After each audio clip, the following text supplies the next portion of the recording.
It all started when a certain girl, with a strange structure levitating behind her, sincerely greeted the chosen heroes who had come to the world of fantasy.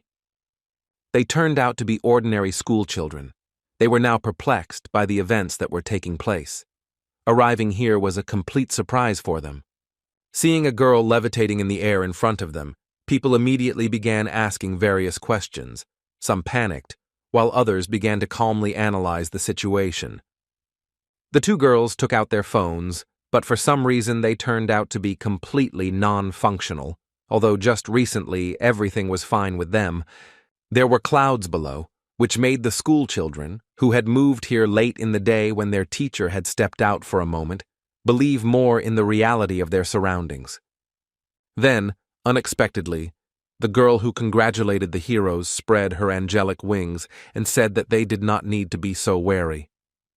Her actions immediately interrupted the students' conversations, and they focused their attention on the speaker, and she continued by saying that they were here because of the demon lord's resurrection. That is why they were called here to save the world of Fantasia, which is in serious danger. These words somewhat tense the potential saviors. The girl closed her eyes, smiled weakly, and concluded her speech by saying that it was she, as a goddess, who had moved them here for the purpose she had previously voiced. This sparked a new wave of discussion among the schoolchildren. They began to realize that this no longer looked like a prank. Some were stunned into silence, others were nervous. But the goddess had not yet finished her explanations.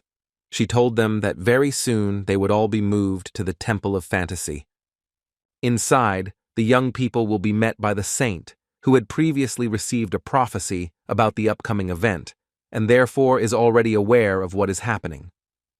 She must provide the students with full emotional and material support so that they can quickly adapt to the world of fantasy. Immediately after the speech ended, one of the listeners raised his hand and asked permission to ask a question. The goddess replied that they could ask whatever they wanted. The curious man's name is Ohanu, and he decided to find out if there are levels, status windows, skills, and monsters here, like in games. The goddess answered in the affirmative, which brought joy to the schoolboy, and the next moment the girl next to him also raised her hand in the air. She also had questions. Her name is Jang Myeon, and she was interested in the fact that since it was a fantasy world in a medieval setting, like in novels, there should be knights and princes, and that was what piqued her interest. Having received an affirmative answer, the girl decided that it would be fun. Her mood, albeit for a different reason, was shared by Ohana. But be that as it may, it was time for the next question. The goddess was not surprised by their abundance. After a short silence, she called upon the one who had just addressed her to speak. It turned out to be Choi Kangmin, who decided to find out whether the most outstanding person among them would become a hero. In response, words of denial were heard. Then the schoolboy said that in that case, regardless of their abilities, they were all heroes. The goddess confirmed his suspicions, but added that not all of them were endowed with equal power. The schoolchildren listened attentively, and the first three most curious were in a good mood. The girl with angel wings continued by saying that only by receiving the recognition and blessing of the gods could they be reborn as true heroes. Choi Kangmin quietly repeated the stated conditions, then smiled and thanked the goddess for her answer. She closed her eyes at this, let out a laugh, and said that he seemed to be a very confident hero, after which she added that she looked forward to his future accomplishments and great achievements. Ohanu was dissatisfied with the goddess's attention to Choi Kangmin, and the student behind him felt that she actually had a completely different attitude towards this man. The questions were in no hurry to end, and now one of the girls raised her hand and asked permission to ask her question, to which she immediately received permission. She immediately introduced herself. Her name is Eubora, after which she explained that she is the president of their class. The goddess closed her eyes, raised her hand to her chest, and asked with a smile what question the heroine wanted to ask. The schoolgirl didn't immediately get to the topic. She began by saying that the world was currently experiencing a crisis and desperately needed help, after which she paused briefly. She continued by saying that they had been called here very suddenly, so their families and teachers would be seriously concerned, and in connection with this circumstance, she would like to somehow contact them. After the words died down, there was silence. The goddess was in no hurry to answer, and Eubora, like many other schoolchildren, eagerly awaited an answer. The answer came that this would be very problematic. The young people immediately became concerned about this, and the class president asked about when they could return. The goddess smiled softly and said that if the great demon lord was defeated, the gods who had bestowed blessings on the heroes would grant their wishes. It was a miracle that this hadn't happened earlier, but now chaos reigned. Everyone had something to say, and everyone was trying to get answers first. Everyone was interrupting each other and looked quite nervous. The so-called heroes animatedly bombarded the goddess with a multitude of questions, and she diligently answered each of them. Although, of course, as this went on, the answers became less and less detailed. After all, even the gods do not have infinite patience to tell all this endlessly.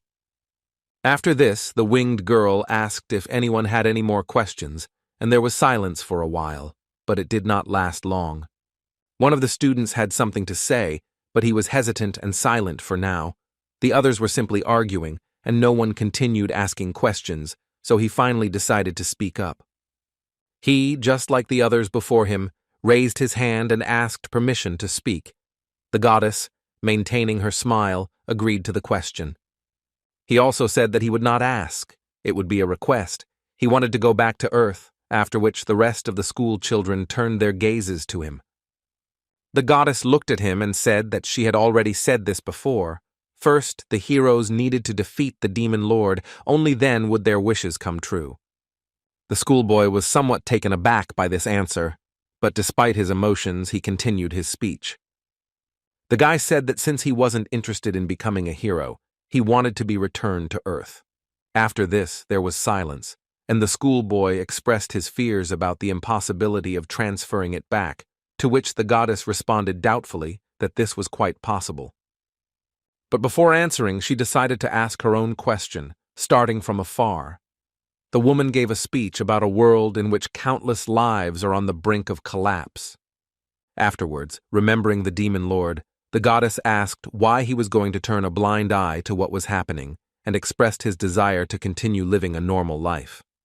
The schoolboy tensely asked a counter-question about how a person who worries his family can save the world. The class president, Eubora, looked at him sideways, keeping silent, but she was also interested in hearing what the goddess would say about this and how this situation would develop further. The winged woman was silent for a while, after which she began to approach the guy who asked this question, and at the same time she decided to announce her intention to find out the name of this man. Levitating close to the schoolboy, the goddess placed her hand on his cheek, and he replied that his name was Kang Hansu, a name given to him by his loving parents after much thought. The other students listened to the conversation, and the goddess called on those who had the same desire to speak out right now. Some were hesitant, but not Jang Myeon. Choi Kangmin and Ohanu also had no desire to return. These three were inspired by their arrival here, while the others reacted differently. But in the end, to Kang Hansu's great surprise, no one spoke up about wanting to join him. Absolutely no one. The goddess opened a portal behind him, but even now no one came closer. Everyone wished to become heroes and not return to ordinary life. The winged girl, with the same gentle smile, turned to Kang Hansu and said that he did not fit into this place for great heroes and should leave here immediately. He immediately agreed and approached the portal. While behind him, he could hear his classmates asking him to send greetings to their family and friends. Looking back at them, Kang Hansu decided to tell their parents that they were terrible sons and daughters. After these thoughts, he immediately, without a doubt, rushed straight into the portal opening. He wanted to return home as soon as possible. The next moment, Kang Hansu found himself somewhere in the middle of the forest, and not where he expected. It was a bit of a problem, but bearable. After all, he came to the conclusion that for some reason he was simply thrown out onto Earth. But far from school, getting back would take a bit of time, but that didn't matter. Then there was a sound behind him. Someone's paw stepped unsuccessfully on a dry branch, which made it impossible to sneak up unnoticed. Kang Hansu turned around happily, thinking it was just a tourist, and then asked if he could help him, as he was lost. Over time, his voice became quieter and more uncertain, because he saw not a man, but the face of a terrible monster with a mouth full of sharp teeth. But there was not just one monster, but a whole group, and even with prey in the form of some elf, all this made the guy feel shocked. But soon it was replaced by fear. He stared at these creatures, his body began to tremble, and the monsters looked straight at the unexpectedly met man. The monsters had already begun to lick their lips and anticipate how they would feast on a fresh human, and the guy mentally cursed the goddess who had deceived him. But it was impossible to dwell on one's thoughts now. This was definitely not Earth. Kang Hansu turned and began to run, and behind him came the cries of the monsters about how they had come across delicious meat. Meanwhile, in the city of Saints, Prologonus, life went on as usual. Everything was calm, but not for long. After all, an event occurred that many here were waiting for. A luminous beam flew across the sky, and like a comet it rushed straight towards the temple.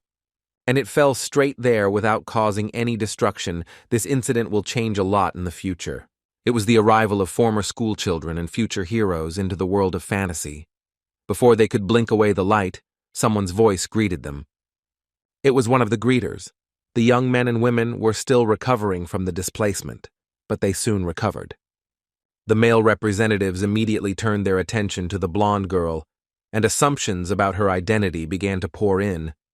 Someone decided that she was another goddess, while another said that she was the same saint. But the female representatives turned their gaze to the blonde man standing next to them. They began to admire his beauty. Someone asked about the possibility of him being a prince. The white-haired girl introduced herself as the Saint of the Great Temple, and also explained that she had received a prophecy from the goddess and was eagerly awaiting this meeting, after which she pointed to the guy and was going to introduce him as well. But he decided to do it himself. He said that it was an honor for him to greet the heroes. His name is Alsu Swordmaster, and he is the prince of the kingdom of Swordmasters. It is a Korean pun. The surname is the same as his profession.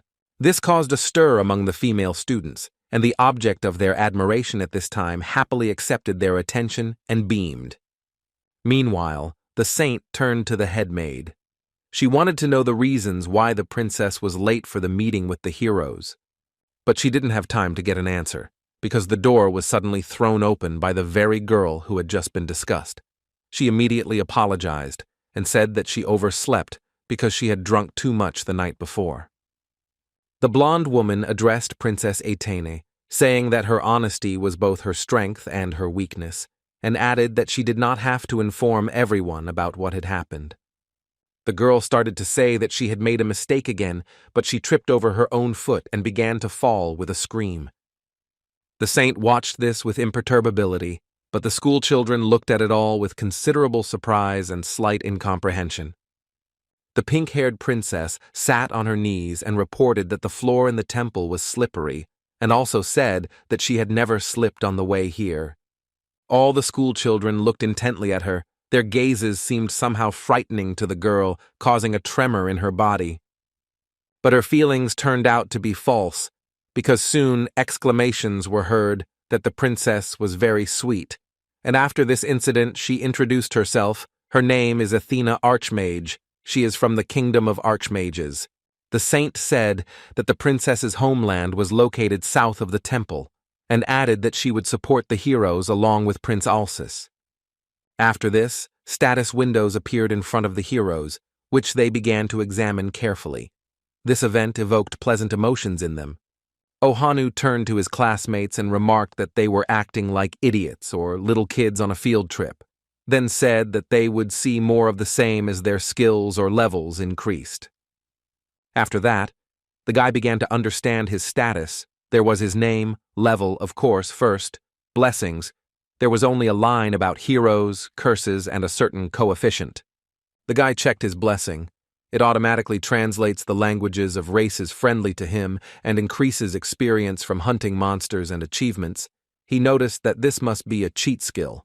But he was a little upset by the fact that so many rivals had the same advantage, and Choi Kangmin, one of them, meanwhile decided to inquire about the blessings of the gods that the goddess spoke of. The saint remarked that this was a very good question, and explained that to do this, the heroes must gain the favor of a particular god, each of whom has their own preferences. And then each of the school children was bombarded with notifications that certain deities had paid attention to them, and each of them was quite unique, all these lines expressing various actions of the gods. The saint continued by saying that each of them, despite their different standards, was looking for those who would defeat the demon lord, while next to her, one god began to evaluate the heroes by their faces, while the second objected to such an assessment. After that, they all looked at the messages from the deities. Some of the girls were unhappy because a notification appeared in front of them that a certain god was looking at them with a perverted smile. The blonde woman spoke again, stating that the gods were watching over the heroes, but it should be noted that this would not last forever, and they needed to show themselves to receive their blessing.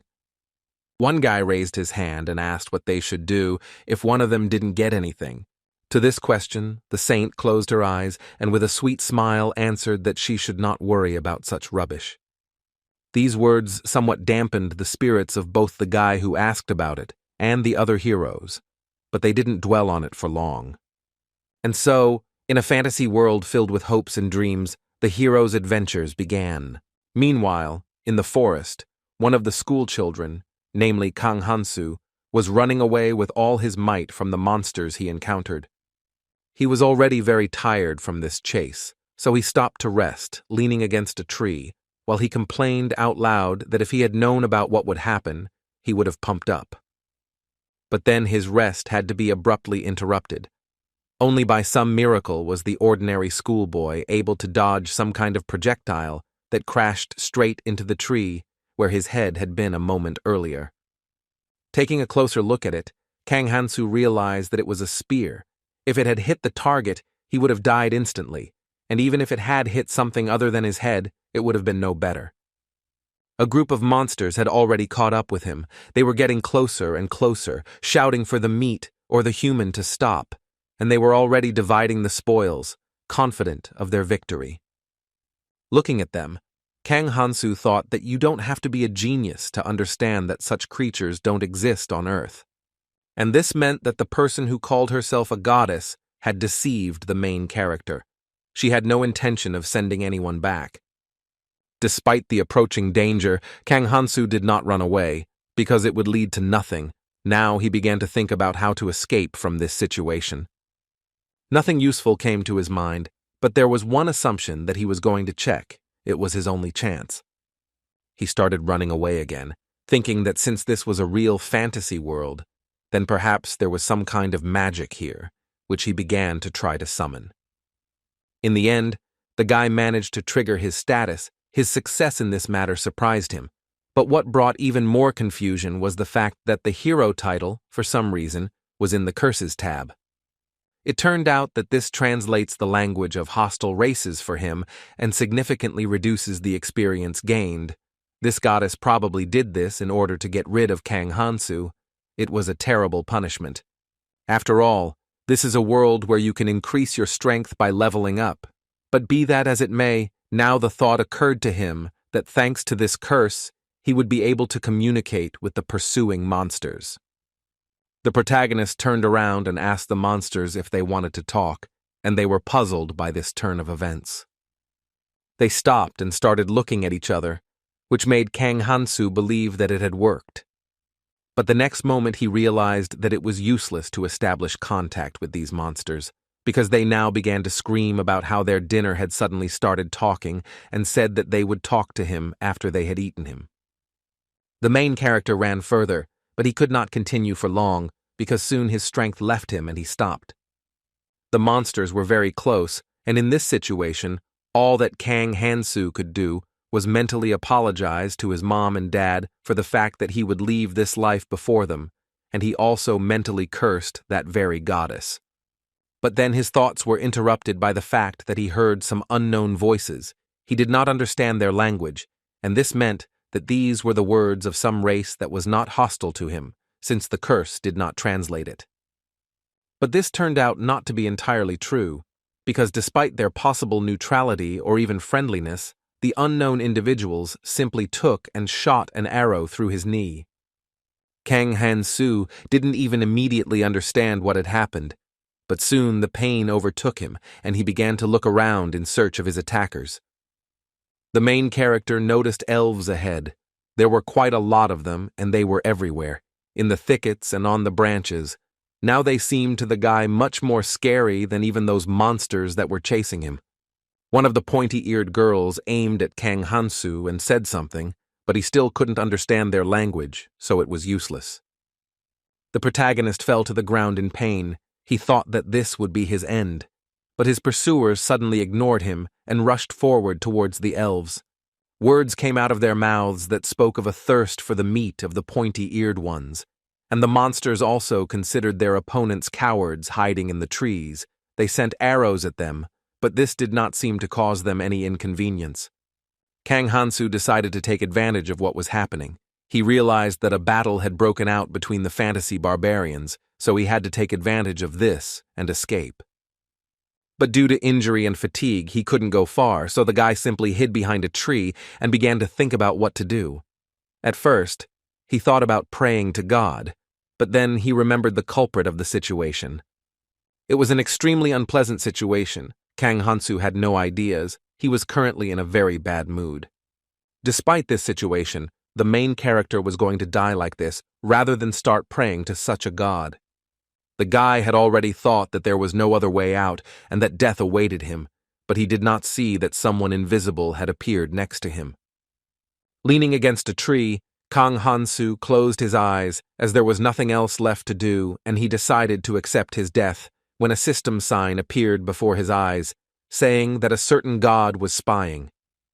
He didn't understand what this meant, which he said out loud, after which he wanted to say something else, but his voice trembled and broke off. Some god was listening attentively to what the guy wanted to say, this poor wounded guy who now has no chance of survival. Tears flowed freely from Kang Hansu's eyes, and he finally finished his sentence, asking to be saved, because his body reacted to this message faster than his mind. After this, a new message came from a certain god, which said that he was asking why the guy was here alone. He read it out loud. His gaze hardened, and he thought that it was all because of that damned goddess who had kidnapped him, a civilized man from Earth. These thoughts made the guy clench his jaw and start grinding his teeth, but he knew he couldn't talk about it. The reason for this was simple, because there is a chance that these messages are sent by a god, who may be a friend of that very goddess. The protagonist decided not to lie now, but to ask first to save him, because he could die from pain shock. Then a sign appeared that a certain god was confused, in response to which Kang Hansu asked if there was another deity here who could help him. Then there were reports that a certain god was puzzled and there were no others here. This worsened the guy's mood and he remained silent for a while. Well, a certain god sent a new sign saying that he liked the absence of other deities in this place, and the main character sighed and asked if his acquaintance was an outsider. A certain god wondered what this term meant, and Kang Hansu was unhappy with the words that came out of his mouth, but he decided to explain anyway, although he did not intend to tell the truth. An outsider is a person who is outside of social groups, but the hero was worried that he would receive another curse for explaining this word, so he decided to turn it somehow to his advantage. So he said that this term meant that he was a lone wolf running in the wilderness. He could not see the reaction of this god, but he was delighted. Soon a message arrived that a certain god liked the meaning of this word, and the main character was glad that they believed him and the troubles passed him by. A sign appeared stating that a certain god was confirming that he was an outsider, and the hero was unsure if that was a good thing. But he decided that it wasn't particularly important, because now he was more worried about the current situation, so he asked this certain god to save him anyway. Kang Hansu couldn't see it, but a certain god clenched his fists in front of him. But he saw a message appear in front of him asking if the guy was also an outsider. The protagonist did not really understand why this issue was raised at all. thinking to himself that he definitely could not be such a person. After all, he only ended up this way because his classmates turned out to be terrible sons and daughters for their parents. He is clearly an insider, the complete opposite of an outsider. But despite his own thoughts, he pointed his finger at himself and answered the question of a certain god in the affirmative, because this was the best choice. He said that it was for this reason that his friends were called to the temple, and he ended up here. He said these words for the sake of survival and revenge. For this, he decided to give up his pride and his personality. As the battle between the elves and the monsters continued, a certain god sent messages that he was considering helping the poor outsider and was experiencing conflicting feelings, recalling the bitter past. The protagonist interrupted his new acquaintance. He said that it was normal for an outsider to help another outsider, but after that he said that this did not seem to apply to such gods. Kang Hansu, to put it bluntly, had dared a certain god. He blurted all this out without thinking, and he wasn't sure whether those who had friends willing to help them could be considered outsiders. Some god sent a message that all outsiders are the same, after which there was a short pause. But soon a new sign appeared in front of the hero, saying that a certain god had decided to help the poor loner, after which an emerald glow appeared. It came from a small ball that began to descend towards Kang Hansu's foot, who was somewhat tense from this unknown phenomenon. This energy began to dissolve the arrow and heal the wound. The protagonist's fears turned out to be false. Kang Hansu could only stare in shock as the pain, which had been so intense that it felt like he was about to die, suddenly and quickly disappeared. The protagonist rose to his feet and began to give thanks, noticing that his body seemed to have become lighter, which he asked about. Then a sign appeared stating that a certain god was looking with pride at the healed outsider. After this, Kang Hansu noticed that the status had been updated with the outsider's blessing, which cleared all statuses except death, and also stated that something terrible would happen when leaving the wilderness. Hiding from the monsters behind a tree, the hero asked whether he would receive divine retribution if he emerged from his outsider status. A certain god emphasized that he only helps outsiders. Kang Hansu began to quietly walk away from the still quarreling monsters who were unable to reach the elves from the tree, while thinking that he had no complaints against a certain god. After all, first of all, he could not talk normally with these monsters, even though he understood their speech thanks to the hero's curse. Continuing to talk about how he was destined to be an insider, whether he wanted to or not, Kang Hansu didn't notice a dry twig in his path and stepped on it, making a loud cracking sound. The sound was loud enough to attract the attention of the monsters. One of them immediately screamed that their dinner was running away, and he now really started running as fast as he could. The monsters remembered his previous words and shouted at the so-called human to stop and talk to them. But Kang Hansu, of course, had no intention of doing so. Soon the protagonist began to get tired, and the monsters were fast enough to get close to him, and they were just about ready to grab the fleeing meat by the shoulder. But suddenly, Kang Hansu's body was filled with strength again, and he realized that this was the effect of the outsider's blessing, which reset all statuses except death, including fatigue. The protagonist began to move away from the pursuit. He realized that thanks to this effect, he would be able to run forward at full speed without brakes. Meanwhile, the monsters decided to stop altogether. It seemed they were so tired that they could no longer keep up with their prey. But the monsters weren't going to give up so easily, so with a cry that they shouldn't let the meat go, the stone flew off. The projectile hit the monsters extremely well, and the hero unluckily right in the head, causing the former to express delight and anticipation of a hearty meal. Kang Hansu froze in place, and a sign appeared in front of him, informing him that a certain god was watching him with concern. The protagonist began to fall, which finally convinced the monsters that tasty food awaited them very soon. But Kang Hansu simply, one might say, played a joke on them. At the same time, taking a little revenge, he shouted at them that they had no chance of success, and the monsters exclaimed in surprise that the strange meat does not die. While he was running, he turned to a certain god and said that his blessing was simply amazing, and then added that these were not empty words and that he was serious. As the chase continued, the protagonist began to think about how this blessing was extremely useful, as it removed fatigue, injuries, and stunned the wearer, keeping him clear-headed and preventing him from succumbing to panic, etc.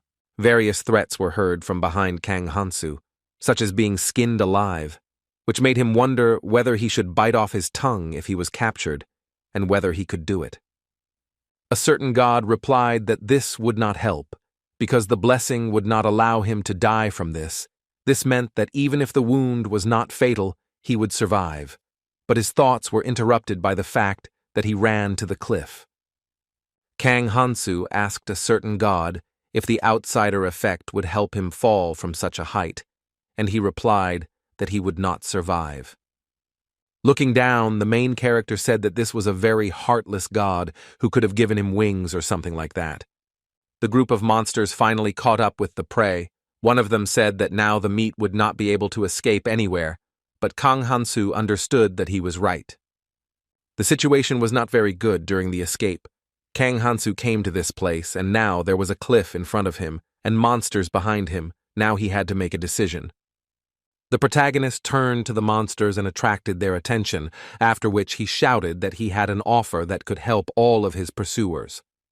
The monsters looked at the guy with hungry eyes and licked their lips. He said that he saw how hungry they were and how many of them there were, and also noticed that there wasn't much prey here. Pointing his finger at himself, the guy said that he would give his most delicious body parts to the one who caught him first, instead of sharing it with everyone. This proposal caused the monsters to grin bloodthirstily. Each of them began to anticipate how they would be stuffed to the brim with delicious human flesh. And with shouts about tasty meat, they all rushed forward and several creatures grabbed the main character while he was hanging right over the cliff. The only thing that kept the guy from falling was the paws of these monsters. One was holding him by the shoulder and the other by the neck, squeezing it. Due to the suffocation, Kang Hansu began to reach out his hand towards them, and the two meanwhile argued among themselves about who would get the meat, both confident that they had grabbed the prey first. The other creatures were not ready to simply accept the fact that they would remain hungry, so they also rushed to fight for their piece of food. Shouting about the coveted prey, they came closer and began to compete with each other, and the former schoolboy realized that they were obsessed with his meat. Kang Hansu grabbed one of the monsters by the shoulder, continuing his thoughts that their obsession would benefit him. After this, the main character pulled the monster towards himself with a smile. His mouth opened in surprise, and his pupils narrowed. He clearly did not expect such a development of the situation. The monsters that piled up fell after the first one. They began to scream that the meat had gone crazy, and now they were falling down along with it. As he fell, Kang Hansu hugged the monsters by the necks and laughed loudly, which further convinced the creatures of the madness of their prey. The laughter continued unabated, and the speed of the fall increased and increased, which left an indelible impression on the monsters. Soon their flight ended with its logical outcome, a fall, of course, which was quite powerful, raising a whole cloud of dust. As a result, Kang Hansu lost consciousness for an indefinite period of time, but he soon came to and opened his eyes, seeing above him the edge of the cliff from which he had recently fallen. Soon he saw several monsters above that had not fallen, and he also heard their voices, which were surprised at his recklessness, and they were also disappointed at the loss of their dinner. In the end, the protagonist didn't die thanks to the blessing, unlike the monsters that fell from the heights along with him, but he still felt like he was smashed into a pancake. But despite the sensations, he rose to his feet, and a certain god admired the survival skills of a loner. He replied that there was nothing special about it. Here, the relaxed Kang Hansu was surprised by a voice that sounded nearby. It was the surviving monster, who, with the last of his strength, raised his blade towards his prey. The main character accidentally managed to trigger this monster's status icon. He was surprised by this. His name is quite poetic, the Butcher of the Blue Moon, and he was level 3. Looking at it, Kang Hansu came to the conclusion that the monster survived after falling from such a height, and without a blessing thanks to its level. The hero picked up a sharp stone from the ground and thought about how, in fantasy RPG worlds, levels often increase with experience, meaning that stronger opponents would be useful. After all, their level would be higher, and killing them would definitely give more experience, so Kang Hansu raised his improvised weapon up to kill the monster. Meanwhile, at the temple, the remaining former students continued to learn about the world around them, and now the conversation turned to levels and blessings, two things that allow heroes to become stronger. The saint herself spoke about this. She continued her story by saying that her listeners should either gain experience by killing creatures with status windows or receive gifts from the gods. Her speech continued on. Yubora listened attentively to everything and wrote down notes in her notebook. But Ohanu yawned from boredom. He considered this lesson a waste of time. Well, Choi Kang-min mentally called out to the gods to grant him their blessings, because he was precisely the talented being that they had been looking for so long. Meanwhile, the blonde saint announced that receiving gifts from the gods would not be the end of it, and that they would continue to monitor them. But she was interrupted. Someone raised their hand and asked permission to answer the question. It was the class president, Yubora, who asked if these words meant that the gods would watch over them all the time, to which she received an affirmative answer. Then she clarified that even taking a shower or going to the toilet would not be an exception, to which she again received confirmation, which caused unpleasant emotions among her classmates. The saint noticed their reaction, so she decided to explain that the gods were not people and could not be judged based on crude human standards. Yubora didn't quite agree with this, because right now she was receiving messages about a certain male god telling them not to pay attention to them, and another one wrote that they were not interested in such entertainment. And a certain wind god insisted that for them it was no different from air. This convinced the girl a little, but she was still not entirely sure of the truth of these words, which she told those around her. Jang Myeon responded by saying that they were gods, and they would at least give their blessings to those they were most interested in.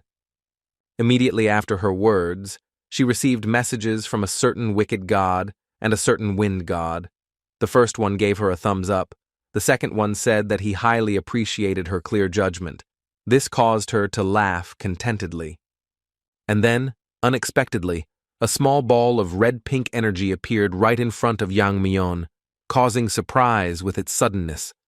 Very quickly the girl's emotions turned to joy, because it turned out to be a blessing called charm. The girl immediately laughed joyfully because of this event. Everyone immediately noticed what was happening, but the strongest emotions were felt by Ohanu and Choi Kang-min. The first immediately began to shake off his drowsiness, and the second was unpleasantly surprised that the gods had not chosen him. One of the former students began to sniff the strange smell that had appeared, while the second asked about the relation of this skill to the subjugation of the demon lord. He doubted that it could somehow help in such a matter. The aroma continued to spread, beginning to have some effect not only on the young heroes, but also on the guards.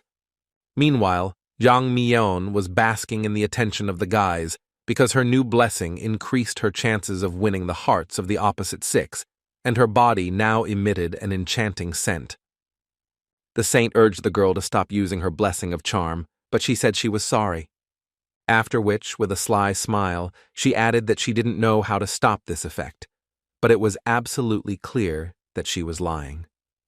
But suddenly a sign appeared stating that a certain innocent goddess does not like unclean deeds. The saint noticed this and said that it was too late to change anything. Jang Myeon asked for whom it was late, and suggested that it was for men who had completely succumbed to her charms, to which she was asked to pay attention to her status. The former schoolgirl decided to follow this advice and noticed a curse called punishment on herself. Her classmates immediately began to whisper, because they are heroes, so it was the devil or something like that who did it. The saint explained that the gods could not only bestow blessings, but also punish with curses those heroes they did not like. Jang Myeon immediately exclaimed that she had not heard of this. Then the blonde woman came closer to the blonde and said that they did not hear about it because she was just about to tell everything, but she was interrupted. And now, suddenly, a mark in the shape of a human palm appeared on the back of Jang Myeon's neck and began to glow with a purple light. After that, it activated, starting to bring the heroine a lot of pain. She began to scream because of this. This is the effect of the curse. It increases damage and criticism, and also carries out punishment for impure actions. Soon the effect wore off, and reports emerged that the innocent goddess would continue to watch over Jang Myeon, while some god, perhaps the one who had bestowed this blessing, would whistle and leave. The saint said that once a blessing or curse is received, it is impossible to get rid of them, and the higher their rank, which is currently F, the stronger their effects, and the rank also cannot be lowered in any way once it is raised. This news immediately brought tears to Jang Myeon's eyes, because if even an F-rank punishment causes such insane pain, then it means she's finished. Then Athena Archmage urged the heroine not to give up so easily. The princess encouraged the girl by saying that curses could be offset by blessings, and pain could also be reduced by strengthening the body and mind, that is, by leveling up. The blonde asked if this was true, to which she received the answer that everything was true, so she shouldn't give up so easily. There was always a chance. Meanwhile, night had already fallen. Kang Hansu picked up his sharp stone, bloodied with the blood of monsters, and noticed something strange happening. Wiping away the blood that had gotten on the boy's cheek, he was puzzled by the fact that his level had not yet increased, since he had killed enough monsters that were alive but unconscious. Moreover, all the creatures were of a higher level than him.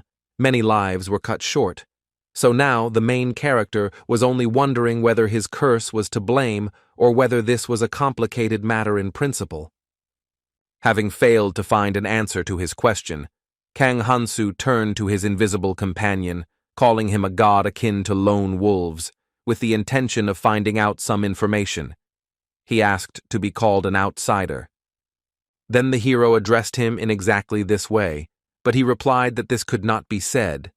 Then the guy decided that this was a useless deity, except for a blessing, but he still decided to keep it with him.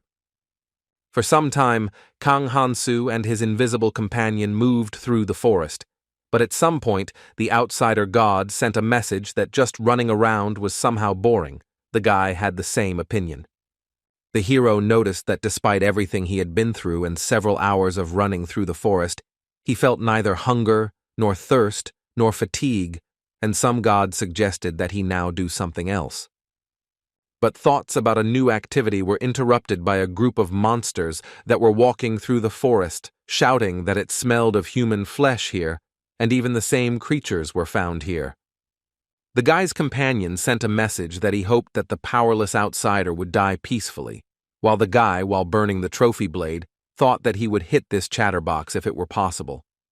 The monsters were very close, so Kang Hansu cast aside unnecessary thoughts and prepared for a possible fight, gripping the handle of his weapon tighter. The monsters began to use their keen sense of smell to search for prey, which was somewhere nearby. Soon they also caught the smell of blood and realized that the meat was very close. They had already begun to anticipate their dinner, licking their mouths with their tongues. The main character continued to prepare for battle, and one of the creatures exclaimed that the smell he smelled was simply amazing. The monsters began to sniff carefully, because the prey was very close. They just needed to track it down. Watching the movements of the group of monsters, Kang Hansu thought that he would like to get out of the forest and find a human village, but he cannot figure out which way to go. There was also another problem, which was the abundance of creatures here that were not averse to feeding on human flesh, and he was now watching them from behind the tree. Be that as it may, the guy now felt much stronger, because now he had a trophy from the butcher of the Blue Moon. The blade, although it looks like it is used for stabbing, is in fact well sharpened. Kang Hansu noticed a vine growing on a tree, and the outsider god thought something was wrong, but the hero decided to use the plant for his own benefit. He immediately cut the natural rope with his blade, because he thought that even though he was in a fantasy world, he was not obliged to solve all problems with magic or something like that. His invisible companion watched this with bored eyes, and Kang Hansu continued to work on his idea. First, he made a makeshift sheath for his blade out of vines. It didn't look very secure, and it would have to be cut through, but it would do as a quick, temporary project. He also tied a heavy stone with his natural rope, creating something like a primitive flail without a handle. The god looked at it questioningly, and the hero rhetorically asked the monsters about centrifugal force. The monsters continued searching for their prey, which wasn't going very well for them since their target had already managed to craft some primitive devices for itself, when a strange sound caught their attention. It turned out to be that same primitive flail without a handle, and now Kang Hansu was spinning it in the air, accelerating it ever faster. He looked confidently at his future opponents, because he was going to show these fantasy cannibal monsters the power of science. But when unscrewing the stone, the guy encountered a small problem. It turned out to be more difficult than he had previously thought. It turned out that with his stamina, swinging more than once or twice meant that he would be dragged by inertia and lose his balance. Now his body was shaking with tension. Things would have been very bad, but soon the fatigue left his body thanks to the blessing of the outsider. Every time it started working, Kang Hansu's legs stopped shaking from the strain and his breathing stabilized, causing him to let out a short, satisfied laugh. The protagonist thought that he was beginning to understand how to use the outsider's blessing, and now he didn't need to pay attention to minor wounds and fatigue. Soon the boy's primitive weapon found its first victim, incapacitating him, and its creator continued his thoughts by saying that, in other words, he just needed to avoid death, and everything else would be unimportant. Soon the second monster was defeated, and the hero realized that all he needed to do was fight hard and not expose himself to deadly attacks. The monsters decided that their prey would soon tire, so they decided to stall for time using long-range attacks and wait until the enemy got tired. They were smarter than they looked. Some of their stones hit their target directly, hitting Kang Hansu's head and body, causing him to experience intense pain. The monsters decided that the man was wounded and tired enough to finally pounce on him and get the coveted meat, so they jumped towards the enemy with a loud roar. One of them was already very close and began to stretch out its clawed paw towards the guy in order to grab him. But Kang Hansu stopped pretending to be vulnerable, removing his hand from his seemingly injured face and revealing a joyful smile. This time the attack was carried out on two monsters at once. The hero was not going to simply tolerate their cheap tricks of waiting for the enemy to tire. He responded in kind. As a result, the cannibals' hunt ended unsuccessfully for them. They all lay on the ground around the winner of this battle, who was now satisfied with his work. The outsider god sent a message that he was slightly raising Kang Hansu's rating, and the latter remarked on how stingy his companion was in this matter. At least one of the opponents turned out to be alive, which the guy noticed and ordered him not to make any sudden movements if he didn't want to feel even more pain. Now looming over the monster and asking him where people lived, he seemed to him no less a monster than himself. Kang Hansu considered this question pointless, because the defeated one could easily lie. The hero's silhouette was reflected in the cannibal's eyes. He was now afraid of his figure, and he was also surprised that the meat turned out to be talking. The monster pointed somewhere to the side, as if to say that's where people lived, and Kang Hansu decided not to bother with the veracity of these words, since he could always catch others to clarify the information. But that wasn't all that interested the guy. The next question was what species his defeated enemy belonged to. He raised his muzzle and asked a counter-question about whether meat was stupid, receiving in response a threat that if he did not start telling, his head would be smashed. The monster instantly understood its situation and replied that its species was called a null, after which it asked for mercy, since it had told all the information the winner needed. Kang Hansu closed his eyes, smiled kindly, and thanked his recent opponent for his information. And the next moment he uttered words of farewell and lowered his primitive weapon straight onto the gnoll's head, instantly killing him. Looking at the body, he thought that he never promised that he would let the monster go alive. He only said that he would not cause him too much pain. The outsider god, using a system tablet, informed his distrustful companion that this creature was indeed a null, who then irritably said that he had already figured this out himself. The guy recalled that in games such monsters usually look much cuter, and also that they are often found in various fantasy worlds and look like hyenas. He wondered if they were actually being made to look better in his reality, if it was a difference between 2D and 3D, or if his sense of realism was just being triggered by the assassination attempt, but God told him that their children were quite cute. Meanwhile, in the temple, the young heroes continued their training. Now, Alsus the Swordmaster was announcing that their full-scale training would begin tomorrow.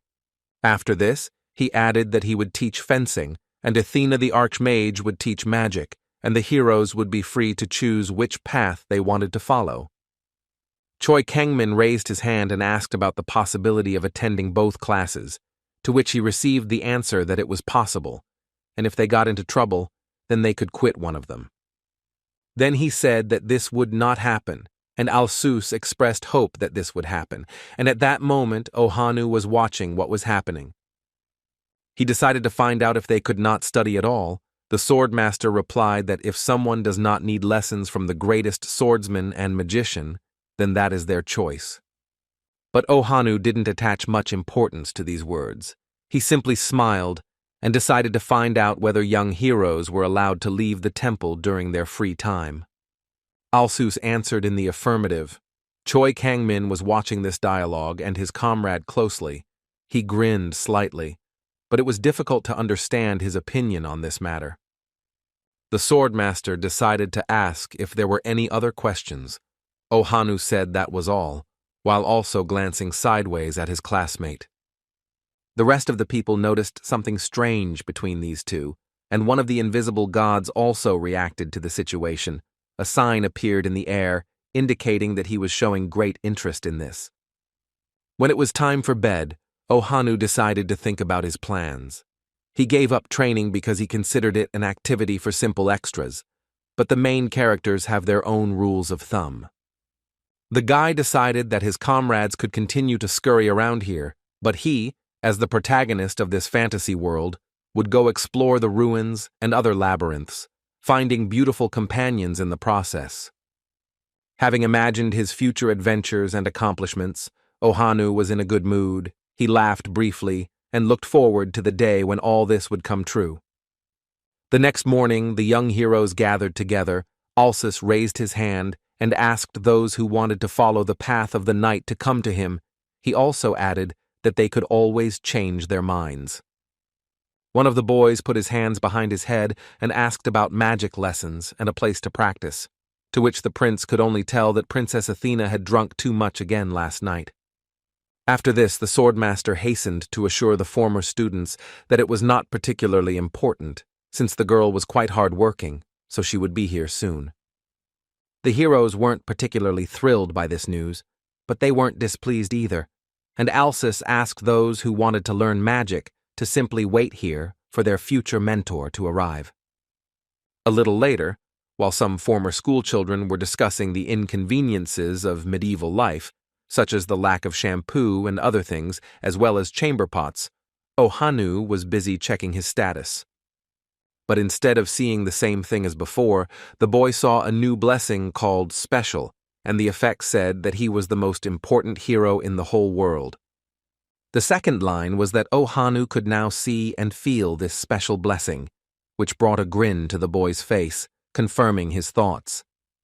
After this, the former student looked at Choi Kangmin and said that since he knew nothing and believed that he was the best, then he should continue to try his best. Ohanu walked up the steps to the exit of the temple and thought that even such a useless brat would achieve something with hard work. Perhaps Choi Kangmin will even be able to rise to the position of an A-rank rival of the main character, the guy continued his thoughts smugly. After some time, Okan's feet brought him to the city square of Prologina, the city of the great temple. The guy looked around, smiled, and quietly said that it seemed like he had come to the right place. After this, he continued his monologue by saying that usually all fantasy stories should begin in such a place. And of course, he was not talking about some square, but about the building in front of which he had been standing until recently, and now decided to enter. Inside, Ohanu saw exactly what he expected, a typical adventurer's guild as depicted in many fantasy stories. Some of the establishment's patrons, who looked more like bandits, immediately turned their attention to the man who entered, as he was unfamiliar to anyone and was dressed in unusual clothes. Those who looked better also looked at the guest. After all, there was a high probability that he would soon become one of them, or make some kind of order. Both options were possible. The girl behind the counter greeted the guy and noted that it was his first time there, after which she asked him about the purpose of his visit, which turned out to be the mercenary guild. Ohanu replied with a smile that he wanted to register here as a mercenary. The guy knew that this was the standard route for any fantasy protagonist, and he had to fulfill the condition now in order to avoid getting involved in other crap, so to speak, to choose the development of the plot himself. But then someone's voice called out to him, saying that this was no place for such a newbie and that he could die, and Ohanu immediately realized that this was one of the standard scenarios. It turned out that a red-haired girl, obviously a mercenary, had approached him, and now she was insisting that the guy needed to stop talking nonsense and go home right now. She also added that she had already seen many of the same impulsive people who couldn't cope and quickly died after joining the guild, even on less dangerous missions. The former schoolboy simply looked at this silently, not responding in any way. Now thoughts were echoing in his head about what his blessing should be doing, a buff for the main character, so to speak. He didn't say anything about Khan and just looked straight into the girl's eyes. This started to bother her, and she decided to ask if they were listening to her at all. The young hero remained silent. He analyzed the red-haired woman. She was a beautiful mercenary woman with a curious nature. She was still waiting for some kind of answer, and the guy came to the conclusion that, according to the laws of the genre, she must be a princess in disguise or a noble person of high status. Ohanu smiled and decided that this was the fate of the protagonist, and this was undoubtedly the effect of his blessing called special. The guy replied that he didn't want to go back, and the girl was already starting to get upset about this, but the former schoolboy interrupted her and offered to keep him company since she was so worried. After that, he threw up his hands and said that you shouldn't judge a book by its cover, hinting that he himself could be quite strong. The mercenary replied that for her, everything looks exactly as she thinks. At these words, Ohanu pointed his finger at the red-haired girl and said that she too must have experienced such underestimation of her abilities many times. The girl remained silent, which only assured the guy of the truth of her words, so he asked her if he was right. The mercenary smiled, let out a short sigh, and replied that she had been caught out after all. She had admitted defeat in this short skirmish. Ohanu turned away from the girl so as not to show her his satisfied smile and clenched fists in front of him. At that moment he became convinced that he was truly special in this world. After this, the young hero turned back to the red-haired girl, covering the lower part of his face with his hand so as not to give away his mood, and said that he could not talk much about it, but he was the chosen one. It would have been difficult for a young man to calmly talk to such a beauty on earth, but here he was, a hero who would save this world, so he gathered his courage, while a certain immature chief god was dying of laughter. The girl decided to inquire about the abilities of the so-called chosen one, but Ohanu gave a short laugh and assured her that everyone would still have time to experience the power of the main character's buff. The mercenary didn't understand what he was talking about, and throughout the entire conversation, a mercenary guild employee was present nearby, never removing the professional smile from her face. At the same time, Kang Hansu had just dealt with a squad of gnolls, using his homemade weapon, and was now interrogating another one of them to clarify the information he had received earlier and verify its veracity. This monster told that the village of the so-called meat is located in the west, but quite far from here. The guy was spinning his stone on a rope all this time, and the monster began to say that the person speaking was strong, so he would not dare lie to such a powerful creature. In other words, he assured of his honesty. Kang Hansu thanked him for the useful information and, just as before, killed his captive. After this, he noticed that these creatures were unexpectedly honest, and yet they were so primitive that you could immediately notice when they were lying. Be that as it may, the hero was now inspired, because now he knew that the human village was located somewhere to the west. Although the distance was unknown, his information was confirmed by many captured gnolls. Now the boy remembered his first desperate battle with these monsters, and now he calmly hunted their groups. In one night, he turned from a victim into an experienced hunter. This rapid progress made Kang Hansu happy, and he couldn't help but wonder if this was some hidden talent of his. He eventually came to the conclusion that this was true, smiling as he saw with his own eyes the confirmation of how much better he had become. These were the bodies of the defeated monsters. Now he remembered that he had received many severe wounds while learning to hunt, and there was no way he could have made such progress without the blessing of the outsider, which even helps him maintain his composure.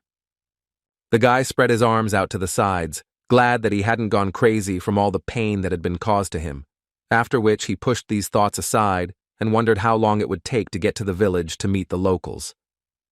He spoke all his thoughts out loud, communicating with his invisible companion, who now sent a message that he was grumbling, expressing his dissatisfaction.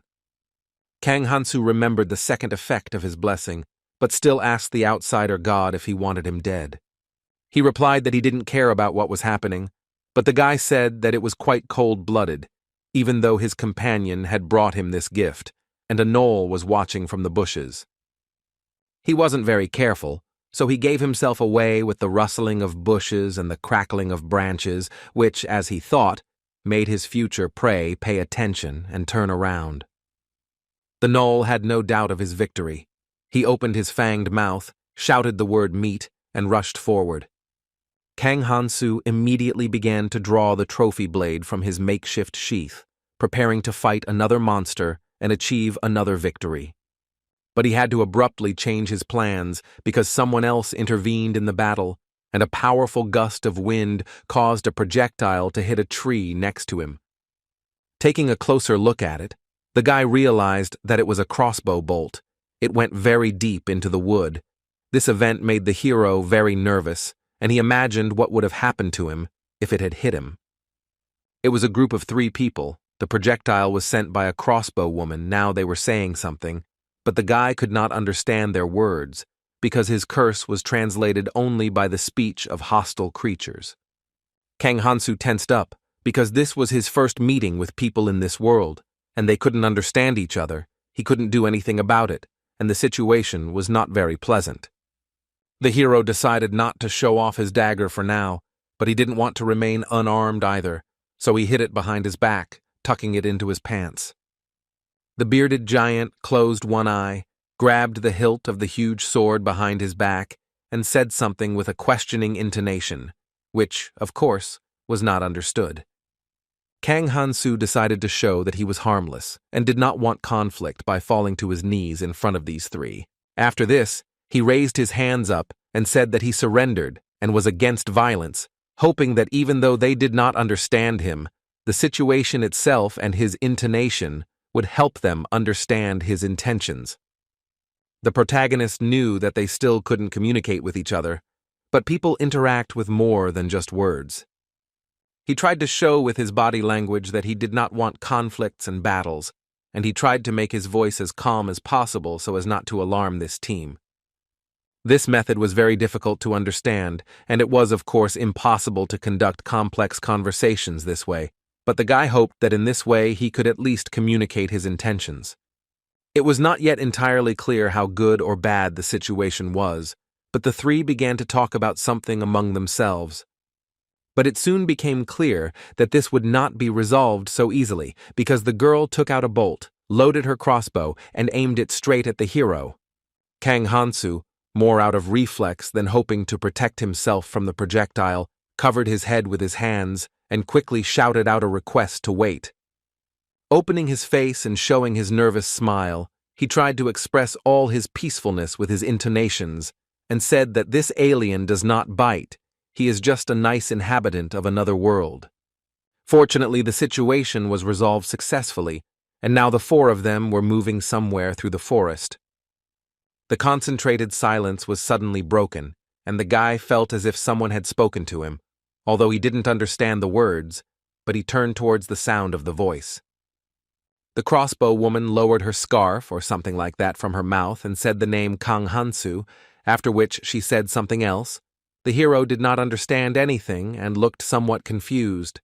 After this, the rest of the squad members spoke up, and his name flashed through their speech again. The guy still didn't understand anything, but they looked quite friendly. The bearded giant raised his clenched fist, as if in a gesture of encouragement, and said something again. Kang Hansu only hesitantly agreed with the unknown words. The hero was tense, because although he had managed to tell these people his name, he could not understand absolutely anything else, not a single thing, and in general, he was not particularly good at learning languages. The guy could at least be glad that these guys were friendly and didn't shoot at him at the first meeting, like the elves, and now he didn't have to worry about meeting monsters. Kang Hansu didn't see their status, but he was confident in the strength of the well-equipped mercenaries, who clearly surpassed him at level 1, but the god was clearly dissatisfied with the current situation. It wasn't noticeable to anyone, but he folded his arms across his chest, and a message was sent that emphasized that the hero wasn't acting like an outsider. The guy only agreed to this without much emotion, to which his companion demanded that he not speak so indifferently. Kang Hansu pointed out that it was okay to speak informally when getting close to someone, to which the outsider god responded that he should stop acting like they were close. The hero left this unanswered and became immersed in his thoughts about the irony of the situation, since he had finally met people but could still only talk to a deity. However, this was soon corrected at least a little, because thanks to the use of body language, it was possible to find out the names of these three. The big guy was called Gary.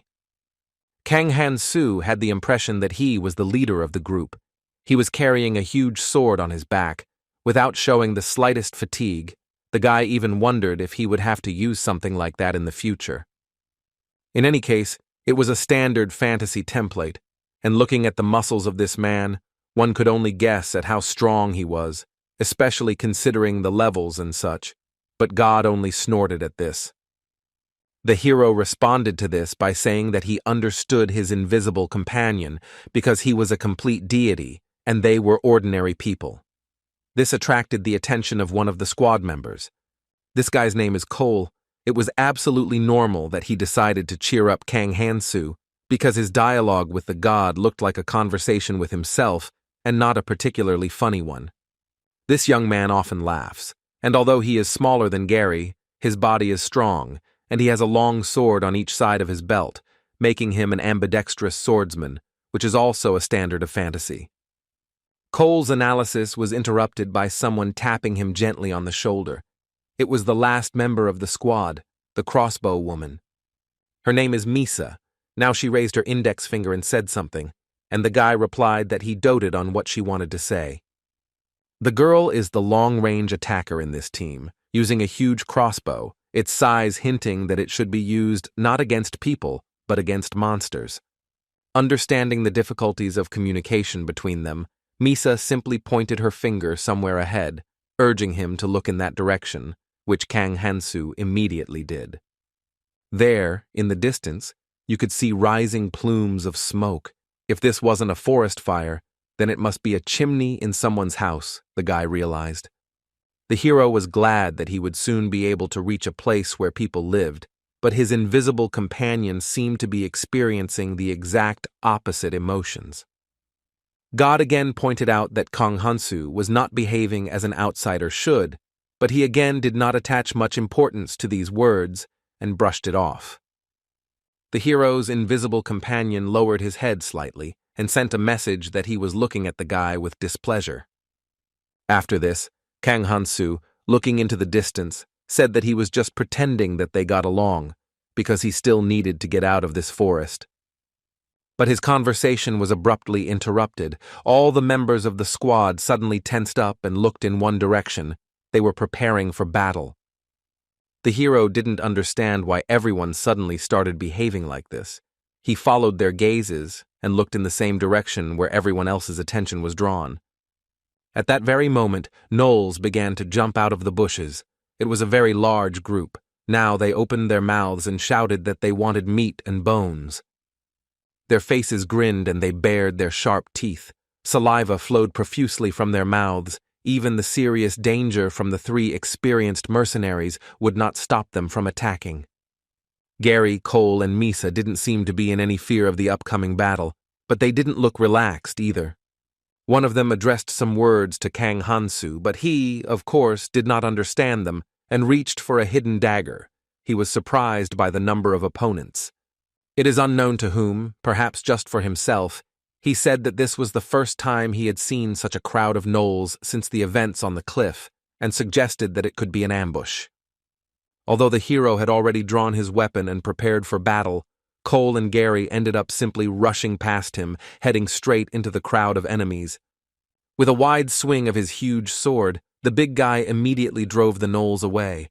They were afraid of falling under such a crushing attack. As the monsters cried out that they had caught some big, tough meat this time, Cole jumped onto Gary's shoulder and prepared to pounce. The two-handed swordsman soared into the air, intending to significantly reduce the number of opponents by landing right in their midst, but they were not entirely stupid, and one of them shouted at his comrades to scatter in all directions. Although the monster's reaction was quite quick, not all of them managed to get away in time. At least one of them fell victim to Cole's blades. The big guy and the swordsman began to fight together, and the gnolls surrounded them. Their conversations began to be heard about how the big meat would tire very quickly, so they needed to wear them out and catch the vulnerable ones. Commands appeared to attack them together, getting closer, but doing it carefully, waiting for the prey to become tired. Everything seemed fine in terms of the monsters, but they didn't take into account Misa, who surprised the gnolls by launching bolts from her crossbow at them, one of which hit the enemy right in the eye, causing him to cry out in pain. Kang Hansu was quite surprised by the girl's accuracy, because she hit a vulnerable spot from a very good distance, and her target was not standing still while she herself was reloading her weapon. Having quickly finished with this matter, she began to target her next victim. She acted calmly and professionally. The experience of a seasoned mercenary was evident. The bolt hit the eye again, showing that earlier it was not an accident, but a calculation. The gnolls began to shout that the small meat was dangerous, and the close combat fighters hastened to take advantage of the opportunity. Misa was in no hurry to stop firing. There were still plenty of shells left, so she deftly reloaded her crossbow again in order to kill as many enemies as possible. But she was distracted from this activity by a shout from one of her teammates. No matter what he shouted, it made the girl glance behind her back. There she saw that a huge gnoll with a cross-shaped scar between his eyes had somehow walked up behind her and was about to pounce on her, knock her down, and tear her to pieces. Cole was tense about this development, but he didn't have time to get to Misa, and he couldn't leave the front row. To the mercenaries' surprise, the situation was saved by Kang Hansu, who used his dagger to cover the crossbow woman and drive the monster away from her. Now the guy was standing in front of a huge gnoll, and at that moment the god said that he felt uncomfortable, to which the hero began to say that he should understand him.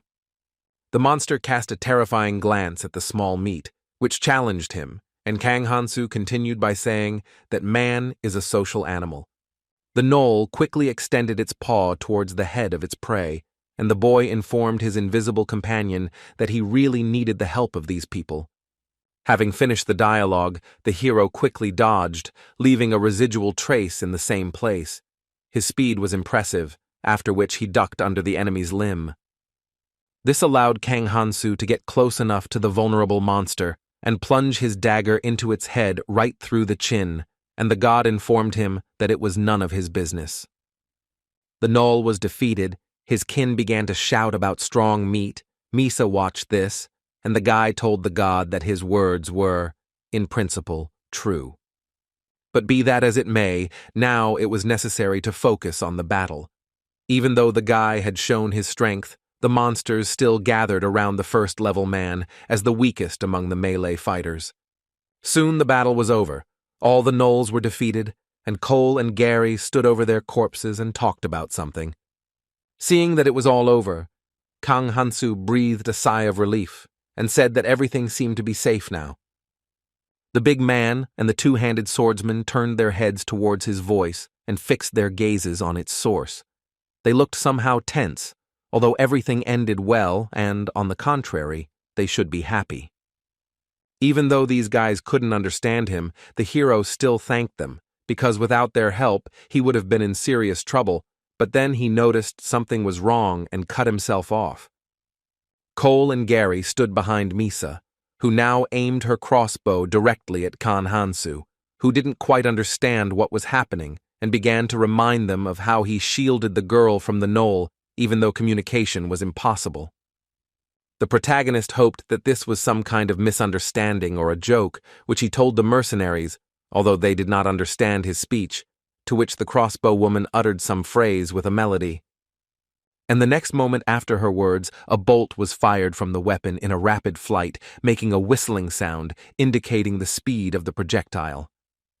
As a result, the wound was inflicted directly on the guy's body, striking the area around his lungs. Pain immediately spread throughout his body. While he could not understand the reasons for such actions on the part of these three, they seemed friendly. Kang Hansu fell face up on the green grass, thinking about this situation and the damn fantasy, while Misa, Cole, and Gary were calmly talking about something among themselves. These three stood over the hero, who now seemed like a simple corpse, but they did not feel any regret or pity. Cole praised the crossbow woman's excellent work and lamented that their plan had failed because of that group of gnolls, but she replied that it was for the best. And she explained her words by saying that thanks to these monsters they were able to understand how dangerous Kang Hansu was. Misa shared her opinion that although the guy looked rather weak and thin, he fought quite well, and she also noted that he spoke in an unfamiliar language. Gary breathed a sigh of relief at this and said that a dangerous situation would have developed if they had stuck to the original plan. Cole agreed with the big man's words with a smile, but noted that he was a little offended, although there was nothing he could do about it. And looking at the lying Kang Hansu, he finished his thought by saying that this guy would hardly have voluntarily agreed to be sold into slavery. Gary agreed with these words and offered to take the dagger that he had used before from this body, but Cole did not understand the reasons for this offer because he considered it just some kind of cheap thing. Looking at the object of their discussion, the big man explained that since the plan to sell into slavery had failed, they needed to collect all the possible loot, regardless of its low price. But that wasn't all. He also pointed his thumb at the blade and said that this item could very well be more valuable than they thought. At these words, Misa closed her eyes, and Cole exhaled. Weak smiles appeared on both of their faces. Gary realized that they did not believe his words and told them that the dagger had the decoration of the royal family of elves. The two-handed swordsman didn't quite believe it, but he approached the body and wondered if it could be an artifact, but the big man said that even if it was a fake, it could still be worth a good amount of money. After this, his comrades urged Cole to quickly collect the loot before more gnolls arrived. He agreed with their arguments, bent over the body and called on the others to look at something he had discovered. It turned out that he was somewhat amused by the fact that Kang Hansu did not let go of his weapon, even after dying. But Misa did not share his mood and called for vigilance, since she had hit him not in the heart, but in the chest. After these words, the girl explained that the guy might still be alive after this injury, so it was too early to relax. Cole took her warning seriously and decided to play it safe by making a finishing blow. He was going to pierce him with one of his blades just in case. With an ironic question about the possibility of this guy's survival being entirely fixable, the sword was lowered down. No normal person would live after this. Looking at the results of his work, The man was about to finally start looting and take the coveted loot, but then something caught his attention. Cole managed to bring up Kang Hansu's status window. There are two ways to do this. Either the person must share their stats themselves, or they must have a special blessing. When the man saw this system tablet in front of him, he froze in shock. There were several reasons for this, one of which was that he saw, among other things, the hero's curse. But that wasn't particularly important right now. What was much more significant was that the status could only be triggered if the target was alive, and that was what struck Cole the most. As a result, he did not have time to come to his senses and react in time to how the seemingly dead Kang Hansu suddenly rose from the ground and plunged his dagger straight into the neck of the would-be assassin. This development of events could not leave Misa and Gary indifferent. Their mouths dropped open in horror, because it is not every day that you see someone rise from the ground after fatal injuries. The protagonist's face remained in shadow. He held his victim by the shoulder, preventing him from falling, and the wound to the neck was serious.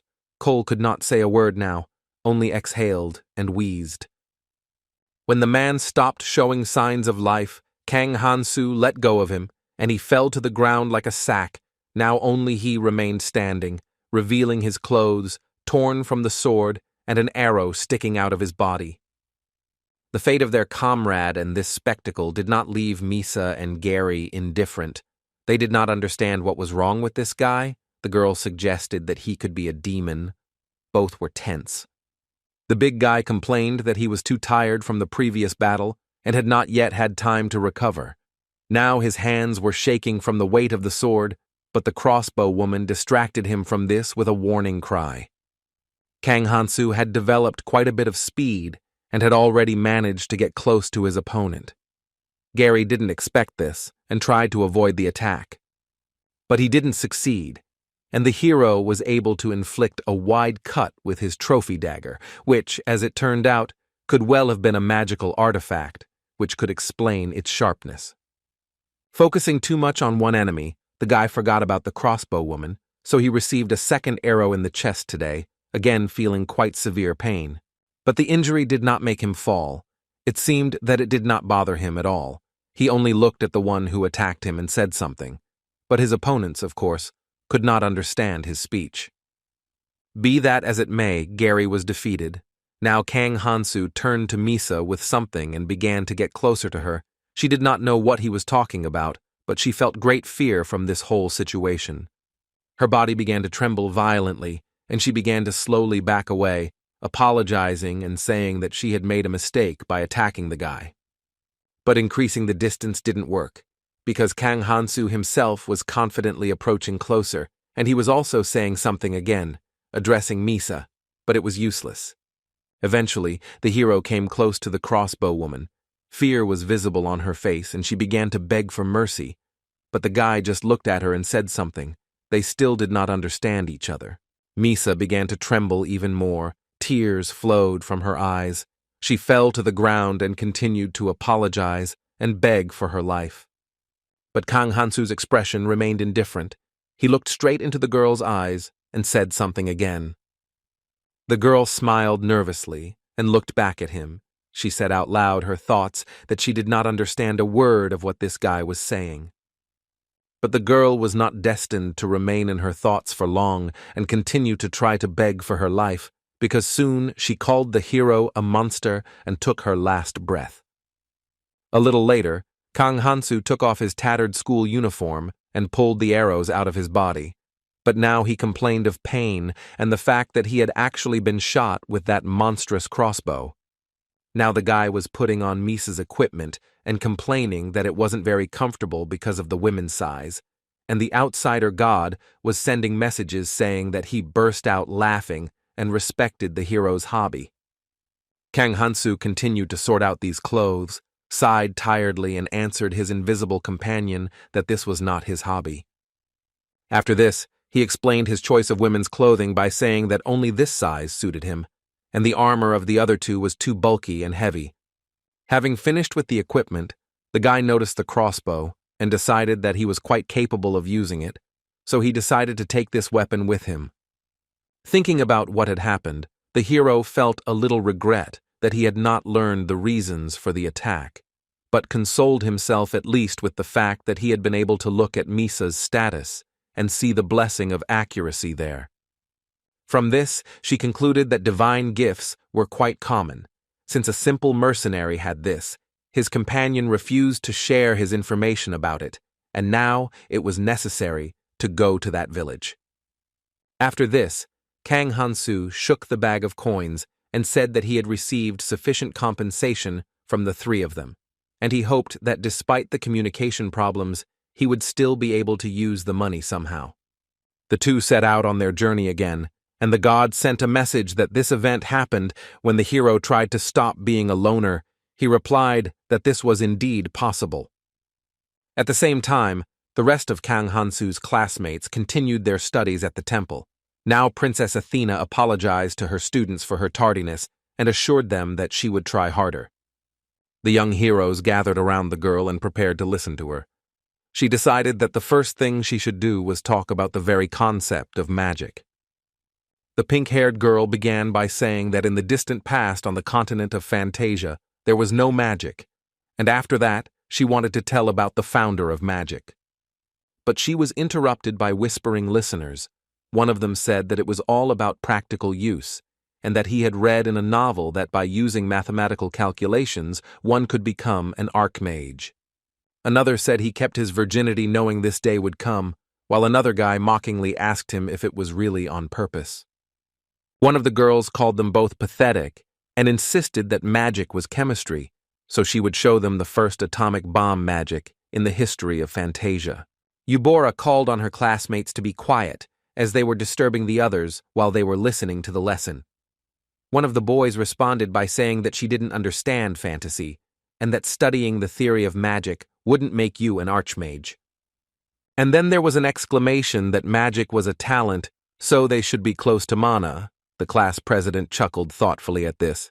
After this, Athena the archmage clapped her hands, asking for silence and attracting the attention of the young heroes who had chosen the path of magic. She said that she also doesn't really like theory, but talent is really a very significant thing in understanding the art of witchcraft. After this, the princess smiled and continued by saying that, given the importance of the inclination towards magic, it could be said that the story about the founder of magic was necessary. Hearing her words, the young heroes began to whisper among themselves.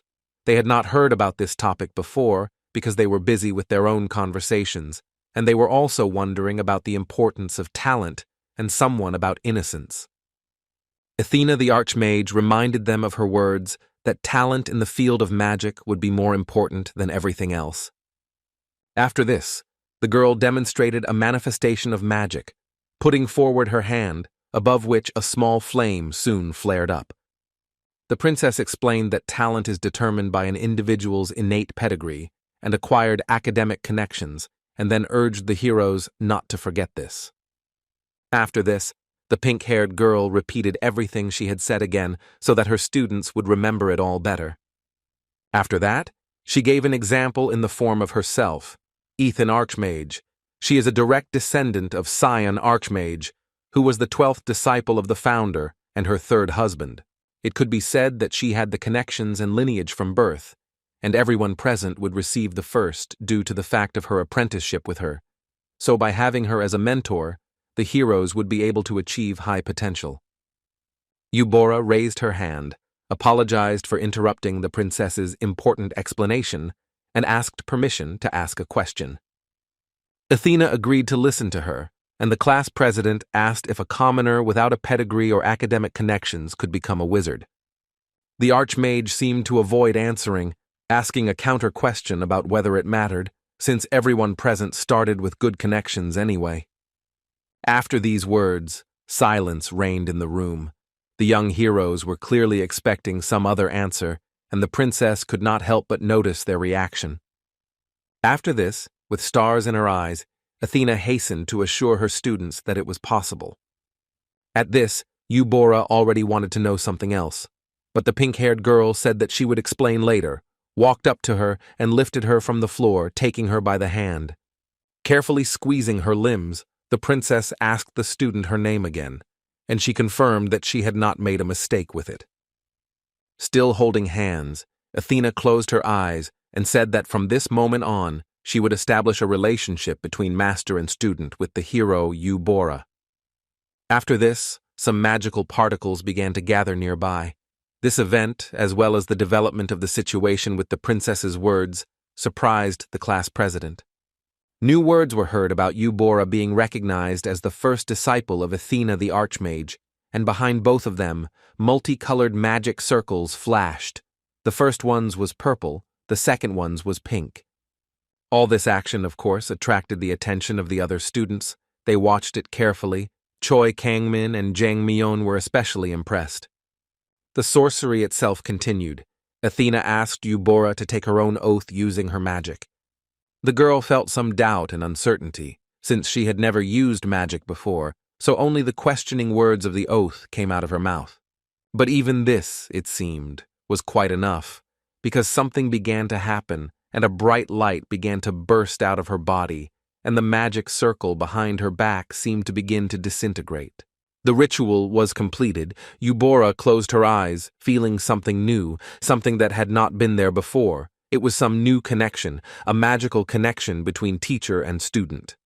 After a short time, the girl opened her eyelids, and the princess's voice immediately congratulated her. After which, Athena the Archmage happily announced that from that moment on, Eubora was a full-fledged wizard. The rapid development of events, this ritual, and the princess's words left the class president extremely confused. She did not understand what all this meant, so she asked about it. The girl's status was enhanced with the blessing of C-rank magic, and Athena announced that those who become wizards earlier than others will receive more inherited talent. Eubora explained the changes in her status window and asked the princess if it was what she was saying. The effects say that the blessing grants hopes and dreams that can be passed on to a descendant or student, but Athena said that without someone to pass on this gift, it is impossible to become a mage. This was the answer to Eubora's question. Without a pedigree or connections, it would be difficult, and now she was finally going to move on to the first topic raised. She again extended her hand to the side and lit the same magical light as before, demonstrating her magic to the young heroes. And finally, she began to talk about the founder, who became the god of magic and left behind a blessing to make it easier for her descendants and future students to study magic. After this, the pink-haired girl lit a small circle of fire around herself and also increased the previous spell several times and explained that the mage calmly uses magic with the help of a blessing. This is white magic. The young heroes immediately expressed their surprise and admiration for the princess's abilities, and she waited until there was silence before continuing the lesson. Now Athena the Archmage smoothly spread her arms out to the sides, seemingly preparing to show her students some other spell or form of magic. Her expression became serious. The usual flame, as far as this word can be applied to a spell, continued to crackle on the right, and in the left limb another flame, purple in color, was flaring up. It was quite small, unlike the previous demonstration, and did not stand out in any way except for its unusual coloring. But soon the fire began to make a hissing sound, and the princess's hand began to shake. This clearly indicated that this harmless-looking little flame was in fact not so simple, which was soon confirmed because Ethan the Archmage's glove began to crack and tear, and perhaps her hand began to suffer as well. This fire was definitely dangerous. The young heroes, who were watching all this closely, immediately expressed their concern for their mentor, surprise, and excitement. Clearly stressed by this demonstration, the princess began to talk about how she had previously been asked whether it was possible to master magic without connections and talent. Eubora realized that this was happening because of her curiosity, immediately covered her mouth with her hands in fear and tension, and tried to say something quietly, perhaps to apologize or justify herself, but Athena simply continued. The girl reported that in her right hand there was white magic, used through a blessing, and in her left hand there was black magic, which was used without it, and behind her, someone began to approach her. and the next moment the princess screamed in pain. This somewhat frightened the young heroes. One of them even hiccuped in fear. It was one of the maids who grabbed Athena by the cheeks and began to stretch them, while simultaneously scolding her for using black magic, which she was forbidden to use. The princess began to justify herself as soon as she was released. She explained that she did it so that the heroes would understand the danger of this magic. A priest was already rushing to her, who was going to heal her. The maid replied that everything was clear to her and that she would report what had happened to the queen. Athena, the archmage, immediately exclaimed that she was very sorry. The priest began to use healing magic on the princess, while she herself sniffled and began to beg him not to tell Her Majesty about this. Eubora chose this moment to approach the pink-haired girl and apologize for asking that question. Athena immediately began to assure her that everything was fine. After this, the girl said with a smile that she was simply happy that now everyone present knew and understood the danger of black magic. Now the young heroes raised a quiet hubbub, discussing what they had seen. Some began to ask questions about what this type of magic was. Someone suggested that it was an evil force. Athena the Archmage explained that black magic was not evil, it was simply different from the Founder's gift, being a form of nature, a more wild force, while Kang Hansu was approaching the village. This settlement was surrounded by a solid palisade, and the entrance was even guarded by guards. Now the guy was trying to somehow figure out a way to get inside. The man in front of him was still speaking in an incomprehensible language, but he looked away and extended his hand forward, palm up, which immediately showed what he wanted. Kang Hansu understood what he meant correctly, so he thanked him and handed over some coins he had received earlier. The guard exclaimed something in a cheerful voice. Walking through the streets of the settlement, the hero noticed an abundance of variously armed people around. He assumed that this was because there was a forest around, full of monsters who were not averse to eating human flesh. At the entrance to this town, the guy was somehow explained where to go. This was possible because this store had its own sign with a very noticeable design. After some time, night fell, the moon rose in the sky, clouds of steam rose around, and the hero came to the conclusion that money is the best thing in the world. Wiping his face, he continued by saying that thanks to this, you can become friends with anyone, even without understanding each other, be it a security guard or a hotel owner, with anyone. The hero's invisible companion sent a message that he was experiencing discomfort. Kang Hansu asked him about it again. He could not see this god, but this did not stop him from making assumptions. The guy said that he also felt uncomfortable, he was taking a bath, after which he immediately asked about the gender of the deity, male, female, both at the same time, or genderless, which made him even more uncomfortable. While continuing to wash himself, Kang Hansu announced that he would simply perceive the outsider god as a man in order to protect his dignity. The guy was rubbing his hand with all his might, trying to get rid of the bloodstain on it, but he ran into a problem. He couldn't do it, and his companion informed him that he should worry. The protagonist asked what he was talking about, but the god replied that it was a secret, and he was hiding it in his heart.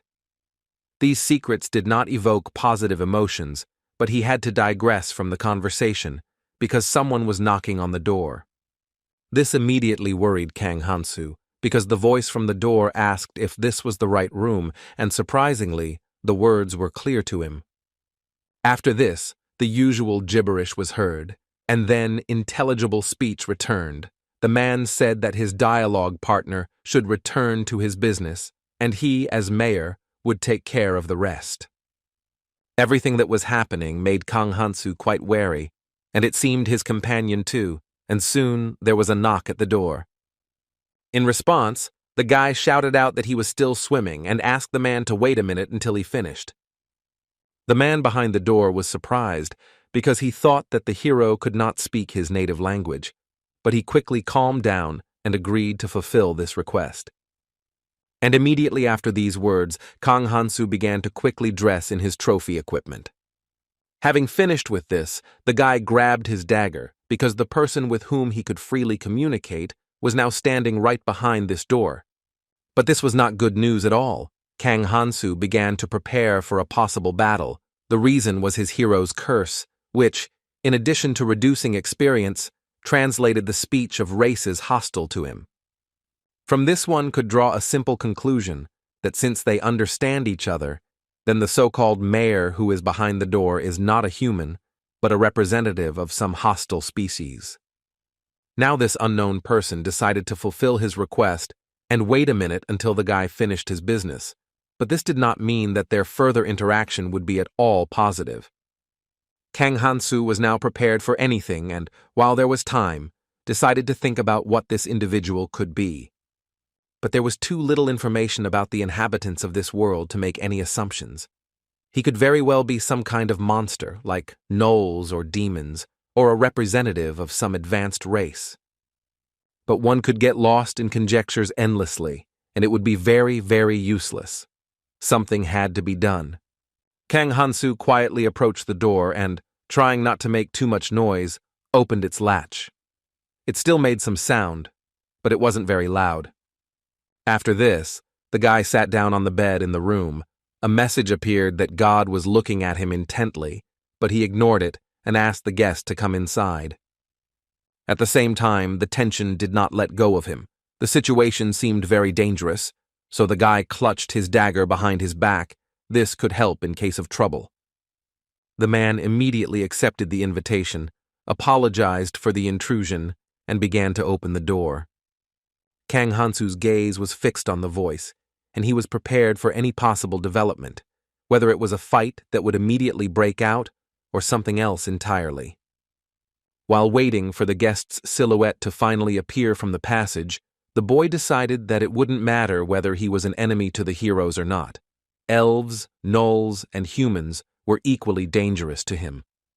The creature that looked like a common man finally entered the room, and Kang Hansu finished his thought by saying that what was more important was whether they could have a meaningful conversation. The guest came closer and the hero asked what brought him here. He asked the guy not to worry, because he was just the headman of this village. He reported that he had received a report about a traveler who spoke a different language, so he decided to check it out himself. Kang Hansu replied that he understood, but at the same time, various thoughts were running through his head. He was wondering whether the guest was really a simple person or was disguising himself, and whether he was young for a headman. The man said the guy's name and remarked that it sounded strange, thereby showing that he could see other people's statuses, and the hero began to feel somehow uncomfortable from viewing his personal information.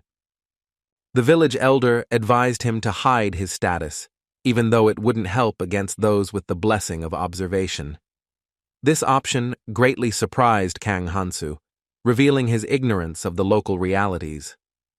Bending over the hero, the man informed him that he had expected to see an elf who had sneaked in here, but he actually turned out to be a simple traveler from afar. He looked somewhat disappointed. Kang Hansu informed him of this, to which the village headman explained that this village had bad memories associated with the pointy-eared race. At some point, the elves decided to expand their territories and began to take them away from the gnolls, while the monsters began to escape and invade human lands. Many lost their families, and the village here was built by those who thirst for revenge, which explains the number of mercenaries in this place, although now there are not many who remember these events. God sent a message that he was upset, and the elder continued his speech by saying that at the moment many people are newcomers who came here to gain experience. The old man said that before Kang Hansu left, he would like to ask one question, and the boy decided to agree to it. Then the headman took some bottle out of his pocket and said that a lot of time had passed since this was added to the hero's dinner. After that, he sighed thoughtfully and explained that it was a paralytic drug, so why was there still no effect? These words instantly brought the slightly relaxed Kang Hansu back into serious tension. He opened his eyes wide and made a sharp movement with his hand. He did this in order to quickly grab the dagger hidden behind his back, because it became clear that this elder definitely did not have any good intentions. The hero quickly approached the old man and prepared to strike him with his blade, but the man did not react to this event in any way, continuing to stand with a bored expression on his face. But something unexpected happened. The headman glanced straight at the tip of the dagger, which simply froze not far from his neck. A calm voice rang out that it was impressive.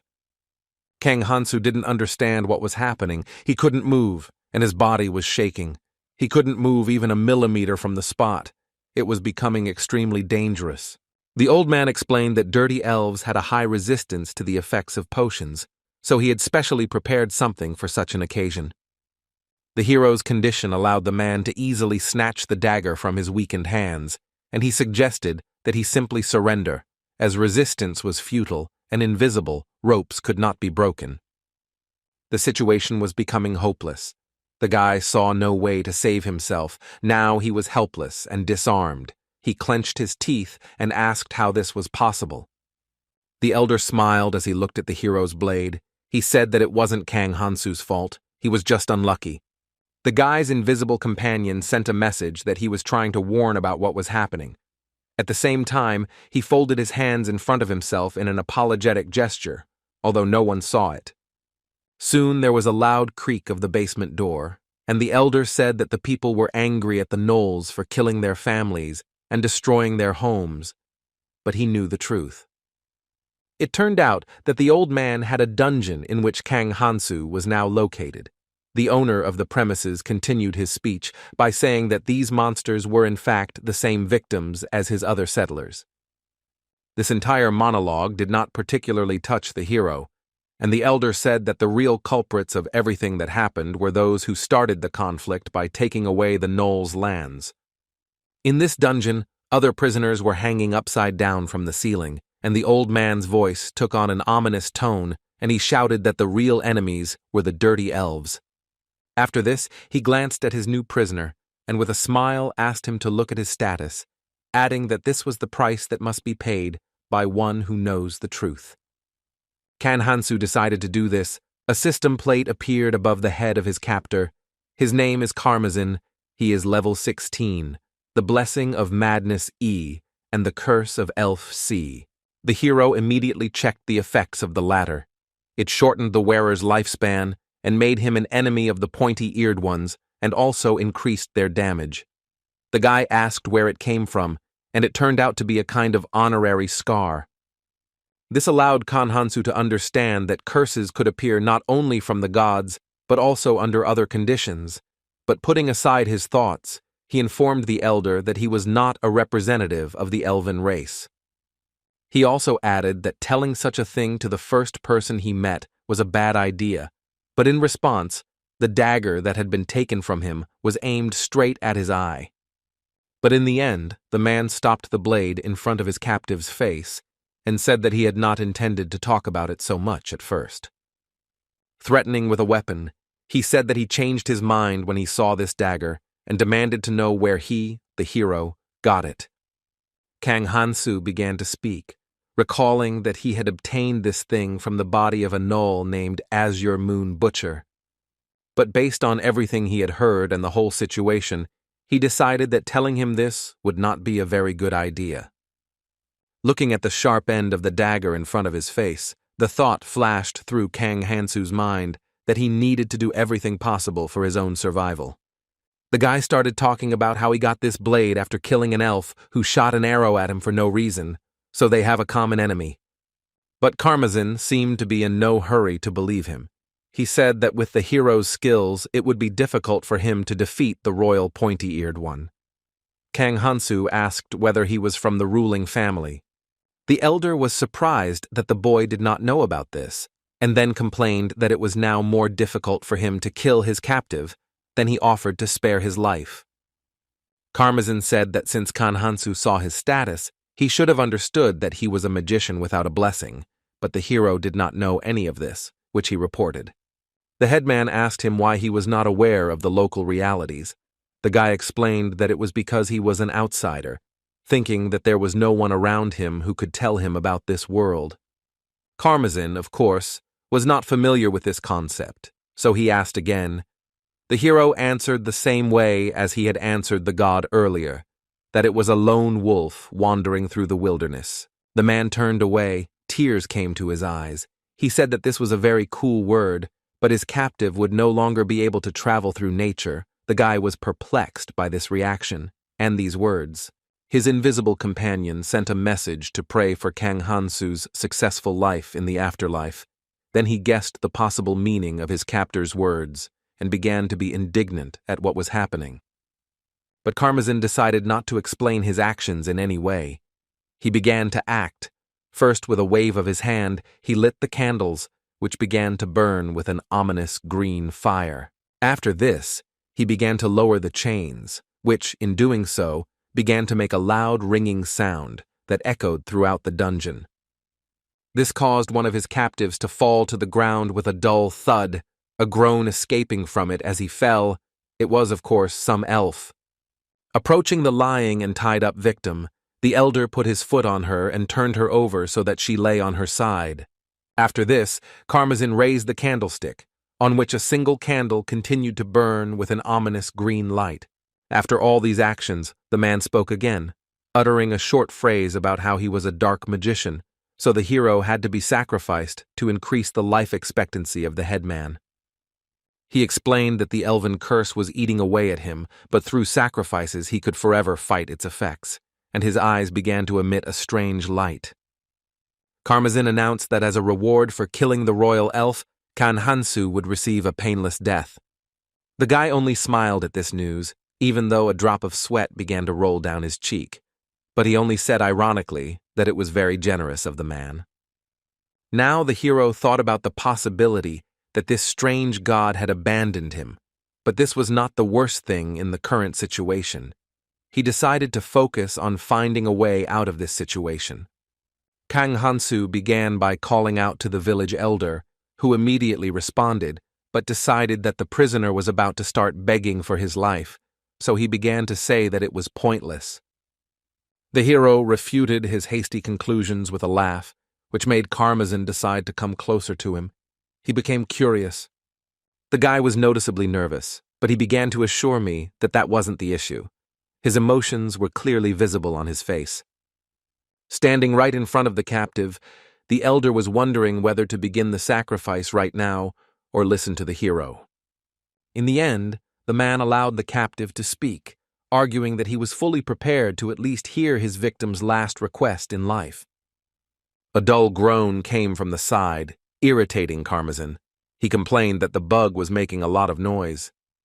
He didn't seem to have much patience, especially with the pointy-eared ones he hated, so he decided to silence his victim, and for this he took out a whip.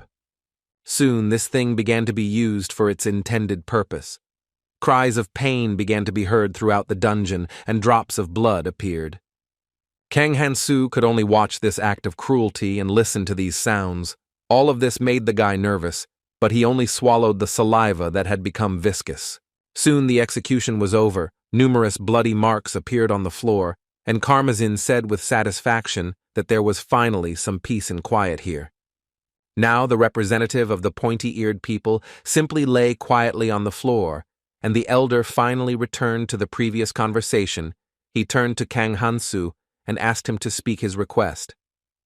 The hero was somewhat dejected by what had happened, and wondered whether this had been shown to him on purpose, and whether the man wanted to be recognized as fair. Be that as it may, the guy started talking. He said that it was probably difficult for Karmazin to follow this path that no one recognized. A smile appeared on the headman's face. He seemed to glow and decided that Kang Hansu understood him, which he said. The hero was still nervous, but he felt he was on the right track, and he explained that he understood the man because he was an outsider. Karmazin chuckled at this and repeated the essence of this concept he had heard, that it was a lone wolf wandering through the wilderness. After this, the headman smiled, rubbed his chin, and wondered if this meant that he too was an outsider. The hero's invisible companion emphasized that this was not so. Kang Hansu himself thought the same, looking doubtfully at his captor. He could only guess whether this evoked even a drop of sympathy in him. Soon the answer to this question appeared. Karmazin said with a smile that he really liked the hero. This gave the latter hope, which was quickly shattered by the fact that the headman put his hand on his heart and said that he was an outsider, so he should continue to be a lone wolf. The guy mentally resented such strange logic.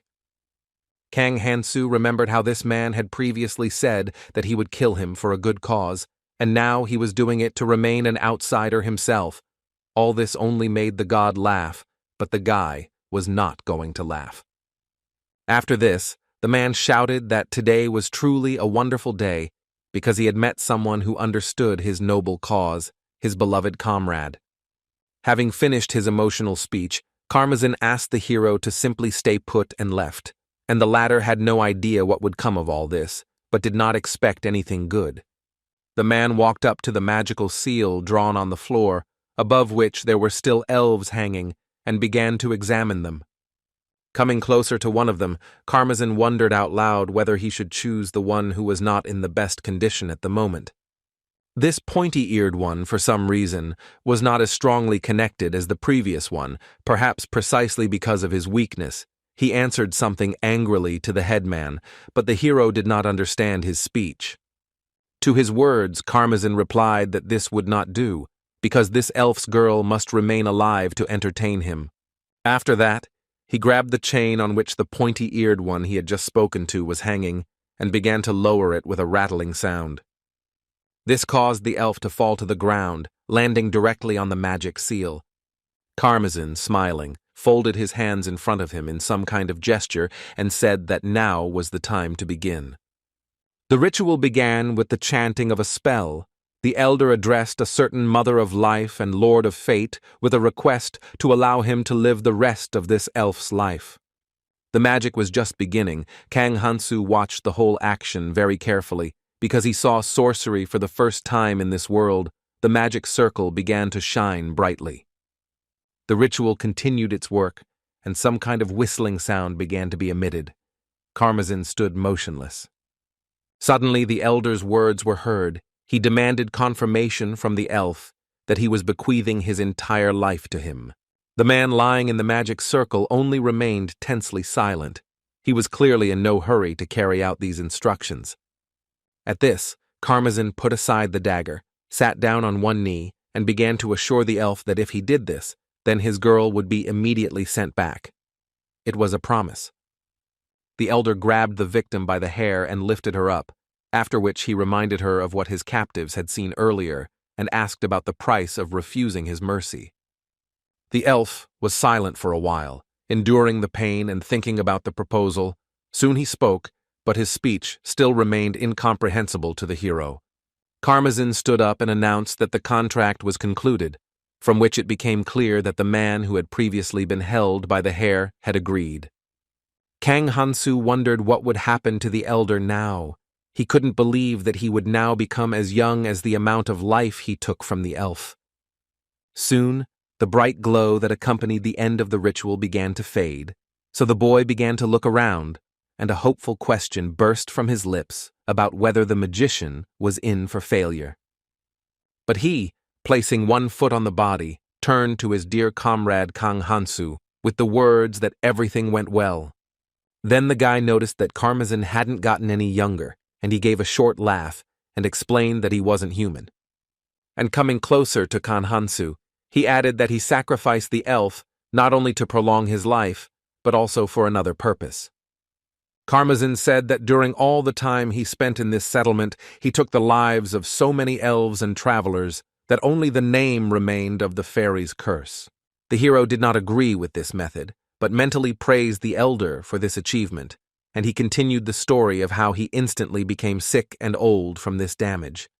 And so he would have died, if a wandering magician had not stopped nearby and offered the damned man to conduct a certain experiment. Then he immediately agreed, because this was a chance for salvation, and at this point he finished his story, and now he suddenly began to open his robes. Kang Hansu had no idea what he was doing at that moment, or what he wanted to achieve. He simply watched, waiting for the situation to develop. The next moment, his puzzled expression changed to one of surprise. What he saw was an extremely strange sight. On Karmazin's chest, one could see something completely different from what should have been there. There was the face of a monster familiar to the hero, grown right into his body. Kang Hansu expressed his surprise at all this, and the elder simply confirmed that he was a gnoll. He even did it with pride. The hero could only stare at this with his mouth open, amazed at the existence of such a strange hybrid creature. And Karmazin threw his hands up and shouted that the unification of two tribes that hated elves in his body was wonderful. He had the powerful body of a gnoll and human wisdom. With this, his revenge would be successful. Kang Hansu expressed doubt that this goal could be achieved with just these qualities, but the elder brushed it off, saying that this was enough, and also reminded him of his dark magic. He considered his hunt almost sacred. The hero decided to pay attention to the fact that he was a human and not an elf, but Karmazin told him not to worry about such trifles. The guy didn't think so, but he remained silent. He was still afraid to contradict this madman. After this, the madman grabbed Kang Hansu tightly by the shoulder, staining his clothes with the blood of the elves, and he squeezed so hard that the fabric cracked a little. The man happily reported that thanks to the hero and his words about the outsider, he realized that he was one of them, a lone gnoll wandering the wilderness. The village chief said that he would never forget Kang Hansu and, as a sign of gratitude, would use his life to good effect. The boy realized that he was still planning to kill him and asked about the reasons for this. To which I received a joyful response that Karmazin is simply an outsider, and that's just the way it is. Looking gloomily at this man, the hero realized that, thanks to today's meeting, he now understands the serious danger of these so-called outsiders. Meanwhile, while Kang Hansu was in such a dangerous situation in some dungeon, Princess Athena the Archmage was immersed in her own memories. She was called the genius of the kingdom of archmages. She always admired hard-working people, and all sorts of affairs befitting her position took up most of her time. But thanks to her amazing talent, she never had to put in much effort, but Athena was unable to continue her reflection. Eubora approached the princess with a question about a more effective way of magic, other than using imagination, and the Archmage again fell into thought. They were about how, even after hearing about the importance of pedigree and connections, the heroine tries her best to please her mentor, which is why Athena decided to make her her first student. The princess smiled and remarked that this was an excellent question and replied that if Eubora wanted to strengthen her magic, then she would have to imitate the magic of her parent or teacher. After this, Athena the Archmage lit some more magic on her hand and said that there was something else besides this.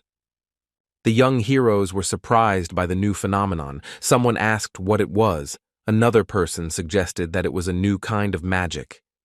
Meanwhile, the princess continued to work her magic, and eventually, a small rabbit figurine appeared on her hand. Noticing the material the figurine was made of, Eubora guessed that it might be ice magic. The princess shared with her students the information that, thanks to patronage, the royal family of archmages inherits some of the talents of their ancestors. And she added that it was precisely because of this that her family had been able to use outstanding flame magic for many generations. On the other hand, this little rabbit was created by Athena's own magic, and now she was offering the young heroes the chance to try something like that too, but they, of course, had no idea where to start. Eubora hesitantly tried to repeat some of her mentor's gestures, but that was also pointless. No one else even tried, and the class president tried a little harder, but eventually admitted that nothing was working.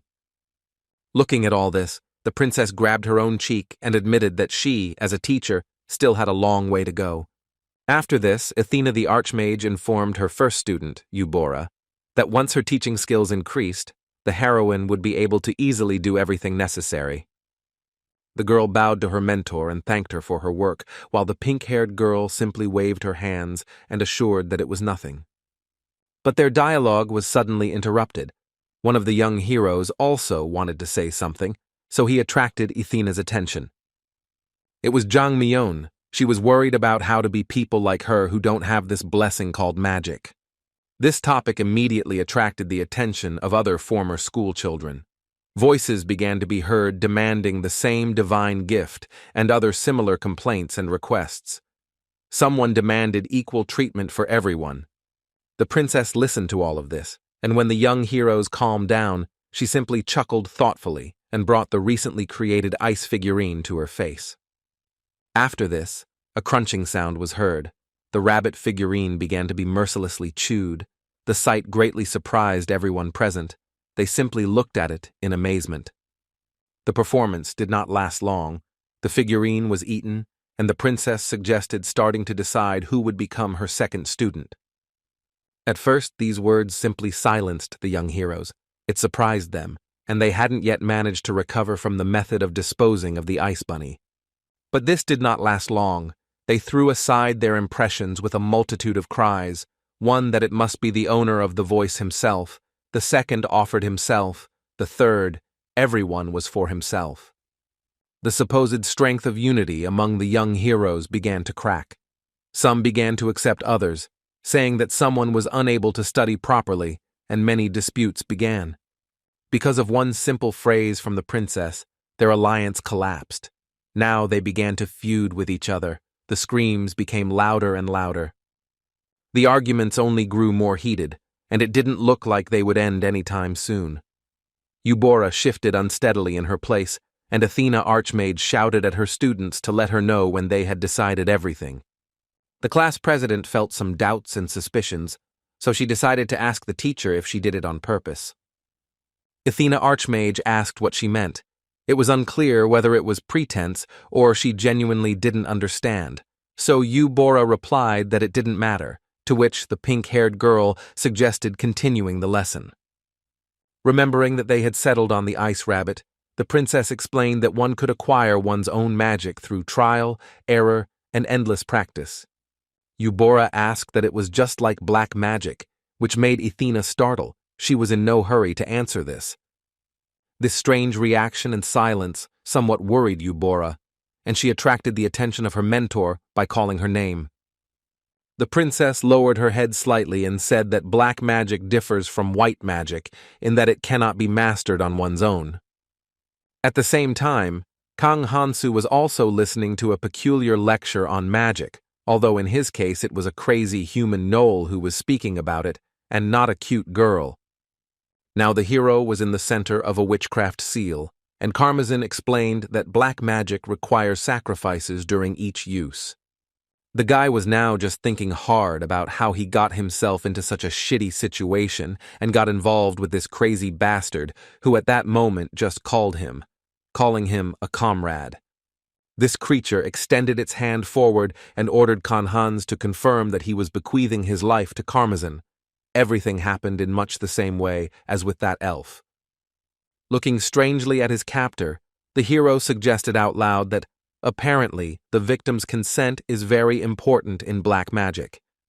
Karmazin explained that even if someone can't move, it doesn't mean they belong to him, but he didn't go into details and said that was enough chatter.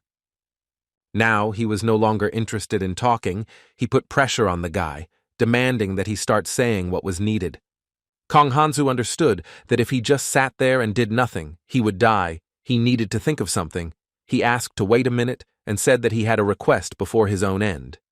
Such delays clearly did not please the dark magician, but he, perhaps out of some respect for the one he called comrade, decided to listen to the prisoner's words. The hero, with his invisible companion by his side, said that before he died a dignified death, he would like to see Misa one last time. Then Karmazin knew about her from somewhere, and began asking if she was a mercenary with a large crossbow, which Kang Hansu confirmed, noting his good knowledge. The Mad Elder asked his captive why he needed this woman, to which the latter lied with a laugh about being her boyfriend. The magic circle continued to glow, and Karmazin doubtfully wondered whether Kang Hansu was Misa's beloved, after which he let out a cheerful laugh. The human-gnoll hybrid grabbed the hero and said that he was the headman of this village and was aware of everything that was happening in it, so the guy's words were complete nonsense. The reason for these words was simple. The headman was aware that Misa's boyfriend was Cole, and as a result, this man was now warning the hero against doing something like that. Kang Hansu was somewhat disappointed by this failure. He considered Karmazin a crazy bastard, but it turned out that he took his duties very seriously. Although the guy was still nervous, he smiled weakly at the thought that it would be even easier this way. The hero calmly turned to his captor, saying that he was right about Cole being Misa's boyfriend, but that was no longer the case, so the man demanded proof. In response, Kang Hansu offered him to sniff him. He explained that this would make it clear the truth of his statements. He decided to do this with his null muzzle. Karmazin coughed and acknowledged this as significant evidence. He was confident in his sense of smell. Then the guy asked about his previous request. But the headman simply expressed his regret and explained that if Misa went missing, her partners, Gary and Cole, would suspect something was wrong. Kang Hansu smiled and acknowledged these reasons, mentally marveling that his captor would actually consider fulfilling this request. It was terrifying, but also surprising. Karmazin asked about another wish. The hero asked to be released into freedom if he survived this ritual. The hybrid was surprised by this, because even in this case the life expectancy would be extremely short, but he agreed, and they made promises to each other. Once the deal was made, the elder continued with the ritual, a satisfied smile blossoming on his face. Besides the increase in light emitted by the magic circle, there was something else that indicated the activation of the final part of the sacrifice. It was a terrifying pain that Kang Hansu immediately began to experience, mentally cursing Karmazin, who had previously promised to make everything painless. He simply blatantly lied. Watching the hero's suffering, the village elder casually said goodbye to him and said that he would tell his girlfriend that the guy had simply gone somewhere far away. Unexpectedly for the Knoll man, the boy spoke calmly, saying that this would be problematic, since Misa had already left first. Karmazin was surprised that Kang Hansu could speak normally, because he should be experiencing severe pain right now, and his words were also incomprehensible. The elder was about to ask the questions that had arisen in him when the hero rushed straight at him with the intention of attacking his captor in hand-to-hand combat. Kang Hansu carried out his plan without any problems. The hybrid did not expect the attack, so he received a powerful uppercut. After the unexpected attack, there was a short pause between the two of them, during which Karmazin called the guy a brat.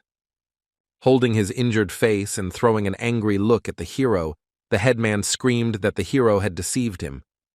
Kang Hansu also accused him of lying, recalling the pain he had experienced, which had almost driven him crazy, and his words about a painless death. Waving his injured hand, the guy said that after something like this, even a best friend would turn into a worst enemy. And Karmazin simply stared at the hero in amazement at all this. He couldn't believe that he had survived the ritual, which he reported out loud. Kang Hansu, smiling and rubbing his shoulder, replied that the village chief would find out about this when he finally died. Now the magical restriction had been lifted, and the outsider's blessing had even restored the shortened lifespan of its bearer. Only thanks to this, the guy could now stand calmly, smiling, preparing for a possible upcoming battle. Karmazin said with irritation that Kang Hansu was just a pathetic newcomer who had survived only thanks to unexpected luck. The hero pointed his finger at the black magician and reminded him of his promise to release his captive if he survived the ritual. He reached for his dagger with the intention of returning his property, while saying that it was time to honor the deal he had made. Karmazin didn't bother him in any way, at least for now, and the guy now turned his attention to something else located in this dungeon. These were the other captives of the human knoll, several shackled elven women. Kang Hansu said that this would be his prize. Approaching them, the guy raised his dagger, which made the girls freeze in fear. They had already thought that this was the end of their journey. With a whistle, the weapon was lowered down with lightning speed. The speed of the blow was extremely high. The elves began to say goodbye to their lives. But to the surprise of the pointy-eared ones, it was not they who were attacked, but the shackles on the hands of one of them. The blade, with unexpected ease, cut through the chain connecting the stylish metal bracelets together. The emotions of the freed girl could be easily read on her face. She said something with a questioning intonation, but her speech remained incomprehensible to the hero. The elf still didn't understand what had happened, continuing to sit on the floor, but Kang Hansu began to lift her up, saying that he now had a witness. Saying that the rescued one looked like she couldn't walk, the guy threw the pointy-eared one over his shoulder, and she only widened her eyes in surprise at this action. She screamed loudly and indignantly, but normal communication between them still remained impossible, so it was useless. In the end, Kang Hansu, with the load on his shoulder, simply began to run at full speed towards the door leading out of this dungeon. Karmazin called him to stop and worriedly asked him where he and his captive were going to go. Shouts of orders to stop and warnings that this shouldn't be done came from behind the hero, but he wasn't going to listen to the crazy hybrid.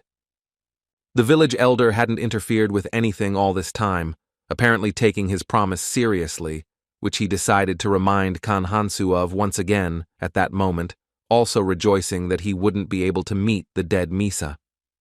The Knoll man could not know about the fact that he had been deceived, but even so he was angry and could not leave it all unanswered because it meant huge troubles for him. So he shouted out that his promise could be cancelled when he released back the lifespan that had been taken away, which he then began to do. Karmazin also began to use his black magic to create magical tentacles that began to envelop Kang Hansu, preventing his escape. The hero turned back tensely to look at the dark magician, and the thought occurred to him that his entire promise had been just a bluff from the very beginning. The hybrid smiled and said that he was disappointed in his dear comrade Kang Hansu, and therefore was forced to abandon the painless assassination. But this did not make a particularly strong impression on the hero, who said with a smile that it was too early to give up. In response, Karmazin stated that the guy was talking nonsense again, and he began to take rapid steps towards his fleeing captives, but suddenly stopped. The headman coughed, covering his mouth with his hand, and on it he saw blood, which was now flowing from the corners of his lips.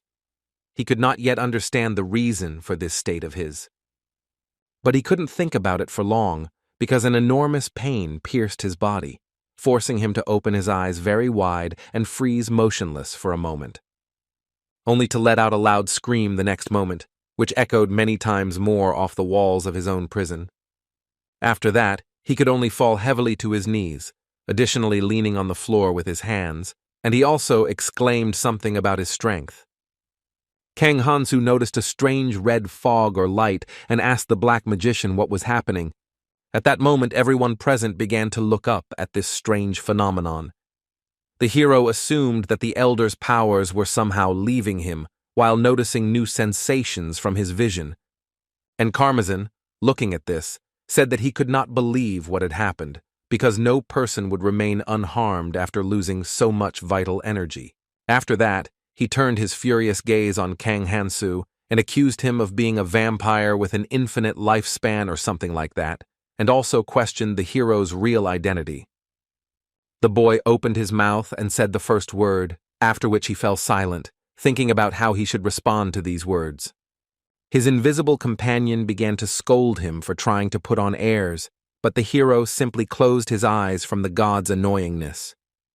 Be that as it may, Kang Hansu soon made a decision about what was worth saying, and proclaimed that he was the apostle of the outsider. This statement greatly agitated the god following the hero. A message appeared that he was struggling with embarrassment, and the guy himself mentally said that he was glad that he was happy. Meanwhile, Karmazin's condition was not getting any better. Now he began to cough up blood from his mouth. Suddenly, Kang Hansu's gaze became cold, and the thought occurred to him that by killing the village chief, who had a very high level, he would gain a lot of experience. But the hero quickly overcame the temptation, deciding that he needed to focus on escaping from this dungeon first. So he turned around and said goodbye to the black magician with a smile. The guy was about to leave when he stopped because he heard a strange voice from behind, declaring that he would not forgive this. It turned out that it was the face of a null, which was located on the chest of the elder. Previously, it seemed completely unreasonable, but now from its mouth a variety of threats and accusations of destroying their dreams poured out abundantly. As the null's activity manifested, the man's face became lifeless, and the creature's hand began to change, with red energy swirling around it. Soon, It completely covered the limbs of Karmazin, or what he became, after which he quickly rushed into the attack, trying to tear the hero to pieces. Because Kang Hansu had to waste time throwing the elf off his shoulder, and because of the surprise factor, he was unable to dodge the blow and suffered some damage. Thanks to the emerging claws and red energy, a noticeable cut appeared on the guy's chest. The monster's head was pleased with this result and began to make fun of its opponent. The monster clenched his fist and said that this power he was now using was called the Null Sword. While Kang Hansu was coming to his senses, his opponent continued to rant. He said that he was saving it for his enemies, the elves, but he had to use it now.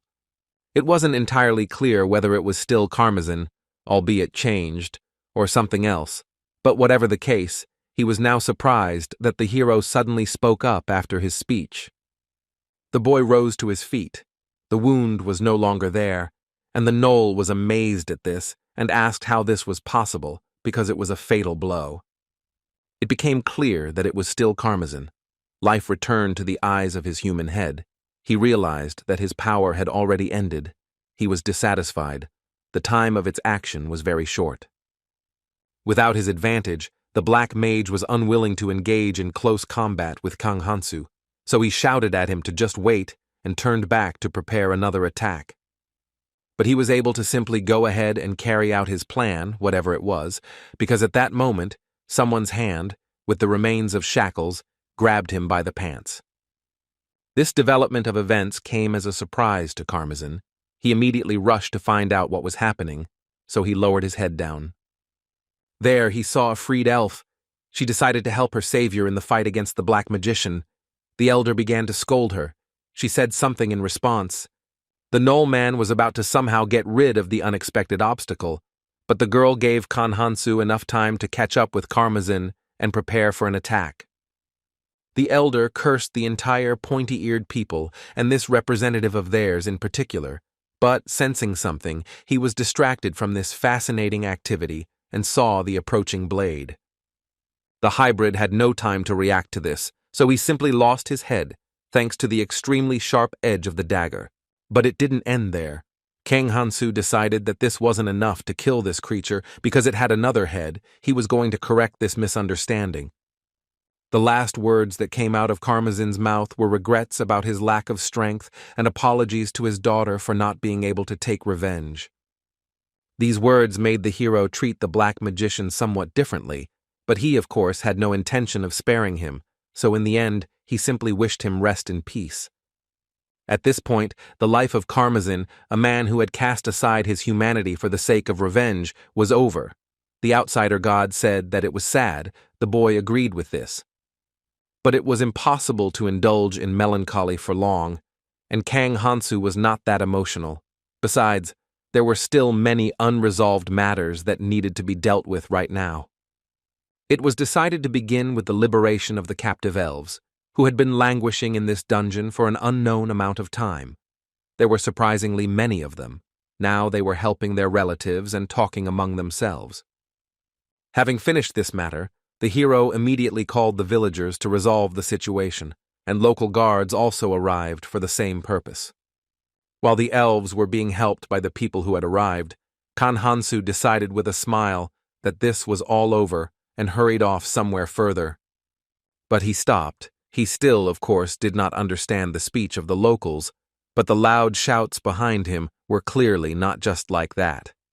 It seemed to him that they were calling him right now, so he decided to turn around and check whether his feelings were true. Behind him, the guy saw local residents and a guard, all of them keeping their eyes on the hero, and this gave the latter a bad feeling. At this sight, Kang Hansu simply smiled silently, realizing that all this would not end so easily, although he had hoped for the opposite until recently. After some time, night fell upon the world, and the hero's unpleasant premonitions were confirmed. Now a chase was taking place through the illuminated forest. It was light, thanks to 3 bright celestial bodies, but that didn't matter now. Kang Hansu took a short rest, complaining at the same time about the damned elves who caused this situation with their words. Their speech remained unintelligible, so it was unknown what exactly they said. And at that moment, it didn't matter. The voices of their pursuers were getting closer, forcing them to continue their escape. The pursuit had driven Kang Hansu into what the enemy thought was a dead end, the top of a cliff, but he wasn't going to give up so easily, so he prepared to jump. While the boy was falling down and mentally cursing this fantasy world, his pursuers caught up with him from behind and began firing at him with bows, hoping to hit the retreating target. Returning to the other heroes present in the temple, they had recently had a very serious quarrel among themselves over the issue of discipleship. But in the end, the situation was resolved with a positive outcome, thanks to the arrival in this place of a whole crowd of magicians who wanted to become mentors to people who are legendary in this world. There were plenty of such wizards, so none of the young heroes were left out, and everyone who wanted received their desired blessing. Athena the Archmage soon continued her instructions, now asking her students to imagine the image of magic in their heads and insisting on the importance of concentration. It didn't take the young heroes long to create their first magical effect. They were able to summon small flames in their palms. One of the boys asked the princess about the use of mathematics in magic. She recalled that it is a science that merchants study and replied that in magic 2 is better than 1. The hero then explained that he meant formulas and the use of calculations to simplify the casting of spells. But this question was a disappointment for him. Athena the Archmage simply answered that nothing like that existed, to which the guy asked again and asked for details. The princess said that when creating, for example, a fireball, no calculations are used. There is only one reason why they use magic. It is their mentor who knows about these spells.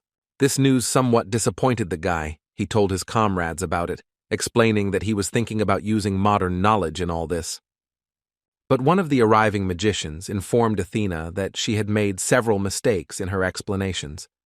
The man refuted the princess's words, saying that even magic uses mathematical formulas, which pleased the guy who had asked earlier. Then the magician lit a fireball in his hands and explained that since their mentor had indicated it in the example, he would continue her explanations from this very point. The wizard explained that the princess had only studied theory, so she might not know that they had managed to implement mathematical formulas to increase the effectiveness of magic. One of his colleagues sent some kind of blue ball into the air, and the man explained that this was designed to conserve spiritual energy, since in war one must always avoid wasting it needlessly. The magician said that to shoot a fireball over a long distance, it is important to take into account the angle of the fireball and also pay attention to the direction and strength of the wind. Having finished with this explanation, the sorcerer sent his spell upward, where it exploded deafeningly. He called the guy wise and asked him if he was talking about exactly that, to which he received joyful assurances that everything was correct. After this, the old man offered his help in teaching, adding that the princess could also learn a lot from his words. This development of events did not seem to please the crowned head, but she decided to agree to this proposal. After the old man's speech, other arriving wizards decided to join the action. Voices began to be heard from everywhere. Some young heroes were interested in the words about war, while others were attracted by something else. The training progressed quickly, thanks to the help of outstanding mentors. Various gods watched with interest, the demonic and legal ones quarreled, and the young heroes soon more or less mastered magic. Meanwhile, a storm was raging over the sky of the settlement where Kang Hansu had recently been. Heavy rain was falling, and lightning was flashing from above. Local healers helped the elves who had suffered from the consequences of long imprisonment. Now, for example, they were treating abrasions from the shackles. The doctor told the pointy-eared girl that she had already applied everything that was needed and that she needed to be patient for just a little while longer. The healer asked the girl, who was Espresso, the Elven princess's maid, how she was feeling, and she replied that she didn't look like she was okay. It was clear that the only thing that could be done was to ease the pain of the victim. Only a miracle from one of the 2 saints could help her, but there was no chance that such important people would come here. The girl regretted that she couldn't cure the elf.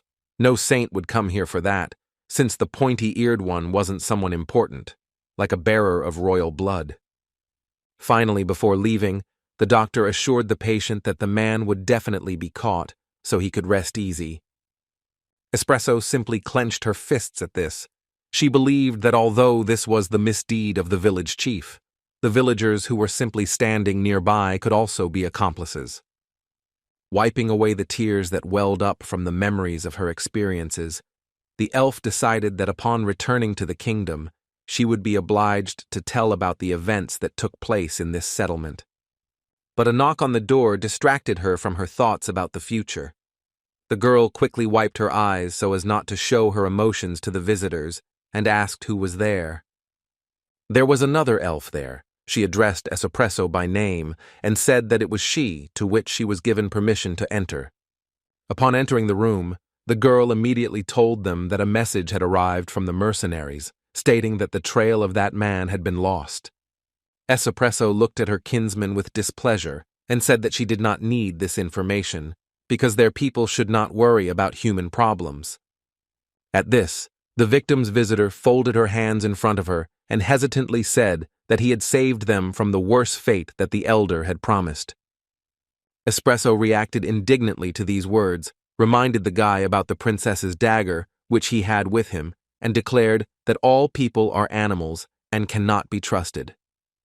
The girl who arrived clearly did not agree with these words. She again hesitantly insisted that the man had saved them all. The girl smiled and said that this was precisely the reason she was keeping silent. They didn't say that he needed to be killed. It was all just animal squabbles, she said. The other elf again disagreed with her kinsman's statements, but she still felt unsure, even though she tried to say that calling people beasts was wrong. Suddenly, another pointy-eared woman burst into the room, addressing Espresso and asking what all this meant.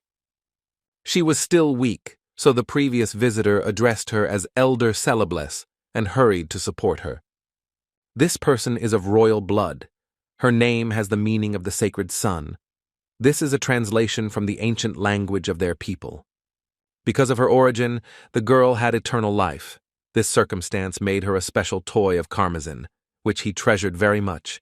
She remained in that dungeon basement longer than anyone else. They tried to calm the elder down by telling her that as soon as the kingdom was informed about what had happened, everything would end, but she categorically disagreed with this, which she made clear by screaming. The flash of emotion passed, and Celebless said that despite the fact that the man could have escaped on his own, he freed her, and later the others. Espresso shouted with confidence that she was sure that the guy was hunting for the elder's eternal life. But the girl's emotional remark did not touch Celebless at all.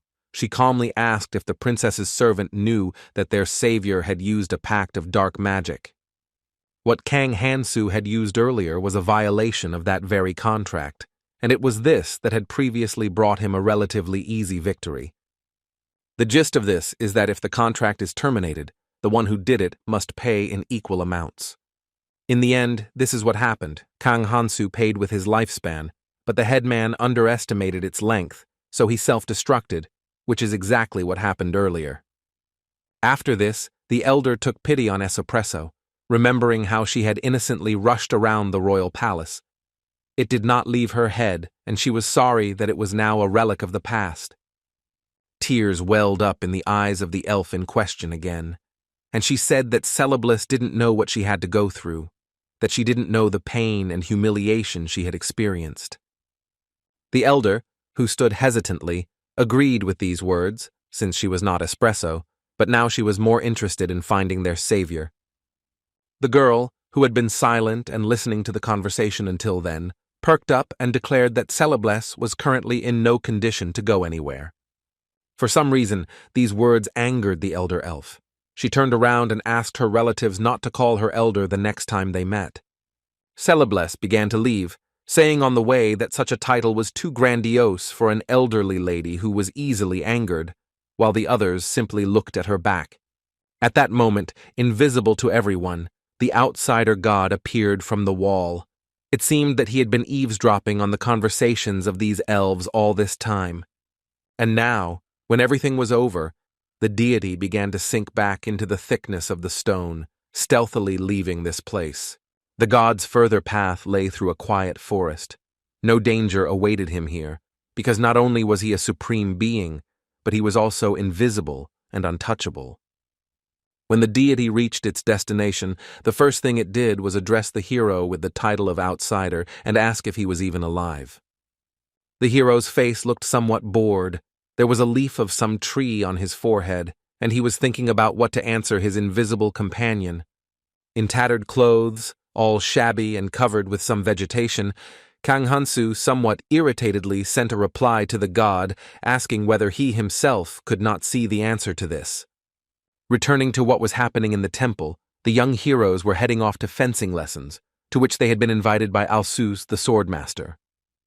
And upon entering the required room, something awaited the former school children that they clearly did not expect. Some were delighted by this, others were perplexed. One of them immediately asked why they were having tea instead of the planned training session. He didn't understand what was happening, and he wasn't the only one. The young heroes expected to see a training room or some kind of arena, but it turned out that they had come to a banquet hall. As a result, instead of the expected activity, people sat down at a table laden with many dishes and began to wait for the prince's words. Lifting his cup of tea from the saucer, Alsus made a toast in honor of the heroes who chose the path of the swordsman. The rest of the people present immediately supported the swordmaster, letting out a loud cry for the health of those present.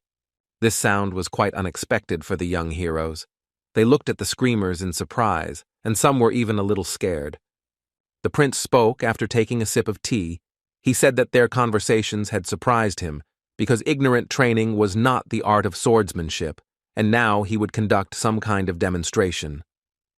Having asked the man, who turned out to be the captain of the knights, for a sparring match, Alsu immediately received consent, adding that it was an honor for him. No one was going to put this matter off, so loud footsteps were immediately heard. A demonstration for those present would be held right now. The prince said that he would first show the young heroes an example of fencing and ordered the man to demonstrate his mastery of the sword. As soon as the knight captain expressed his readiness for battle, the swordmaster rushed towards him immediately, and the sparring began. Now the young heroes could carefully watch how the fight between two experienced swordsmen unfolds. Their eyes were glued to this spectacle, and now they could understand with their own eyes a little what real swordsmanship is. Even though it was essentially a training sparring session, both opponents clearly took it seriously, as they were difficult opponents for each other. At some point, another ringing sound of clashing blades was heard, but this exchange of blows ended with someone's weapon being knocked out of their hands and flying high into the air. After a short period of time, the sword finished its flight, accompanied by a rotation, and fell point down, deeply embedded in the floor of the banquet hall. The loser was Alsus, who immediately praised his opponent for a good blade dance, only to hear in response that it was just flattery. But the prince was not going to end the demonstration there. He grabbed his weapon and announced that he was now going to show the young heroes the true art of swordsmanship that they would be learning. A nearby healer immediately began treating Alsus's injured limb, and he asked the knight captain to fight with all his strength this time. The man replied that it would be an honor for him, and immediately the differences from the previous duel became noticeable. A certain energy began to flow around his blade. Almost the same thing happened with the prince, but with him it happened with his whole body, and not just with his sword, and the color of their energies was also different. There was no signal to begin. At some point the knight captain simply let out a loud cry and ran towards his opponent. The blades of the two swordsmen clashed, and their energies began to spread in all directions, fighting with each other. For a while it seemed that their strength was equal, but at a certain moment one of the swords was cut, and the sparring ended unexpectedly quickly. The loser was the captain of the knights. He immediately admitted his defeat, while looking with some tension at the remainder of the blade remaining in his hand. Alsus the swordmaster noticed that the knight captain's swordsmanship had improved considerably, and he thanked him for the praise and bowed slightly. The young heroes began to talk among themselves in bewilderment. They did not understand what had happened and were surprised by the speed with which the sparring ended. The prince, smiling, explained that this was the art of swordsmanship, the power that allowed one to destroy any enemy, be it a demon lord or a detachment of heavy cavalry. These words somewhat impressed the young heroes. One of the guys hesitantly agreed with Alsus's words and noted that this is the ability to strive for maximum efficiency. The swordmaster stated that since those present understood the concept, he would now begin to teach them, but before that, they needed to finish the tea in front of them.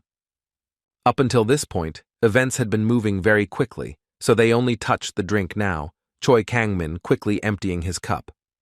But, having tried his tea, the guy only opened his eyes in surprise, and the liquid almost burst out reflexively, but he held back. He was not alone in this. His comrades also noticed the terrible taste of the drink, and they immediately began to complain about it.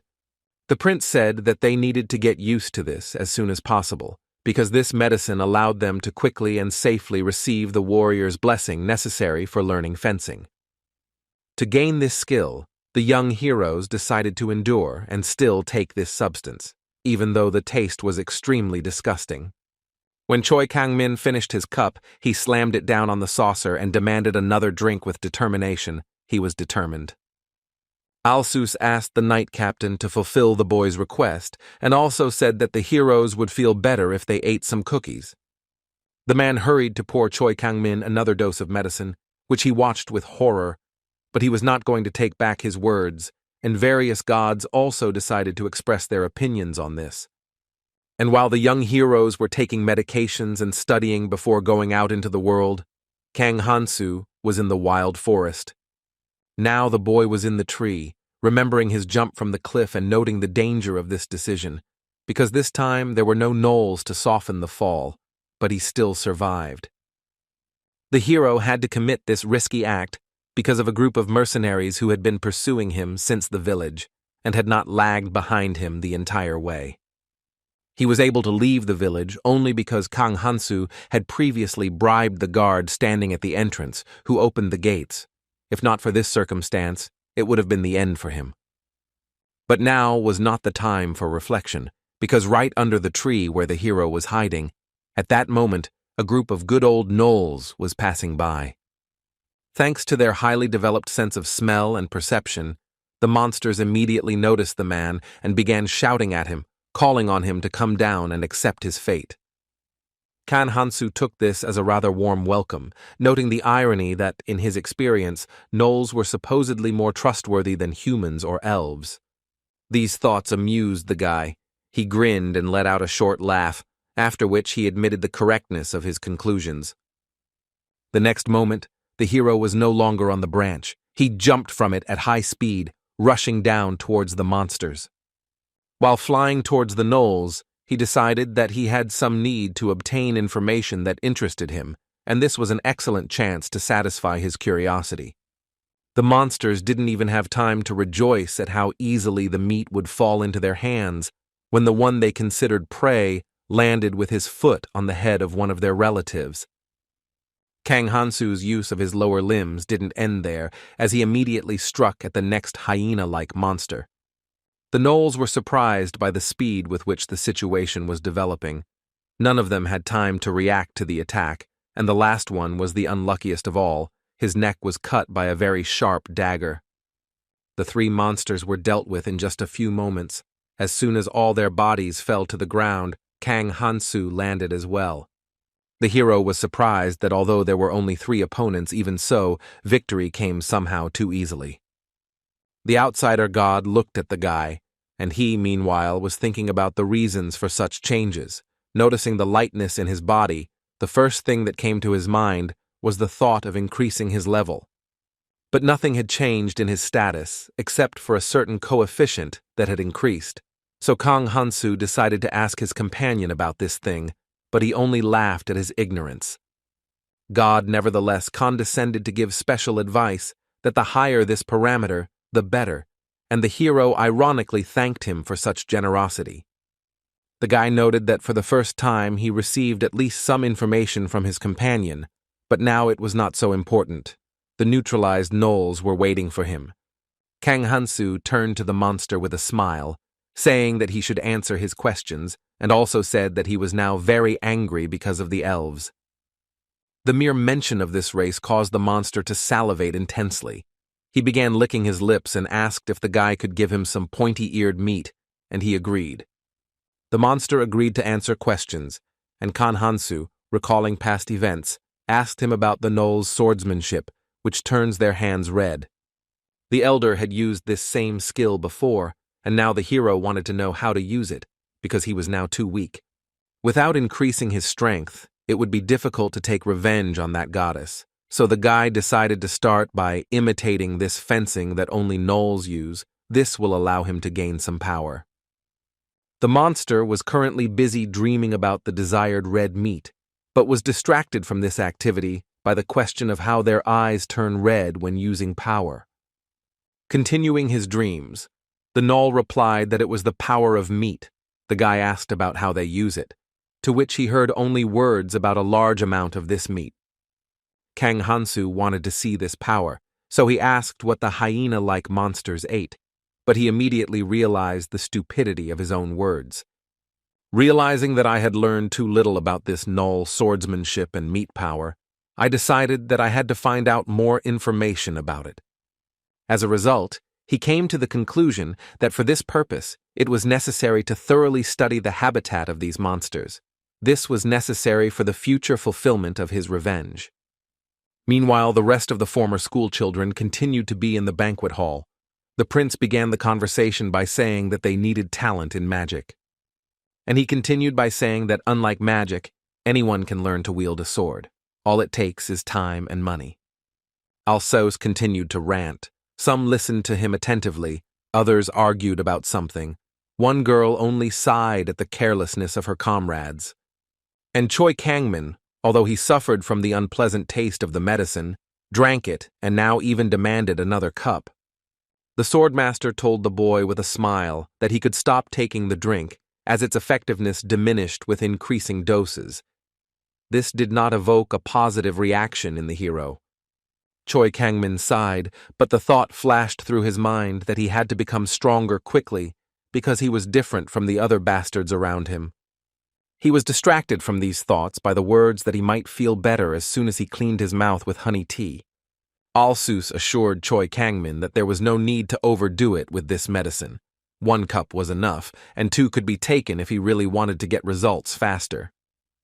The hero replied that in that case, he would take a double dose of the drug in the future, and the prince was only pleased with his words. But the swordmaster also added that one should not expect to receive a warrior's blessing in a short time, citing the example of how a child cannot turn into an adult overnight. These words greatly worried Choi Kangmin. He did not want to spend a huge amount of time on these studies, so he asked the prince about the duration of this training. Alsaus explained that all this would take about a year, depending on the individual differences of the heroes. The guy's indignation was distracted by the glow of the system window. Choi Kangmin's status has a new blessing, F-Rank Fighting Spirit, which increases his strength the longer the battle lasts, but will be reset upon defeat, or when his will to fight is broken. The boy was surprised and delighted by this event and the effects of the new gift of the gods. Several gods also reacted to this. One was responsible for war, the second for martial arts. The prince noted that this blessing was granted by the deity of war and congratulated the hero on this, also informing him that he had great hopes for him. Choi Kangmin hesitantly scratched his cheek and said that he was flattered by this praise from his highness. After this, Alsus informed the young heroes that first of all, they needed to learn how to hide their status window from others. Meanwhile, Kang Hansu continued to fiddle with his captive gnoll. He wasn't particularly smart, but he could still be of some use. Now the monster was busy devouring the captured boar, and the hero watched this meal with detachment. Several days have passed since Kang Hansu began to monitor this gnoll in order to observe the so-called power of meat. At that moment, the monster cast a menacing and sullen look behind his back, bared his teeth, and let out a loud growl. After that, he rushed straight at Kang Hansu, But he was not surprised by this, because this knoll tried to hunt the guy whenever he had a chance to do so. Although he had never even come close to succeeding in this endeavor, he also failed this time, receiving a kick to his face. The hero merely hissed at this latest attempt at attack. The knoll, oddly enough, was too weak to care even a little about it. When you open the status of a defeated person, you can see his name, his 6th level, and complete zeros on the coefficient parameter. Kang Hansu asked the knoll about his level with displeasure. He couldn't understand how he remained so weak. Fang, broken by the arrow, replied that he was quite strong, showing off his trophies tied around his arm, and boasting of his victories over the pointy-eared ones. Looking at this, Kang Hansu remembered that the knoll had previously said that his kin, who were good at their job, took the hair of the elves they defeated.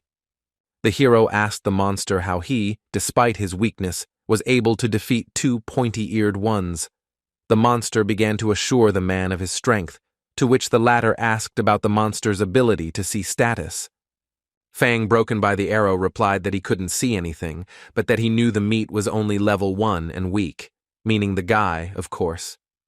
Kang Hansu decided not to tolerate what was essentially an insult from the monster's mouth, so he decided to simply punch him in the face while pondering his mental abilities. Besides all this, the hero also studied other information. For example, right now the knoll was pointing somewhere to the side and exclaiming that tons of elven meat could be found there. Now Kang Hansu learned the location of the village of the pointy-eared ones who had previously ambushed him, and the information about the past that the headman had told him earlier was also confirmed. His words turned out to be true. Now, Fang, broken by the arrow, was complaining about the bad elves and reporting that the meat had been stolen while clutching a rabbit in his hands. The knoll was delighted with the tasty meat of the small animal. He loved it, which he told the hero, who only watched the monster with doubt. Kang Hansu began to notice changes in the monster's body. They were clearly visible. Every time he ate something, the power in his stomach began to grow. It was much simpler compared to the headman's black magic, which stole life force, although the effectiveness was much lower. When the hero asked if the monster was full, he shouted loudly that he was full and felt very well. At the same time, his body began to change. The color of his fur turned red. Active salivation began to flow from his mouth, and a bloodthirsty voice insisted on the need for much more meat. A low, guttural growl came from the mouth, and Fang, broken by the arrow, clarified that he did not want simple meat, but a talking one. The knoll rushed at Kang Hansu with fury, wanting to devour him, but the latter did not underestimate his opponent and also hurried to meet him. A fight was brewing. Suddenly, a red energy burst out of the hero's body with a pop, after which it enveloped his fists. The boy thanked the knoll, because thanks to him, he was able to find out why this skill is called the power of meat, and moreover, he was able to apply it. Kang Hansu quickly rushed past the enemy, using his fists like blades, striking the monster. This was made possible precisely by the red energy. This force turned out to be powerful enough to easily cut the monster's body into 2 halves, and he didn't even immediately realize that he had already lost. Lying face down in the grass, arrow-broken Fang tried to turn towards Kang Hansu, then asked him how talking meat could be so strong. Turning his reddened gaze to the fallen man, the hero declared that his acquaintance with the knoll had been very useful, and that this power had been achieved precisely thanks to the monster. The guy came closer to his recent opponent, thanks to which he was able to get a better look at the winner of this clash, see the energy, and ask if he was also a knoll. Kang Hansu's red eyes suddenly flashed brightly, and he answered the question in the negative, adding that he was human. The guy looked at his hand, covered in hissing energy, and said that it was an amazing thing. It was caused by strong emotions or chemical reactions in the body. As he continued walking, he wondered what emotions the knoll was experiencing for this. He suggested that it might be greed, driven by the desire to maintain the feeling of satiety. The outsider god expressed his confusion at the hero's changes and the fact that he was able to use this meat power, to which the boy noted that it was unlikely that anyone else would be able to use this skill. Kang Hansu explained to his companion that he would have died from using this due to depletion of life energy if he did not have his divine gift, and the gnolls constantly replenish it with meat. This outsider's blessing restores the hero to good condition before his powers are exhausted, and he does this every time, creating an endless cycle of exhaustion and restoration. The boy was very happy with this effect and the opportunities that opened up, but God scolded him for his childish behavior, so he hastened to take control of his emotions. After some time, night fell, and Kang Hansu ran swiftly through the forest, accompanied, as always, by his invisible companion. Another group of gnolls appeared on his path. They had already noticed the scent of the man, so they prepared to hunt for prey. Screaming for the monsters to get out of his way, the boy quickly punched them in the face, sending them scattering. The gnolls were neutralized, and Kang Hansu, without slowing down, continued his run through the night forest. The monsters could no longer rise. After witnessing this short clash, the outsider god was very surprised, and the hero's strength increased significantly. But despite the increase in his power, Kang Hansu was not happy in the least, because initially he should not have been bogged down in all this, but should have been able to calmly use his smartphone under the covers. And now instead he runs through this night forest, full of man-eating monsters armed with his dangerous dagger. At some point, the outsider god flew forward and a system sign appeared in front of the guy, which reported that his companion was pointing to the left. Kang Hansu thanked him for the advice and changed the direction of his run. Soon the outline of his destination appeared behind the trees. A palisade and a lit fire were visible. Smiling and with reddened eyes, the hero pulled his dagger from under his cloak and asked into the air whether he should go and punish these fantasy barbarians with the power of fantasy. At that moment, 2 village guards were patrolling the stockade. They were talking about something, but the words remained incomprehensible to the guy. Kang Hansu was watching this. He was planning to sneak into the settlement unnoticed, but the security turned out to be better than he expected. Although this was a problem, it was not a very big one, because the hero had remembered the layout of the village well earlier, when he had calmly walked around it. But his thoughts on this matter were suddenly interrupted by the appearance of a system window, saying that some god was calling him to go right now. The unexpected message from his companion surprised Kang Hansu. He was unsure whether this decision was the right one, but they simply began to hurry him. The hero did not understand why the god decided to give him advice. He did not understand what was on his mind, but he decided to follow his words, because his intuition said the same thing. He had managed to get straight to the palisade without any problems, and now he was trying to somehow overcome this obstacle. He had a good chance of doing this. While the guards were in the distance, the thoughts did not take long, and the guy plunged his dagger into the wood. After that, he pushed off high into the air and flew over the fence without any problems. His strength and speed made it easy. The penetration was successful. The guy landed on the other side of the obstacle and was now on the territory of the settlement. Looking around and not noticing any guards in the area, Kang Hansu sighed with relief. He was lucky that no one was guarding this place. A certain god ominously told the hero that he should be grateful.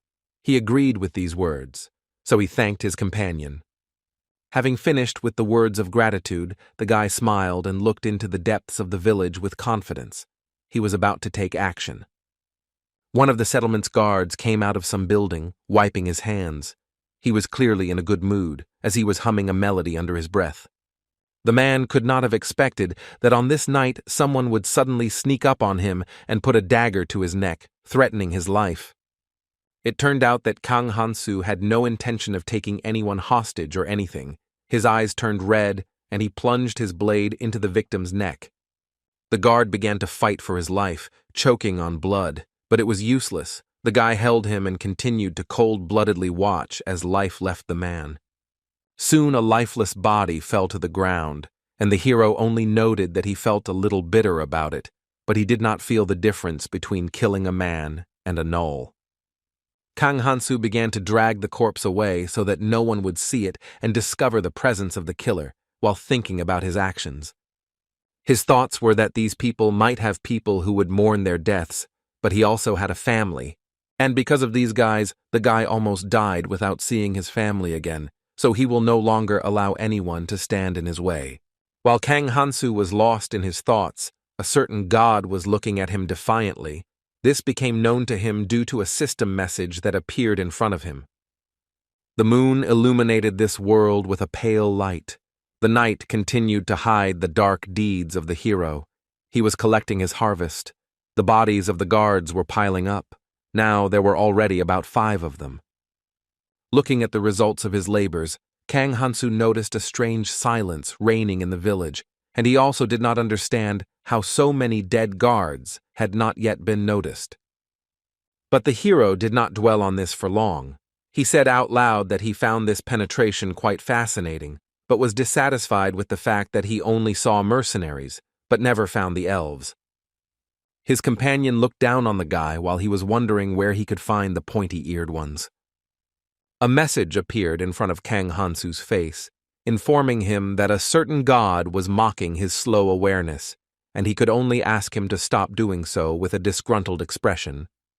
Communication with the outsider god had to be quickly curtailed because an unknown speech was heard behind him.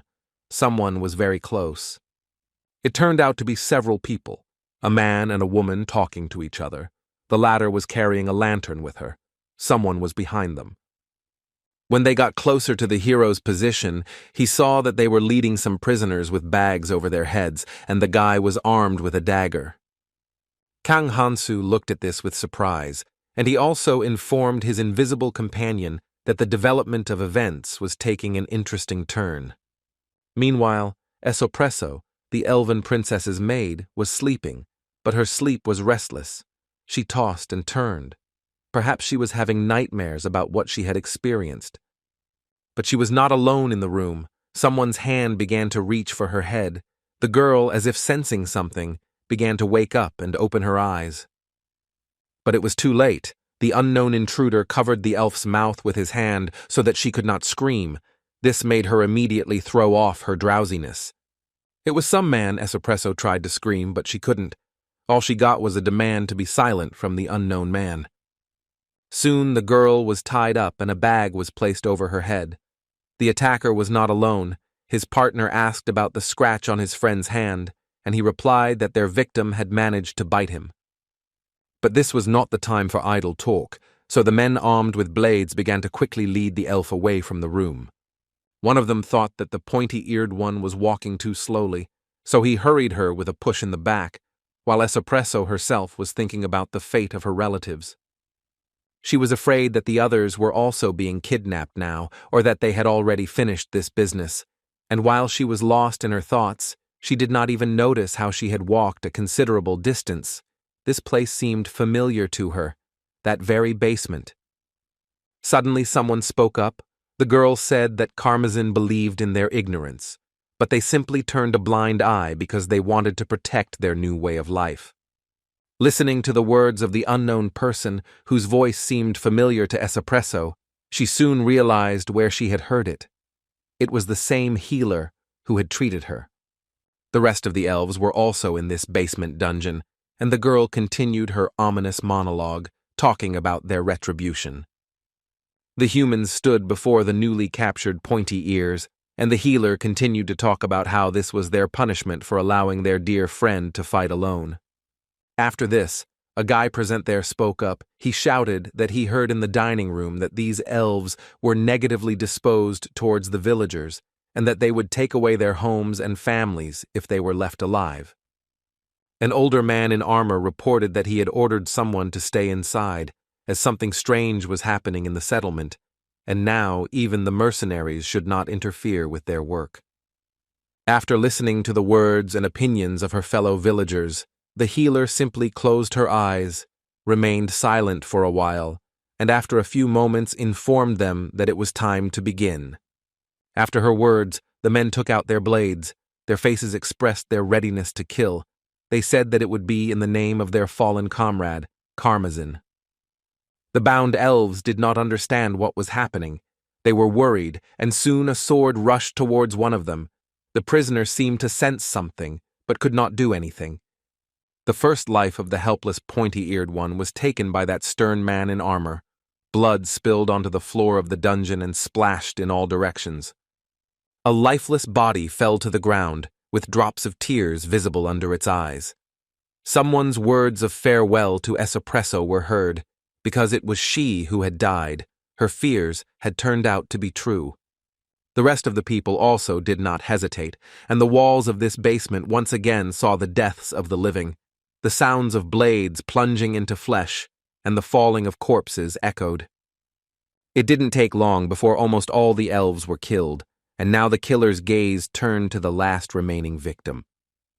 It was Elder Celeblis tied to a chair, and people began to think out loud about their next steps. Their words somewhat surprised the girl. She fixed her gaze on them and asked if their goal was to kill everyone, including herself. She did not understand what their words were about. One of the guys said that he caught this girl when she tried to leave the village, and the second added that she must be located quite high in the hierarchy of their people, and her death could have consequences. The elf, who had experienced a lot in this place, which could be seen from her cropped ears, looked down and said that she understood the feelings of these people. After these words, their savior came to mind, and she said that killing him in order to hide information about what happened did not suit her. Celeblis' eyes lit up with anger. She expressed her feelings to her captors. It seemed like she was more worried about the boy than about the death of her relatives, although it was unknown what was going on in the elder's head. The humans seemed unwilling to risk the misfortune of killing a high-ranking elf, so they offered her freedom in exchange for silence, but the girl was skeptical of an agreement based on threats. The healer dispassionately asked the elder why she was going so far, because even if she lied, she could leave this place and gain freedom. Celeblis simply replied with a laugh that elves never lie, even to save their own lives. To this, the man in armor merely pointed his bloody sword at the captive and said that in this case they had no choice and they would do it as painlessly as possible. The man had already begun to swing, preparing to cut off the elf's head, and the elder herself, only somewhat detached and with a hint of curiosity, asked herself whether this was her death. She had already closed her eyes in anticipation of the inevitable, but around her there were screams, sounds of battle, someone's quick movements accompanied by the whistling of the wind, and blood splashed on her face. When it was all over and silence reigned in the dungeon, Celeblis finally opened her eyes to see what had happened and why she was not dead yet. She did so just in time to see the head of the armored man, who had just been about to take her life sent flying, separated from his body. You could see from Celeblis's face how surprised and shocked she was by this sudden change in the situation. All that came out of her mouth was a question about how this was possible. And in front of her stood the same savior who had previously freed her and her relatives from the captivity of the elder, and that he was here again, but the rest were already dead. Kang Hansu fixed his glowing red eyes on the elf tied to the chair. She asked a question, but her speech, as always, was incomprehensible. The hero said, somewhat surprised, that they had met again, since it was this girl he had tried to carry away from the basement before Karmazin's attack. But now was not the time for meaningless talk and reflection, because there were still people in the dungeon who were worth killing. While the battle was raging, Kang Hansu had time to think about whether he should take care of everyone, because he planned to kill the locals, not paying attention to whether they were people or elves. Even though the guy wasn't fully focused on the fight, the first opponent had already fallen to the floor. They didn't pose much of a threat, and one of the girls watched the battle in horror. She began to tremble. Tears appeared in her eyes, and a scream was heard. One of the words, to Kang Hansu's surprise, was understandable to him. This event made the guy stop. He was curious to know the reason why he understood this language, but unfortunately, it was not the right place and time for this. He was interested in understanding at least something, but he had no intention of sparing anyone, although due to the delay, the girl managed to avoid the blow. She immediately hurried to leave the basement through the door, and the hero's red eyes watched her actions intently. She couldn't leave, even though she hoped otherwise. The next moment, her hopes were shattered. She only managed to open the door when Kang Hansu's dagger suddenly appeared in her head. He decided to eliminate this target by throwing his blade, which he did brilliantly, although his accuracy was not very good. Looking at the dead, the guy noticed the unexpected ease of the battle that had taken place and praised himself for having prudently eliminated the armored man first. When it was all over, Kang Hansu's attention was drawn to the last living creature here besides him, the elf, who began to say something. But all her words, as before, remained completely incomprehensible to the hero. He only looked at the girl, also shaking the blood off the blade. The guy looked at the girl's status. Her name was Celebless, she was level 12, had the blessings of Tamer A, Life C, and Pure Heritage B, as well as the Curse of Nobility B. For some reason, Kang Hansu couldn't bring up her stats window earlier, so he concluded that she was deliberately showing it to him. The boy himself had only one blessing, while the elf had 3, and quite high ranks at that. True, the tamer only helped with the animals, but whatever the case, she needed to be dealt with. The hero called the girl by her name, to which she seemed to confirm it, and expressed joy. He decided that she showed her status, perhaps just for this. This event made Celebless seem to glow, as if she didn't care about the death of her relatives. All of this Kang Hansu found a little strange. Watching her face, the guy realized that if it weren't for the outsider's blessing, he might feel completely different. His thoughts were interrupted by the god's complaints about his discomfort and the fact that he had to remain alone, which only caused their hero to let out a tired sigh. Sitting down in front of the elf, Kang Hansu addressed his companion with the words that he remembered the punishment for ceasing to be an outsider. Celebless watched her savior's actions with a degree of unease. Communication between them remained impossible, so she could only wait for events to unfold. The hero himself thought that this elf was very lucky because despite the fact that he wanted to kill everyone, she would remain alive.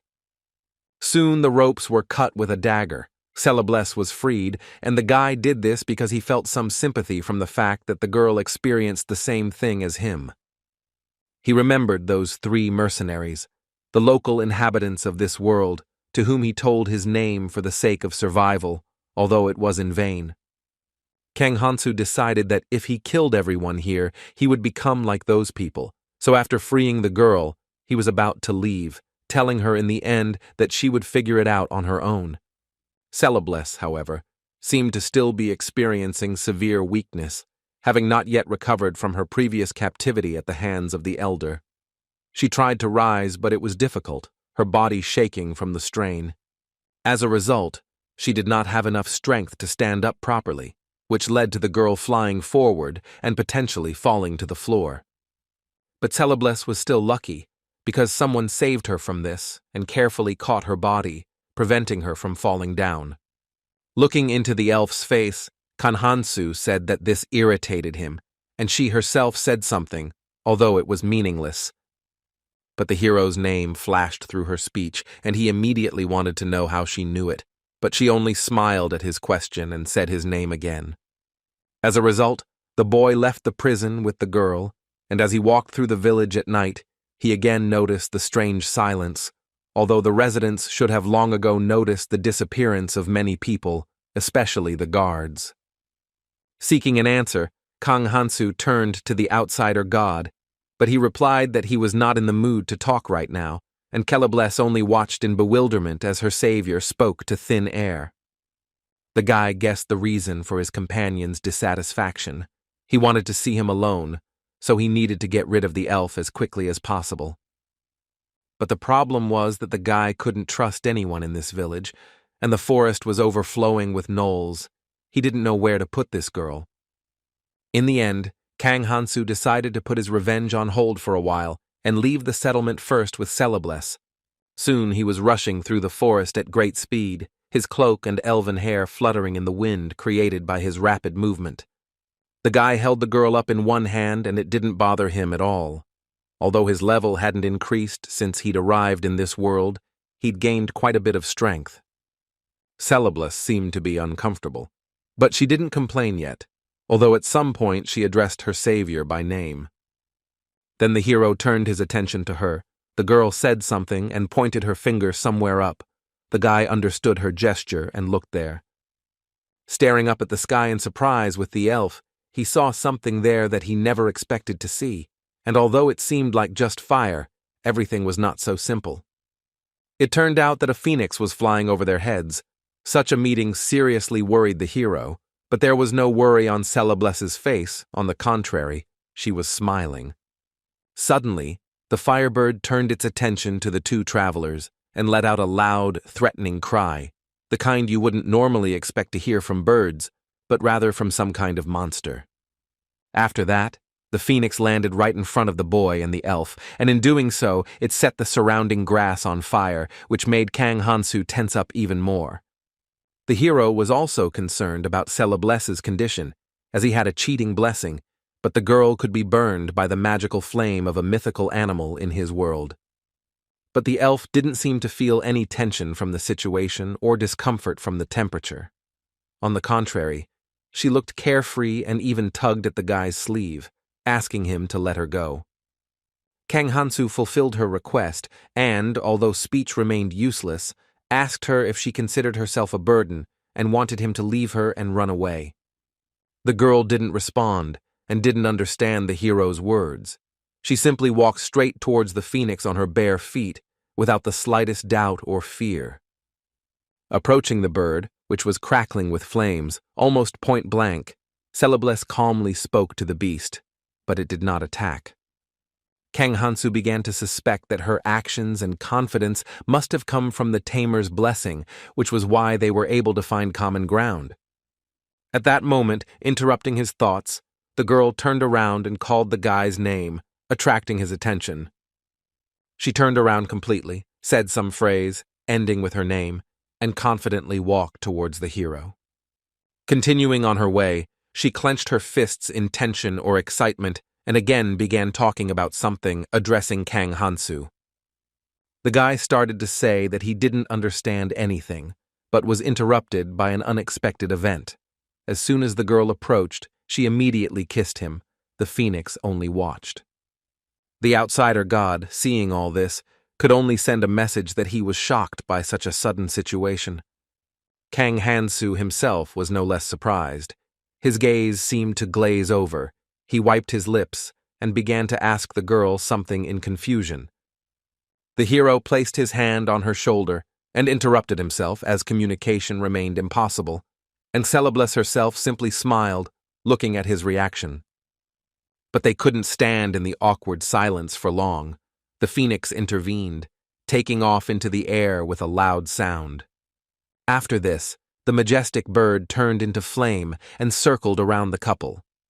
Kang Hansu did not understand what was happening, but Celebless continued to smile happily, not the least bit worried.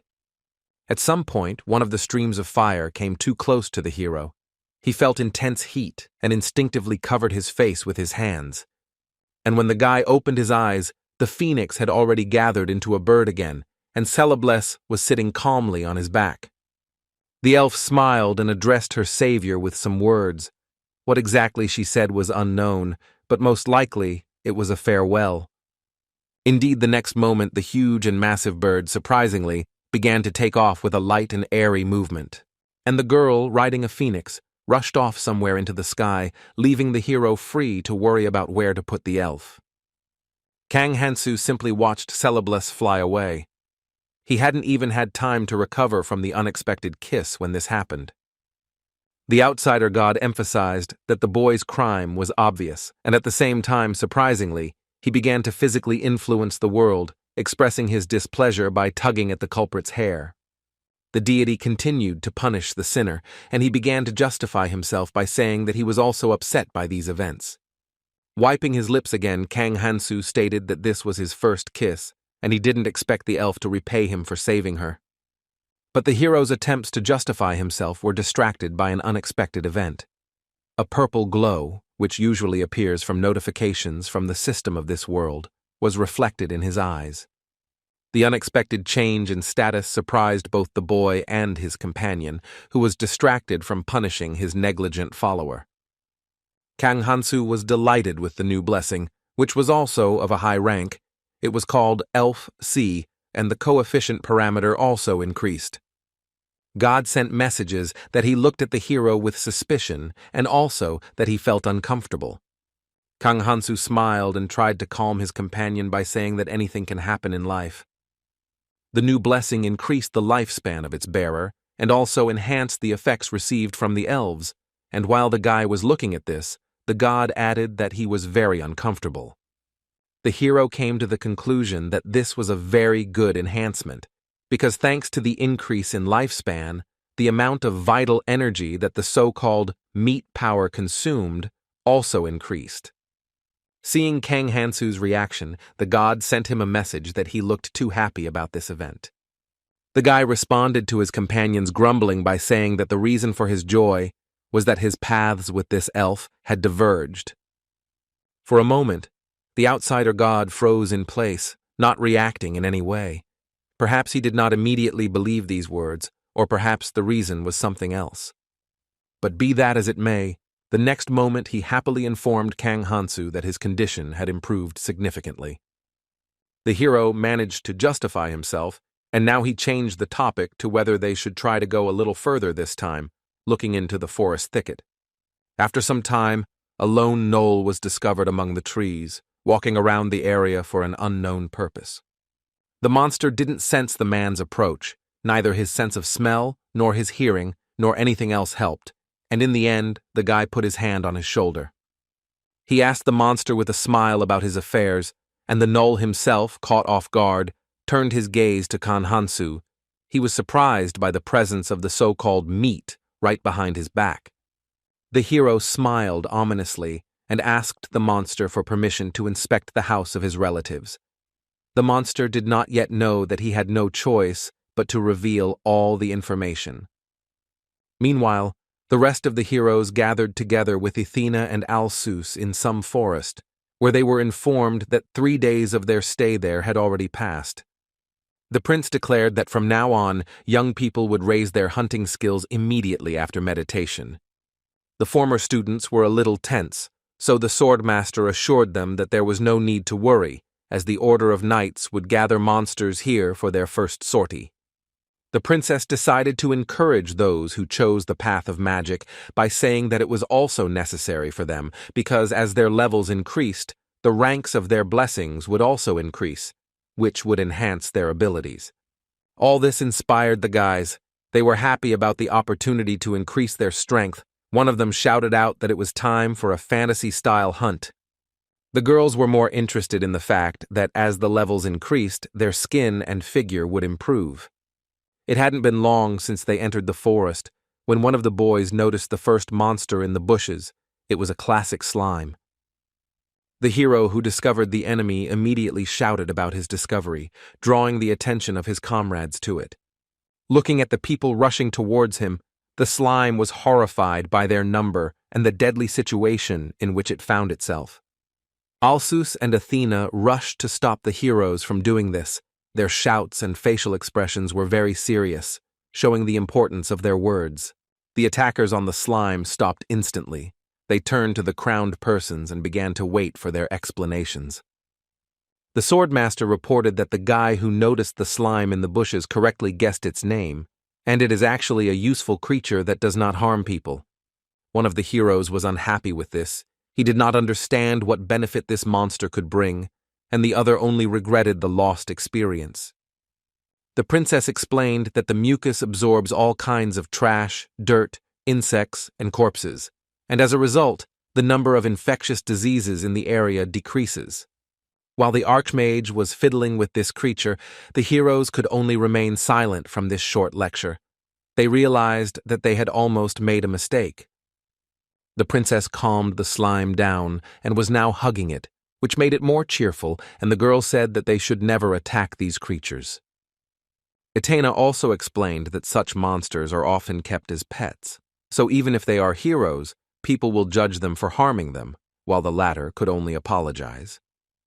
But now was not the time for all this talk, as Alsus the swordmaster informed those around him with his clapping hands. He said that the ideal target for the first hunt would be level 2 goblins, but this time they would have to fight a level 4 null. The two girls expressed their concern that they were only level 1, so such a fight could be very dangerous. The princess tried to cheer up the heroes by saying that in case of trouble, the saint would resurrect them. But this news did not please them. They were naturally afraid of dying, even if it was not forever. Athena was upset that she hadn't been able to calm the others down, and Alsus Mecha patted her on the shoulder, after which he himself took the floor, saying that they could handle even 6th-level orcs. The prince also added that as long as luck did not leave them, it would not come to death. Immediately after his words, approaching monsters were heard nearby. These were, of course, gnolls. They started shouting something, but none of the people understood their speech. The situation for the heroes was the exact opposite of what Kang Hansu had. The former schoolchildren reacted differently to the appearance of the monsters. Some were frozen in stupor, some were scared, and others were in anticipation. They were looking forward to their first experience. The gnolls began to approach the people, and the guy who wasn't afraid only said, with a smile, that they would all become his strength. He was overconfident, so he attacked the nearest monster without hesitation, but it managed to block the blade with its paw. The young hero underestimated his opponent and immediately paid for his mistake, receiving claws to his eyes. As a result, the blinded boy could only lie helplessly on the grass, and the gnoll loomed over him like a shadow, growling to scare the others away from his new prey. The victim's wound was not so severe that he lost his sight, so he was soon able to open his eyes, tears flowing from them, and he stared in horror at the monster. Meanwhile, the rest of the world did not stand still. The remaining heroes also entered into battle with the gnolls, but they did not have much success. The former schoolchildren were out of action. They could do nothing against the monsters. They had no special skills, and they froze from fear or pain. One of the girls, who had previously decided to choose the path of magic, decided to use her new skills by attacking her opponents with a spell. But in the end, something went wrong, and the small fireball simply exploded right in her hands. The novice sorceress didn't understand what had led to what had happened, but now there was no time to figure it out, which is what her comrades informed her of. But the girl, as a mage, did not take any spare weapons, so she was left with nothing against the advancing gnolls. In the end, all she could do was stare at them with tears in her eyes. Cries of pain and fear, calls for rescue, and so on were heard from everywhere. Alsus the swordmaster was watching the entire unfolding action. He was clearly not satisfied with the situation. Perhaps he expected more from the legendary heroes, so words about ending all of this came from his lips. The next moment, the prince decided to intervene in the fight himself, instantly cutting one of the gnolls in half. They had no chance against him. In the blink of an eye, it was all over, and the swordmaster was shaking drops of blood from his blade, while the injured heroes lay on the ground and the uninjured were coming to their senses. Suddenly, another sound was added to all these sounds. Someone's confident steps began to be heard nearby. Someone was approaching here. It was a saint. She addressed the prince with words about how he had really worked hard in training the heroes. She was clearly trying to encourage him. Kneeling down in front of one of the victims, she added that there must be some reason why God chose these people and sent them to the lands of their world, fantasy. While the saint was turning to her powers to heal the boy, a certain deity asked another if there was really a reason. Soon the young hero's wounds began to heal, and the other gods answered their colleague by saying that they themselves did not know. One was puzzled, the second simply shrugged. The white-haired girl's power worked very quickly, and the cut, which seemed quite serious, healed very quickly, without leaving even a scar. After this, the guy immediately got up. He was extremely surprised by the fact that the pain went away so quickly. There were no consequences. The other young heroes began asking her to heal the others, to which the girl turned to them with advice to fight until their last breath. And with a smile, she finished her sentence by saying that she was still forced to use resurrection after each of their deaths. But be that as it may, the day was just beginning. so the heroes did not dwell on the failure and made a new attempt to fight the monsters. The clash revealed the monsters' high resilience, and Choi Kangmin thanked one of the boys for the time he had gained. He didn't quite understand what was happening, but he didn't have time to ask a question, because his comrade had already taken some kind of stance and was getting ready to attack.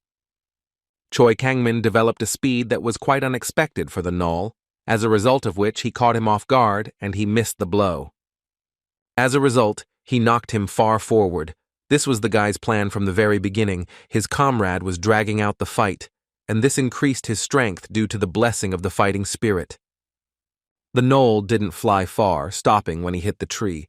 Such an attack was guaranteed to finish him off. It was finished. While Choi Kangmin was revealing his status, the two gods exchanged words, one praising someone for being smart, the other criticizing someone, saying that he was cheap.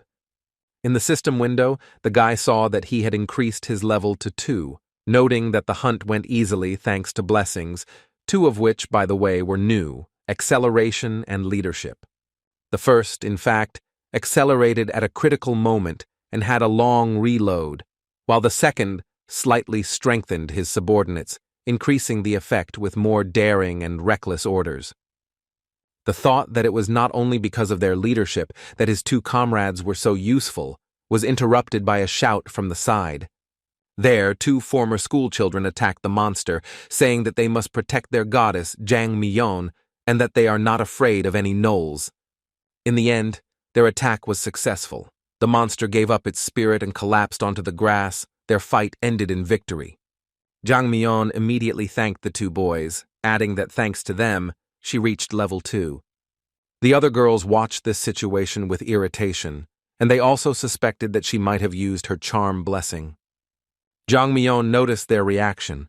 Her response was that beauty is also a weapon, but her complacency was dispelled when a certain innocent goddess looked at her intently, as reported by the system window. This made the girl immediately raise her gaze to the heavens and begin to justify herself, waving her hands anxiously. She was very afraid of being punished again. But she was distracted from this activity by a new message. This time it said that a certain bold god of beauty was smiling easily, looking at her. It turned out that this deity decided to bestow his blessing on Jang Myeon. This is the color of beauty. The first effect made her beautiful to everyone, regardless of their tastes. The second kept her body always in good shape. And those 2 null slayers hastened to assure the blonde that they would protect her. They stated that this was a job for men. Jang Myeon thanked them and carried on other conversations, while Choi Kangmin's group watched all this, his comrades exchanging glances at each other. The 2 decided something with their glances and told the leader that they would help him later, but he did not understand this maneuver because they called themselves his friends. But in the end, they just up and went to Jang Myeon. Now there were 5 members in her group, if you count her. But watching the girl's success, Choi Kangmin was not particularly upset, only quietly praised her and grinned. After that, the guy confidently walked towards a laughing pair of girls who seemed to be hunting gnolls in a duet. The heroines immediately agreed to fight monsters together with Choi Kangmin, who were only happy about the addition, as it would make the battles easier. All this time, various gods were observing all the developing events, and they did this from an unknown place. Meanwhile, Eubora was also fighting the gnolls, and she was clearly in trouble now, as she was thrown to the side and slid across the ground. The sword was knocked out of her hands, and the girl began to rise.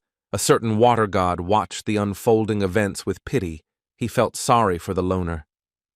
The monster picked up a blade from the ground, and the heroine was now left unarmed. Some deity pushed popcorn towards the colleague responsible for the water, but he was not in the mood for it.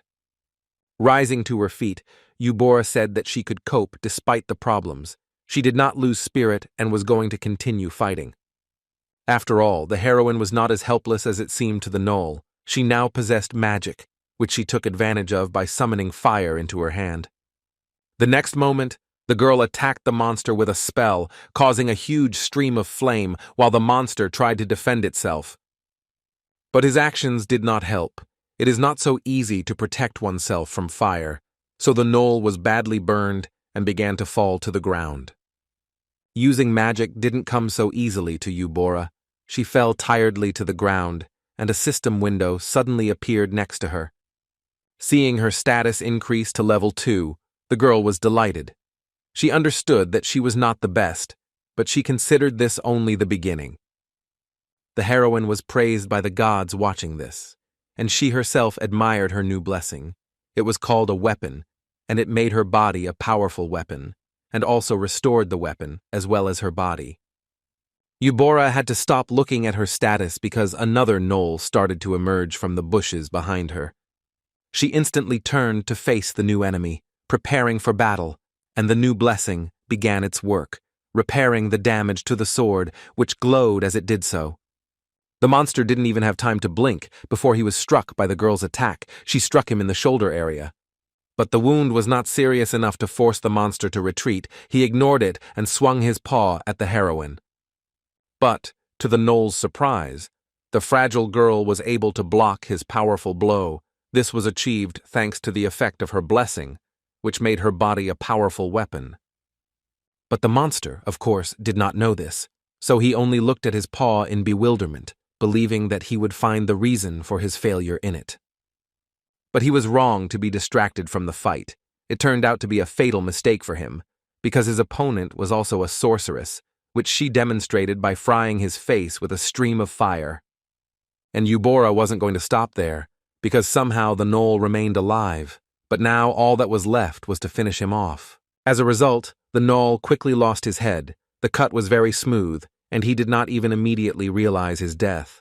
The same effect as her sword was on her body. It was all shining, indicating the work of her blessing called weapon. The girl was now resting after the collision. Looking at her glowing self, Eubora was happy. She had several reasons for this: victory in battle, demonstrated strength, and an increase in level to the 3rd. Meanwhile, Choi Kangmin had found a new team and was now hunting with them, exchanging glances with Jang Mi-yeon. The girl herself did not fight. The guys did it for her, and some kind of rivalry was clearly brewing between her and the leader of the other group. As a result, the two squads decided to disperse so as not to interfere with each other, and Alcis and Athena watched over the entire area from a height. One also must not forget about the attention of the various gods. The Swordmaster and the Archmage watched the young hero's actions closely. They did so in silence. A certain wind deity tried to cheer them up with a cool breeze. Time passed. The sun had already set behind the horizon, and at this time Kang Hansu was also fighting with the gnolls. Now he was holding one of them by the open mouth without much effort. And the monster was not alone here. Many of his relatives had already fallen at the hands of the hero. Now only their lifeless bodies lay around. Only one remained alive. The outsider god asked the guy if he was interested in knowing the number of his victims, but he replied that he wasn't really interested. He already knew that he had killed at least several thousand. The status check caused Kang Hansu to sit down on the body of one of the gnolls in disappointment, something he had done many times before, over and over again, while fighting.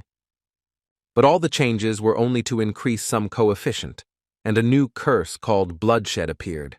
But a more serious problem was the inability to increase the level.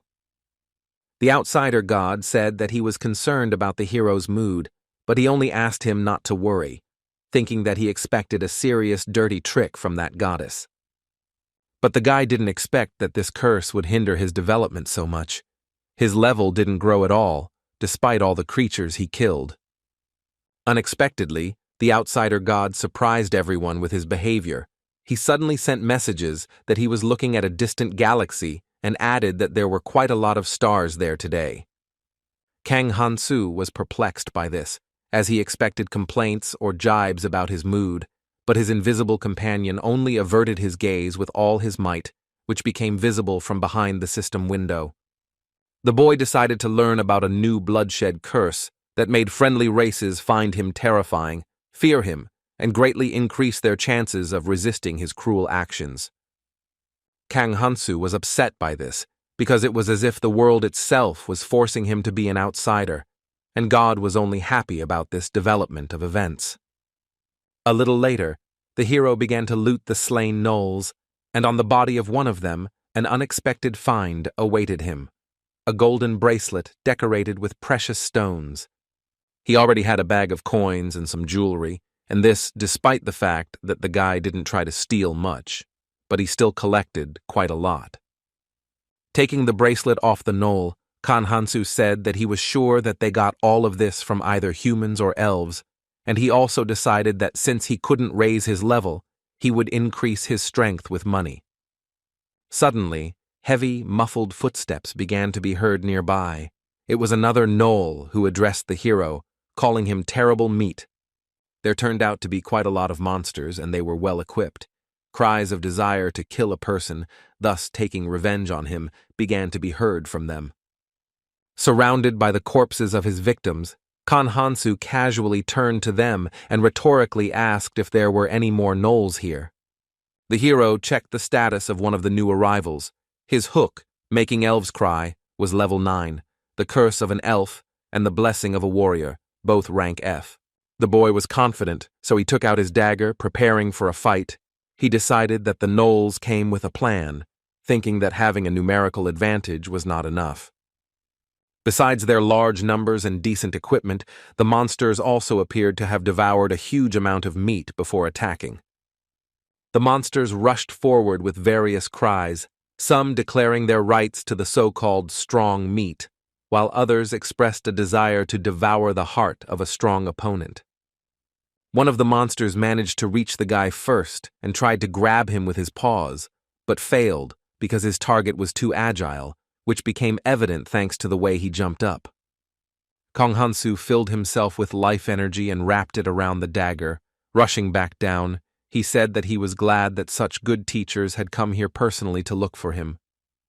The monsters were surprised, but not so much by the power, speed, or anything else, but by the manifestation of the power that they themselves use, the power of meat. But standing there with their jaws agape was a bad idea, as became crystal clear when one of the gnolls was struck by the hero's blow. Turning to his opponents, Kang Hansu said that thanks to them, he understood how to use this power more effectively. A cry was heard from the leader of the monsters that the opponent was too strong and dangerous, so they should run away from here. The hero said that no matter how many gnolls they called, it would never be enough. His words struck terror into the monsters, not the least of which was his new curse of bloodshed. After some time, the day came. Kang Hansu looked at the bag of gold that he managed to collect. He was pleased with the loot, but the language was still a serious problem. The hero understood that even if he could sell it, he could be deceived, so he needed a translator. Based on this, he wondered about the existence of an intelligent gnoll that turns into a human. The guy sat down on the grass and said that this kind of monsters could be trusted because they couldn't lie. But then someone started approaching him.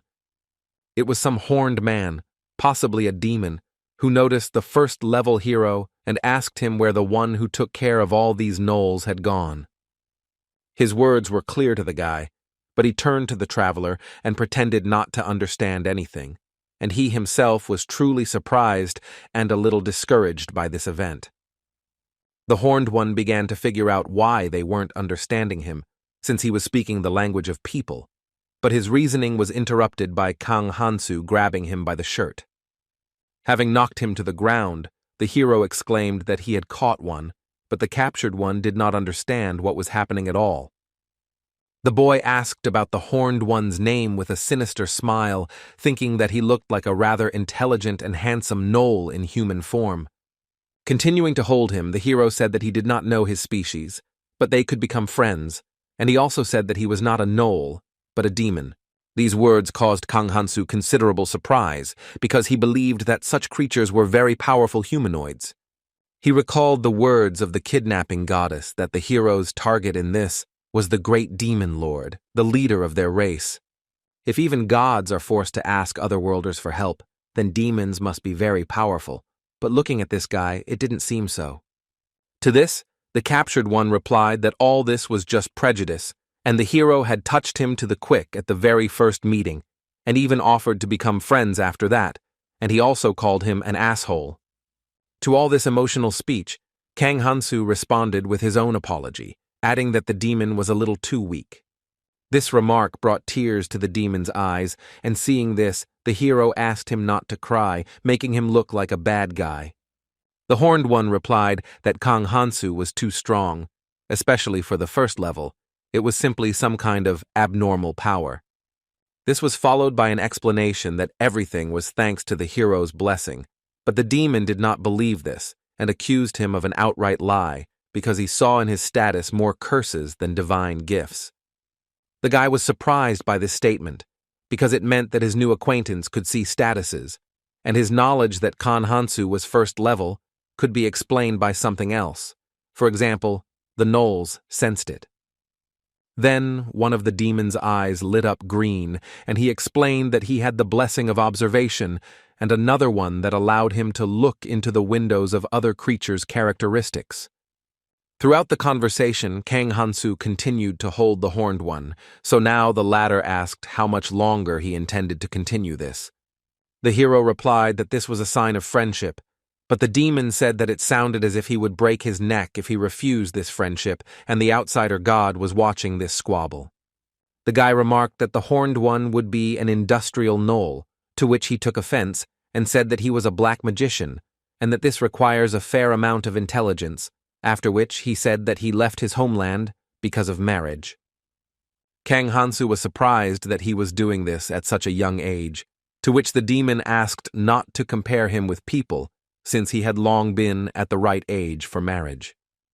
After these words, the outsider god insisted that the hero should learn more about the life of their new acquaintance, which somewhat infuriated his companion.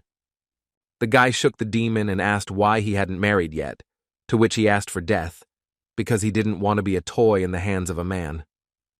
In response to this request, Kang Hansu asked his potential friend if he would be sorry to die like this, being an unmarried virgin. The Horned One spoke with displeasure about how demons, with greater strength, can have more partners, and because of his weakness, he was in danger of becoming the 243rd husband of the old demoness, which is why he ran away. Hearing this speech, Kang Hansu expressed his feigned sympathy, but it was clear that he was not sincere and was rather mocking his new acquaintance. The demon exclaimed to stop this performance, after which he asked tensely how the hero was still walking. Kang Hansu didn't understand the meaning of such a strange question at all, so he expressed his confusion with a puzzled expression. This was followed by an explanation that the Horned One had used a large amount of paralyzing poison. Such a volume would stop even an elf with strong natural resistance. There was indeed a flask lying nearby, next to which some liquid was actively evaporating, and the demon asked again, this time about how a first-level person could be so immune. This whole situation with the paralyzing poison made Kang Hansu remember a similar incident when the village chief managed to catch him and put him in prison using this method. This memory made the hero quite angry, so he began to grind his teeth and insulted the demon. Such a violent reaction greatly surprised the Horned One. He certainly didn't expect that the poisoning attempt would leave this guy indifferent, but he didn't expect this. A malicious, cruel grin appeared on Kang Hansu's face, and he said threateningly that the demon had reminded him of a very invigorating incident. The tension between the two of them was growing stronger. The Horned One felt that the situation was taking an unpleasant turn. He watched with alarm at the hero, who at that moment began to laugh ominously, still continuing to hold on to his new acquaintance. Suddenly, a tentacle of light purple energy began to wrap around Kang Hansu's body, particularly his legs. But the next moment, the hero seemed to tense up and threw off the magic, a maneuver that greatly shocked the demon. After this, the guy threateningly stared with his flashing red eyes into the eyes of the Horned One and asked him what he was doing. The demon accused the man of being simply terrifyingly strong. He did not understand how it was possible to destroy the binding magic so easily, and the hero stared at him silently. After a short silence, when the Horned One could not stand it and asked what was going on, Kang Hansu asked his own question. He wanted to know what connected his new acquaintance with the headman. The demon replied with a smile that this was stupid, because in his life he had met a huge number of elders of various villages. Then the hero angrily clarified that he was asking about one specific one, the one with a gnoll's head on his chest. The man's gaze somewhat frightened the demon, so he decided not to anger him, immediately saying that he remembered someone like that. The horned one said that he met him when he was on the verge of death, and his story was a fairy tale that could make any sane person cry. Then the demon said that he later saved this man from the elf's curse, but he could not continue the story because the hero suddenly pulled him, interrupting him. Kang Hansu closed his eyes and said that it was precisely this horned one who was the very magician who was partly to blame for all of this. A cruel grin appeared on the hero's face, and his gaze became angry. He finished the sentence by saying that it was the demon who helped this rotten elder survive. Meanwhile, the rest of the former schoolchildren continued their hunt, but now a number of them gathered together at the call of the saint.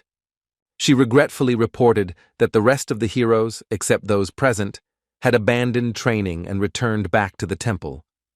But the next phrase improved the slightly depressed mood. The girl said that now the funds would be put into the remaining ones. After this, Alsis took the floor and praised the young heroes for their success, as an average increase of 3 levels per day is an unprecedented growth rate. The prince continued by saying that, as expected from the hope of humanity, they were delightful, thinking to himself that in fact the reason lay not in their peculiarity, but in a special blessing. Here their meeting was interrupted by a knight riding up on horseback. He brought the news that they had discovered a gnoll in the process of being eaten. As he approached, it became clear that the rider was very young. He was anxious and began to talk about what his order was currently doing. But the saint interrupted him, asking what level the gnoll was. The knight immediately answered the respected woman that it was the 5th. To this, the white-haired girl asked the prince about the 3 heroes being on the same level. He confirmed this and noted their very rapid growth. Such a meeting would be a useful experience for them, literally and figuratively. It wasn't long before the swordmaster led a squad against the gnoll to give him battle. Soon their squad managed to quietly approach the monster, and Alsus urged the others to remain quiet so as not to alert their target. The prince whispered that although the gnoll might look simple-minded, he was not that simple, and the monster could now attack even someone who was much stronger, so one should be careful. After him, Athena took the floor. She said that when well fed, this species can even use black magic, so the heroes need to be on guard when its eyes glow red. But she delivered her mini-lecture without paying much attention to the volume of her voice, as a result of which the gnoll heard it and still noticed the people who had approached him. The princess immediately apologized for being the reason they were discovered. The others were not happy with this turn of events, but they had no choice but to accept it. The gnoll, noticing that people had crept up on him, let out a loud roar. He was furious that those whom he considered only prey meat dared to hunt him. Alsus and Athena said that they would remain standing here, just watching the heroes battle, because this was their test and their source of experience. Choi Kangmin's attitude towards this was visible on his face. The other former students, including Jang Mian and Yu Bora, were also concerned about the situation, as the enemy seemed much more formidable than any gnoll they had encountered before. Choi Kangmin immediately came to his senses. He used his blessing of leadership and encouraged his comrades. He was going to buy time to increase his strength from another divine gift. They had little time to talk while the enemy prepared for something.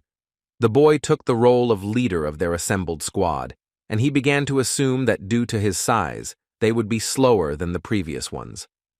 He thought that this would allow him to avoid his attacks and thus win, but his thoughts were wrong, which became clear when the gnoll made a swift dash, appearing near their squad in the blink of an eye. Choi Kangmin, feeling the gust of wind and his own intuition, turned back, only to see the monster approaching and realize that he would not have time to dodge. The monster's blow was so powerful that it not only harmed the boy, but also raised a cloud of dust, hiding what had happened from everyone else, preventing anyone from knowing the extent of the victim's injuries. One of the young heroes tried to find out what was going on with Choi Kangmin, but he couldn't see through the curtain. He just cleared his throat and waved it away. In response to the hesitant appeal to the victim, only the growl of the monster was heard from the dust cloud, showing the others who had won the clash. Immediately after this, the knoll rushed at the former schoolchildren, striking them and effortlessly throwing them to the sides. They were helpless. But someone, among this prey, to the monster's surprise, was still able to give at least some kind of resistance, because while he was distracted by others, this someone took and set fire to his head. It was none other than Eubora, who used her newly acquired skills in magic and struck down the enemy. Taking advantage of the fact that the knoll was frozen in shock after the roasting of the head, the girl activated the blessing of the weapon, as a result of which her sword began to shine gold and rushed forward. Having approached the striking distance, she swung the blade, leaving behind a bright trail, but at the same time the monster also woke up and made its move. The monster's knee rushed towards the young sorceress with the intention of interrupting her attack and incapacitating her, taking advantage of her superior size and strength. The attack landed straight on the girl's stomach, causing her to drop her sword and most likely be incapacitated, just like her other comrades who hadn't been so lucky before. An enormous pain shot through her body, knocking all the air out of her chest, but it could have been even worse if she didn't have the blessing of the weapon that strengthened the body. Now Eubora could only suffer helplessly and gasp for air, and the knoll grabbed her by the clothes and began to lift her into the air with unknown intentions. It turned out that he wanted to use the fallen woman as a projectile, throwing her at Jang Myeon, who was still standing on her feet in the distance. Both fell to the ground, and the blonde began to shout the name of the president of their class, trying to reach her, but it didn't work, and the monster watched this helplessness with satisfaction. Jang Myeon was overcome with fear. Eubora did not wake up. The others were also defeated. Seeing this knoll in front of her, she forgot about the presence of the archmage and the swordmaster, not understanding what to do next. The knoll began to slowly approach the girls, causing the blonde to plunge into even greater horror. In desperation, she tried, as always, to hide behind the guys, but they did not respond. No one responded. Soon, the monster's enormous figure loomed over the victims, and the fact that Jang Myeon was kneeling made her perceive it as even larger than it actually was. Tears began to flow from her eyes, and she, either instinctively or out of habit, began to use her gift of charm in an attempt to find someone who would help her. And in the end, this led to an unexpected result, actually saving the blonde, because the victim of her blessing was none other than this terrible knoll. Now he was trying to pet and calm the girl. Having fallen under the spell, the monster no longer wanted to kill the prey. Instead, he said something questioningly, but his question remained a mystery to everyone. And no one was destined to unravel it, because Alsus chose this moment to finally intervene and cut the monster's body apart. Jang Myeon watched this with tears in her eyes. A mixture of many things. The remnants of the fear she had experienced, relief, and who knows what else. Blood began to fall from the sky in large quantities, pouring from the severed part of the knoll, and the prince simply asked if everything was all right with the heroine, and some innocent goddess, seeing the denouement, sighed with relief. The horror she had experienced, it seemed, would not pass so easily for Chan Myeon. This was evident in her eyes, posture, and shaking body. The relationship had already been expressed by the gods. The vicious one was disappointed, and the water washed itself with cold, actually, water. The prince, seeing the girl's reaction, acquired a somewhat foul mood, after which he decided to turn around and look at the rest of the recent battlefield. The spectacle left much to be desired, and from the mouth of Alsus, the swordmaster, came words wishing the blessings of the gods to the heroes who had fought stubbornly against a strong enemy. Meanwhile, Kang Hansu continued talking to the captured demon, who was now coming to his senses on the grass, recovering from the way he was being waved around like a branch, complaining about it all the while. The figure of the main character loomed over him, smiling ominously. He clearly did not feel a drop of pity for the horned one. The guy called out to the demon, causing him to look at him.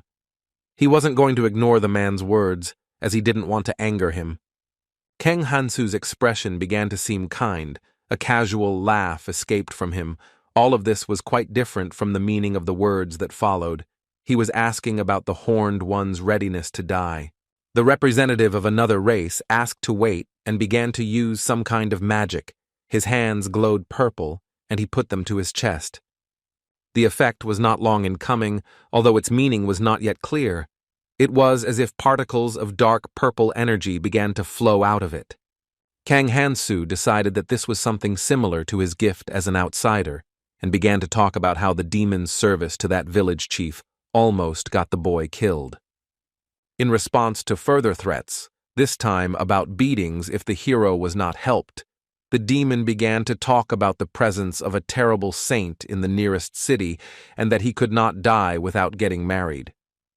His words about the church representative referred to the hero's desire to visit that settlement, to which the Horned One suggested going to another place, not wanting even a hypothetical meeting with her. Kang Hansu happily agreed to this alternative, thinking that he also did not want to go to the city where the servant of that hated goddess lived. For some time, the demon led the hero in silence, but at some point he decided to dispel the silence and start a conversation, saying that he almost forgot something. He said that the entrance to the city had been guarded by knights for 2 days already, so they would have to go around. The hero could go alone after checking, but for the Horned One it would be dangerous because of his race.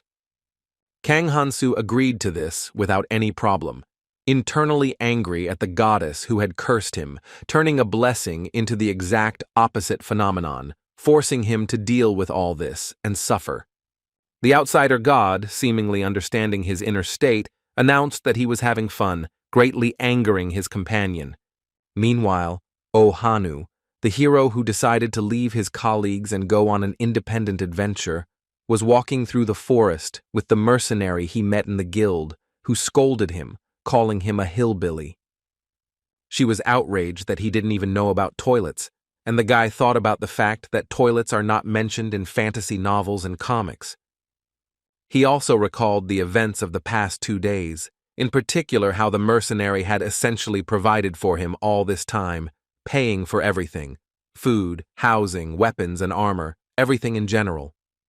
Suddenly, the girl walking ahead stopped and turned to her companion, forcing him to emerge from his memories and thoughts. Ohanu also stopped his journey, and the mercenary closed her eyes and reported that something had been bothering her for some time. She expressed her annoyance at the fact that the guy was staring at her from behind so intently, her emotions clearly visible on her face. The hero closed his eyes to this and assured the mercenary that it was all just a coincidence and a misunderstanding. He just liked to walk behind. At the same time, he felt great satisfaction from this situation in which a beautiful girl was helping and looking after a stranger, considering all this as a manifestation of her special blessing. The red-haired girl continued to scold the guy, reminding him of how surprised she was by how he attacked the slime, also asking where his common sense was. Ohanu tried to find some kind of justification, but the girl interrupted him and said that from this point on their path, the territory of the orcs began. She warned her companion that the orcs were much more dangerous than the gnolls, so he should be careful and not leave the forest, reminding him of his inexperience and weakness. To this speech, Ohanu replied that he understood everything. Then the mercenary sighed heavily and asked him if he was sure of this. A confident smile appeared on the guy's face, and he assured the red-haired girl that he had an excellent memory, so he remembered everything. Silence reigned between them, and the girl looked at her companion with doubt. Behind this, it turned out, was some immature god of the dice game. He called to the spectacle the one responsible for the wind. The latter expressed doubt that it would be interesting but remained, and Ohanu rejoiced at the attention of the deities, hoping to receive greater blessings than those hothouse flowers under the care of the temple. The red-haired girl looked tiredly at the guy who was lost in the clouds and grinning abnormally, saying that it would be better if he calmed down and stood guard. After all, this is still null territory, and it is dangerous for a newbie mercenary with the lowest rank in the guild, the slime rank. Although the rank was low, the hero was happy with this, because he received the blessing of a mercenary, which gives experience when completing tasks, but takes it away if you fail or refuse it after accepting it. The risk of losing progress did not frighten Ohanu. He believed in his gift of the special, but now he expressed doubt that this was the place they needed for the order. The girl agreed with this because there were no gnolls in sight. The guy wasn't particularly surprised because he believed that extraordinary events always happen where the main character goes, which he undoubtedly is. The mercenary expressed concern about this problem, as she believed that they could easily complete the task by bringing 5 right ears of gnolls to the guild. The guy's attitude towards this situation was carefree. He suggested simply going deeper into the forest, but the girl was wary and did not agree with this. She wanted to go back and find out information about this. At her words, Ohanu turned his head back and said that everything was fine and that she should just trust him. The mercenary didn't understand why he was so self-confident, which she reported, but the next moment she loudly shouted at him to be careful. It turned out that the careless hero didn't even notice how someone had approached him from behind and was about to strike him directly on the head with an impressive axe. The attacker turned out to be a gnoll. He was huge and seemed to be using the power of their people, the power of meat, which was evident from his reddened fur and eyes, but Ohanu managed to dodge. The boy himself didn't fully understand how he had managed to escape the blow. Now he was sitting on his knees and looking at the axe with disbelief and horror, realizing how close he had come to death. The girl had no intention of standing and watching. She immediately rushed forward to help her companion, shouting along the way for him to get ready and start doing something. She developed such a great speed that she not only created gusts of wind, but also tore carpets of grass from the ground as she moved.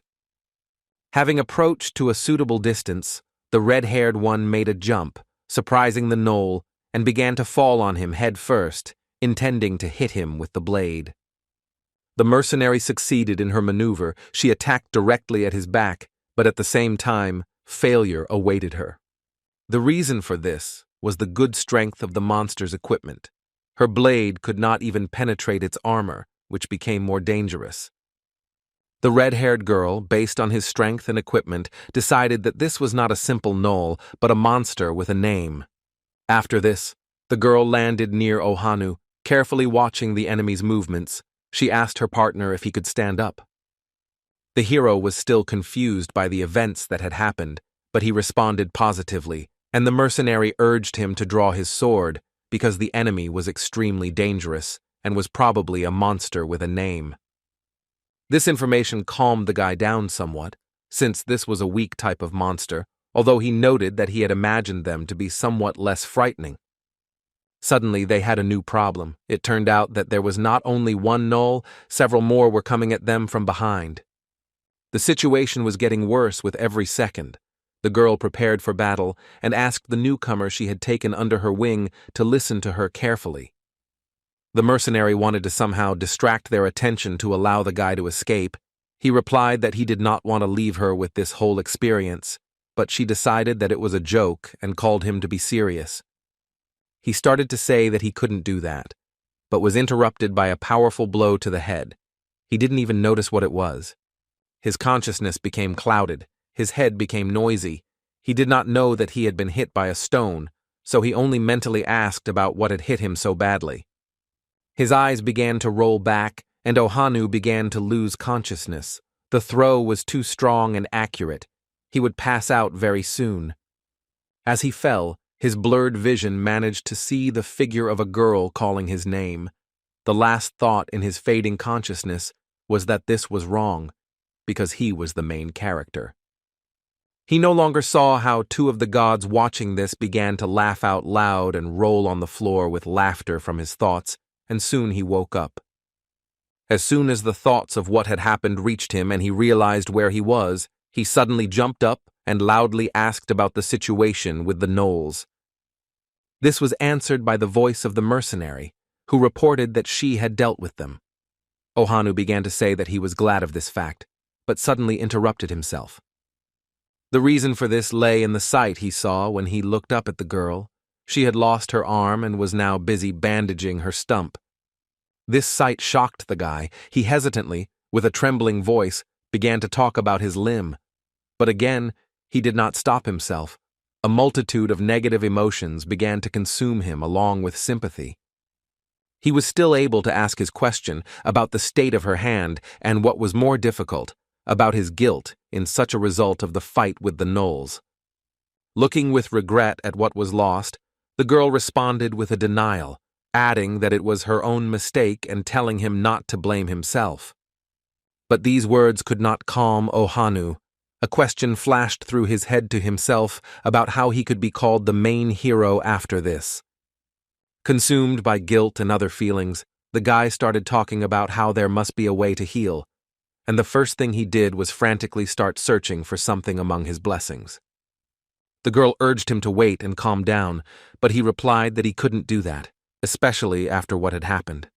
The red-haired woman again started talking about how it was only her mistake, so he shouldn't blame himself, but this didn't work again.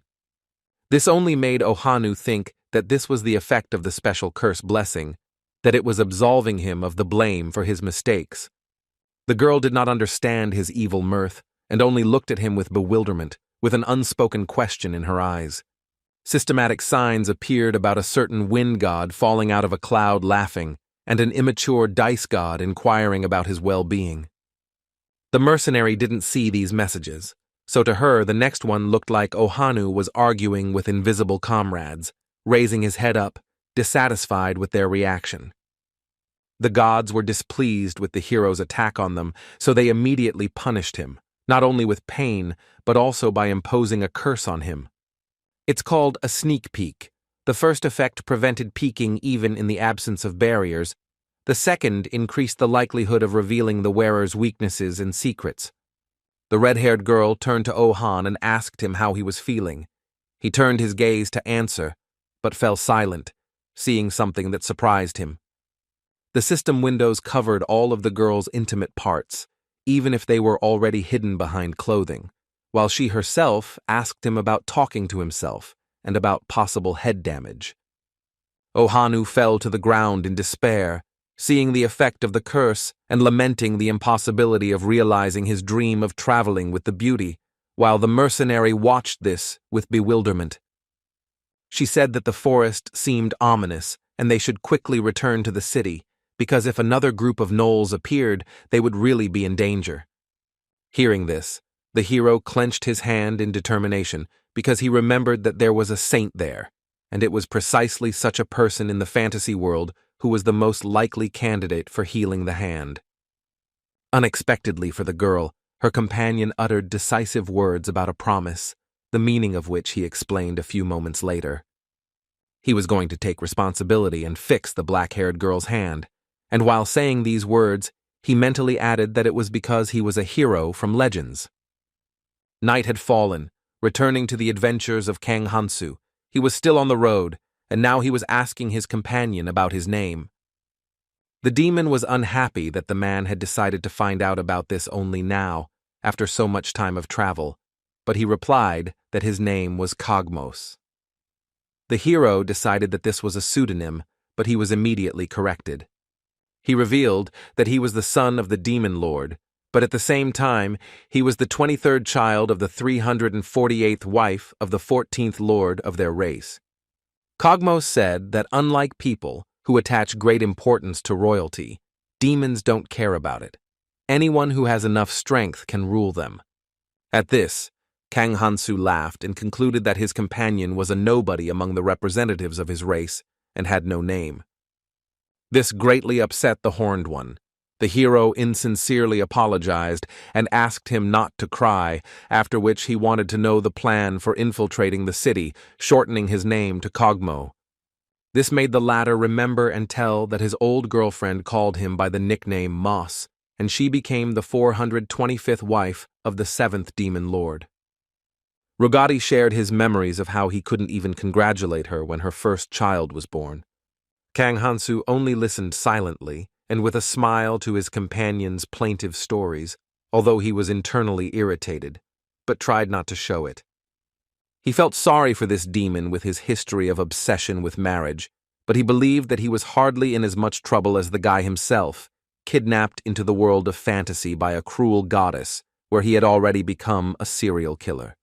Soon there were reports of the outsider god yawning quite widely and whining, asking to leave this boring forest quickly. Kang Hansu thought with doubt that the deity was extremely displeased when he was with elves or humans, but for some reason he had a completely different reaction to the company of a demon. Be that as it may, soon Kogmos spoke out and they continued on their way, with the latter constantly examining the ground under his feet in search of something. Having discovered someone's three-toed footprint, the demon leaned over him and announced that they were finally in the right place, which was followed by the hero's natural question about what he meant. The Horned One only replied that they would soon be able to leave this forest, but at the same time warned his companion not to lose his vigilance. The reason for this was that this is where the lands of the Kingdom of Knights, full of swordmasters, begin, and these places are also the territory of the orcs. Kang Hansu was intrigued by both facts, and he looked forward to further adventures with impatience, hoping that there would be good guys among them. To this, Kogmos warned that the orcs would be much stronger than the orcs the hero had previously encountered. But then something caught his attention. It turned out that he had noticed one specimen of the type of monster in question and had drawn his companion's attention to take a look at it. After examining them, Kang Hansu said that they looked quite simple and ordinary, but what was surprising was that they were grazing cattle, which they apparently bred, and he asked the demon about this. But Kogmos didn't have time to answer. Because a cry was heard from one of the orcs, he informed his kin that he sensed a human while actively sniffing the air. Others followed his example, and someone noted that it was a man. Another started talking about how they were not as tasty as women, but this would allow them to eat their fill, which was already good. The monsters soon discovered the location of their potential prey, and Kogmos revealed that it was Kang Hansu's fault, leaving him confused. This was immediately followed by an explanation that the guy's eyes, glowing red like those of gnolls, were very visible in the dark, which is why the orcs saw their hiding place. Finally, the hero understood what was going on, saying that he had simply gotten so used to it that he had forgotten, causing bewilderment in his companion with these words. He immediately stopped using the power of the meat, asking if it was better this way, which made Kogmos angry because Kang Hansu could have hidden the glow all this time, and in the end they were discovered. The demon expressed his attitude towards this, and the hero did not take his words to heart. He simply smiled and said that his eyes looked cool. But they didn't have time to argue and bicker for long. Sounds of a group of orcs approaching began to be heard nearby. Kang Hansu became serious again, turned on the power of meat again, his eyes lit up red, and he said that they also improve night vision. Thanks to this, the orcs became visible again, and the guy began to count them out loud. There were 10 of them in total. The hero didn't feel any anxiety. He was confident in his abilities and only noticed that the monsters seemed surprisingly quite calm. Kogmos again noted that this was also Kang Hansu's fault, explaining that orcs were engaged in robbery and trade, so they knew the value of money. The thing is, the guy looks like a tired third-rate mercenary, but he smells of money, and there's a bag of valuables lying nearby, so the monsters are staring at him. As soon as Kogmos finished speaking, Kang Hansu suggested trying to talk to them and jumped off the cliff down to the greenskins. The demon was not happy about this. But seeing that he was no longer able to stop him, he resigned himself to simply watching as the hero landed near the orcs and waiting for what would happen next. The guy started the conversation with a smile, turned to them, but was immediately interrupted by the monsters, who turned to him, calling him a skinny pig. Kang Hansu didn't understand why they were calling him that, and the orcs continued by saying that he was weak and should give them all his valuables. The hero didn't even know what to answer, and the greenskins asked him if he knew the language of pigs. He was outraged by the way they called him, and said that he was a man. His words apparently made the gang leader just grin and be surprised that the pig knew the orcish language. After this, the noise began again. Someone was surprised at the hero's intelligence. Another demanded that they give them all the valuables. A third suggested killing the prey immediately. Kang Hansu sighed wearily. disappointed to think that these orcs seemed more eloquent than the gnolls, but were still too stupid to have a normal conversation. In the end, he decided to give them a fight since peaceful contact was impossible, remembering Kogmos's words about their strength and guessing that their intelligence seemed to allow them to use some kind of tactics and surrounding of victims. Drawing his blade, the hero responded by offering the green piglets the opposite, so that they would give him everything they had. Their leader seemed offended by this treatment, insisting that they were orcs, not pigs, his eyes flashing angrily. But the talk was over.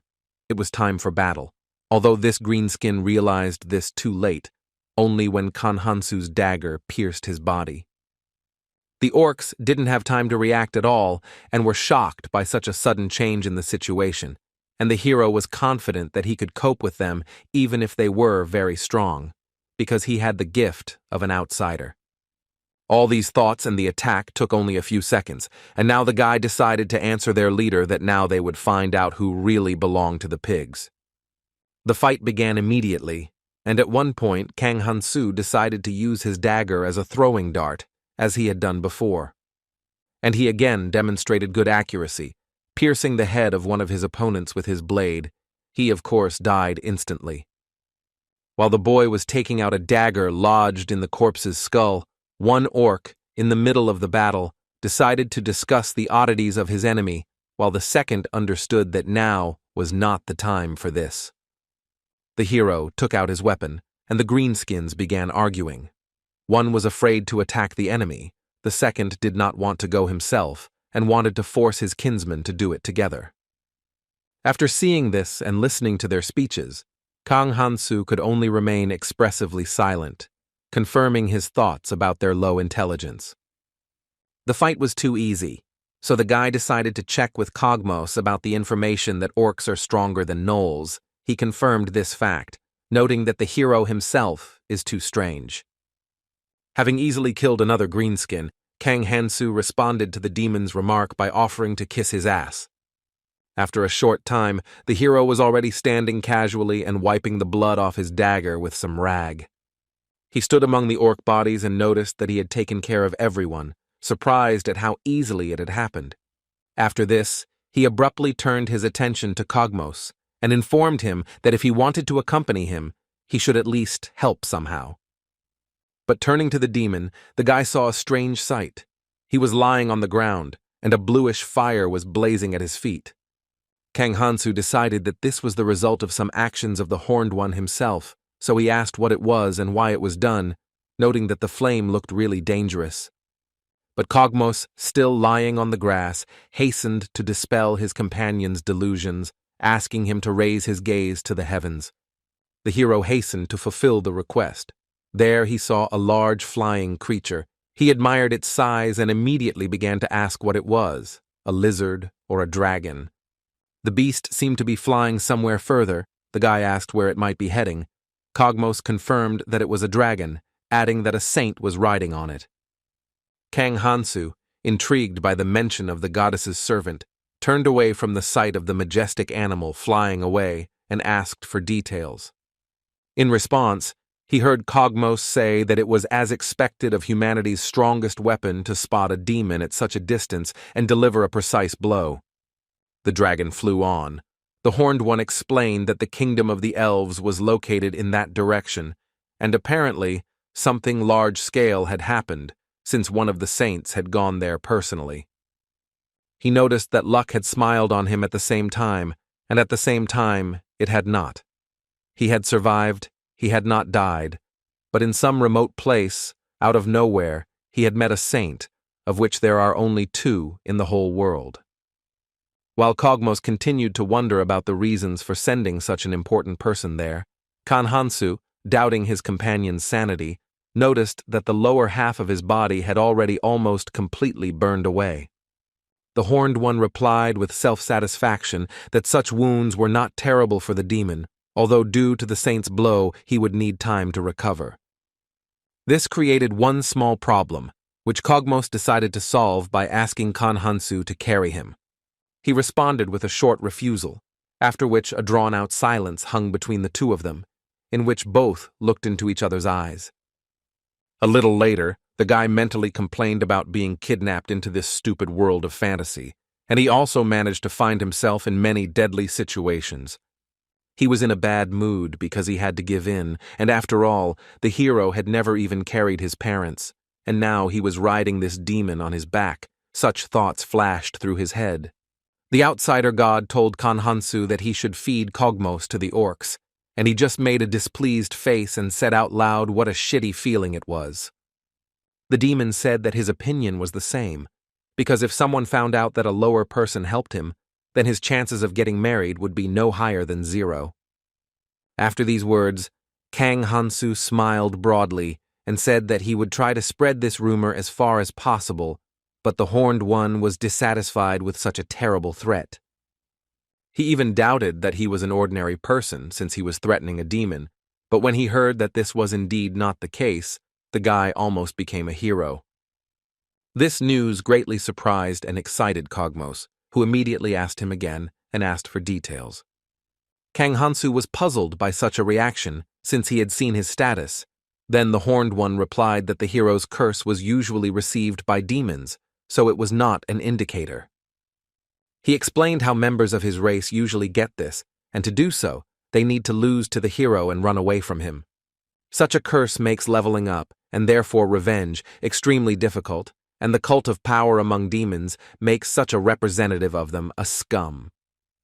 Kang Hansu became interested in learning about this, wondering if it was really impossible to develop further with this, noticing the strangeness of such a cruel punishment in the conditions of this world. And Kogmos was determined to find out how the hero, with his curse and only the elf's blessing, managed to gain such power. After that, he persistently asked to talk about the outsider effect, guessing that the guy's power was hidden right here. Having calmed down a little, the demon said that in his travels he had acquired a lot of information, but had never heard of such a blessing, only of a similar curse. Kang Hansu felt uneasy when someone viewed his status like that, and he also thought that his companion didn't know the meaning of the word outsider anyway. Kogmos looked at the blessing's effect and realized it was cheating. It restores wounds, and because of it, the hero never gets tired, sleeps, eats, or goes to the toilet, always maintaining him in the same state. The demon didn't know what the word outsider meant, but he considered it more of a curse than something good, and the reasons for this were simple. It doesn't matter how much the bearer of such a blessing kills and earns experience, because he still won't be able to grow if all his statuses are constantly reset. Now Kang Hansu realized that the main problem in leveling up was not the goddess's curse, but the outsider's gift. The guy's companion decided to ask how the hero was going to become stronger, and he turned to him and began to speak. He simply said that now that he thought about Kogmos's words, he realized that they made sense, but at the same time his thoughts were about his other companion, the Invisible One. He finally showed himself, though it was just a system sign with a short message that a certain god was sighing. Then there was a message that he was calmly recalling the past. Kang Hansu felt some concern for the outsider's deity. Meanwhile, the rest of the heroes continued to stay in the temple, one of them showing his anger at the fact that they are figures from legends, but constantly suffer defeats. Choi Kangmin tried to calm his comrade down by telling him that he wasn't the only loser here, but the others weren't showing their temper, so he needed to pull himself together. He was about to object, but suddenly became confused, not knowing what to say, and simply looked at the rest of his classmates. The swordmaster intervened in all of this, clapping his hands to attract attention and assuring the young heroes that they should not despair. He said that a well-fed gnoll becomes many times stronger than usual, but they can easily defeat even such a one once they level up. They clearly had some doubts and were still in a bad mood after what had happened, but they were still ready to do something, although they were no longer as joyful as before. The prince reflected that the heroes' progress was not bad. On average, they were already at level 4, and everything had been going well until now, but now they no longer had enough gnolls to hunt. But His Highness's thoughts about all this and about possible further actions were interrupted by a man approaching from behind. It was the knight captain who began reporting that they had failed to find any traces of the mercenary squad that had cleared out the Knoll territory. The man also added that at first they thought it was a famous mercenary squad fighting this type of monster, but analysts decided that these were the actions of a knightly order, and he conveyed their conclusions to the prince. It turned out that their conclusions were dictated by the fact that identical traces of sword use technique were found on all the Knoll corpses. Alsus found these events strange, since in order to freely level up heroes, they forbade other people from entering the forest. The swordmaster had doubts about the sudden appearance of some mysterious, unknown knightly order that had revealed itself by attacking some gnolls. He was more inclined to believe that one intruder was to blame. But he immediately pulled himself together, realizing that he had gone too far in his fantasies, because it was simply impossible to destroy everyone alone and in one night. The hero's mood remained consistently low, but Alsus ignored this, announcing that they needed to begin preparing for the orc hunt, as they would be the next source of experience. The knight captain asked about the investigation, to which the swordmaster ordered that the matter be transferred to the intelligence guild, as with the change in plans they would not have time for it. After this, a discussion began about preparations for the upcoming expedition, but before it could really begin, someone threw open the doors with a loud bang. The one who burst in turned out to be none other than one of the heroes. It was Ohanu, who had previously left the temple alone almost at the very beginning. The prince immediately recognized him, because he remembered the man who had asked about the possibility of not attending classes and had taken advantage of the permission to do so. Alsus was also surprised that Ohanu had not come here alone. He had brought a red-haired mercenary girl on his back. He was quite tired and seemed to have been in a great hurry, so he spoke only when he had caught his breath, and the first thing he did was ask loudly about the whereabouts of the saint. After this, the guys shouted to bring him here, and everyone present in the hall stared at him silently and in amazement. Choi Kangman was confused about what had happened, and the girls nearby were whispering about how Ohanu had gone off to train alone. The hero himself did not give up trying to get some kind of answer.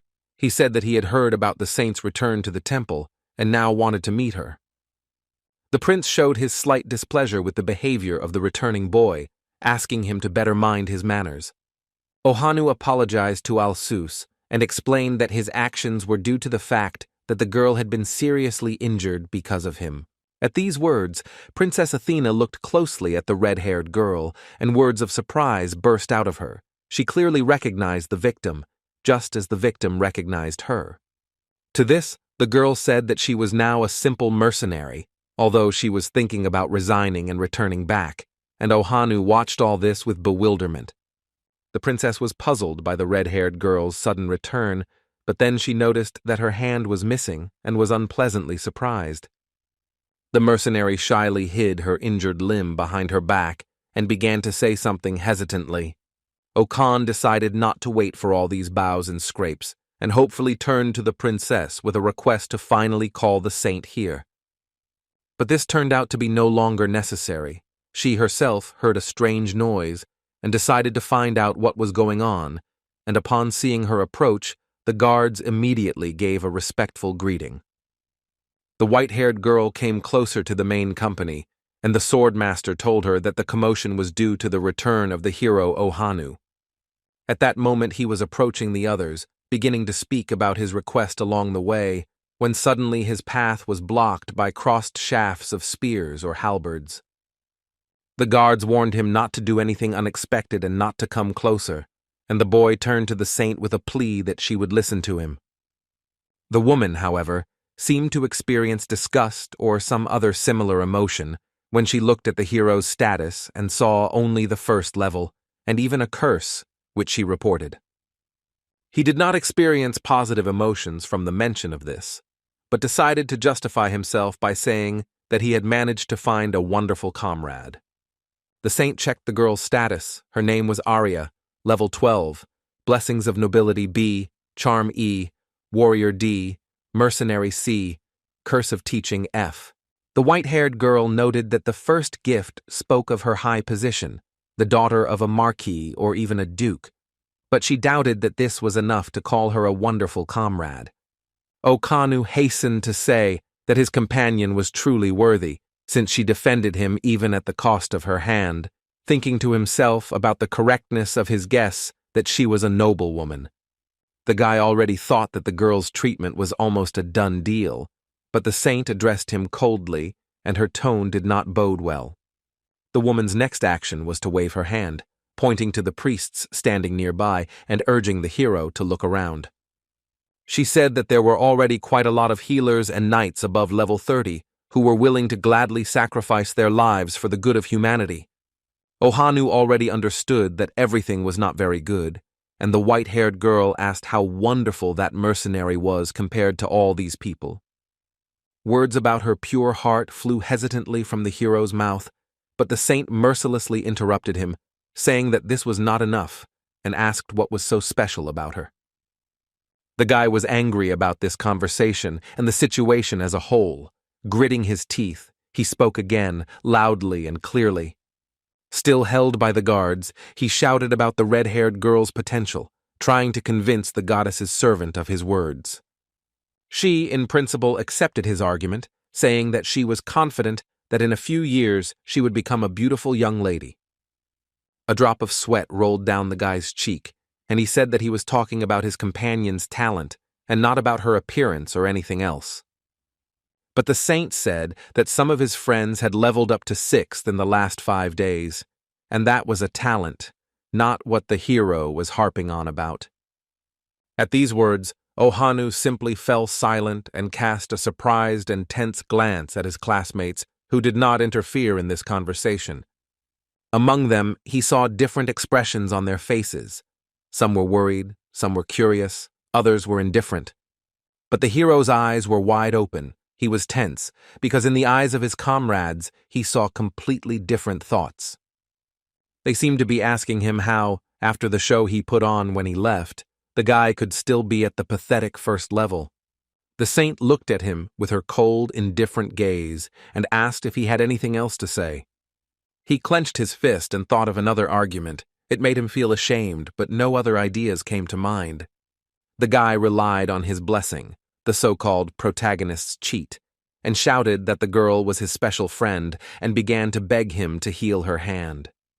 But all hopes for this, and for the influence of his divine gift, were dashed by indifferent words of refusal. The woman came closer and suggested that Ohanu first prove that he was worth something, since she was not obliged to simply pay for his mistakes and debts. Unexpectedly for the hero, the white-haired girl suddenly sat down on her knees in front of him, closed her eyes and turned to him. And when she opened them, a cruel gleam could be seen there. She said that the guy, it seems, does not realize the significance of her magic, special, available only to the best servants of the goddess. Then, for some reason, the woman decided to share the results of the miracles she had recently performed, and for this, she turned to a priest standing nearby. The old man unfolded the letter and read it out loud. It stated gratitude for the treatment of the great elder Celeblis and the gifts their nation had brought in return. It says there are 15 spirit swords, 200 moonwood bows, 600 tamed unicorns, 15 phoenix feathers, and 40 other items. The amount of various riches that the saint received just for treating a high-ranking sentient being from another country greatly impressed the heroes. After this, the white-haired girl again turned to Ohanu, saying that this was proof of her worth, also asking how he could prove his. The boy's progress was small and he couldn't say anything about it, so he desperately asked to consider it as an investment, adding that he would quickly grow in strength. But these words did not bring success, and the saint said that in that case the conversation would have to be postponed, and the hero hung his head. Now he heard words of mockery, talking about how he had quickly run away at the beginning, acting as if he knew everything. Then came the insult about the pervert, since the first thing he did was find a female companion. Someone said that he was pathetic. Ohanu was in despair and tried to deny it, and the gods watching this also expressed their opinion. One said that lying was bad, another reproached him for wasted pride. Suddenly, one of the heroes decided to intervene, raised his hand and asked permission to speak, like a disciplined student. It was Eubora, and she expressed a request to make this injured swordswoman her comrade, which made the saint think. The woman knew that for some reason this girl was an outcast among her comrades, but at the same time she had good potential. This should be carefully considered, she decided. In the end, the white-haired girl said that if she was interested in such a wonderful heroine, then it was quite possible.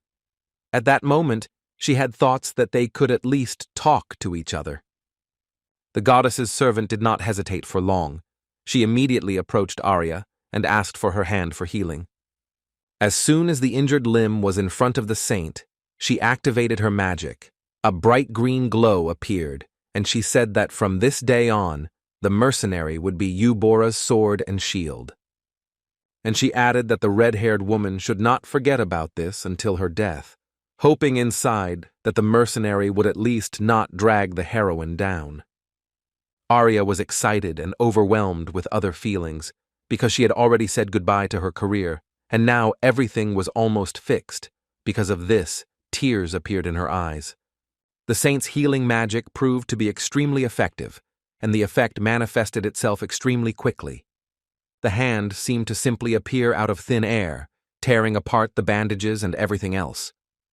For a while, Arya was busy happily examining her limb, but the white-haired girl was not going to wait and caught her attention. The woman, smiling, ordered her to immediately go to the heroine Eubora, who immediately agreed to this, having come to her senses. While the girls were getting acquainted, the saint turned to Prince Alsus and said that they had wasted too much time on this minor incident. She added that it was time to speed up. The swordmaster thought the same, so an agreement was reached instantly. All the heroes, except, of course, Ohanu, began to get ready, hoping that this time the hunt would go better than the last one, and they also said goodbye to the guy.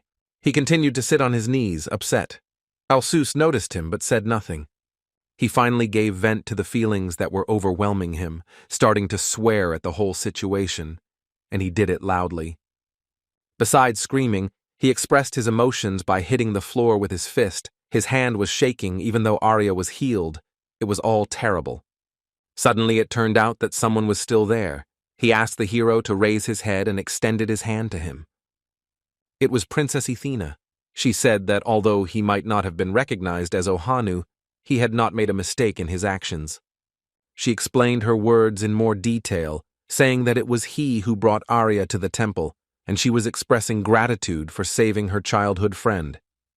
The guy was surprised both by the fact that someone decided to cheer him up and help him somehow, and by the fact that his now former companion turned out to be a friend of the princess. She squeezed his palm with her hand and confirmed her connection with Arya, adding that she wanted to reward Ohana for this, but it wasn't just money or anything like that. A pink magical seal flashed nearby, and Athena the Archmage asked the hero to become her second apprentice. Ohanu was shocked, as if a wind was blowing from the magical structure, but after coming to his senses a little, he began to rise from his knees. The seal somehow moved behind him, and looking at this, only one word flashed in his head, and it was magic. The boy asked in shock about the second student, looking at the magical structure with tension. The ritual was quickly completed, and the princess hastened to take her leave, wishing the hero all the best. Ohanu remained silently sitting in place, and the Archmage began to quickly walk towards the exit, because she still needed to catch up with those who had left. At the exit, Prince Alsus was still waiting for her, and while they were leaving, the guy began to examine his hand, coming to some conclusion. And he was unfaithful. He thought that Athena was in love with him. The gods immediately reacted to his quiet words. One's jaw dropped in shock, the second applauded, the third gave him a 10 out of 10. Ohanu regained his good spirits, stretched out, raised his hands up and shouted that he was starting all over again. Meanwhile, far from here, in the lands of the orcs, these monsters, which usually bring fear and death, were themselves running away from someone in terror. The source of their emotions was Kang Hansu. He was not going to let them go, to let them escape. His speed under the enhancement of life energy by the null method was excellent. One of the greenskins, seeing that they couldn't escape, tried to initiate a dialogue, but in response received a kick to the snout. For the hero, battles had already become habitual. For him, it was just another day, another crowd that started a fight with him, and in fact, another battle. Standing over the bodies of the fallen, the boy reflected. His thoughts were that these opponents never call their kin for help, but on flat terrain this doesn't matter. Everything is visible anyway. And besides this, among the new things, you can notice unusual trophies from these orcs, which also increase visibility and slow down movement. These are the animals that the greenskins often breed and herd. They are also a kind of prey, and it would be a shame to leave them behind. Besides, they still bring some benefit. They also have other problems besides how they stand out. For example, now a goat, for some reason, decided to chew on the rope that ties the load to the bull. This was undesirable, but since the animal really wanted to chew on something like that, it would be better to let it chew on some piece of cloth, Kang Hansu decided, and provided this. In addition to the cargo, they were also transporting Cogmos, which freed the hero from the need to ride him. Now he had finally recovered, and it was time to untie him from the bull. The guy decided to make a witty joke at his friend's expense, calling him a lizard, emphasizing his regeneration. He wasn't thrilled with such humor. Since they were soon to approach the city, the demon pretended to be a man, hiding his horns with magic, a possibility that surprised the hero. He asked why this spell hadn't been used before, to which he received an answer about the negative effect of slowing down regeneration, and also that it would be strange if a person lived without half of his body. Suddenly, the goat found a new, seemingly more attractive target for chewing, Cogmos's clothes, and Kang Hansu watched this scene with doubt. He felt dissatisfied with the length of their journey, remembering the demon's words about the second nearest city. He expected to get there much faster. He had to interrupt his thoughts about all this. The guy's hearing caught some strange sounds. Something was approaching, and quickly.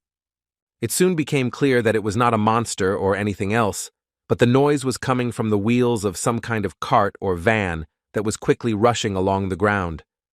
And soon the reason for such speed became clear. The voices of the orcs were heard demanding that all valuables be given to them.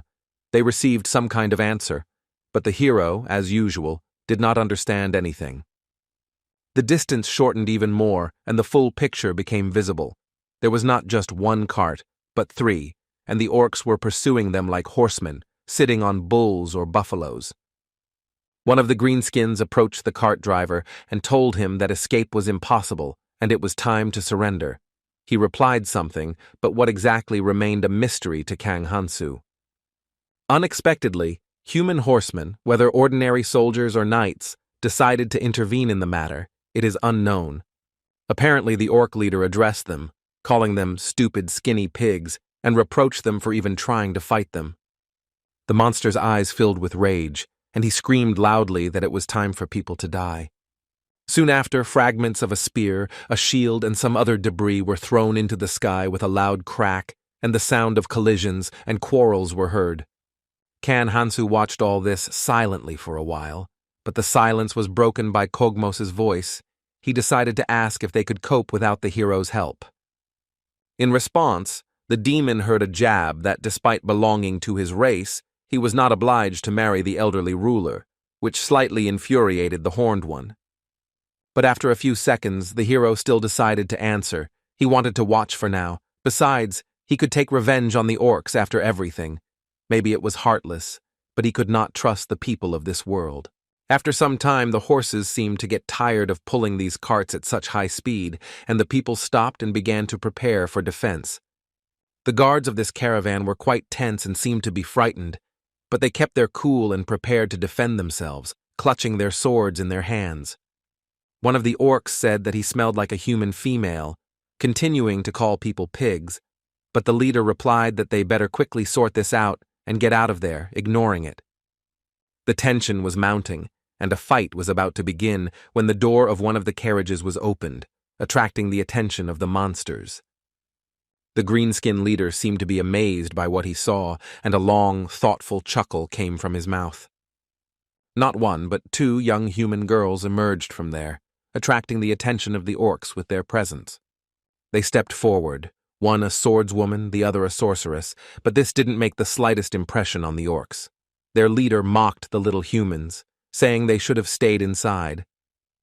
The young sorceress began to concentrate magical power above her head, creating a large fireball, and the battle began. The swordswoman rushed forward, and the sorceress's spell split into 3 fiery fireballs, heading after her friend towards the enemy squad. The fighter girl also turned out to be not as simple as she seemed. It is unknown whether she also has magical powers, whether this is the help of a friend or an artifact, but a blue fire flared up around her blade. It seemed like a well-practiced and pre-planned maneuver. Now 3 dangers were falling on the greenskins from above at once, fiery fireballs and a swordswoman. This eventually resulted in a powerful explosion of half-normal and half-blue flame erupting in the ranks of the green-skinned riders where they fell. The previously wounded guards, along with the uninjured and the cabbies, all hastened to show their joy at this. The orcs would not be able to withstand something like this. Kang Hansu and Kogmos watched this, the latter expecting a more exciting spectacle, and the former was surprised by the first manifestation of ordinary magic he had seen, and was estimating the girl's strength.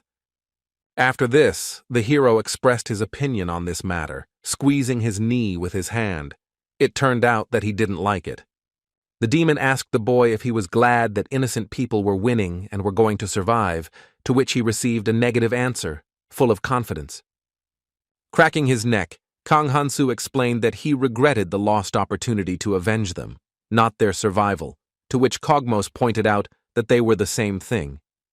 The two were finishing off the orcs, and the hero thought that the girls looked like the elite of this world, and friendship with such strong people could make life much easier with these fantasy barbarians. After these thoughts, he whistled and took in as much air as his body could carry. As soon as this was done, the guy shouted with all his might that there was a very beautiful pig girl here, as the orcs called people. Kogmos expressed bewilderment at why this was done, and Kang Hansu reflected that thanks to the curse, no one except the greenskins and the demon would understand it. A grin spread across the boy's face, and he replied to his companion that he was just gathering a herd of pigs, wanting to solve everything in one go, adding that danger is fun. An unexpected cry in an unknown language, and its echo made the young sorceress freeze right in the middle of casting a spell. The girl did the same, just in case taking a defensive stance. She waited for further developments. And it didn't take long to wait. In the distance, clouds of dust rose up, the kind that occur when large groups of living creatures move quickly. These were still orc riders who heard the hero's words about the beautiful pig girls and were now hurrying there, arguing along the way about who would get the spoils. Their approach has greatly worried people, because those that exist now have not been defeated, and new ones are already approaching. The young sorceress also showed her tension. All the members of this caravan were shouting and talking, but their words remained incomprehensible to the hero. Meanwhile, Kogmos couldn't believe how Kang Hansu had used the curse for his own purposes, summoning the orcs from the area. Taking out a dagger, the guy informed his companion of his intentions to help these ladies. The demon noted that he had not wanted this before, to which he received the answer that plans sometimes change. The outsider god suddenly offered to let them die. Then the guy asked to understand him this time, adding the word please. Meanwhile, the battle continued. The orcs noticed that the girls were already tired and were making plans on how to drive them into a corner. The leader declared that these females would be his trophy, and the greenskins should simply kill the rest of the pigs. Suddenly, something made the swordswoman freeze in amazement, stare somewhere in the direction of the monsters, and hesitantly say something with a questioning intonation. The reason for this was apparently the arrival of Kang Hansu, who now came closer and made a sound of surprise. What surprised the girl was that he was in the ranks of the greenskins, who noticed him only now, and he said that these ladies still looked good, and perhaps it was worth coming a little later.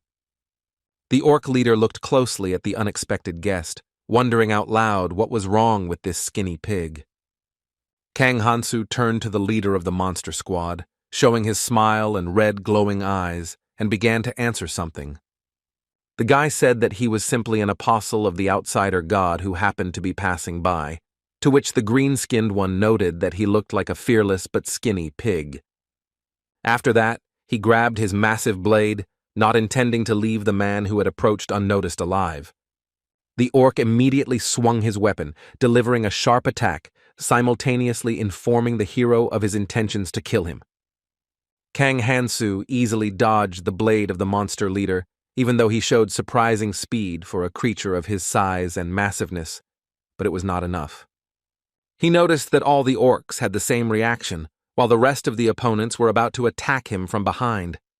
The boy cast his red eyes at these greenskins, not at all worried about their apparent danger. He had killed quite a few of them. After that, he quickly stuck his fingers into the snout of one of them, not giving him a chance to react, and asked permission to borrow it. With the next movement, the guy, using these two fingers, simply took and threw the green-skinned man into the air, using him as a living projectile. It's not a sight you see often, and it left no one indifferent, neither the orcs, nor these ladies, nor the other people who saw it.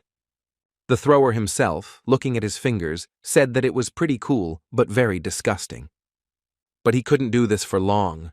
Only by using his well-developed reflexes did he dodge the blade that whistled right in front of his nose.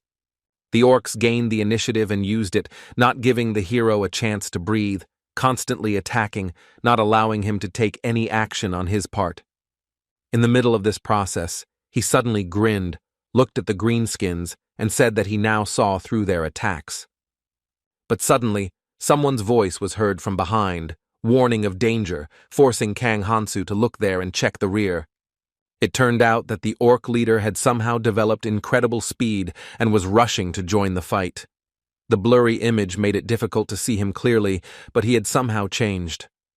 Only when the monster got closer did the changes become clearly visible.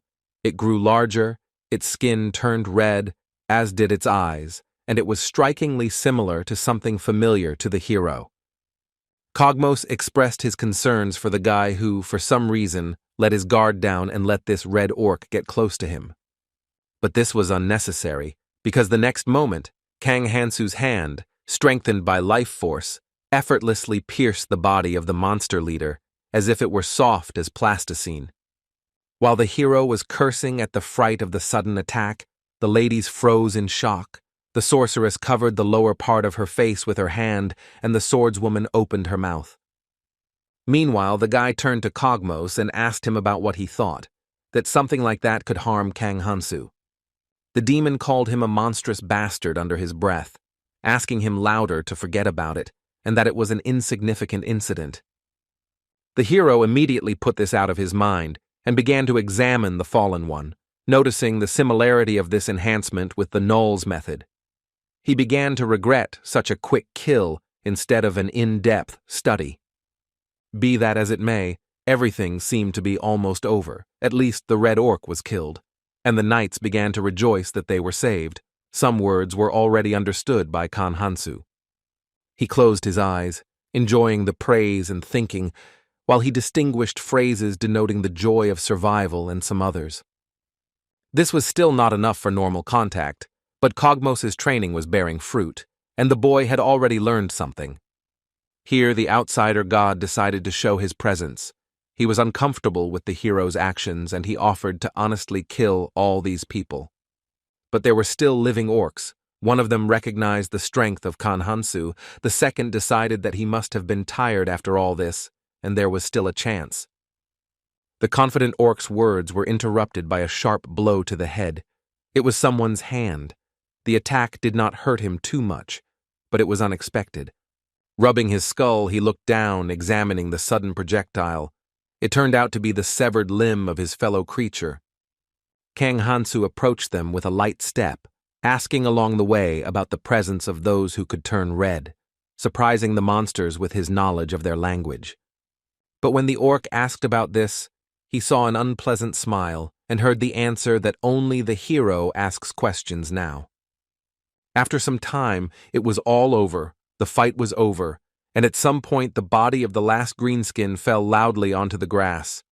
Among their corpses stood Kang Hansu, and only now did Kogmos decide to approach him and ask if everything was okay, to which he received the answer that everything was great.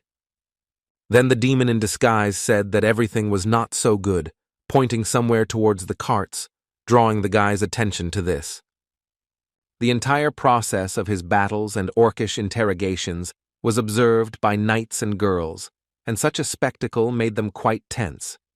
Kang Hansu realized that he had been careless and had inadvertently used too much of the gnoll's power, displaying excessive strength, and asked his companion to do something about it. At first he was surprised by such a request, but almost immediately he resigned himself, pulled himself together, and, albeit reluctantly, walked towards the people, thinking about what to say. The demon began to speak with displeasure, introduced himself, identified himself as a magician, introduced Kang Hansu, introduced him as a swordsman, emphasized his unusual name, explaining his lack of knowledge of the common Western language. The hero followed this speech closely. He was surprised and recognized Kogmos's good communication skills, that he was able to weave a web of lies so quickly. Suddenly, one of those old ladies, a young sorceress, spoke up and shouted something loudly, calling out the guy's name in the process.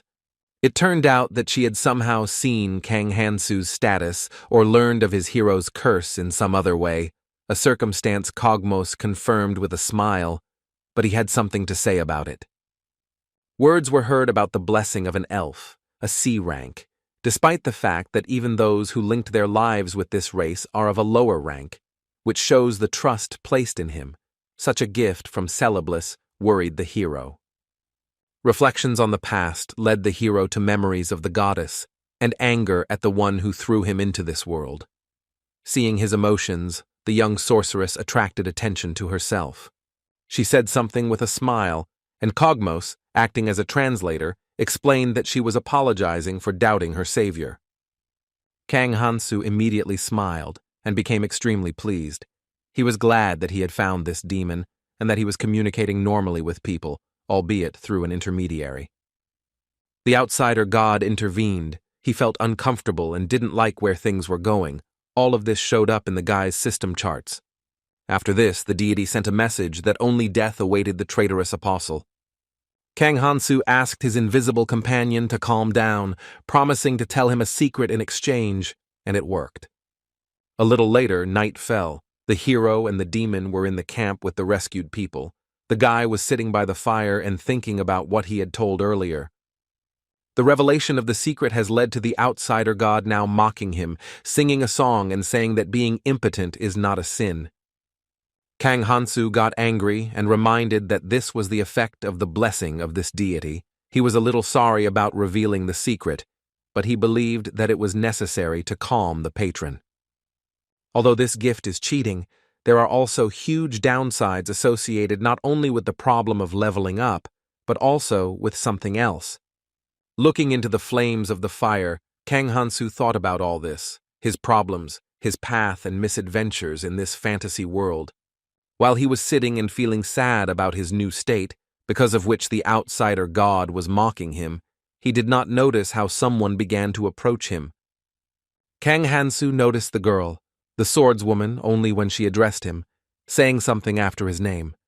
Looking at her, the guy remembered the facts he learned about her. Her name was Julia, and she was a noble lady attending the local famous academy. The hero understood that he had found himself in a somewhat difficult situation, since his translator was already asleep, and the dialogue presented a serious difficulty. Finally, after coming up and saying Kang Hansu's name, the girl sat down further away and began to look at him, and he began to think about what this could mean, assuming that she wanted him to leave. She repeated her words again, addressing the guy, to which he hit himself on the forehead with his fist, not understanding what she wanted from him. Unexpectedly, for the hero, she took out her blade, apparently also understanding the difficulties of communication and deciding to show something. She concentrated, and soon her dagger was glowing with the same blue fire or energy as in the fight with the orcs earlier. It seemed to be a skill similar to the null sword art. After this, Julia again turned to Kang Hansu, pointing her hand at him, and he decided that she wanted to see the same thing performed by him. The guy's eyes lit up with a red light again, and his life energy lit up with the same color of fire, and he wrapped it around his finger. The swordswoman watched the hero's flame with some bewilderment, as if it was extremely different from what she knew or saw. Julia seemed to be quite surprised, because the next moment she jumped up from her seat, grabbed Kang Hansu by the hand, and began babbling loudly. Gradually, her pressure faded, the pauses between words became longer and longer, and some kind of understanding seemed to appear in her eyes. Finally, the last words flew out of the girl's mouth. She sat down in her place and fell silent, and the hero watched all this and did not understand what was happening at all. He eventually assumed that the swordswoman was not pleased with the amount of power he was displaying, so he summoned more life energy, wrapping his dagger in it to demonstrate his skills.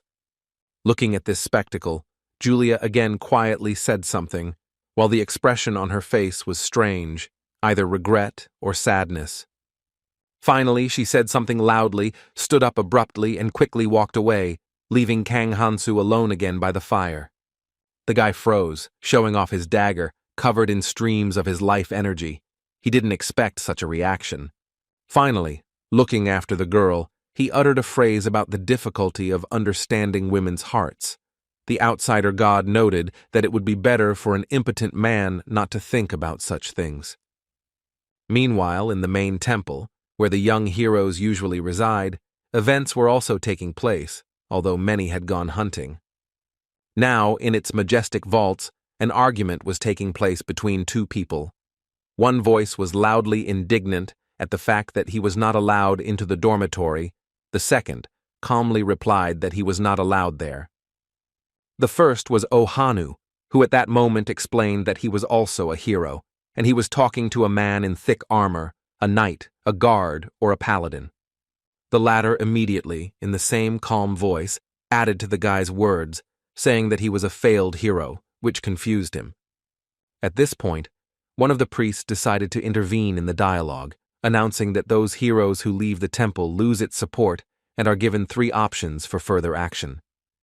The first is to receive a certain independence fund and surrender, lose your status, and in case of violation of the conditions be executed. The last word frightened Ohanu quite a bit, which could be clearly seen from the expression on his face, which reflected horror, and from the trembling voice in his voice. The priest, meanwhile, continued his speech. The second option was to return to training, show good results to those interested, and regain support. Ohanu listened carefully to the old man and figured that this was not suitable for him, because obviously, in this case, his classmates would ridicule him. Seeing the hero's thoughts, the priest did not distract him and waited until the guy finished. Then he tensely inquired about the third choice. It turned out that this option involved serving the temple. The leaders would choose a noblewoman for him to marry, then a quiet life and a pension, but he would not be allowed to leave the walls of this place. Ohanu decided that this was not suitable for him either, since he could not live in a trap his whole life. The rest apparently suited him, so he chose the first despite the threat of execution. The priest was prepared for any choice the guy made, and it was no accident that he started this conversation. He already had a scroll with the conditions that only needed to be signed. Looking through the package, the hero asked for details, because it was a real contract, and he wanted to know why they needed this document. The old man replied that it was a kind of insurance, because it would be bad if the one who left the temple damaged the reputation of the remaining heroes. After this, the young priest opened the chest. Inside was a new personality to replace the personality, as well as the aforementioned independence fund, which was a good amount of gold. Ohanu was surprised by this turn of events, and a quiet phrase involuntarily escaped his mouth about how this was all very different from the novels. The priest didn't hear and asked him to repeat it, to which the guy asked not to pay attention to it, explaining that he was talking to himself. Suddenly, the hero slapped the tabletop hard, reflecting on how, in fantasy fiction, anyone who rejects service to the state or the temple is usually immediately recognized as a hypocritical evil, He was glad that everything was different here, and asked with a grin if he could spend these funds as he pleased, to which he received a positive answer. Soon, he left the walls of the temple and went down the steps, and the thought appeared in the guy's head that the idea of marrying a noblewoman was very tempting.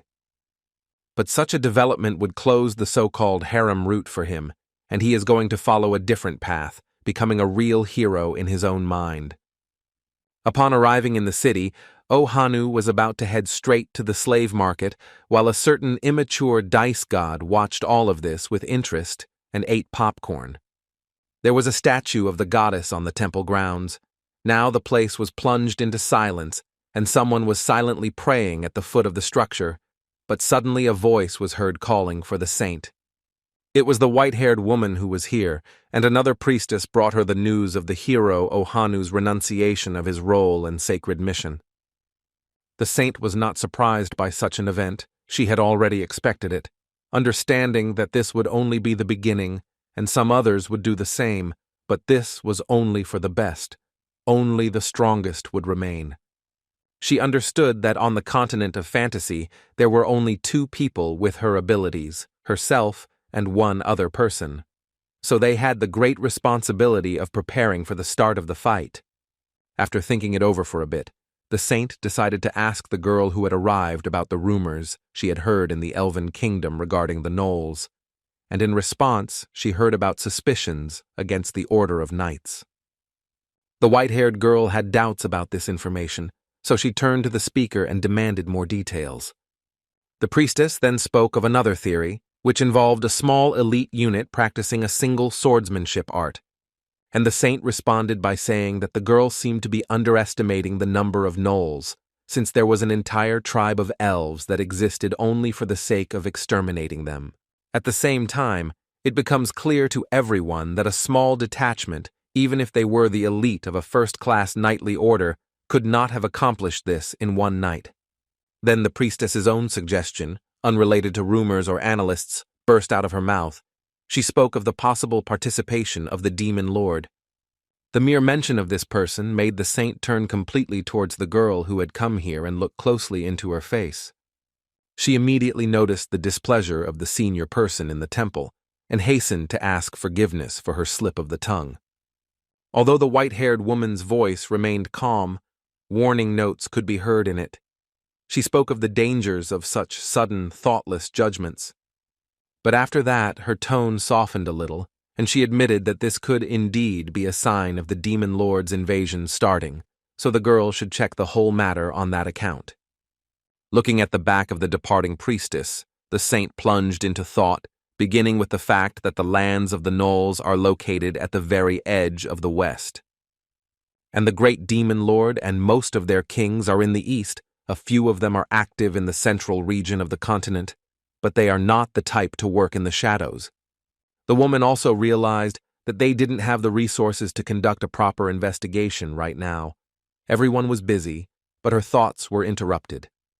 A priest came, holding a magic ball on a stand in his hands, and it turned out to be a message from the academy. It says that they would like to invite the heroes to their place in honor of the beginning of the school holidays, surprising the saint with this. This emotion was caused by the fact that the academy was not supposed to know about the summoning of heroes, so the woman immediately began to inquire about where the information leaked from. Sensing the boss's displeasure, the old man's voice trembled, and he said that their student was in the mercenary guild, and there he managed to see Ohanu's status window. The saint wearily covered her eyes with her hands and admitted her mistake in allowing him to act freely, because she thought that he would quickly get tired and return, but this is what happened. She admitted that spreading the news of the heroes who were the hope of humanity was good, but that had to happen in the future, because now they were still too weak. But now it was too late to do anything. The saint agreed to the academy's offer, because it was a chance to find teachers, as mentors or students, as comrades in future events.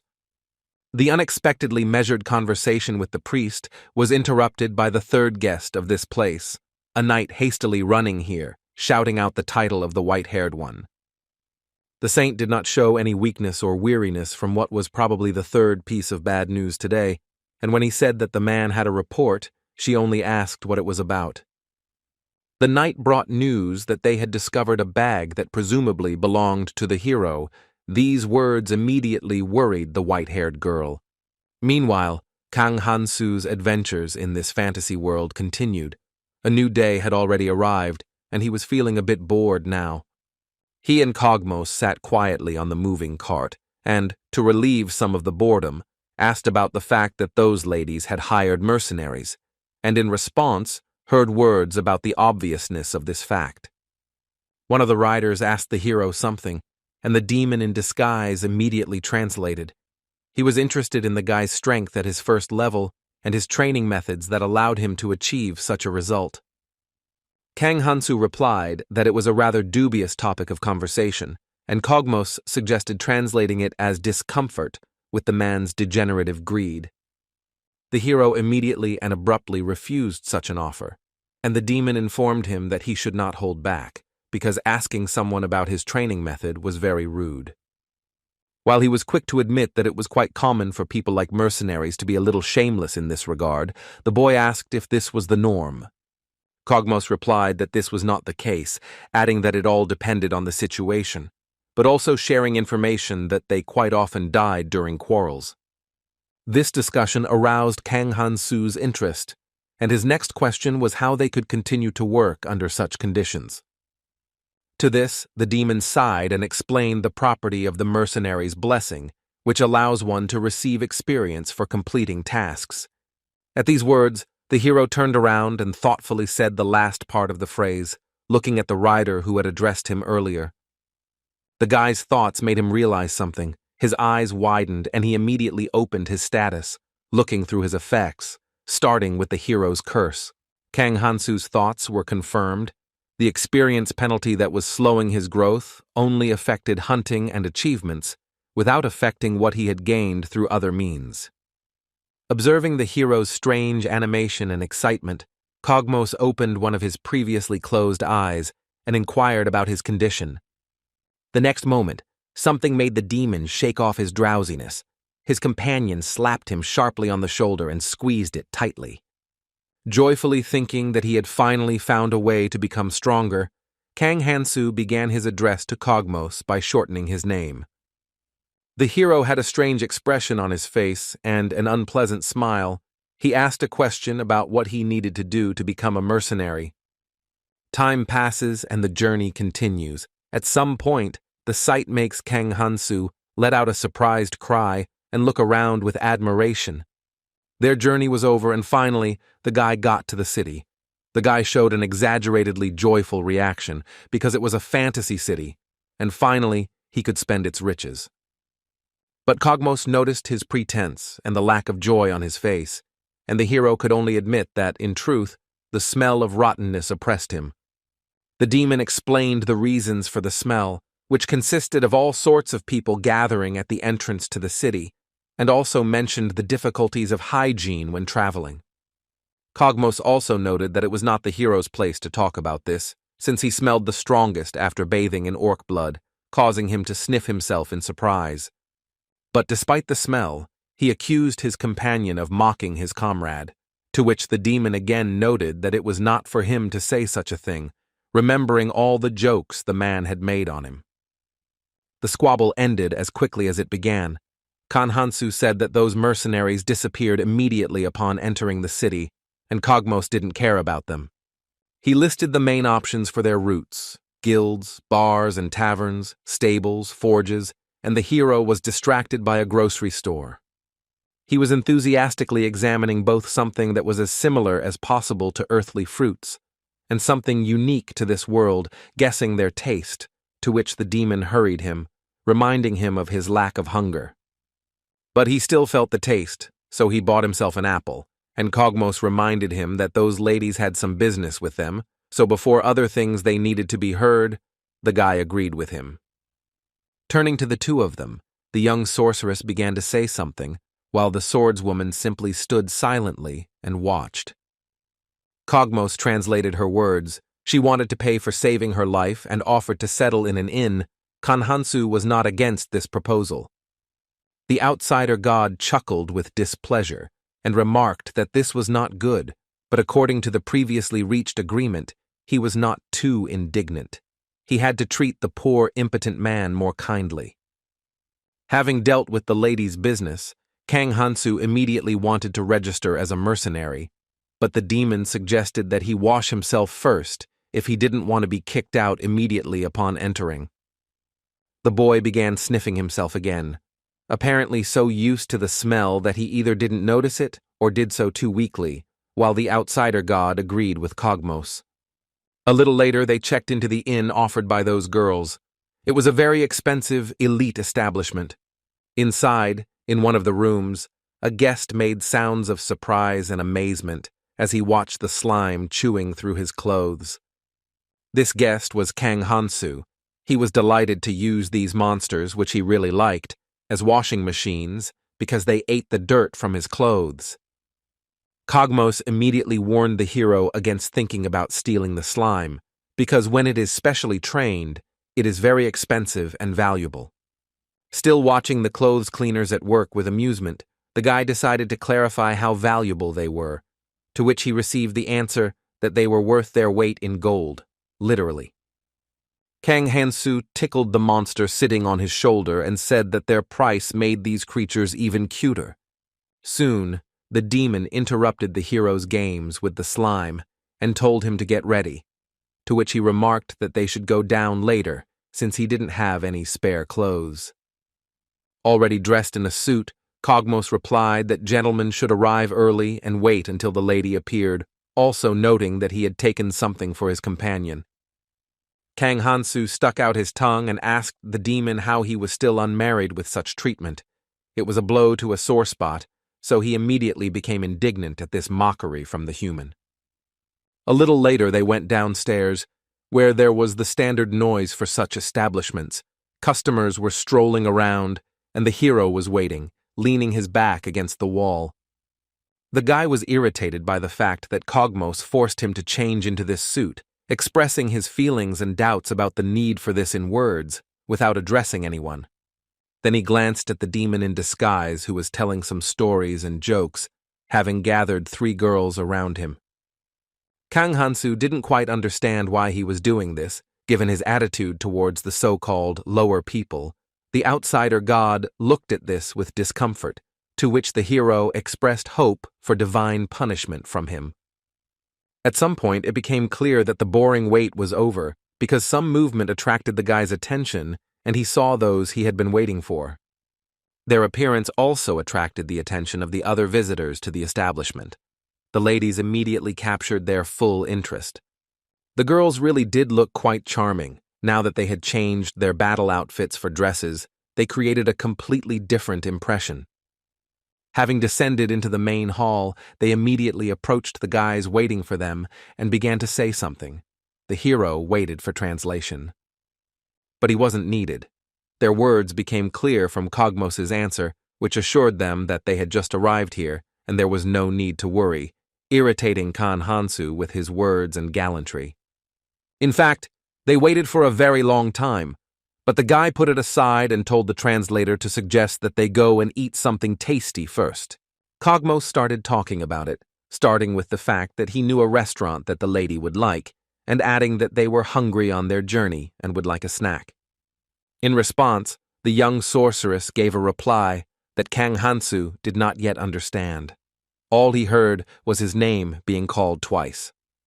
Kogmos's mood immediately plummeted, and he translated that the girl approved of the hero's idea, but suggested that they go where he wanted. The guy laughed and agreed to this, and the demon expressed his disappointment in this dirty world, where it doesn't matter who you are, because the girl's attention is only drawn to the strong. In response to his companion's lamentations, Kang Hansu said that these citizens of the fantasy world were good, and at these words, the outsider god glared angrily at his apostle. Meanwhile, Ohanu walked around the city with his chest, where his coins were. Now he finally approached his destination and looked up in amazement. He was surprised to see the slave market standing proudly in the middle of the street, looking more like a fortress, while the guy had expected to see something more hidden. The former hero was distracted from examining this place by exclamations not far from him. Someone was suggesting to look at someone's body. These two girls were looking at the slave and discussing how he looked very strong and would make an ideal errand boy. Meanwhile, this slave remained silent, and his face was extremely gloomy. Potential customers tried to get some words out of him, but they were unsuccessful. And nearby, one could see a scene of an overseer or slave owner scolding a slave boy, accusing him of not being able to walk properly, who was being consoled by, so to speak, a colleague. The man then hit the slave girl on the back with his whip and threatened to send them to re-education. The man didn't stop there and continued to punish the slaves. Ohanu watched this spectacle with strange emotions, and some gods decided to make some kind of bet among themselves. A little later, the guy left this and finally entered the slave market. Now he walked inside and looked around. At the same time, he passed by the slave cells and looked at them, choosing the one to buy. Now he came across a slave boy. Next was a girl, but then his inspection was interrupted. He muttered to himself that there were no normal slaves here, to which someone nearby recognized him and called him by name. Okan immediately looked up from the cell with the slave girl and also recognized the person who had addressed him. It was one of the boy's classmates, who was also interested in buying slaves, and next to him stood some big guy. Ohanu took a closer look at this big man, wondering who he was. He made a very menacing impression. The classmate continued the dialogue, suggesting that they had the same thought. They were not satisfied with the training, and both decided to simply leave with the money. After these words, Ohanu realized that this guy, for some reason, seemed to be unaware that he had abandoned the other heroes on the very first day, while replying that it was a secret. But his classmate simply put his hand on his shoulder and said that they were in the same boat, so he could relax, and he even shared some useful information. The guy felt some discomfort, but became interested in the last proposal, which his friend indicated with a nod of his head somewhere behind him. An explanation followed that the man sitting there was responsible for the slaves, and if he learned of the client's heroic status, he would provide the best slaves not available to the general public. The former hero responded with an outcry about the dangers of disclosing this information, as it would violate the agreement with the temple. A classmate then explained the impossibility of blocking status viewing. This method did not technically violate the contract, and Ohanu learned new information about the ability to see information about others, while being surprised at the vulnerability of the concluded agreement. After this, a classmate asked what kind of slave the other guy would buy, and he refused to answer, while being surprised by the friendliness of this man, despite the fact that they had never even spoken on Earth. Then the guy suggested that if he still changed his mind and wanted to show off the slave, then he should come to the inn at the eastern gate, to which he saw his comrade's back and his consent. Ohanu left, and the classmate who remained there remarked on his astonishing caution, adding that he had an astonishing guess as to the reason for its occurrence. After this, the guy approached the person responsible for the slaves, but he simply waved off the potential buyer, stating that he was busy at the moment. Then Ohanu slammed the table hard, surprising the man with his abrupt action, and said loudly that he was there to buy slaves. He decided to take that classmate's advice and exploit the loophole he discovered in the contract. The man immediately took advantage of his ability to view other people's statuses. Among the blessings, he immediately noticed one unusual one, named Hero. His eyes widened, showing surprise on his face. After this, the man immediately smiled and began rubbing his hands, greeting a potential buyer, a character from local legends. He immediately took out a piece of paper with a description of some slave and asked what kind of slave the respected hero wanted, immediately suggesting that he was needed for battle. He thought to himself that the past was the same offspring that came before, had a lot of money. He decided that today was his lucky day. Meanwhile, the conversation continued. Ohanu slammed his hand on the table and declared that he wanted to buy a strong female warrior. The man clarified his request, and the guy suggested that they didn't have any. The man immediately stood up sharply and replied that they had just such a product, as if it had been specially waiting for him here. After this, the seller led the hero to a secure metal door and offered to go through it, adding that they don't show this to just anyone, but they could make a special exception for him. The passage began to hide, and Ohanu saw not the darkness he had expected, or even the unchanging light, but bright daylight, blinding his eyes. Beyond the door was not another room, but an exit to the street, where the slave traders seemed to keep their wares before display. The seller approached one of the slaves, turned to the hero and asked him about this slave, pointing at him. Ohanu paused in his thoughts and began to turn his gaze from examining his surroundings and consider a possible purchase. The first thing his gaze caught was the impressive biceps of this man, which undoubtedly showed the great physical strength of this slave. Continuing his examination, the hero slowly raised his eyes higher and saw a piercing gaze examining him. It was very unpleasant. This was the same powerful warrior. The man immediately began to talk about her. She was a bandit operating in the north of the Kingdom of Knights, but ended up here because of the betrayal of her subordinates. Ohanu, realizing how different real life was from his fantasies and realizing who he was being offered to buy, felt like he died a little inside. So strong was his shock. While the hero was coming to his senses, the seller continued his story, advertising the product, mentioning her monstrous strength, which allowed her to control a heavy two-handed axe with one hand, after which he urged her to show off her status. The bandit's name was Marasi. She was level 17, had the blessings of Mercenary B, Warrior E, Equestrianism E, and Bravery F, and also had the Curse of Slave F. While the boy was still coming to his senses, the man explained the effect of the latter. It deprived everyone of their rights, giving them the status of a thing and punishing with equivalent pain for failure to follow the owner's orders. The seller took Ohan's state as a sign of concern that he had intentions of making extra profit from the hero and assured him that this was not the case. The guy simply explained that he had been misunderstood, specifying that he wanted a strong, but at the same time slender woman. The man then noted that the buyer had a magical blessing, and therefore he could use a reliable shield to cover him while he cast his spells. Ohanu acknowledged the truth of his words, but at the same time expressed a desire to choose the slave himself, hoping for a special positive effect from his gift. Then the seller pointed further with his hand and suggested that the buyer in this case go straight ahead so that he could look for what he needed. Some time passed, and Ohanu shouted that he had made his choice, attracting the attention of the man in charge of the slaves. There were 3 girls standing next to the hero, not one as the seller expected, a blonde, an ash-haired girl, and a red-haired girl. Glancing at the status of the third one, whose name was Lusa, and recalling the others, the seller noted that these slaves were indeed stronger than the hero. For example, this one was already level 6. The man asked for their names. The other 2 were called Sarah and Kana, and then said that he had to cancel all the orders given to him earlier. The sheets of paper in his hands caught fire and instantly burned, and he said that from that moment on, the hero Ohanu was their new owner.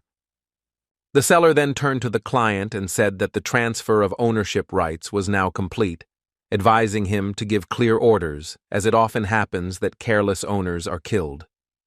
While handing over the payment, Ohanu assured them that he would remember this, although he thought that if he took care of them with love, they would never betray him.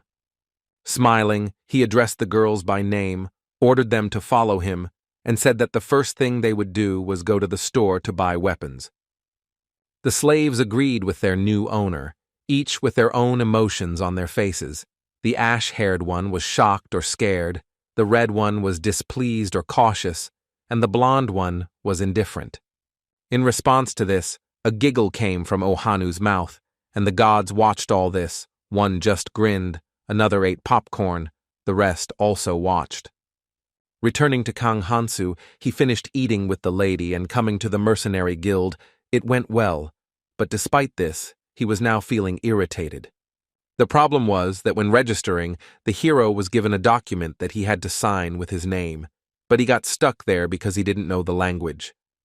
The guy didn't expect that in order to become a mercenary, he would have to know the local written language, and now he regretted that he hadn't learned at least a few letters earlier.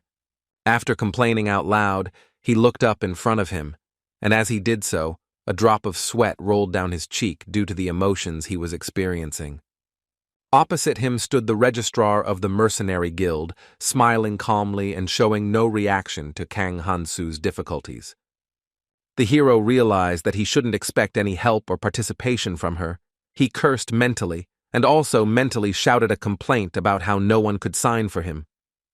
Cogmos didn't miss the opportunity to make a jab at his companion, chuckling as he noted that he shouldn't be shy, as many mercenaries couldn't write their own names either, implying the guy's level of intelligence.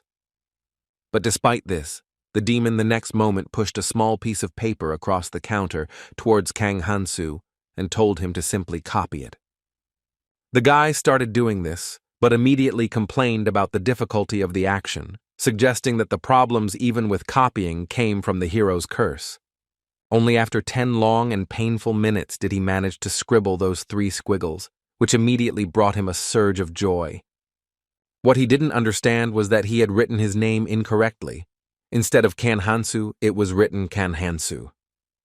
But Cogmos noticed this and now quietly chuckled, but tried not to show his companion that something was wrong, mentally calling him a fool. Although the demon in disguise tried to hold back his laughter, the hero noticed his condition and didn't pay much attention, passing the piece of paper on to complete the registration. After a short period of time, the status appeared in front of the guy's face, a new mercenary blessing appeared there, and it was immediately at rank D. In other words, if you translate it into the mercenary's strength indicator, then this is the so-called null level, which Cogmos noted, also adding that those ladies should be thanked for this. The hero asked for clarification, and the demon did so, saying that the girls had vouched for him with their ranks, to which Kang Hansu asked them to thank him. Cogmos angrily called him a donkey and said that the guy should do it himself, but the latter reminded him that he couldn't, since he had a nasty curse. The demon agreed with his argument, but in that case suggested buying his companion a children's book with pictures. He was outraged by such treatment, as if he were a child. The girls chose this moment to approach, interrupting the usual squabble between these two, while the one who was a sorceress was carrying some kind of sheet of paper in her hands. It turned out that this was the task the lady had offered Kang Hansu to take as his first task. It was called the subjugation of the orcs.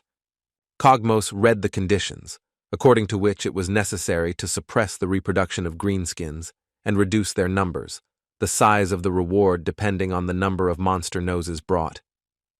The hero was immediately delighted at how simple, good, and cool the job was, and he also had something else that would make it even easier. His gaze fell on the girls present. They looked at him questioningly in response. The guy wanted to use these cute little ladies as bait for the orcs. The outsider god asked if there would be more bloodshed, to which he received an immediate and confident negative answer. But that was not the end of his sentence. He grinned and said that instead, this time, there would be something different, and the deity became curious. Kang Hansu activated the null sword art. His eyes glowed red, and he finished by saying that it would be an extermination. Later, they all began to carry out this task. The girls agreed to help. Now Julia used her powers, wrapping her own blade in blue energy. Behind her, a friend's cry was heard, warning of danger. The swordswoman reacted instantly, striking the green-skinned man who had come close. But there were several of them, and while one flew away from the attack, the second managed to defend himself with his weapon, although it was cut, but he received minor wounds because of this. Ignoring the slight pain, the orc took advantage of the fact that Jakelia's blow had not reached its target and extended his large hand, especially compared to the small girl, to her head. The swordswoman didn't have time to escape the capture or do anything else. As a result, the green-skinned man slammed her face down on the ground with all his might. But despite such a devastating attack, the mercenary did not pass out.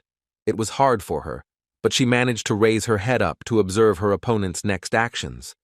At that moment, a scream from her sorceress friend was heard. The orc turned to look at him, and she asked Julia to bend down lower. And when her demand was fulfilled, a fire spell was sent at the green-skinned one. The temperature was so high that in the first moment, part of the monster's head burned off. After this, the young sorceress hurried to check on her friend's condition, who immediately rose to her feet, assured her that everything was fine, and noted that the sorceress had once again saved her. In response, the girl, whose hair was ash-purple, asked the swordswoman not to take any more risks and not to overdo it, since she had already killed quite a lot of orcs. Julia, however, was in no hurry to agree with this. She insisted that everything was fine and that she could handle these monsters without any problems. Here they were interrupted by the fact that one of the previously seemingly defeated greenskins rose from the ground, and the girls were already very tired, having not had time to rest after the previous skirmish. Anger could be seen on the monster's face, and words came from its mouth, both in its native language and in the human language, the latter of which it used to make threats, but it did not see something dangerous. The body of his brother was flying at his back at high speed, and the projectile ended up flying head-on into the back of his head, which almost made the living greenskin's eyes pop out. The collision was so powerful that the orc died instantly, and the girls just looked at this unexpected event in shock, while Julia fell on her butt in fear. The sorceress, on the contrary, remained standing. At that moment she looked into the distance, and the gears in her head began to turn, starting the train of thought after the battle that had taken place. She reflected on how, as the daughter of a count, she had met many people, among them such figures as the king, various knights, merchants, mercenaries, even elves. But none of them showed so much that was unusual or was as special as Kang Hansu. Both girls, the swordswoman and the sorceress, were now carefully watching the boy's battle. He was coping with it without any problems. It wasn't even really a fight, but rather a slaughter of greenskins. At the same time, his eyes were shining brightly with a somewhat ominous red light. Streams of energy of the same color were swirling around him, and he was also grinning cheerfully. With a cry in an unknown language that the girls did not know, he used his sword art and attacked one of the enemies. Attempts to defend himself were futile. The greenskin received a cut to the neck from the guy, and his sharp dagger, reinforced with the so-called power of meat, as the gnolls called this skill. Kang Hansu now looked quite ominous, and the young sorceress again thought about him having a hero's curse, which raised suspicions of connections with a demon, but with this, he also had the blessing of an elf. Meanwhile, the battle continued. The next orc, seeing the fate of his kin, killed without any problems by this man, seemed to try to ask for mercy. His words were understood only by his opponent. The hero responded joyfully with a smile, and like before, dealt him a fatal blow, cutting his neck, leaving him no chance. The young sorceress was delighted with Kang Hansu's strength, and she quickly shared this feeling with her friend, exclaiming that they should also try. The extermination of the orcs showed no sign of ending. They seemed to be terrified, but the boy was not going to let them go, and it flashed through the sorceress's mind that he was truly a strange man. She clenched her small fist uncertainly and turned to Kang Hansu pitifully, saying that this was enough. He didn't hear or didn't pay much attention, so the sorceress screamed louder, indicating the need for rest.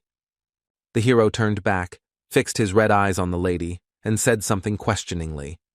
The girls, of course, did not understand anything, just as he did not understand them. The sorceress realized that communication was difficult, and at that moment Kogmos decided to intervene, saying that he would convey these words to his companion, while he either deliberately or intentionally called him a bastard. In response, the demon heard words of gratitude, and the sorceress sat down on the grass with a tired sigh, while marveling at Kang Hansu's endurance. Looking at him, the girl saw that despite the fact that he, one could say, had exterminated almost all the orcs in the area, he still hadn't even broken a sweat. The sorceress was so deeply immersed in her thoughts that she didn't even notice her friend calling her, who decided to loudly shout her name, Laisha, which frightened the latter.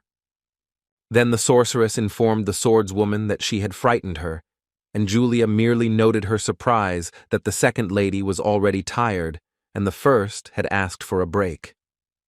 Laisha, however, said that it sounded questionable coming from her friend, as she looked ridiculous with her shaking legs. It really was like that.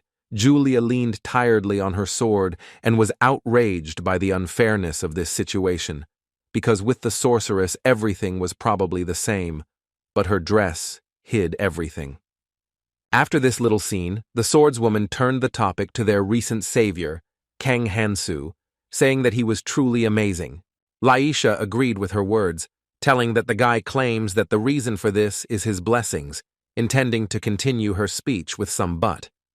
However, Julia immediately interrupted her, saying that she meant his talent and nothing else, which interested the sorceress. The swordswoman reported that her friend, as a sorceress, could not see it, but Kang Hansu's swordsmanship was so insane that she could not even immediately find the words to describe it.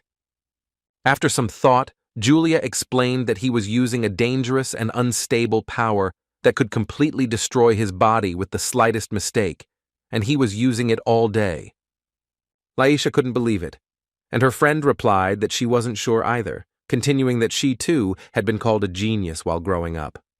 So, the girls whiled away the time by talking and relaxing until Kogmos explained everything to the hero, and now they could finally properly regain their strength.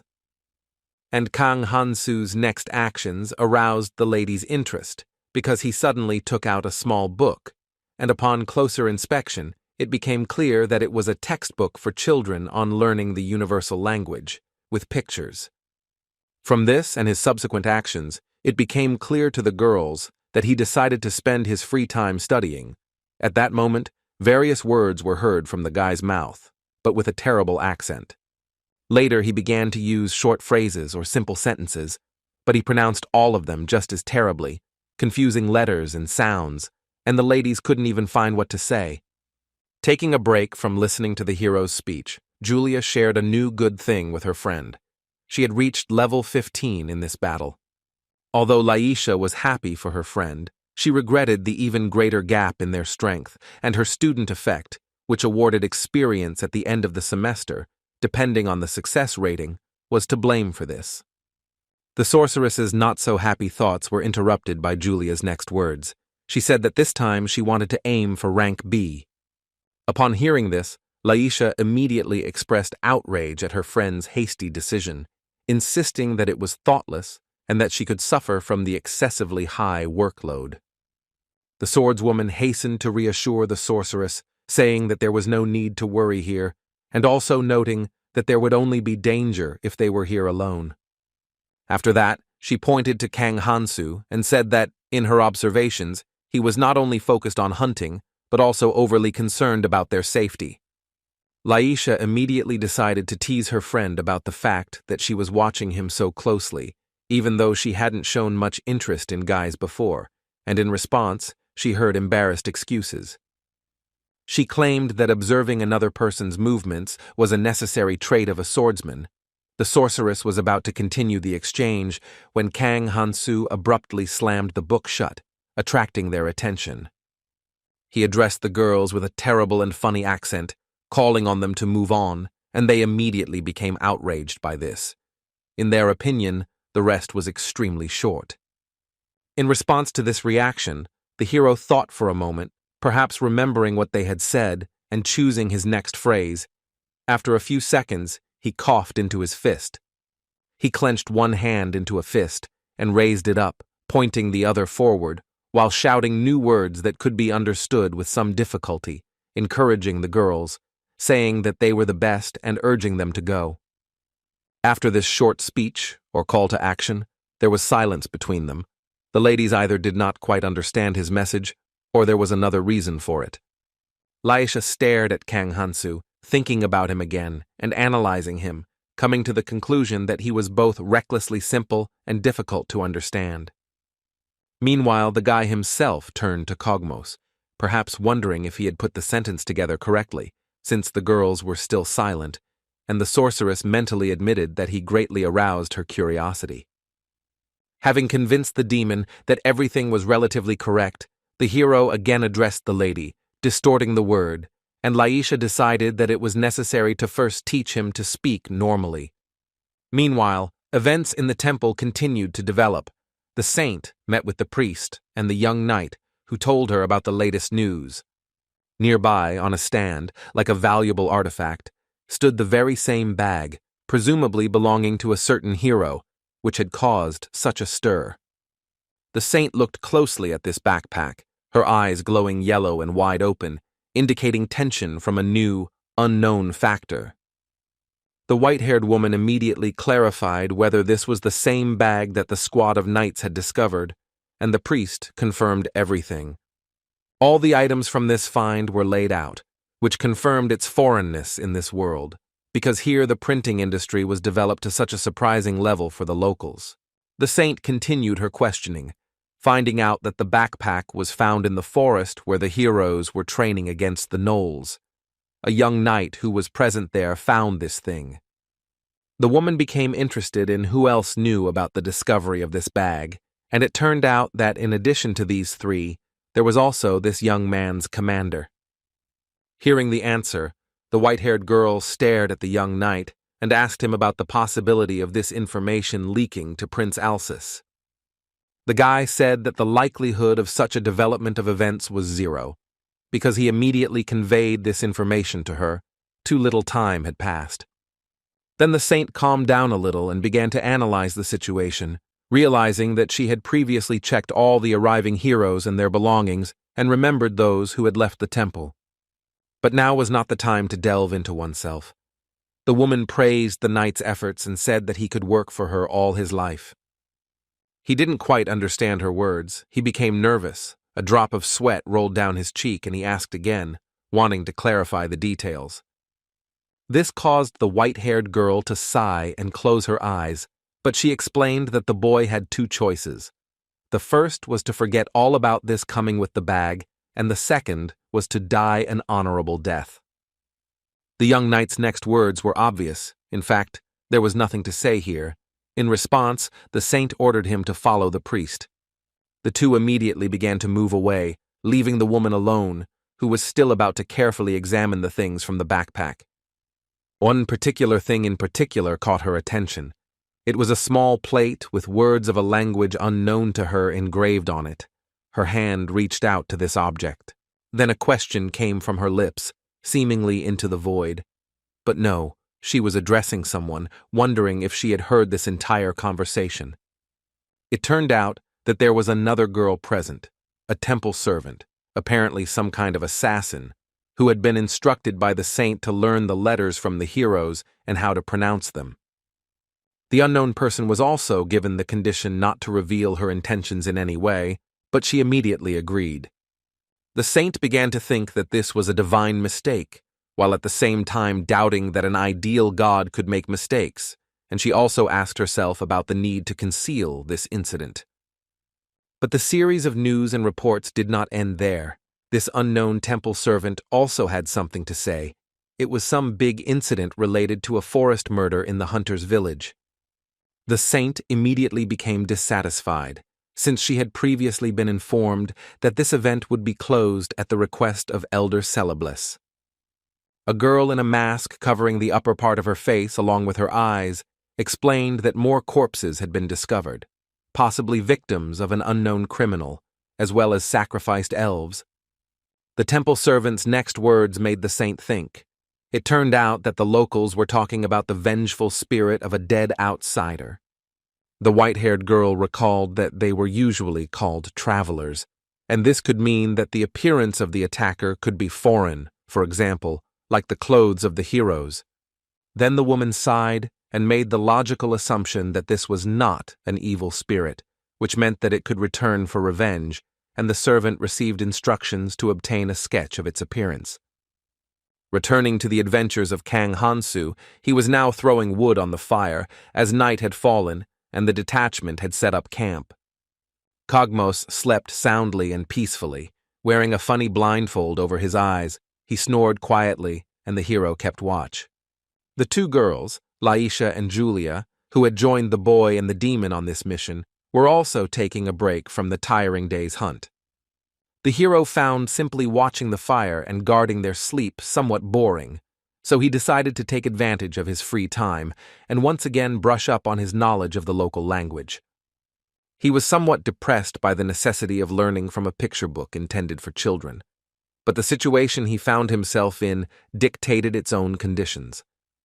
At that very moment, the outsider god was peering curiously into the little textbook, and moments later, a system message appeared in front of Kang Hansu, informing him that he was admiring the cute images. The guy asked again if his invisible companion liked these pictures, and he immediately confirmed it. Then, the hero asked the other gods what they thought about this, to which the outsider deity replied that he wasn't sure about it. The next second, Kang Hansu's facial features, as well as his voice, hardened, and he said that he needed to know where they were so that he could avoid them.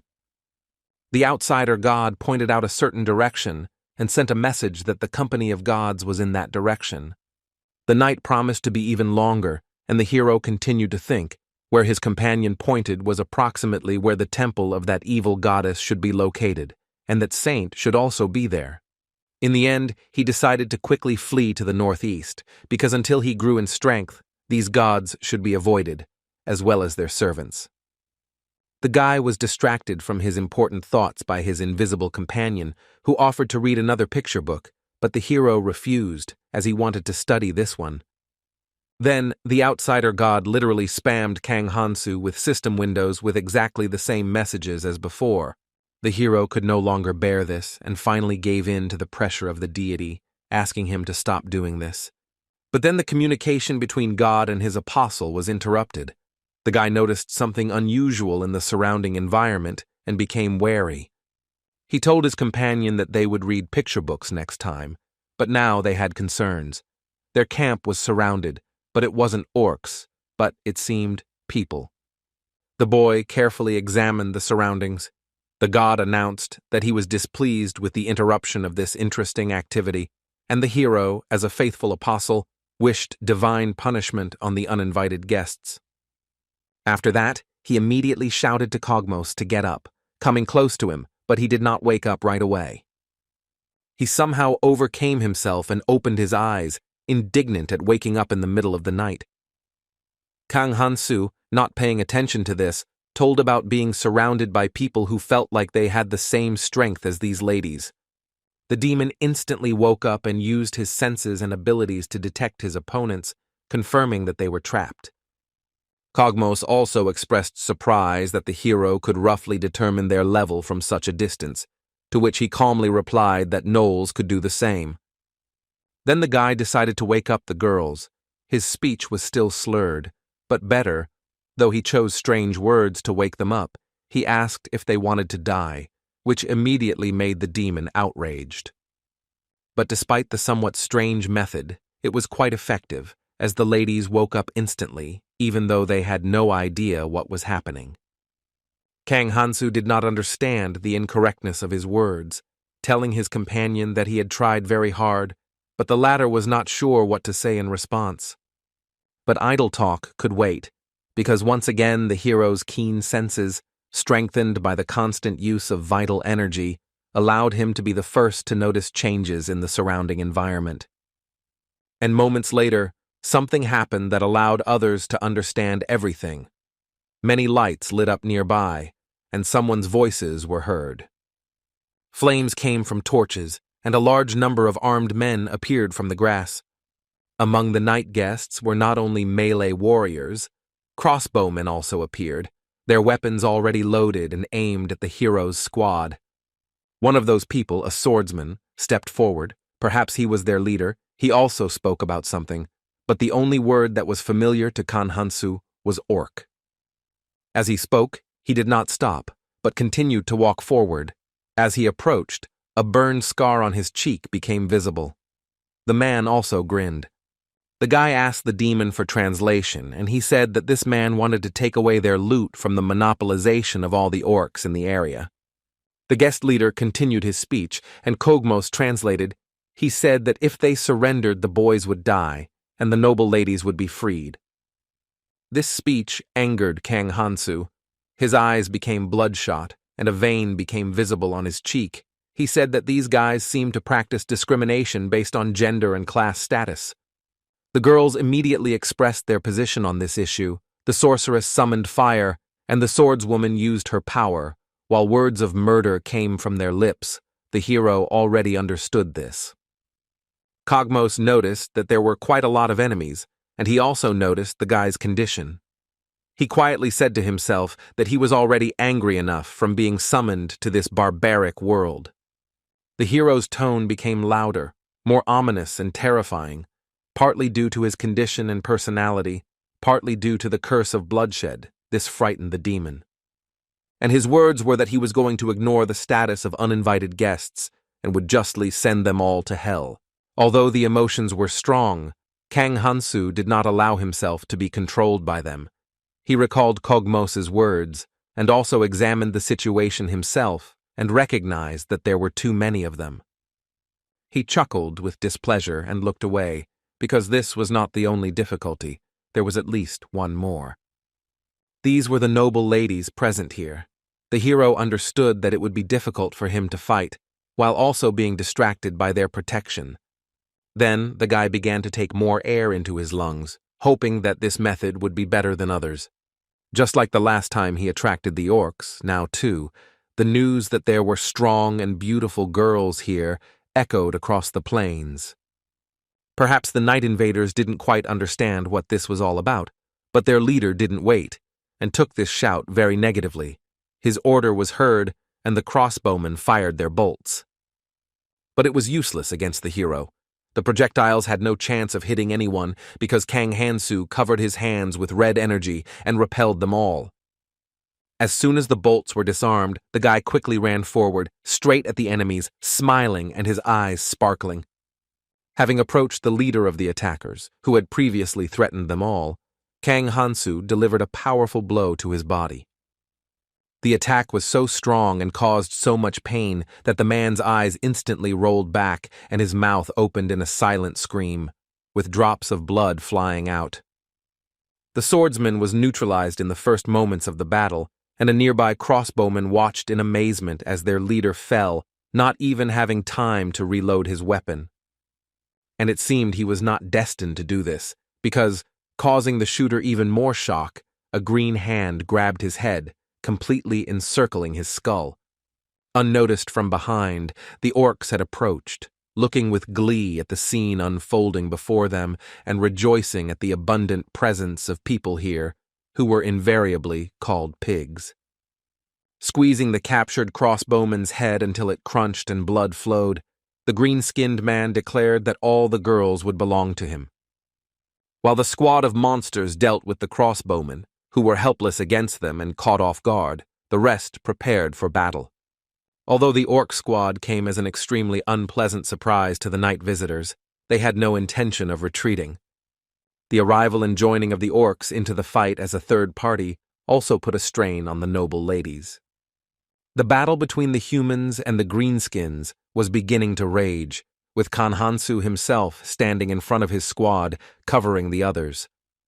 They couldn't see it from behind his back, but he grinned and then said in an anticipatory voice that this was now a double experience event.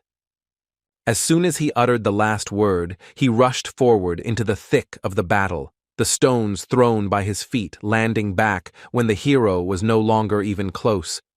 Kang Hansu rushed between the fighting humans and orcs like the wind, striking everyone he met along the way with his sharpest dagger, enhanced by the sword art of the gnolls. Some splashes of red liquid hit the hero's cheek, at which point the curse of bloodshed took full effect, causing friendly races to fear him and finding him even more terrifying. The result of this impact was not long in coming. After a few seconds, the sword of one of the enemies fell noisily onto the grass. The man clearly found Kang Hansu very terrifying because he dropped his weapon, fell on his butt, trembled all over, and began screaming for help while frantically crawling backwards. Suddenly, someone's hand grabbed him by the back of his shirt and pulled. The clothes made a cracking noise, threatening to tear, but held. It turned out to be the leader of the attacking people, who had finally come to his senses after the hero's blow, although he now looked unwell, but sent a threat towards the one who wounded him.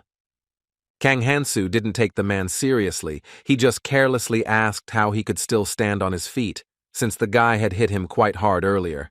The leader of the night guests did not understand the hero's speech.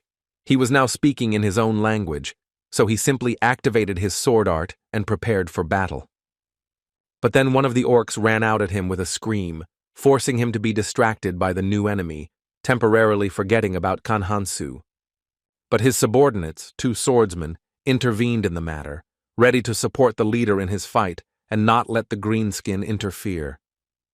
The 3 of them were able to easily deal with the orc. Not much time passed before the people rushed towards the hero, wanting to kill him too.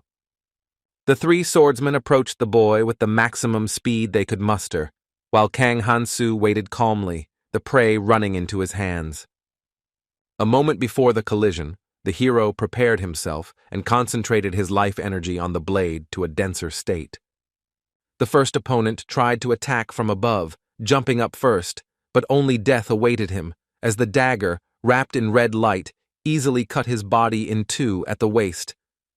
Having quickly finished with the first one, the guy glanced behind him, where the next one was approaching, hoping to catch him off guard. It was their leader, determined to finish off the dangerous enemy, his sword glowing brightly with blue energy that resembled flame. And the leader's plan was successful. Kang Hansu didn't have time to switch to the new enemy, didn't even have time to turn around, so the attack landed on his back. A laugh came from the wounded man's mouth, and a smile appeared on his face. He was sure that the battle was over with his victory. But the guy, despite the serious wound, continued to stand firmly on his feet, uttering only words of annoyance that the cloak that he liked was damaged. The leader's eyes widened in horror. He muttered something, and Kang Hansu only understood the word monster. The curse of bloodshed continued to have its effect. The hero calmly approached the man, and without any effort pierced his body with his own bare hand, using what the gnolls called the power of meat. The battle between the humans and the orcs continued. Kang Hansu defeated 2 of the 3 attackers. The last one stood frozen in indecision, seeing the fate of his comrade and leader. While he had some free time, the hero decided to look around and check the situation on the battlefield.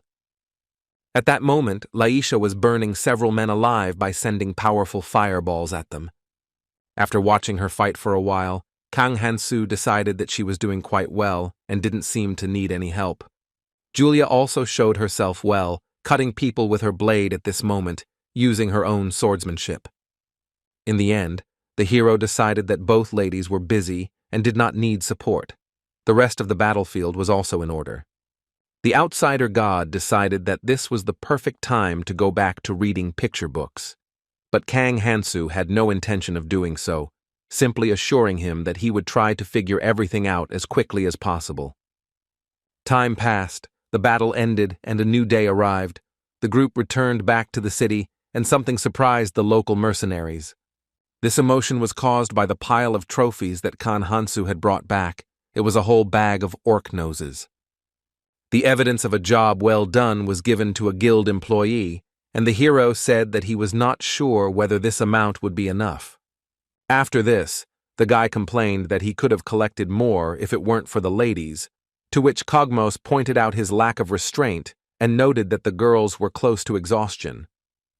Kang Hansu seemed to agree with the demon, but without any enthusiasm, as if he was simply waving it off, and at that moment, Laisha asked something wearily. The hero handed the girls 2 sheets of paper confirming the completion of the task, asking them to take 1 each.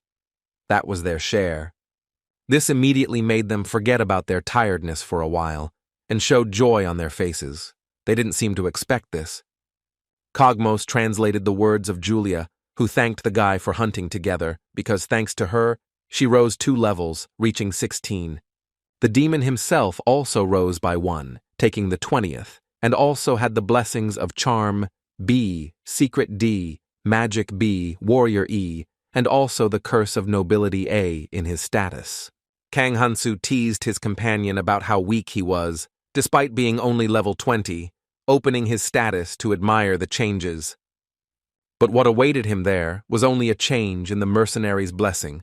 It rose to rank B, and the level remained first, which made his facial expression resemble a mad grimace. His neck rose up as if with a creak, and the hero stared at the place where he felt his outsider god, asking him what all this meant. The deity responded with messages that he was beginning to look at a distant galaxy, that there were many stars in it, and that he was generally beginning to fall asleep. Kang Hansu expressed his suspicions about what had happened. His invisible companion denied it, and soon a loud curse echoed through the city, spreading from the mercenary guild. Meanwhile, diving into the past, the world was originally empty, and in this empty world, stars were formed. Then the planets appeared, and finally, after a long time, living beings were born. This is a tale about a certain god. These creatures soon learned about it and began to call upon it, tried to pray, to understand what it was. The creatures shouted to the sky that they believed in the deity, asking him to save them. Some communicated with him mentally, some cried silently. And that's when it truly became a god. Living creatures asked for help, and he helped. And by doing this, he felt the reason for his existence. And over time, many new gods appeared. For example, a certain innocent goddess who, when first met, hugged her pillow and greeted her sweetly. Or, for example, the evil deity and the one responsible for water are just a few, but there were many of them, and each of them helped living beings in their own manner, as if competing. As soon as the creatures received the favor of the gods, they immediately divided and began to develop in the most diverse ways. All of this developed and happened over many years, and ultimately, all of this could not happen without conflicts. Countless lives became too different, and they couldn't find a common language, couldn't get along. They all fought with the utmost ferocity, and they all died in vain while time continued to pass. At some point, a mortally wounded man wandered into an unknown cave. He didn't have much time left. The guy was almost in despair when a system message appeared that a certain god was finding the fading life. The man immediately prayed to the deity he met, who then seriously asked him whether he wanted to live. The guy's eyes filled with tears, and he replied that of course he wanted it. He said that he couldn't die like that. Having received consent, a certain god hastened to show the world his miracle. An emerald green glow flashed, and he helped the victim. But the effect was perhaps somewhat different from what the man expected. The wounds did indeed close. His life was saved, but he became a baby. The bloody clothes were now lying on the ground, and in the cave there was no longer a boy, but a small child who was now crying loudly, and some deity was watching this. But this did not last long. Although the man was no longer threatened with immediate death, the baby himself would not survive. The rescue was not yet complete. Then the company left the child and flew out of the cave, going in search of people towards a lonely forest hut. There lived an elderly couple who were quite surprised both by the arrival of a god in their wilderness and by his message that they should hurry to the western cave. In the end, as the dying boy wished, God saved him, and the grandparents practically received a grandson. And a certain god felt needed. He was proud of the achieved result and how well everything ended. And after some time, a certain god decided to visit that man, now a young boy.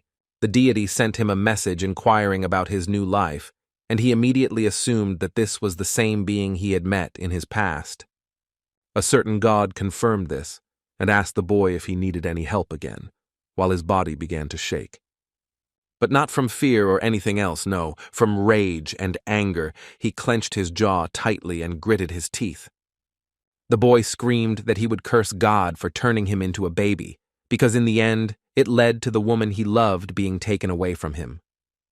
Some deity was stunned. It sent a message that the little man at that moment did not say a word and did not ask for a woman.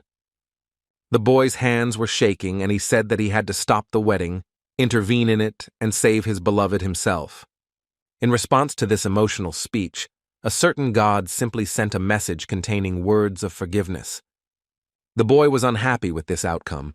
He wanted some god to take responsibility for what happened, but he did not listen. He flew away, covering his ears with his hands.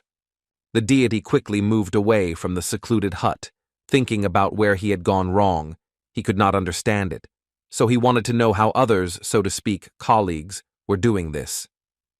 and it observed, for example, how some pirate brought gifts to the god of the wind, asking in return for safety in his travels. He was flattered by such an attitude. Or the deity of war, he was rooting for some warriors, and they were glad that their patron was on their side. But these observations did not bring any results to a certain god. He still sincerely could not understand all of this. After this, the deity blessed several other lives. However, each of these people was not happy about this, but on the contrary, was indignant. God could not understand what he was doing wrong, what made living beings blame him after helping him. In all these blessings and attempts to understand what to do next, hundreds of years passed unnoticed.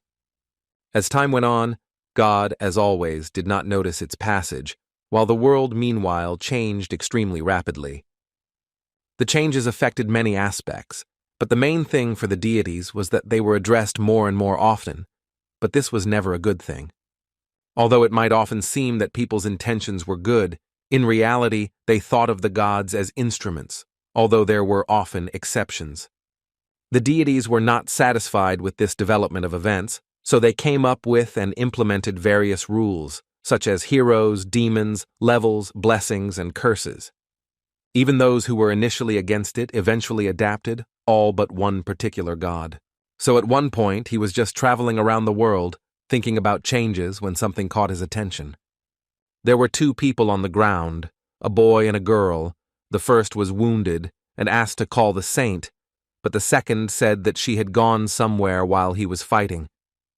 The man seemed to have extremely severe wounds and was in despair. He demanded to at least apply the blessing of healing, and the woman replied that she was already working on it.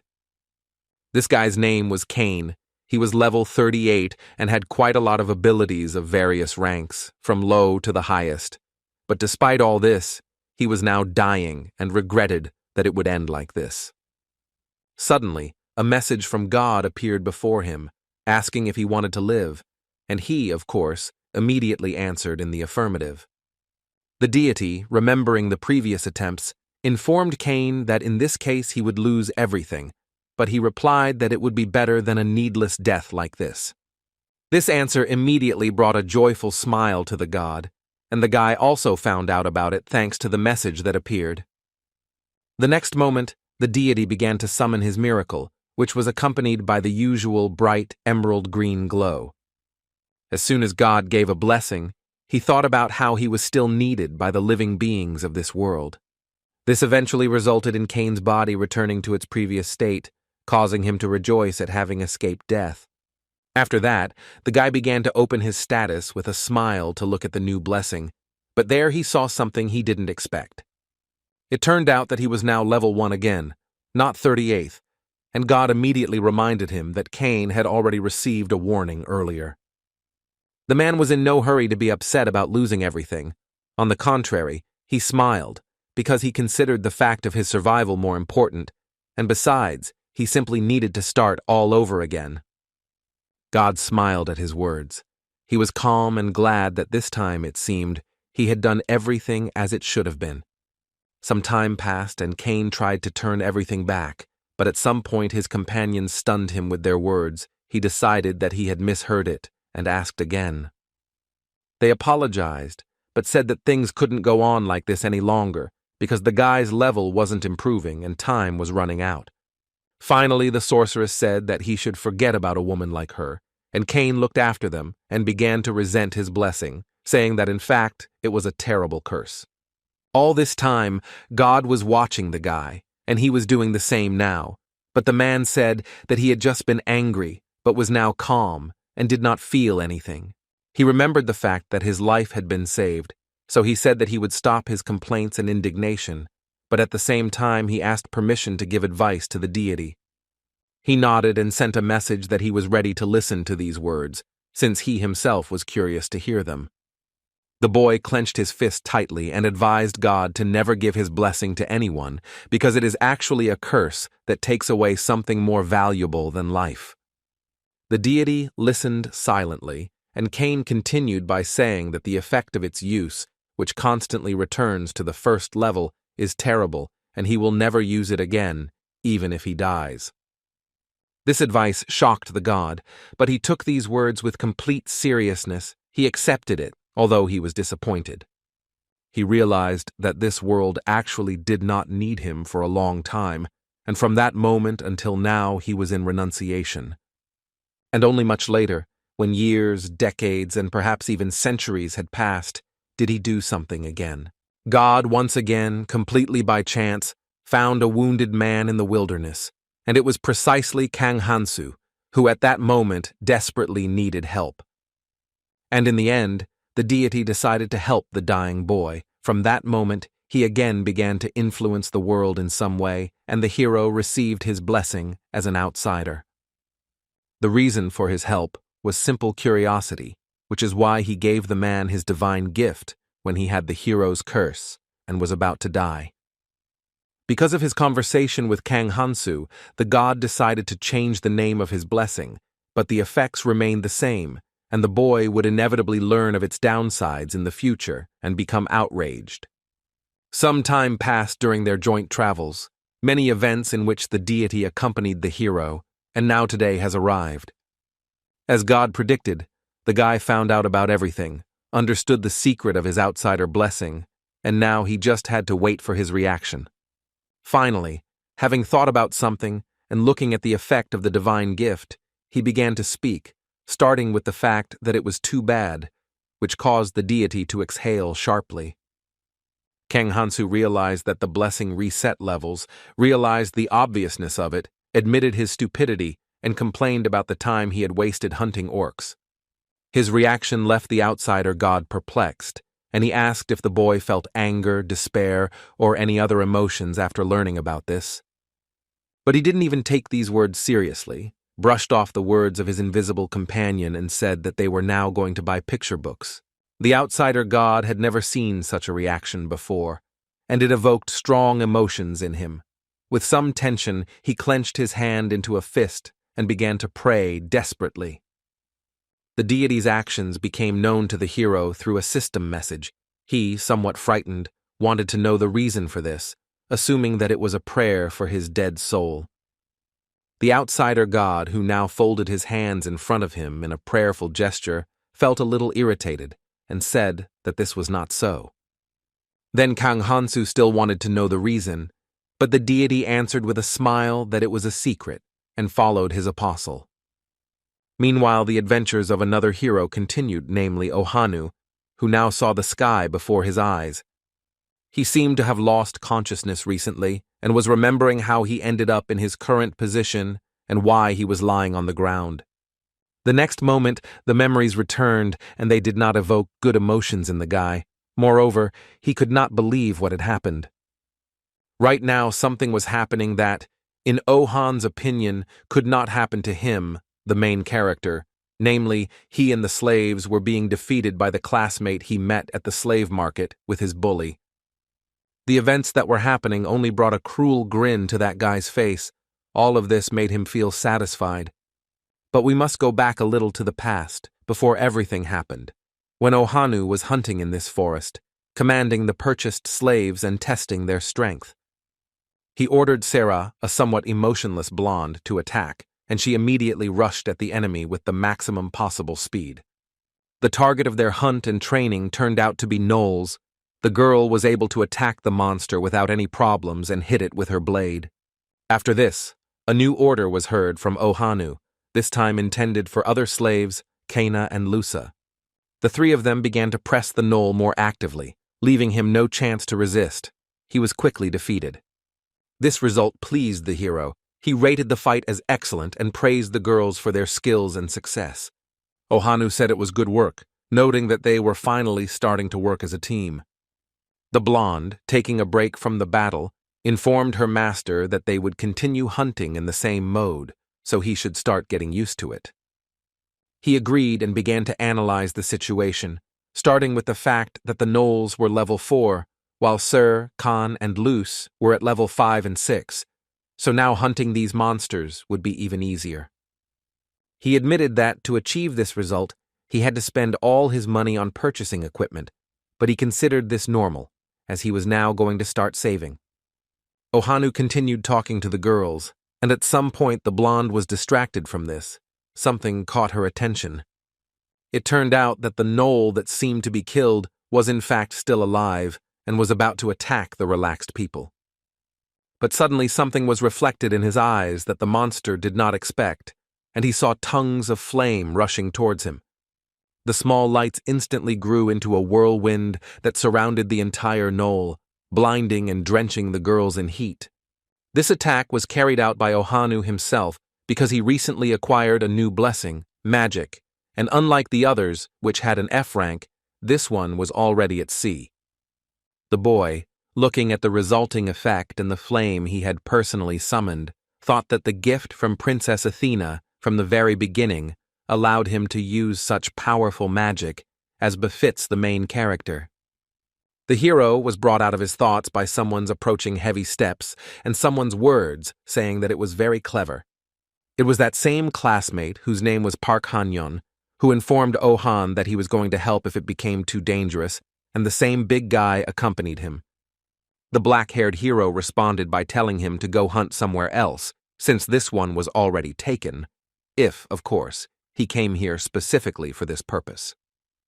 But Park Han-yeon had no intention of listening to these words, and said with a smile that he didn't want to do this. The big guy who always accompanied him made a threatening expression on his face, but said nothing, simply remaining silent. And Ohanu tensed up after these words, and noticing the actions of this big guy, he realized that Park Han-yeon, as expected, turned out to be trash. He had expected something like this before. The reason for this lay in his memories from the past world. Here, Park Han-yeon was constantly surrounded by groups that could well be called school gangs, with whom he bullied other students and so on.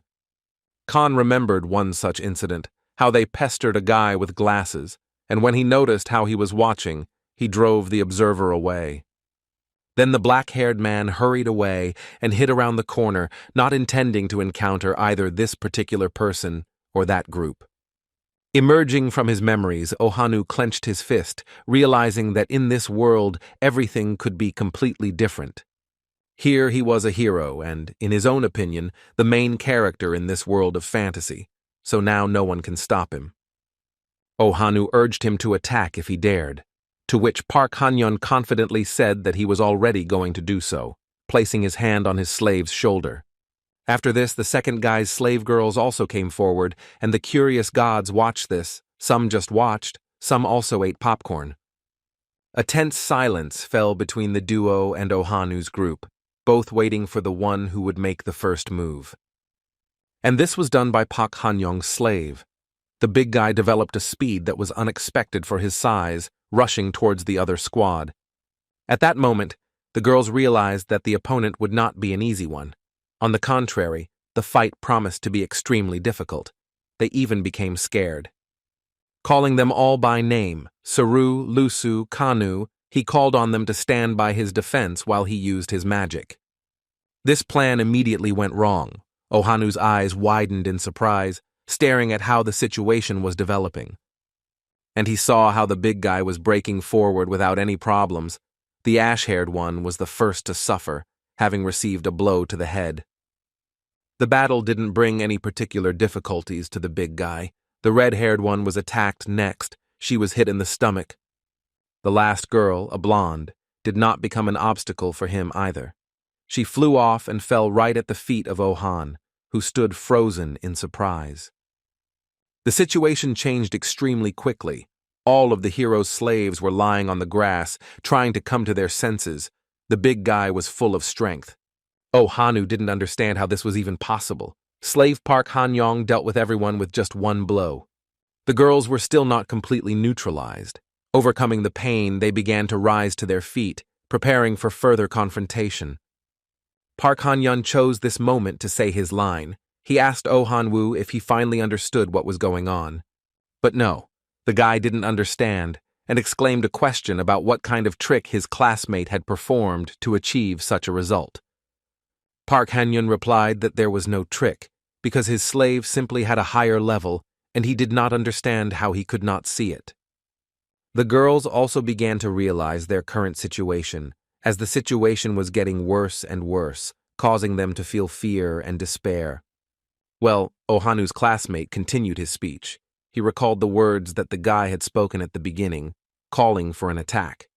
Now he offered to hand over these slave girls to him because the victory would be his anyway. He just didn't want to harm the slaves too much. But Ohanu couldn't even understand what was happening. He was in an extremely vulnerable position. He was the main character. This shouldn't have happened to him. Meanwhile, Kang Hansu continued his adventures in the city after realizing the downsides of his outsider blessing.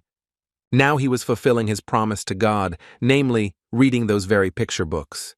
This particular one was not considered particularly interesting by Kang Hansu, and the deity asked him to look for another one. While searching for a book, the hero shared his idea for how he plans to increase his power despite the impossibility of leveling up, searching for artifacts, possibly legendary weapons. Kogmos, who was also present, noted that the boy seemed to have read too many fairy tales, since such items had long ago been confiscated. The demon reminded that those high-born ladies also said that such things do not exist, and that only a certain treasure island could help Kang Hansu. The hero then suggested that this relic was so dangerous that the excavations were suspended. Still holding the book, he looked into Kogmos's eyes, smiled, and asked if it sounded tempting. But the demon didn't think this was a particularly good idea. On the contrary, he smirked and informed his companion that the entrance to such relics was guarded by royal knights, prompting the boy to ask a natural question about their strength. Kogmos replied that they were much stronger than Kang Hansu, which caused a displeased grimace to appear on the latter's face. He said he wanted to get some air, walked out of town with his huge backpack, and asked the air if it was really impossible while he was on level 1. No one answered him, and it was more like thinking out loud. Now his thoughts were occupied with these possible future opponents.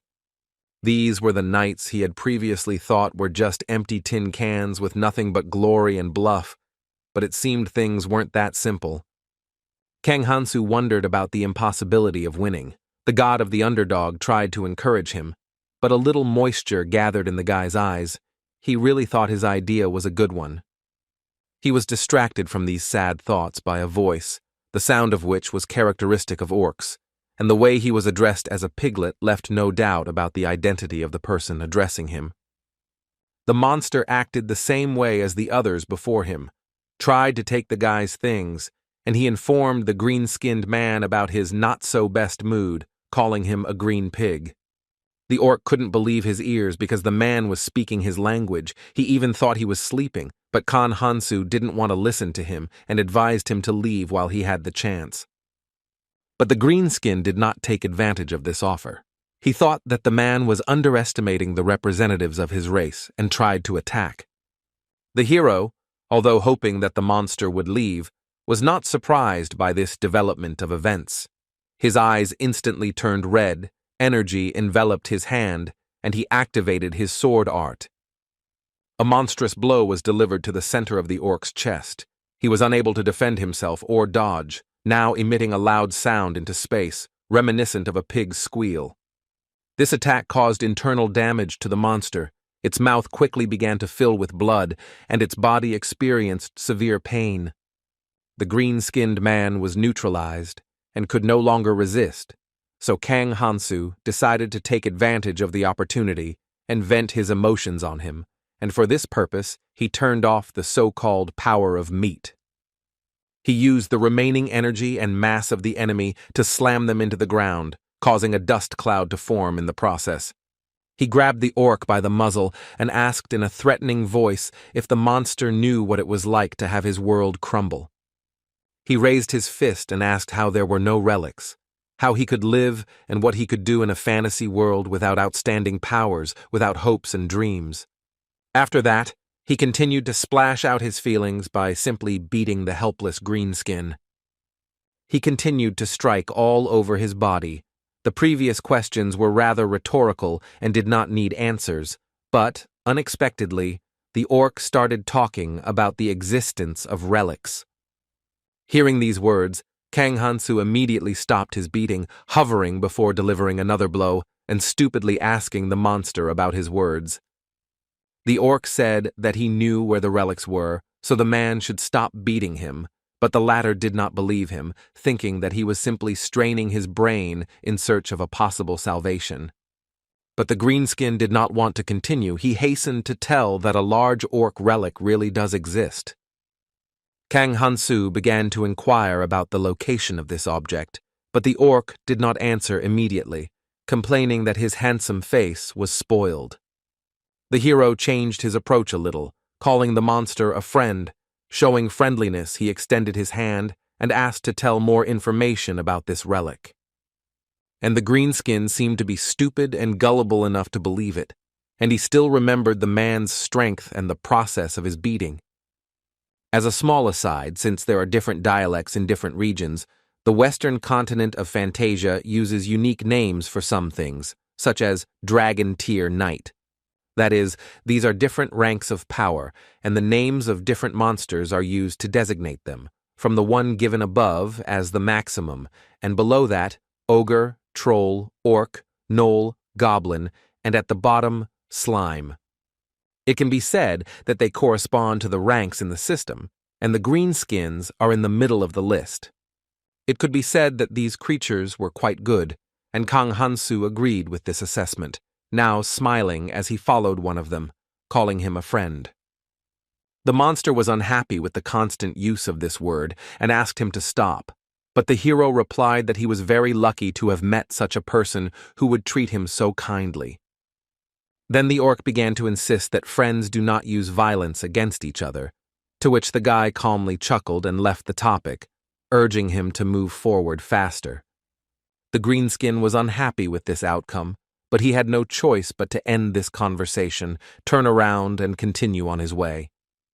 Walking on the grass, he said that he could show the way to the relic, but a strong man like Kang Hansu would not be able to enter it.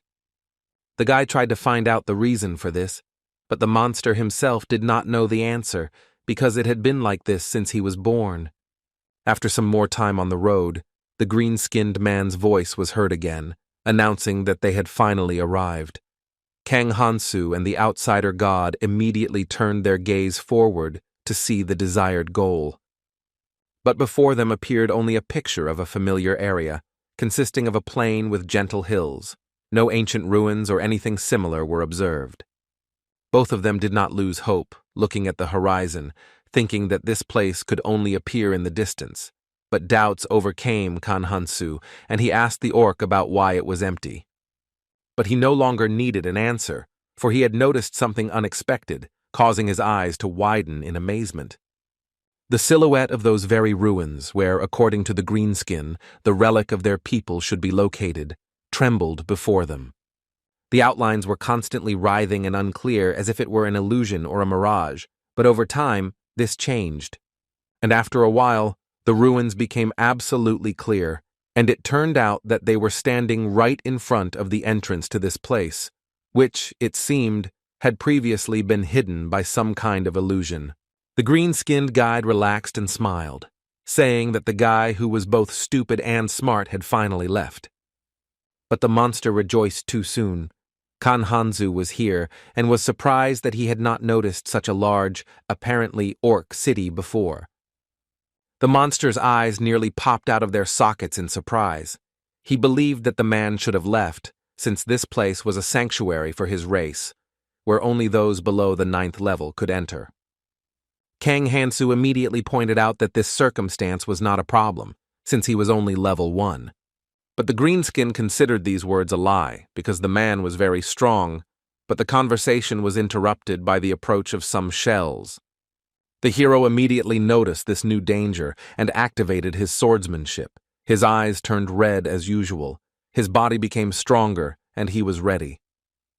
This enhancement allowed him to dodge, taking a position right between two throwing spears. His huge backpack was somewhat damaged, but he himself escaped injury. It was an attack by other orcs who noticed the presence in the city of what they called Kang Hansu, a skinny pig of a guy. After this, one of the new arrivals suggested that, since this guest was male, they should simply eat him without any frills. There were quite a lot of inhabitants in the orc settlement, and they were already looking forward to their meal, because the fact that a person had entered here meant that he was at best level 9. Having previously suffered at the hands of Kang Hansu, the green-skinned man already knew that he was not so simple, so he tried to warn his fellows of the danger. But before he could really say anything, he was cut by the hero's excellent blade. The monster again did not have time to react to the attack. The guy threw off his huge backpack and addressed the inhabitants of this settlement with the words that he would go forward in any case. But the greenskins should not hesitate to try to stop him. Having finished his speech with the words that he would step over them all, Kang Hansu rushed forward with great speed, leaving behind a trail of glowing red eyes. Having run to a suitable distance, the guy pushed off the ground and jumped high into the air, while the monsters raised their heads, watching the approaching man in surprise. The orcs gaped in surprise, their mouths wide open as the invader developed incredible speed, and from the height to which he rose, it seemed to them that he was flying.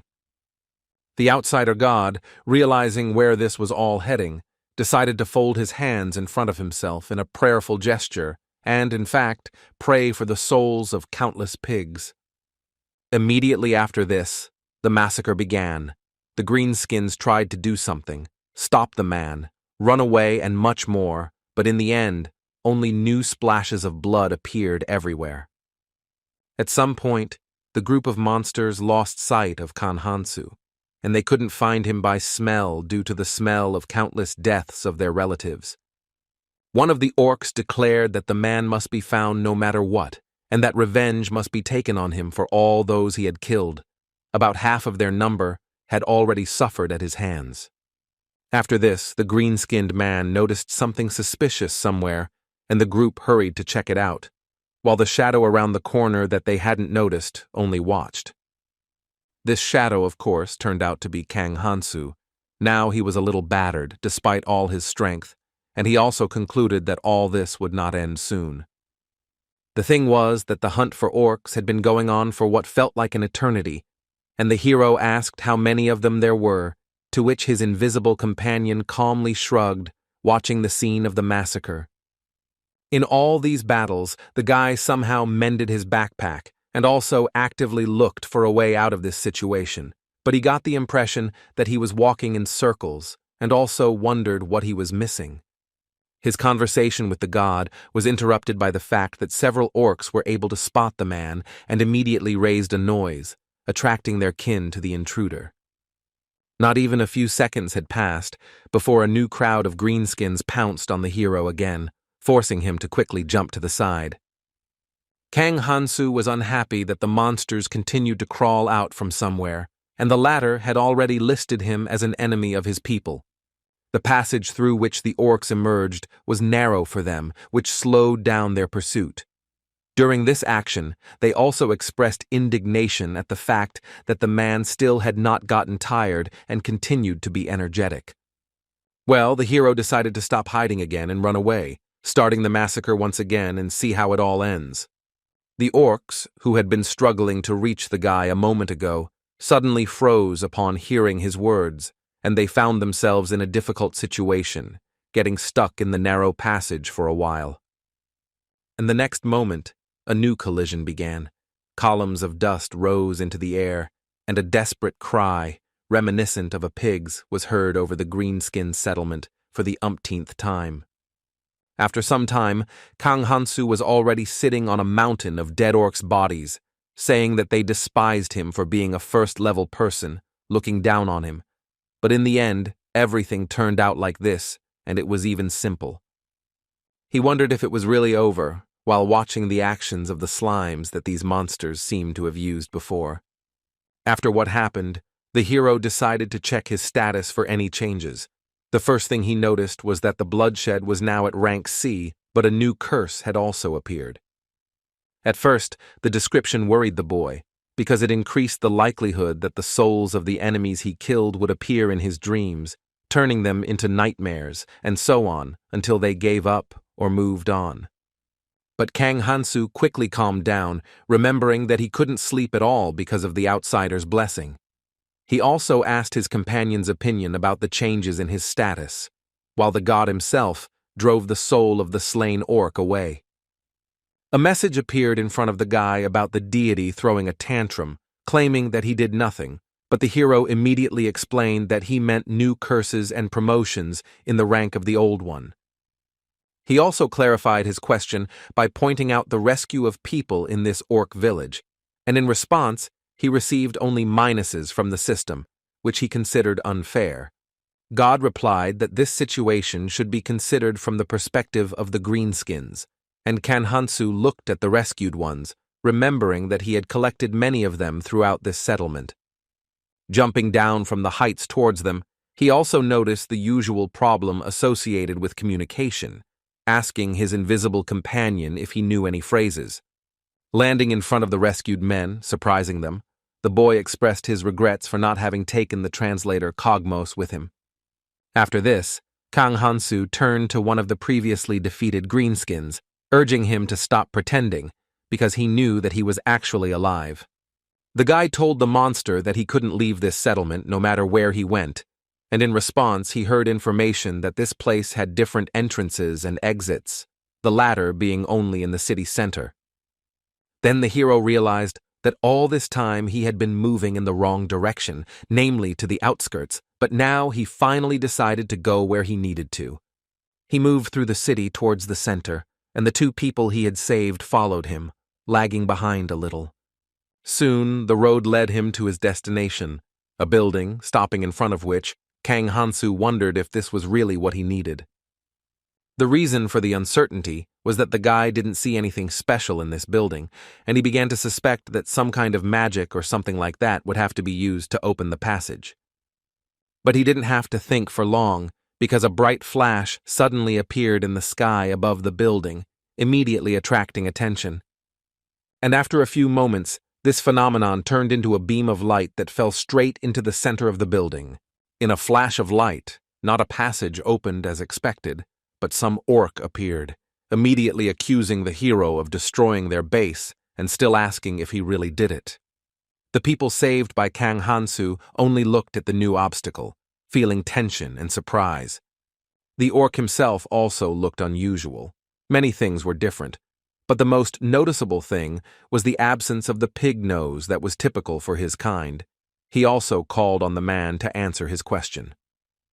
The hero began to tensely place himself, wondering if this was really one of the greenskins, and also noticing his unusual way of appearing. While Kang Hansu was thinking, he naturally did not answer the orc's questions, so the orc nevertheless urged him to do so, raising his voice. The boy realized that this monster would be stronger than him, and also responded by stating the reason for his actions, which was that they did not move when he asked them to pass. The newcomer was dissatisfied with these words and demanded an answer to the question of whether he had really killed 300,000 orcs just for this. If Kang Hansu was surprised by the number mentioned, it wasn't very much. Rather, he was finding a reason for why their destruction had taken so long. The new arrival declared that he was the guardian of this city and the shackles as a whole, and therefore would not allow any person who knew the secret of this settlement to leave here alive. Then the hero immediately threw his massive backpack on the ground, preparing for battle, also saying that this development of events was even quite good. The unusual orc himself was quite surprised by such words, not understanding what good could come from meeting him. Kang Hansu continued to prepare for the coming battle, wrapping his flawless blade in a vortex of red energy. The next moment, he leaped towards the enemy and declared that since there was a guard here, he obviously had something to guard, probably some kind of treasure, which was exactly what he had meant with his words earlier. As he rushed down, straight towards his opponent, the thought flashed through his mind that he was going to put all his strength into one powerful blow. The guardian also summoned his power, which looked like a green flame, and prepared to meet the man. Their weapons threatened to clash with each other, as did their energies, the red one belonging to Kang Hansu and the emerald one that belonged to his opponent. At that moment, the guy realized with tension that now was no time for jokes. His eyes were watching the enemy incessantly, and various thoughts began to flash through his head. The hero's perception slowed down, their weapons approached each other slowly, and Kang Hansu thought that this guard was on a completely different level compared to the other orcs. As a result of the collision, the guy didn't even understand what happened, when suddenly his hand separated from his body, dropping his dagger along with it. Still not fully comprehending what had happened, Kang Hansu turned his gaze to his opponent to find out his next move. He then said that this was the end, and energy began to swirl around his weapon, preparing the finishing attack. The green fire grew larger and larger, and its gusts rushed towards Kang Hansu, causing damage.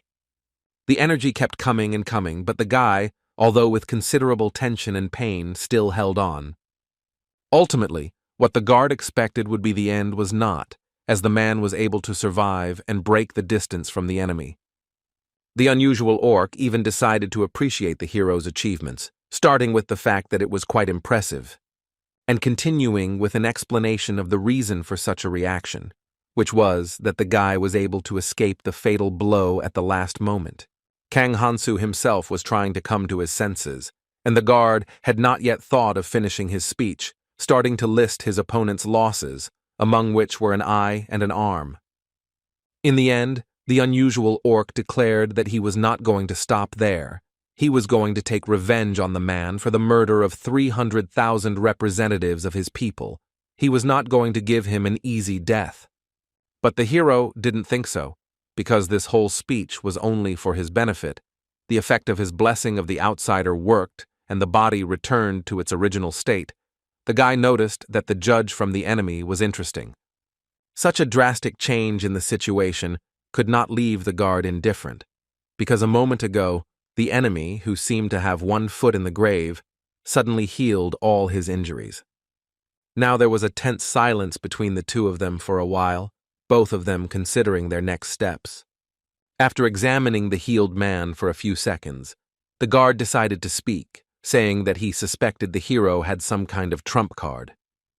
After these words, the unusual orc put forward his assumption, which was that man is immortal. Kang Hansu responded with a smile that it was something like that, simultaneously slightly confirming the opponent's conclusions, but also, of course, not revealing the secrets of his ability. Then the guard became even more determined than before, declaring that since there was no other way out, he was ready to fight here for a century, or even a millennium, imprisoning the hero in this city and waiting for him to die of old age. To this, the guy could only ask a somewhat ironic question about whether the greenskin had anything better to do, not really understanding inside what to do in this situation. Meanwhile, already at night, the rest of the heroes continued to stay in the temple. Eubora was now sitting on the windowsill in her room and looking at the 3 moons of this world. Suddenly, her new companion, Arya, decided to visit her, and began the conversation by saying that the former schoolgirl was already at level 7, which confirmed her amazingness. Eubora denied the latter statement, saying that in fact she achieved this thanks to her divine gift, which she received not through her own strength, but by chance.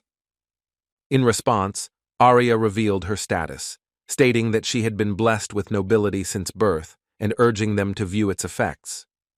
It obliged the bearer to protect his subordinates, in return receiving from them a part of the acquired experience. This was proof that the red-haired daughter of the Duke, the heroine, was surprised by these possibilities. Eubora thought that it was practically a free experience, and Arya said that it was useless for her because she didn't have a single subordinate, also sharing a story from her childhood about it. When the girl was little, she believed that she did not deserve this blessing. Her mother suggested saying the same to those people who sacrificed everything for this status. Then this speech had a significant impact on the little girl. She cried and learned something from what happened. Eubora thanked her companion for the lesson that with blessing comes responsibility. The red-haired woman assured him that there was no problem with that, and then decided to change the subject. Arya was interested in Eubora's opinion and thoughts on whether the hero, Ohanu, would be okay, but he still brought her to the temple, where she was finally given help. The class president asked if the red-haired girl liked him, causing the latter to laugh at such an assumption. Smiling, she glanced at Eubora with one eye. Arya chuckled and asked what she was even thinking about, causing her to laugh. The girl's conversation was interrupted by a knock on the door, and the announcement that the saint had come to meet the heroine. The news of such an important person's visit here at such a late hour greatly alarmed Arya, as she was not prepared for such a visit and was not dressed as expected. But she didn't have time to worry for long, nor to come up with any solution, because the saint decided to enter the room. The woman immediately apologized for such a late visit and began to examine the furnishings of Eubora's room, drawing some conclusions from this. The heroine was calm, greeted the saint and asked the reason for the white-haired girl's arrival, while Arya stood nervously behind her. To which came a carefree answer that the white-haired one had simply come to chat, and she also asked the red-haired one to bring some tea. Soon the hot drink was ready, and Arya began pouring it into cups. The conversation was about to begin. At first, the woman asked Eubora about the difficulties associated with living here, to which she replied that everything was fine. At this, the saint expressed her joy at the fact that the heroine had adapted well to the world of fantasy, while the latter felt as if she were in a teacher's office. After taking a sip of tea, the woman put the cup back and announced that at that moment the other heroes were competing with each other. She expressed her concerns about the trouble this fight was causing and asked Eubora to let her know if she noticed anything amiss. And at the end, a clarification came from her lips that this needed to be done before they became fallen heroes. The last term surprised Eubora and Arya, but only the former decided to ask what it meant. The saint explained that very soon heroes would appear, corrupted by blessings and temptations, adding that such could already exist.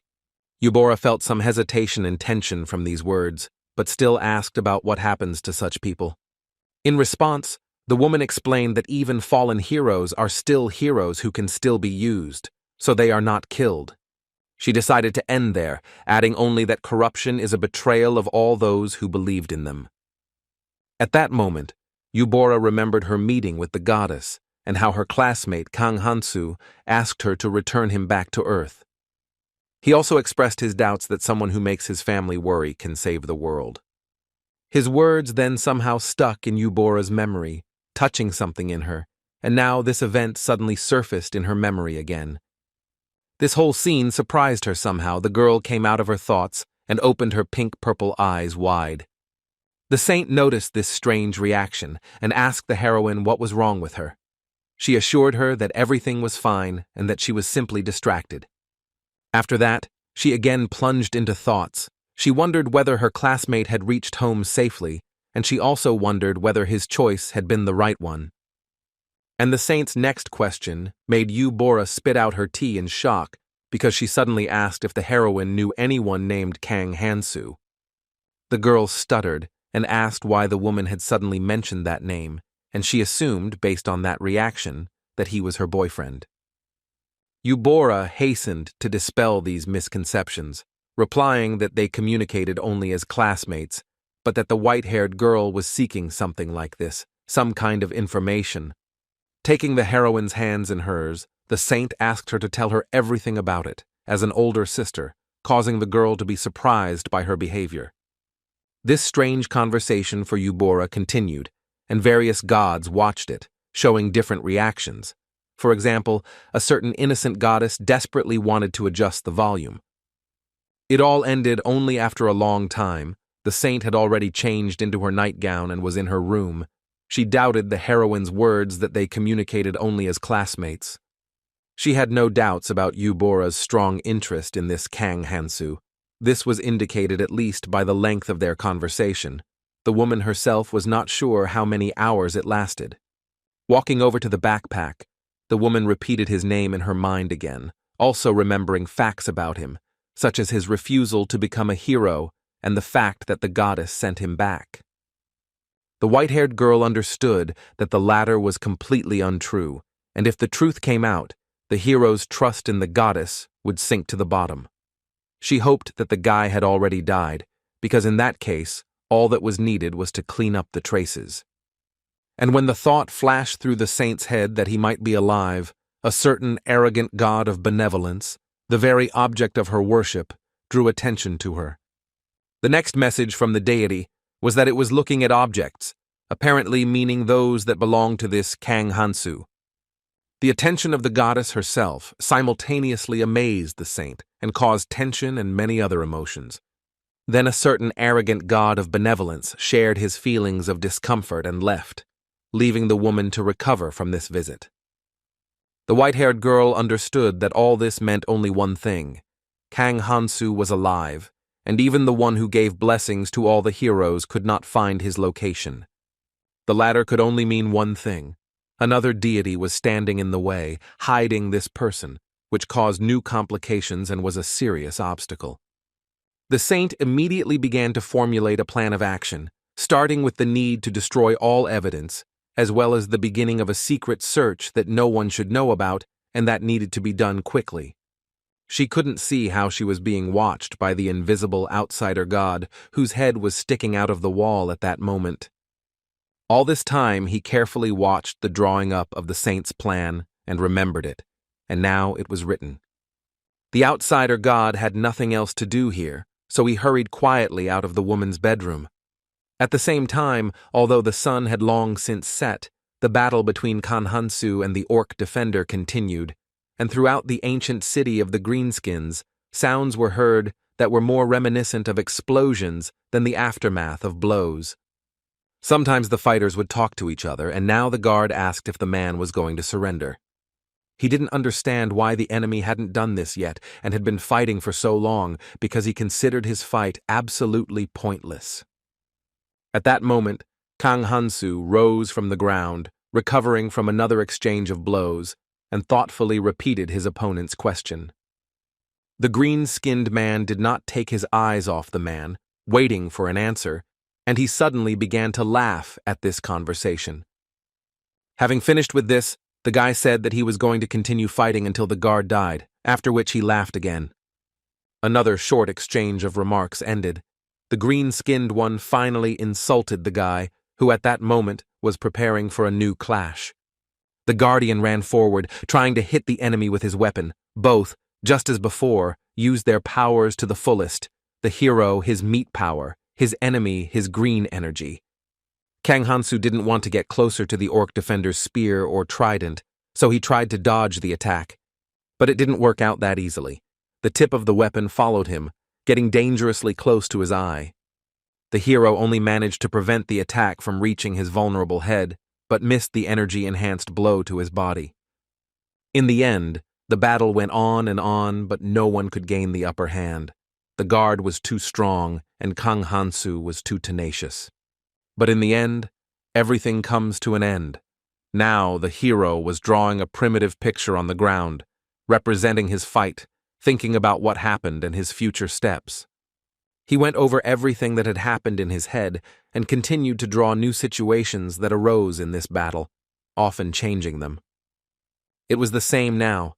The guy recalled the latest exchange of blows, changed the pattern, and thought about how he could change his movements to achieve a better result. But his analysis of the past battle was interrupted by the fact that one of the people he had saved came up from behind and said something. From his words, the only thing that was clear was a question about how he was. Kang Hansu was so immersed in his own thoughts that he didn't notice the approach of this guy, whose name he knew was Bruce. He was a crippled man. His eye was covered with a bandage, and part of his arm was cut off. He was level 9 and had 2 blessings, Research FM Mercenary S. Bruce became the leader of the group of people who were rescued from the orc village. Now he was trying to say something, but Kang Hansu could not understand what they wanted to convey to him. At that moment, the rescued girl approached them. The one-eyed guy immediately pointed at her and again said a phrase that was incomprehensible to the hero. The woman who approached suddenly bowed before Kang Hansu, causing the latter to be perplexed by this action. In the end, the guy didn't like this, and he decided that Bruce was to blame for this, who got hit on the head for this, subsequently starting to run away, apologizing and asking for rescue. After this, the hero turned his attention to the girl, asking her if she was also going to leave. But communication was still not particularly accessible, so it is unclear whether she understood these words. Kang Hansu understood this too, and he decided that she should do what she wanted, while he himself needed to continue doing his own thing. Suddenly, the girl noticed something that made her open her eyes in surprise as the guy walked past. She continued to stand in place, and the guy sat down again near the fire and his drawings, many of which were abundantly scattered around the ground. The hero began to analyze the battle again, thinking about how he could have changed his actions and so on, and the girl sat down not far from him, silently watching her savior. The blessing of the outsider allowed Kang Hansu to ignore sleep, so he spent the whole night at his work and morning had already arrived.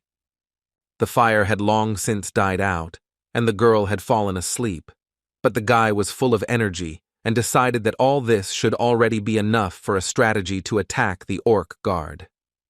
While he was busy, he completely forgot about the lady who had come at night, and he was so immersed in analyzing the battle that he did not even notice her presence.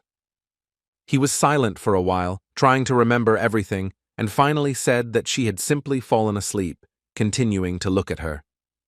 The outsider god immediately took offense at this, starting to grumble at Kang Hansu to stop paying attention to her, to which the latter reluctantly agreed. After this, the guy became immersed in thought. He decided that the first thing he needed to do was destroy the relic's guardian, because he felt that he had finally found a clue.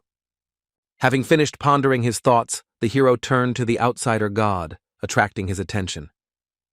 Kang Hansu asked his invisible companion to look at him and began to concentrate his life energy, activating the art of swordsmanship. He concentrated hard, and blood-red streams swirled around his flawless blade, concentrating within it as well. At some point, he decided that this was enough and opened his eyes, intending to finally show the outsider god what he wanted. Kang Hansu demonstrated his skills, which had improved after the battle with the guard and the analysis of that very battle. All his movements were simply lightning fast. After riding a little along the ground, he stopped, raising the wind with his movement. After the demonstration, the boy asked the outsider god about his impressions, and he was confused by this. The hero said that he had been practicing all day yesterday, and asked if he had gotten close to the orc guard, but the deity didn't even know what to say. The boy believed that his progress was quite natural, because he fought all day and night, forced to watch the orc's swordsmanship until he was completely tired. Well, the outsider god had a slightly different opinion regarding this issue. He considered Kang Hansu to be a complete cheater, which he reported. Here, the hero was distracted by the appearance of his status window, in which changes immediately became noticeable. The hero's curse and the outsider's blessing increased in rank, both reaching E. And if the first was not very good, then the improvement of the gift from his invisible companion was a good event, so the guy said that he honored the god, causing him to feel complacent. But his good mood didn't last long, because something else happened. The hero's curse changed once again, increasing its rank to C. Kang Hansu believed that the fact of such an event could only mean one thing. The goddess who had thrown him into this world of fantasy was to blame. Everything indicated that she noticed the fact of the hero's survival and that he did not die from the paws and fangs of the gnolls, to whose lands he was moved at the very beginning with obvious intentions. But be that as it may, the guy still had something to do. He thought it was time to go and take revenge, and the outsider god supported him, saying that it was time to teach the greenskin a lesson. And Kang Hansu also believed that he couldn't waste any more time here, so he immediately went straight to this guard, who was still supposedly guarding the relic and the exit from the city. The greenskin asked the newcomer whether he had returned to die or was going to run away again with his tail between his legs, but he denied the possibility of the latter event. But these words did not inspire any confidence in the orc defender. He was not going to trust the cunning man. In response, the guy asked what would happen if this was really the case, to which the guard asked him to come to him and said that he wanted to show him the relic. Although Kang Hansu had some doubts about this, assuming that it was some kind of trap, he still began to climb up to the greenskin. And the latter was outraged by the suggestion that he, a great warrior, would rely on such simple and vile tricks. But these words only made the hero smile. He didn't believe them, believing that the guardian couldn't leave the location of the relic, so he was luring him here. As the greenskin led the man forward, he only mentally acknowledged that this monster, unlike most of his kin, could actually use his brain. In the end, they hadn't walked for very long, and Kang Hansu was already quite surprised by what he saw inside this building. He was somewhat amazed by the vast open spaces of this place, to which the greenskin explained that in ancient times this was a training ground for the training of heroes. The boy inquired doubtfully about the presence of such among the orcish people, but the guard replied that there were no such among them, since their race was not chosen by the gods. The greenskin continued his stories by saying that at some point, when people became too arrogant, his relatives saw this as a chance to take their place. Looking around the ancient ruins of the place, he said that only leaving the relic with the blessing of untouchability, after which he broke off without finishing the sentence. Then Kang Hansu asked why the relic was abandoned at all, and he replied that it was done to restrict the entry of powerful people. After this, his eyes lit up with a bright light, and he declared that the restoration of the city was impossible as long as the boy was alive. The guardian began to prepare for a new fight, swinging his trident over his head and taking the necessary stance. He ended his sentence by saying that for this reason, Kang Hansu would have to die in this place today. This speech caused only a long silence from the hero. He stood frozen in place, not rushing to prepare for battle. He chuckled. He had several reasons for this. The first was some confirmation of his thoughts about the trap, although not completely, and the second was his preparation for this battle. The guard declared that the man would die here and now, but Kang Hansu decided to ask a question before the fight began. The green-skinned man remained vigilant, but still decided to listen to the guy. He himself was a little interested in finding out what he wanted to say. The next moment it became clear that the hero was interested in the presence of any treasures in this place, but he was hoping more for powerful artifacts. The unusual orc replied that deep within the structure there was a weapon issued to the newly minted hero graduates, but this news did not please Kang Hansu at all. The thing was that the guy had no idea how he could go up against that evil goddess with something that was only given to beginners. Such items were clearly of no use in fighting such entities. That was absolutely clear to him. He was already seeing images in his head of the goddess effortlessly tearing him apart, and he was already beginning to think that going to this place would be much less profitable. But there was no time to think for long. The guard lost his patience, stamped loudly on the ground, and declared that there was enough talking. The next moment, wrapped in his green energy, he rushed at the man and declared that the time had come to avenge the 300,000 of his slain brethren. Kang Hansu reacted instantly, although he was distracted, but this did not stop him from quickly grabbing his flawless blade in its sheath. The battle broke out immediately. The weapons of the man and the orc clashed with each other constantly. Their energies, red and green, were everywhere.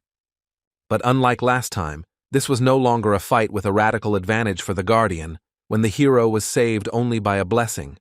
Now everything was different. The blade and trident clashed, sparks flying, but Kang Hansu held his ground and was not yet as wounded as before. The green-skinned man also noticed the changes. His eyes widened in amazement. He did not understand how it was possible to grow so much in strength in just one day. But he had to quickly put aside his surprise, because the warrior noticed that his opponent suddenly began to run towards the exit, which he could not allow. With a furious cry, the greenskin rushed after the man to stop him and avenge all his relatives. He developed tremendous speed, catching up with Kang Hansu in the blink of an eye, forcing him to hastily dodge the blow. Hanging in an unstable position, the hero noticed that the guard had been paying too much attention to this just yesterday. The orc also stopped, hearing these words and realizing that the enemy had guessed something.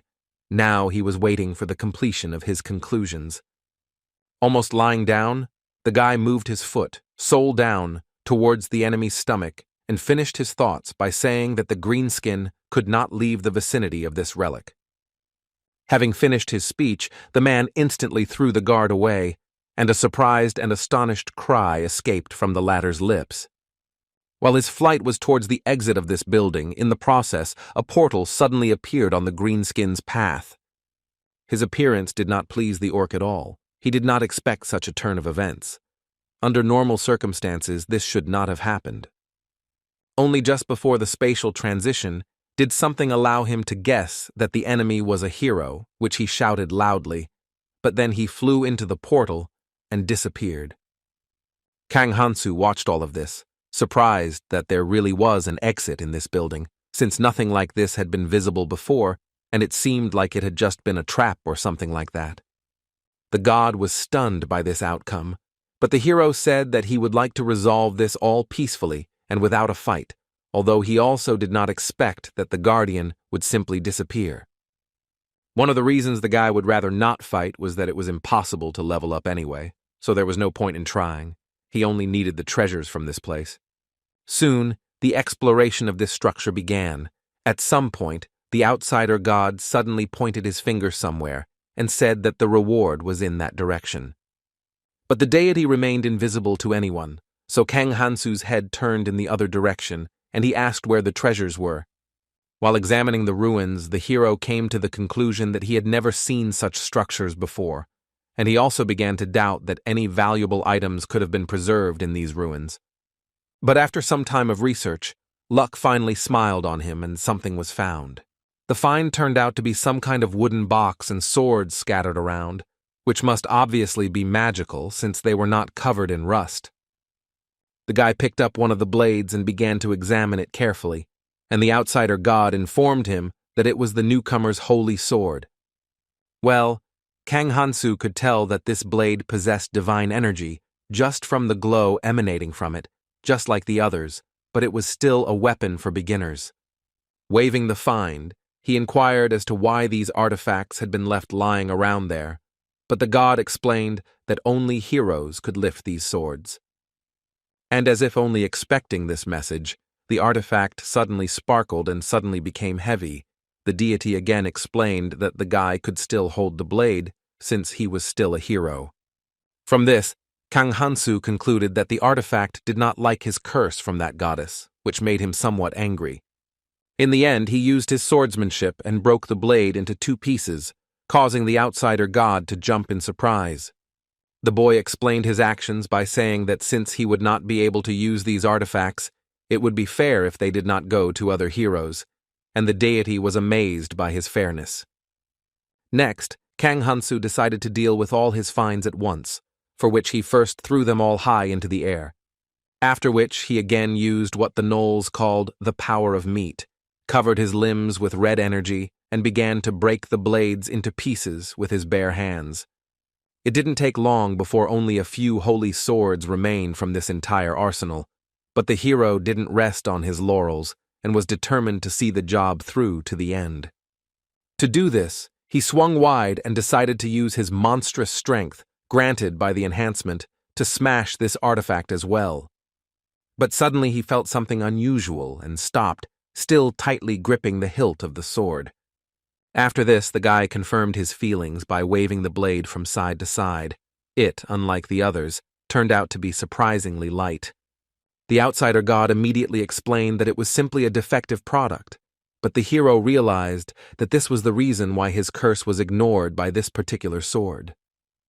He was a little disappointed with the possession of a faulty artifact, so he thought for a while and quickly came up with a solution to this annoying problem.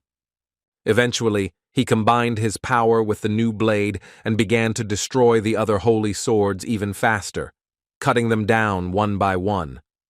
Soon only the one in the hero's hand remained. Then he declared that since this artifact was one of a kind, it could not be defective, so he solved this small problem. The outsider god could only agree with Kang Hansu's words, this logic leaving him quite impressed. While the guy was rejoicing at his achievements, a status window suddenly appeared. A new curse appeared in it, the name of which was Holy Sword, rank E. The coefficient value, by the way, had already reached 14 units. But upon seeing the first change, the hero became enraged, which he announced to the entire area with a loud scream that even made the outsider god cover his ears. Meanwhile, the other students who had arrived in this world continued to go about their business, and at that moment, one of the girls waved her hand at Choi Kang-min. It was a farewell, The heroine promised to see him again in the evening. The woman standing next to her also said that she would meet him later. The guy himself, although he tried to look friendly, in reality considered it all tiring. Some gods immediately rushed to put in their word. One said to continue working, the second wanted to take his time. Choi Kangmin didn't react to this in any particular way, looking at his status and admiring his new blessings, namely Bulletproof F and Immunity F, which he hoped would help him cope with his fatigue. He also decided to think a little about everything that had happened over the past few days, paying special attention to the interest of so many gods and the receipt of numerous gifts from them. He believed that with such a rapid pace of growth, victory in the upcoming tournament promised to be easy. Tightly gripping the hilt of his blade, Choi Kangmin was determined to obtain the main reward of the upcoming event, the Holy Sword, and also to show everyone something. At that moment, a message appeared nearby that a certain male god was scolding him, saying that it was not yet time. The guy immediately loudly agreed with this. Meanwhile, someone else was thinking about all sorts of heroes and demon lords, princes and princesses. The ideas didn't stop there. Knights, villains, and even tyrants were added. All such characters are the basis of the romantic fantasy genre. All these thoughts were going through the mind of none other than Jang Mian, who was sitting in a chair and came to the conclusion that any of these characters would fit into this world.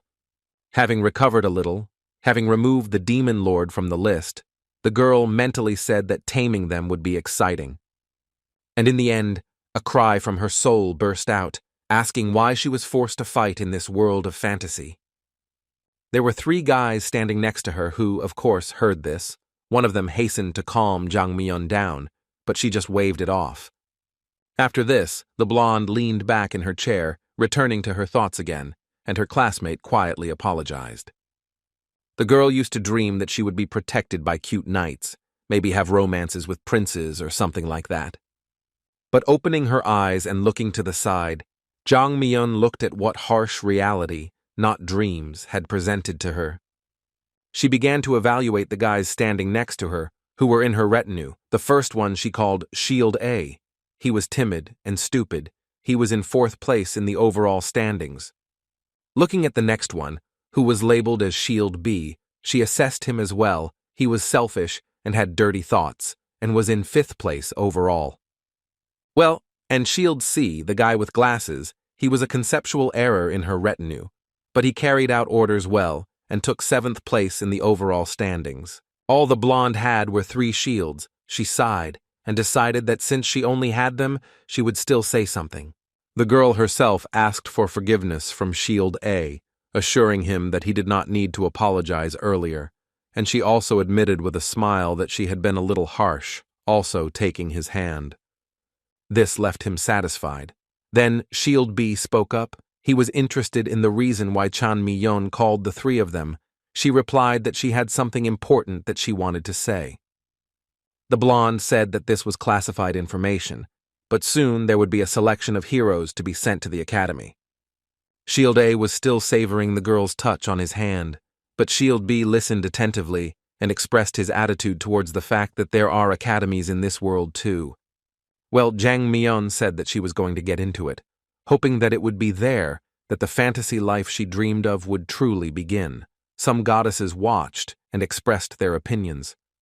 Shield S bowed low, addressed the blonde as his queen, and asked permission to answer the question.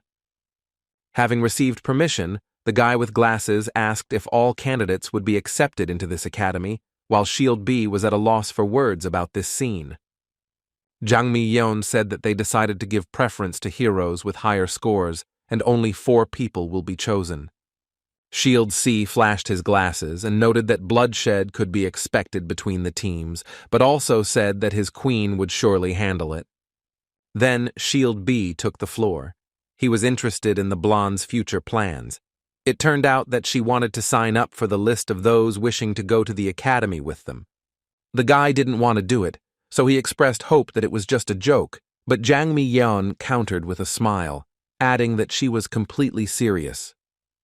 Shield B slammed his palms on the table and announced that he didn't want to look after the girl at this academy while she was dating some prince on a white horse.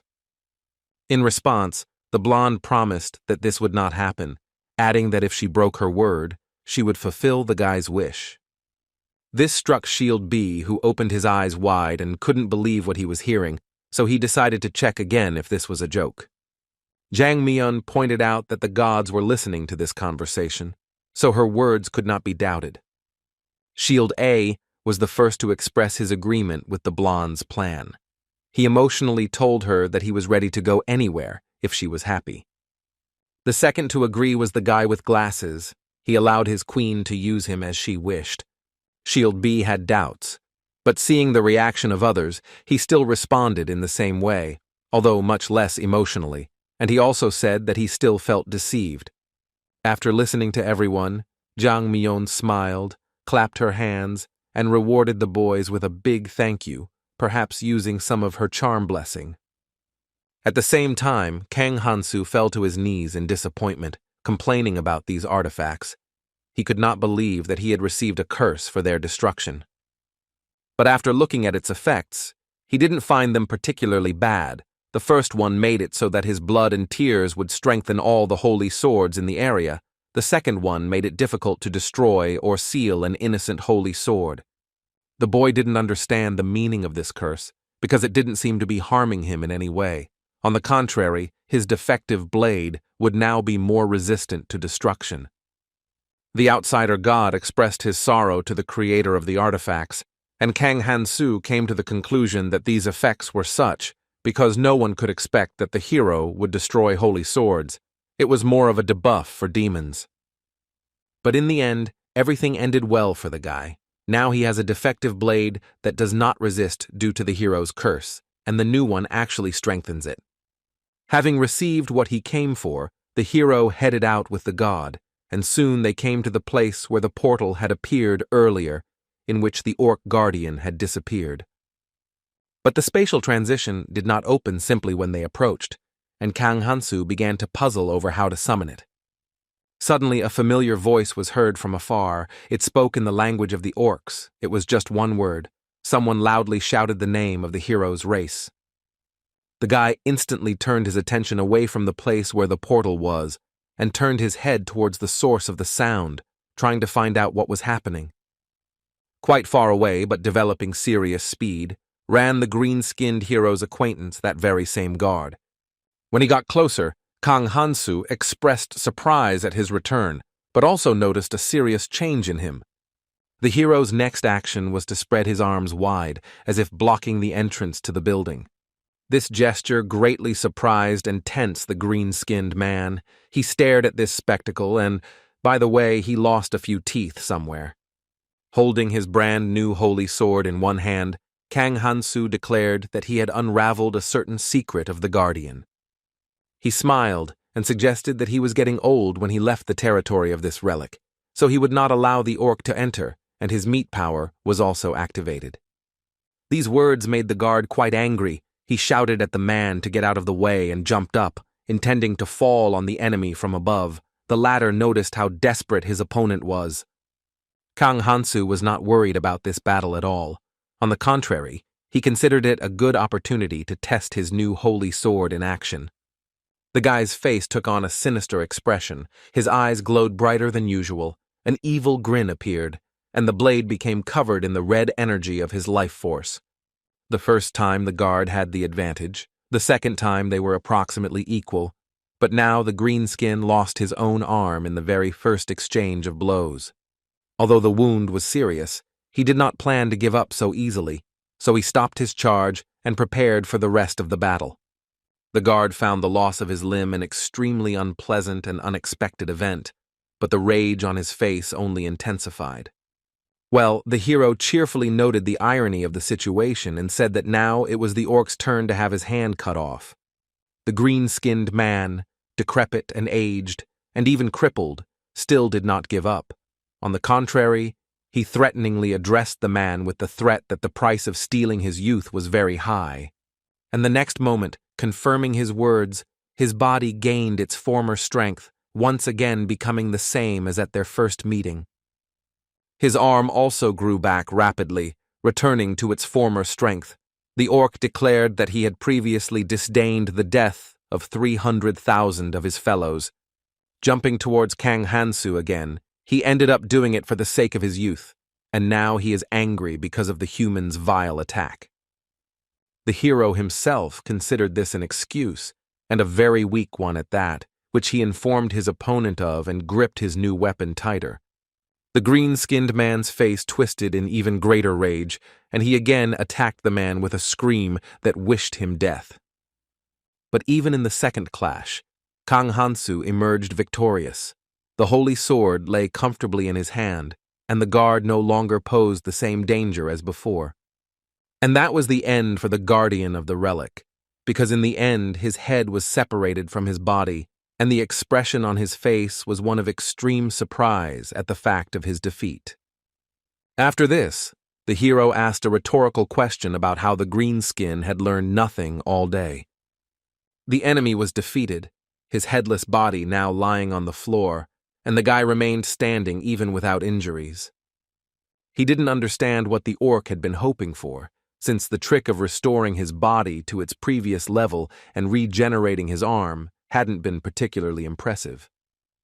The boy was distracted from thinking out loud by the message from the outsider god that this was not the end yet, which made Kang Hansu turn his attention to the enemy's body. There he saw that the orc was still not dead even after being decapitated. Moreover, his regeneration had started working again, returning his condition to the standard. Such resilience surprised the guy. He didn't expect it, and the guard meanwhile fully recovered in an extremely short period of time. Although his body still seemed to be gathering itself a little, he was already back in clear consciousness, and the first thing he did was insult the hero. But before he could even blink, Kang Hansu's hand, wrapped in red energy, simply grabbed his face. After which, the guy, using all his strength, arranged for the green-skinned man's head to meet with the stone covering of this building. Having repeated this action several times just to be sure, the hero finally stopped and began to look to see if everything had really ended this time. But even now the orc was still alive, only his flesh began to behave strangely, growing something like tentacles and entangling Kang Hansu's arms. The scene was somewhat reminiscent of a horror movie, so the guy began waving his hand to try to get it off himself, while simultaneously expressing his indignation at the fact that the guard seemed to have completely lost his mind. But suddenly he remembered something and calmed down abruptly. A new plan of action arose in his head that would allow him to get rid of the greenskin. The hero was going to simply run out of this building with the intertwined piece of flesh, where the enemy, if not immediately dying due to his current state, would at least begin to age. The green-skinned man realized where this was all heading, and he was clearly not happy with this development, as the lump of tentacles quickly gathered itself into a normal head and asked him not to do this. The talking head in Kang Hansu's hand began to cry. The enemy admitted his defeat and promised to do everything just to not be thrown away from the relic. The guy wasn't very interested in this offer, and he said so. The guard immediately reminded him that the man really wanted to get out of here. He said that he could temporarily move the portal entrances and exits of the city to any location where the holy sword was located, which, however, only heroes could lift. At these words, Kang Hansu showed his blade, asking if this was the one he needed, to which the orc closed his eyes and confirmed. And the next moment he realized what exactly he had seen, opened his eyes wide and fell silent, stunned. He was quite tense, because before he had only had very weak guesses, but the confirmation that his opponent was, in fact, a hero was unexpected. For a while, everything hung like that. Kang Hansu stood in place. A talking head was on his hand, a holy sword was flying nearby, and the orc's body lay nearby. Ultimately, the hero decided to hold off on killing the greenskin for now. Now he demanded that the latter show his status.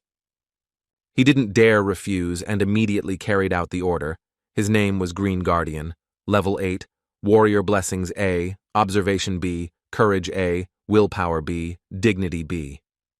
There were also 3 curses, Hero A for actually killing them, Person C similarly, and Relic D, which bound the bearer to the ruins and prevented actions against the relic. It was also forbidden to interfere with the actions that the relic's existence was actually aimed at. It was a kind of mission that granted the orc eternal youth and immortality in exchange for certain duties. It turns out that the greenskin is the final, most powerful opponent to test the new heroes. These words allowed Kang Hansu to notice that he was not actually a guard, but rather a living dummy or a sparring partner. The greenskin answered negatively. He considered himself a guardian of his own people, since he was protecting their home. And when the guy's words were heard that he still lost and 300,000 of his kinsmen died, the orc began to cry, covering his mouth to keep from sobbing. This sight did not please Kang Hansu. He immediately remembered a demon he knew who was quite whiny, and now he met another one just like him. The greenskin obviously didn't like listening to all this, and in general, he wasn't happy with the hero's presence, so he hastened to remind him that the man was planning to leave this city. The guy recalled the Green Guardian's words about not letting him leave, to which the latter said that now, on the contrary, he wanted with all his heart to part ways as soon as possible. The hero was not against going further, but at the same time he had doubts, because he could not trust this orc, but he still decided to try, because thinking about it would not change anything. After that, he pointed somewhere beyond the building, urging the greenskin to look there. A wary group of people rescued by Kang Hansu had gathered there, and he wanted the guardian to allow them to leave this place too. The orc agreed reluctantly, as he did not want this city to be discovered by humans, but he had to do it, as he could not disobey the hero's orders after his victory. Such were his duties from the curse. Having received this consent, the boy, in his broken imitation of the local language, called on the people to come to him, as this would allow them to go home. But the rescued people were in no hurry to immediately carry out his instructions. A hubbub arose among them. It was unclear what exactly they were saying, but they looked worried and seemed to have doubts. This behavior made Kang Hansu only sigh, because he thought that they would immediately run away just after hearing his words, but it turned out that they did not. In the end, only 3 people decided to climb up here: a man in farmer's clothes, a short man, and a young girl. The hero didn't care. He just thanked them for taking his massive backpack, and soon the portal began to open. This time the process was not as instantaneous as when the Green Guardian moved, but the oval of the spatial transition was now quite large. All this gave Kang Hansu a familiar feeling. He immediately remembered how he was going to move to Earth, and the goddess sent him here. He wanted to make sure that this time there would be no surprises. The guy seemed to be thinking for too long, so the outsider god got bored and quickly reported this, which made the hero come up with an idea to send the deity there to check. But his invisible companion didn't like this idea too much. He started grumbling that it was very tiring. Then the hero began to pray to the outsider god to grant a little mercy to his young apostle. It already worked, and he agreed to check what was on the other side of the portal. The deity began to look around. The rest of those present did not know what was going on at all. For them, Kang Hansu was talking to an empty space. Now the farmer was looking angrily at the orc. Soon, the god announced that it was safe there, and the hero finally decided to find out how to call the portal again if necessary. It turned out that you just need to say this to the Holy Sword. The Guardian will hear. The guy didn't think this method of communication was very reliable, and he didn't trust the greenskin, but he decided that since the deity said everything was calm there, he could go. The invisible companion again urged Kang Hansu, who replied that he was already on his way, while the other 3 people stood behind him, hesitant. The hero carefully extended his hand into the oval of the spatial transition, where his fingers began to curve strangely, but there was no pain or other unpleasant sensations. Then he closed his eyes from the bright golden light and stepped into the portal entirely, plunging his entire body into it. The transition was not particularly noticeable. The guy only blinked slightly, regained his vision, and began to look around, realizing that everything had gone well. It turned out that he had moved into someone's room, where various weapons such as shields, daggers, bows, and blades stood on the shelves. Kang Hansu remembered the orc's words about portals opening only to holy swords, so he was already glad that he didn't end up at the bottom of a pond or in the heart of a dragon. Following him, also looking around warily, the three people who had agreed to this began to enter. The portal began to close, and the guy began to look more closely at his surroundings, looking for clues indicating their current position and location. In the end, what attracted him most were the racks of weapons and armor, or more precisely, one particular sword, the holy sword. This made him tense, so, placing his new blade on his shoulder, he spoke into it the command to open a new portal to the same place. After that, he immediately began sending the three people who had arrived here back. They did not understand his speech, but gestures made it possible to explain everything anyway. The outsider god was also examining the room at that moment, and the hero asked him about the words that guaranteed safety on the other side of the portal. From the room's decor, the boy concluded that it belonged to some noble lady, and the presence of a holy sword as a simple wall decoration indicated its unusualness and danger. Then the outsider god clarified that he had previously meant the safety of this place at this very moment, a wording that did not please Kang Hansu at all. Meanwhile, the deity conditionally finished him off even more, because it informed him that things would be very dangerous from now on. Keeping his curses to himself, the hero decided that he needed to leave this place as quickly as possible, but then his gaze caught on something unusual. At first, he thought he was imagining things, so he began to look at the unexpected find more carefully. It turned out to be his backpack, left behind in the Knoll forest during his first meeting with the outsider god. The hero did not understand how it could have ended up here. He had no idea that he had ended up in the holy room. Meanwhile, the remaining group of schoolchildren who had arrived in this world, along with their companions, gathered in the hunter's village, the very one where the elves had recently been held captive. The heroes had already acquired better equipment, and Princess Athena told them that this settlement had recently suffered many misfortunes, so they needed to be careful and not provoke the inhabitants. Among those present was Choi Kangmin and his group, and someone asked what had happened here. Also here were Chan Myeon with her so-called shields, as well as Eubora and her companion Arya. And Athena the Archmage decided to give the heroes another warning, which said that they needed to be careful and not disturb the saint.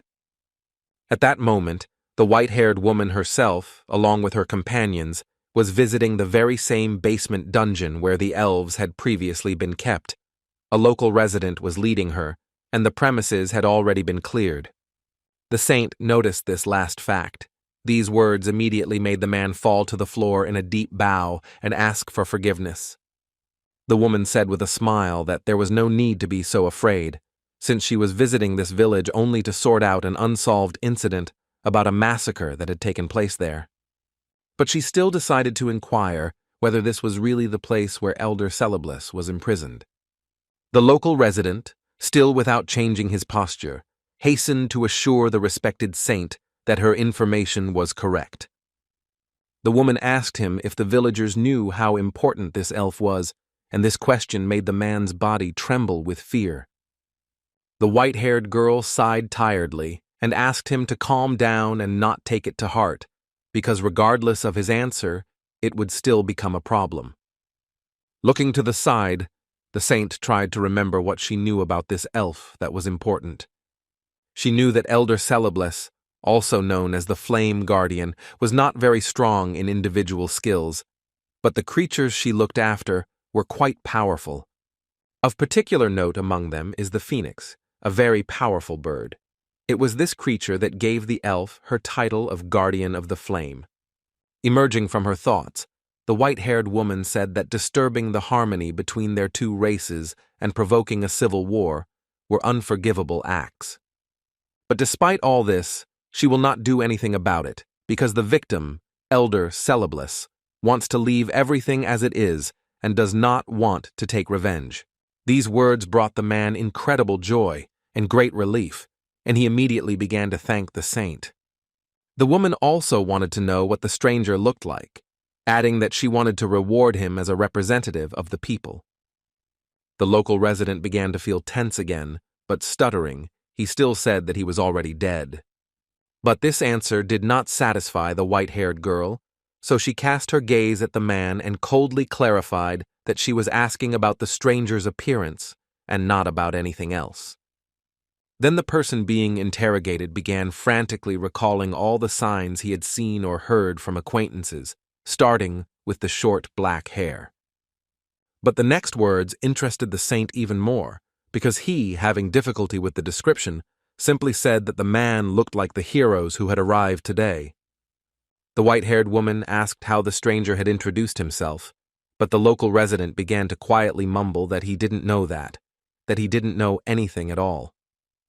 Hearing this, the woman fell into deep thought and was about to continue the interrogation, but the temple servant, the same one in the mask, hastened to remind her of the time and wanted to say something.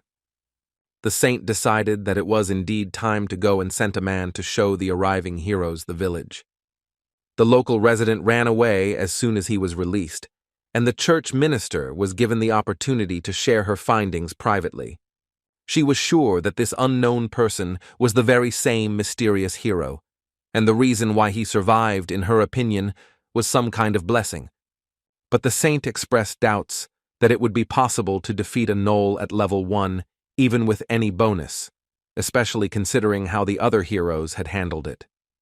Then, on the first hunt, neither the numerical advantage nor their blessings saved the boys and girls. Some were overconfident, some were doubtful, but in the end, just 2 nulls that time very quickly crushed the entire squad of heroes. These were the most ordinary representatives of their species, but it was not particularly difficult for them to do this. Therefore, in the opinion of the white-haired one, such feats were impossible at the first level.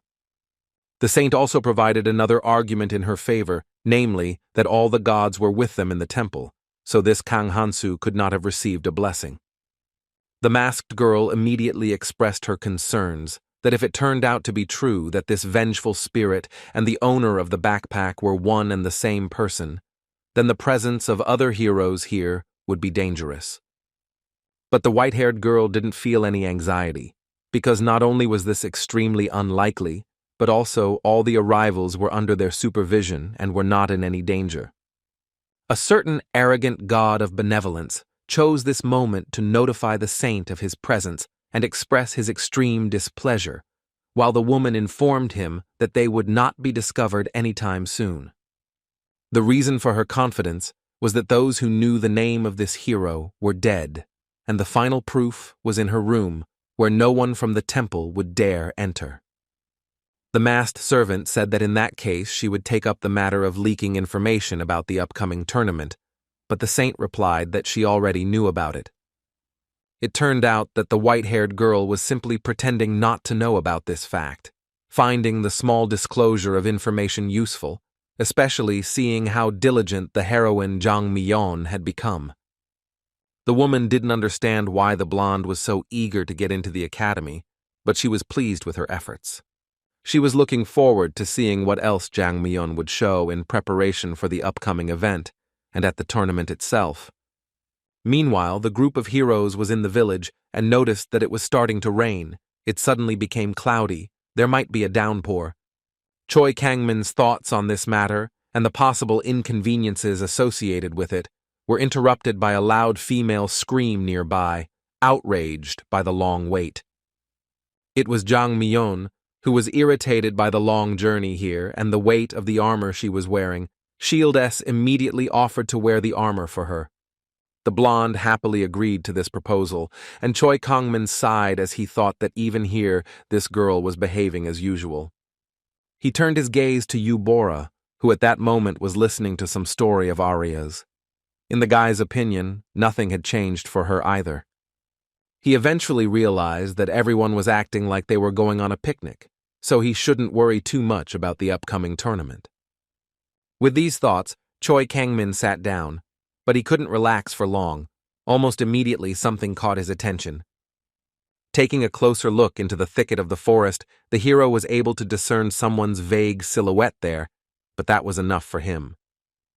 The boy immediately stood up and raised the alarm, then asked anyone to call Princess Athena here and reported that there might be a knoll nearby. This news worried and frightened Jang Myeon. She immediately remembered her previous encounter with such a monster. It left an indelible impression on her.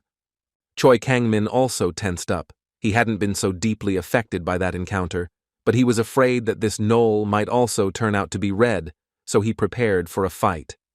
Everyone was waiting for what would happen next, and soon the vague silhouette began to take shape. The new arrival was wearing armor, and it was not a monster, but a man. Arya was the first to realize who it was, since she had been traveling with this person for some time. It was the hero Ohanu, who was now walking out of the forest dejectedly with his head down and was clearly far from in the best mood. He was also battered. The guy's arrival here intrigued Choi Kang-min, who asked why he looked so strange and reached for his sword. Ohanu himself seemed to be somewhat surprised to see his classmates, but this emotion quickly faded. He explained this meeting as his blessing of the special and declared that his appearance was a sign of victory. And Choi Kang-min stepped forward, his hand on the hilt of his sword, and questioned the other boy's words out loud. But he only confirmed his words and added that this was a sign of a real battle, which the others present could never have imagined. Choi Kang-min only laughed at this and said that he considered these words to be just a ridiculous excuse for his pathetic appearance.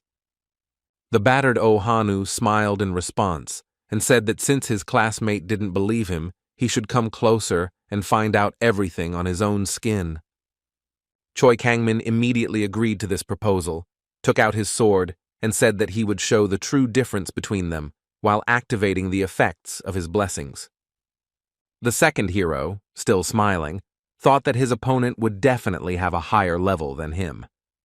But Ohanu still began to prepare for battle, calling upon his magic, enveloping his fingers in flames.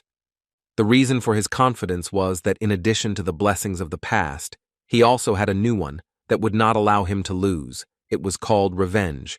He also hoped that the special one would help. The two heroes stood frozen opposite each other, one with a sword blazing with blue flame, the other with magical fire in his hands. The others began to ask puzzled questions, not understanding what was happening. Someone suggested that it was not really Ohanu, while another simply questioned those around him about what they knew. And although the reasons remained unknown to everyone, one thing was clear. These two were now going to fight. Suddenly, the tension and discussion of what was happening was interrupted by someone waving his hands above himself and asking Choi Kang-min to wait.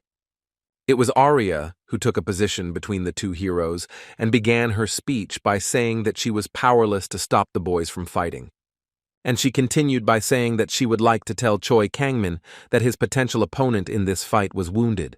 The sight of the red-haired girl protecting him brought joy and a smile to Ohanu's face, but he did not yet recall his magic. Meanwhile, Choi Kang-min responded to the girl with gratitude for her remark, and noted that their duel should be fair so that he would not receive criticism. But Arya wanted to achieve a completely different result, and this speech surprised her quite a bit, forcing her to cover her open mouth and begin to explain what she meant. And Ohanu growled with rage. His eyes seemed to glow with malice. He was ready to pounce on his opponent right then and there. At that moment, the saint approached them and immediately reproached the newly arrived guy for still causing problems even after he left them. She decided that for the sake of fairness, they should both be reinstated, and she informed those around her about this, and also asked Choi Kang-min to finish this quickly.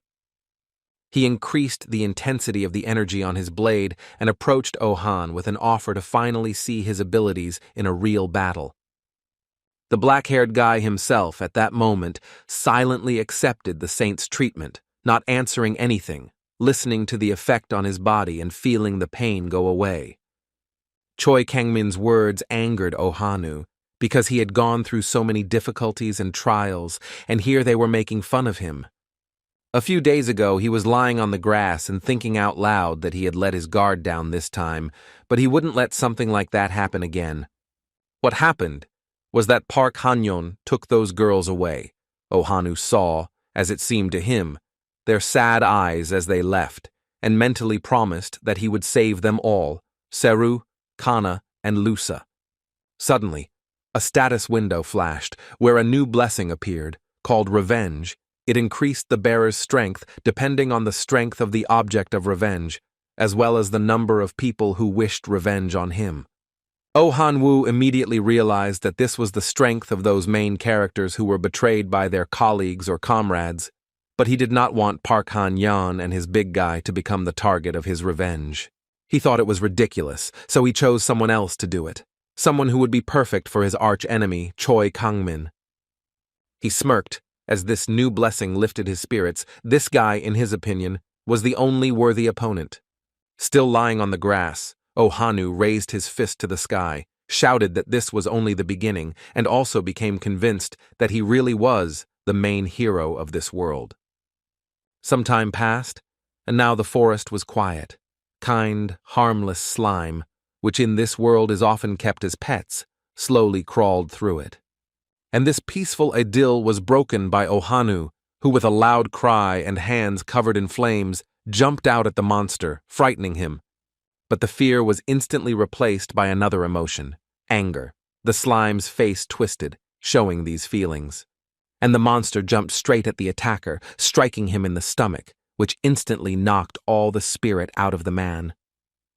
He fell onto his back, and while he was coming to his senses, the slime began to crawl away from there in irritation. Ohanu was annoyed by this incident, assuming that the failed victim had a high level, and some evil god at that moment sent a message that he had lost his belly button from laughter. The boy remembered that he had received a strange curse called the Hunt, which increased the strength of prey and reduced the effectiveness of traps. Due to the first effect, the slimes became significantly stronger. Ohanu believed that as the main character, he couldn't receive such an unpleasant thing as something that would hinder his development, while mentally resenting the fact that Arya didn't tell him about it. These thoughts made some immature dice god roll on the floor laughing, while the guy, meanwhile, was recovering from his shameful defeat by the slime. He was not going to give up so easily. He lit his magical flame in his hand and considered that these were just obstacles that were placed before him as the main hero of this world. Well, getting back to what was happening, the duel between Ohan and Choi Kang-min began, and they rushed at each other. But before the first one could even understand what was happening, the second one's blade, covered in blue energy, began to descend straight towards him. As a result, the tip of the sword rested directly on the forehead of the black-haired guy. But it could not go further. The bone turned out to be strong enough. After this, an explosion immediately occurred. Both heroes used their energies to attack or defend, which led to the explosion. At this point, Choi Kang-min decided to throw out a phrase about how his opponent had managed to level up a lot in the few days since they had seen him. Ohanu himself said that these were just minor details, and since this had already frightened the enemy, something worse awaited him in the future. These words, like the black-haired guy himself, were already starting to get on Choi Kang-min's nerves, and he said that he would bring his classmate back down to earth. As soon as he finished his sentence, he rushed towards his opponent with lightning speed, using the blessing of acceleration to develop even greater movement speed. The previous explosion had thrown them far enough apart, giving Ohan time to prepare a strong magical attack. As a result, a huge fireball was launched towards the swordsman, which was sent flying not straight, but in a parabola. This sight even made Choi Kang-min stop. But a moment later, he simply stated that his speed allowed him to dodge even such large attacks, which he did not hesitate to demonstrate. But after escaping the fireball, the guy suddenly opened his eyes in surprise, noticing something unexpected. It turned out that immediately after the first attack there was a second one. The fiery projectile was already very close to Choi Kang-min. Dodging was no longer possible. All he could do was take the attack on himself, surprised that Ohanu's magic was already so strong. The latter at this moment was impatiently waiting for the smoke and dust to clear in order to see what damage he had managed to inflict on the enemy. But when this happened, the black-haired hero opened his eyes wide and a cry of surprise came from his mouth. Choi Kang-min confidently walked forward even after such an attack, while activating blessings such as Fighting Spirit and Warrior. The fireball didn't seem to do any noticeable damage to him. He stated that it wouldn't be enough to win, and also just because he dodged it didn't mean he was vulnerable. The fight between the guys was closely watched by spectators. Yubora was delighted with this duel, while, for example, Jang Myeon was dissatisfied with something. Despite what he saw, Ohanu had no intention of giving up, which he loudly shouted and began sending attacks of his magic at his opponent. Choi Kang-min cut one of the fire arrows launched at him with his blade, but there were 4 more on the way. But he didn't even try to deflect or dodge these projectiles, because the magic only powerlessly dissipated upon collision with his armor. The hero stood calmly in place, while the hot tongues of flame quickly dissipated, unable to harm him. In the end, Choi Kang-min managed to approach his opponent without any problems, who could only tensely watch the approach of the one he had chosen as the object of his revenge. He came very close, raised his sword up, swinging it, and said that Ohanu had lost. The blade began to rapidly descend straight towards the last one, and he could only cover himself with his hands in an attempt to defend himself.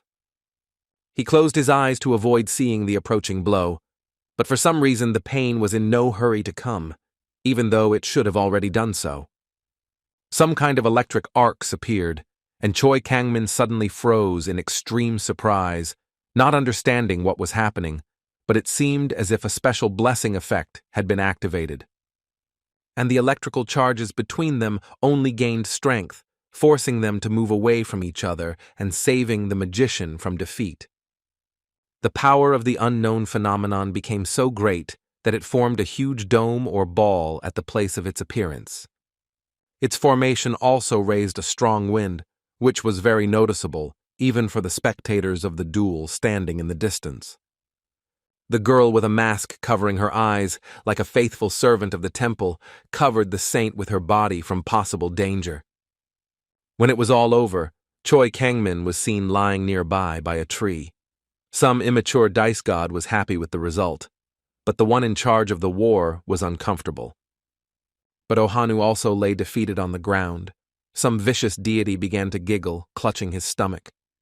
The danger had passed, and the saint emerged from behind the masked girl, looked around the battlefield and sighed wearily.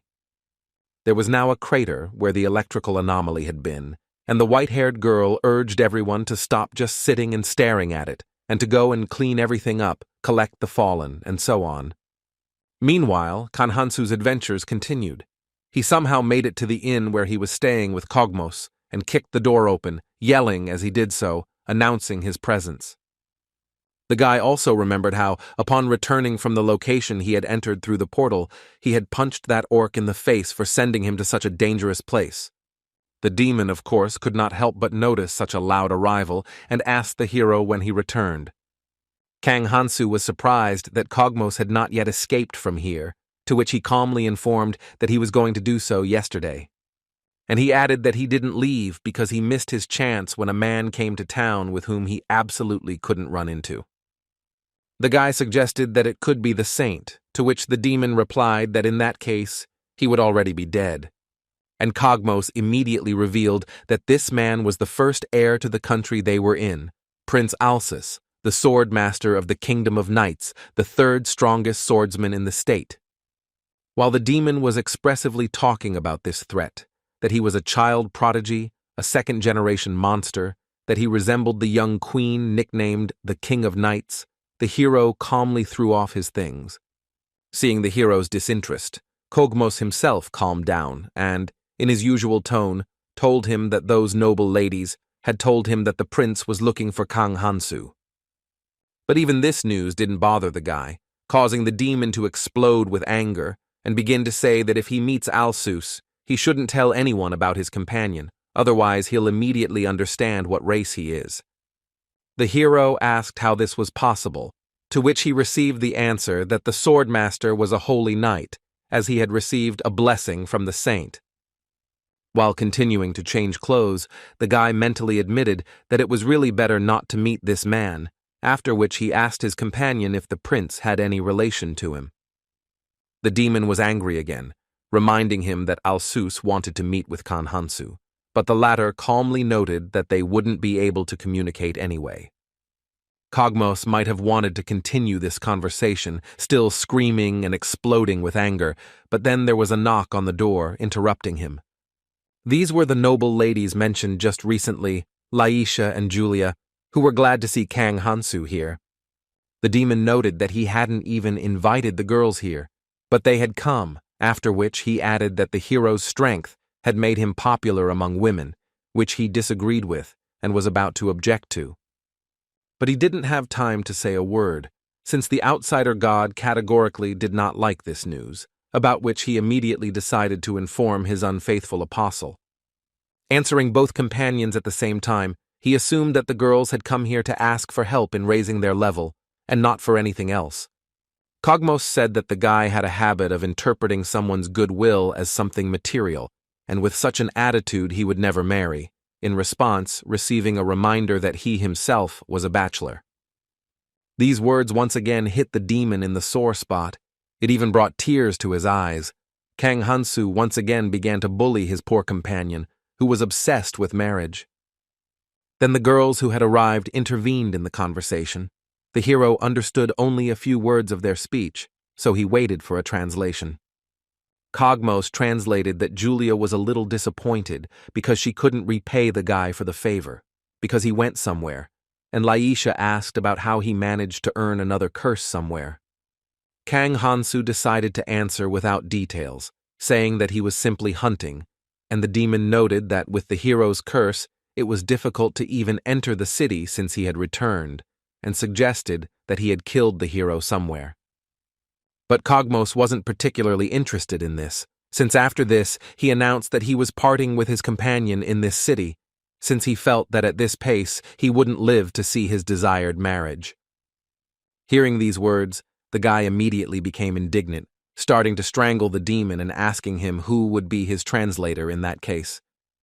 After breaking free from the grip, Kogmos shared his idea of going to the slave market and finding someone there with a blessing of the tongue. Kang Hansu recalled that such people were rare, to which the demon pointed out the wealth earned from hunting, and pointed out that money opened up many opportunities, and a lot of it had been accumulated. After this, they began to quarrel again. The hero was angry because his companion seemed to be thinking about running away all this time.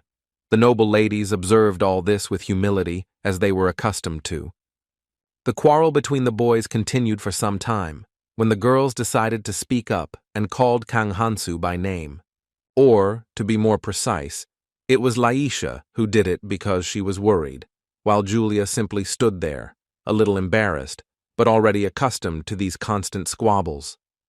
The hero interrupted the execution and turned his attention to the ladies, not understanding what they wanted, and Kogmos immediately took advantage of this and sent him a taunt about not understanding why a girl could dress like that. The guy immediately had an unpleasant assumption for him, which he immediately voiced. He decided that this was for dating. This answer only caused the demon to sigh wearily and ask where Kang Hansu's golden mean was and whether he even knew what it was. The hero himself ignored this and extended his hand to his companion with a smile, noting that the ladies seemed to want to take a walk and that Kogmos should go with them. But the demon was in no hurry to agree, as he had doubts about the necessity of this. He glanced to the side, thinking about the answer. Looking at the girls, he was sure that they wanted to go for a walk with Kang Hansu, and not with him. Taking the boy's hand to help him stand up, Kogmos replied that he would not go anywhere, as he did not want to take any risks while Prince Alsos was in the city. And such a selfless and friendly act on the part of the demon was again spoiled by the hero when he accused his companion of being simply a coward. Kogmos immediately became angry again, and the next moment a loud cry was heard that Kang Hansu was 100% slow-witted. Be that as it may, the guy ended up going for a walk with Julia and Laisha, although he wasn't particularly excited about it. A little later, he visited the baths, where he learned with surprise, tension, and a bit of fear that he was supposed to have an assistant in this establishment. And then his path led him to a clothing store, where they began to select a suitable outfit for him, having first measured him. In all these affairs, some time passed and the sunset came. It seemed that the time had come for a real date, and not a simple walk. The girls were already tired of waiting. Kang Hansu arrived here, as expected, in a carriage, opened the door, and stepped onto the road in his new shoes, chosen according to the local fashion. He also bought new clothes. Now he looked like a local nobleman. His hairstyle also changed. He tried to hold himself proud. But in reality, he felt terrible inside, even like shit. This outfit was extremely unfamiliar and uncomfortable for him, especially compared to the things of the 21st century. He was unhappy with what these women had put him through, but he kept his thoughts to himself, especially since they wouldn't understand him anyway, so he simply hurried after them and wondered why they were taking him to this estate. Soon, Kang Hansu was led into a room. The ladies remained at the entrance with the butler, the maid bowed to him, and he himself looked around with curiosity, noticing the sophistication of this place. When the hero walked further, he noticed a guy standing with his back to him, noting that he looked pretty cool. The blonde soon noticed Kang Hansu approaching, turned his head towards him and said something, but, as always, nothing was clear, since he had only studied the language a little.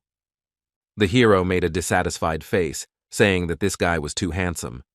But the blonde understood him and decided to take it as a compliment, also saying that he was looking for a meeting with Kang Hansu, and these ladies spoke well of him, while his speech was understandable. When the hero asked about this in surprise, he learned that this was all a blessing of the language that the prince must possess in order to communicate with other countries, and the guy remembered Kogmos's words and realized that he was stuck. Alsus acted friendly and decided to introduce himself, also asking Kang Hansu not to worry too much and not to feel depressed about his status. The swordmaster's next actions greatly surprised Julia and Laisha, with the latter amusingly twisting the hero's name, calling him Mr. Kang Hansu. And their reaction was caused by the fact that the prince bowed and began to thank the guy for organizing a good hunt for the orcs, who were a problem, but he was especially happy for saving these ladies. Kang Hansu replied that it was his duty as a resident of Fantasia, while being surprised by Laisha's treatment, while the girls looked at each other, still not understanding their savior. The prince said he was very amazed by the fact that the guy had slaughtered so many greenskins, and this made him want to cross swords with the hero, which he offered to do, while the girls froze at a distance from them.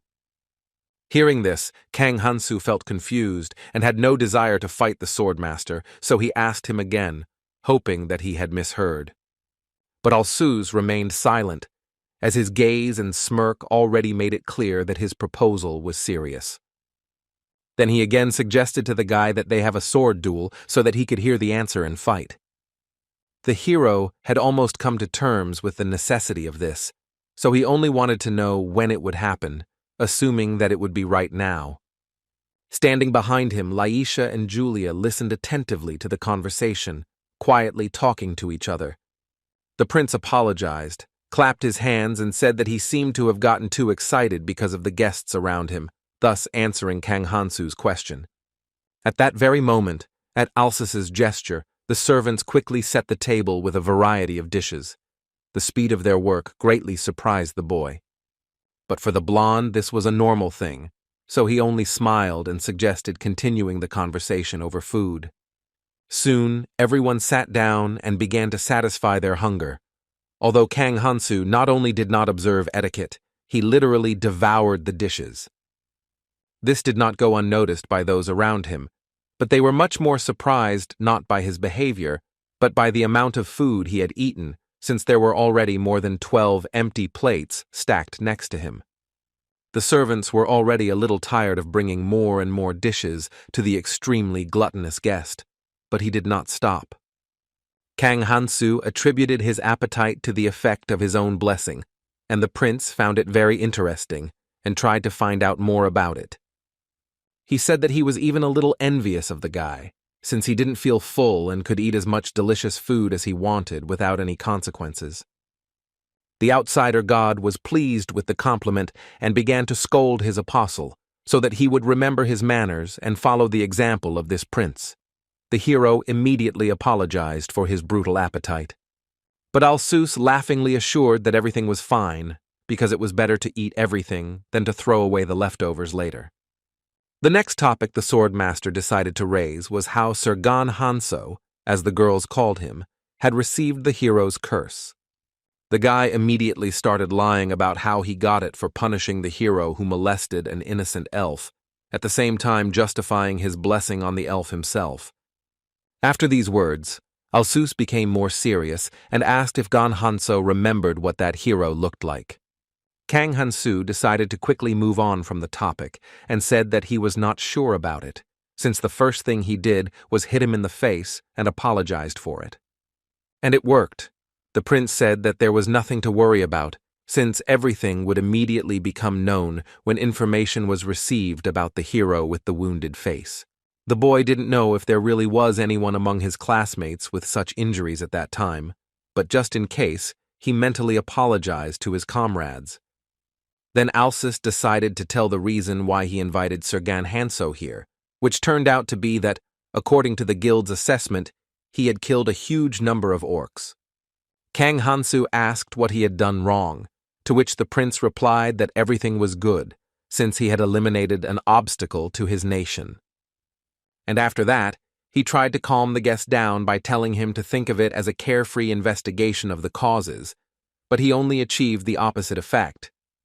He, not paying attention to this, continued the story by saying that all these greenskins who lived on the plains all recently disappeared, as if by magic, as if they died out.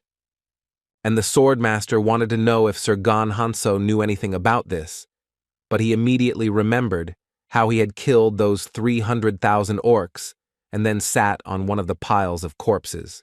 The hero decided not to deny his involvement in this and reported that, apparently, he had hunted the greenskins too fiercely.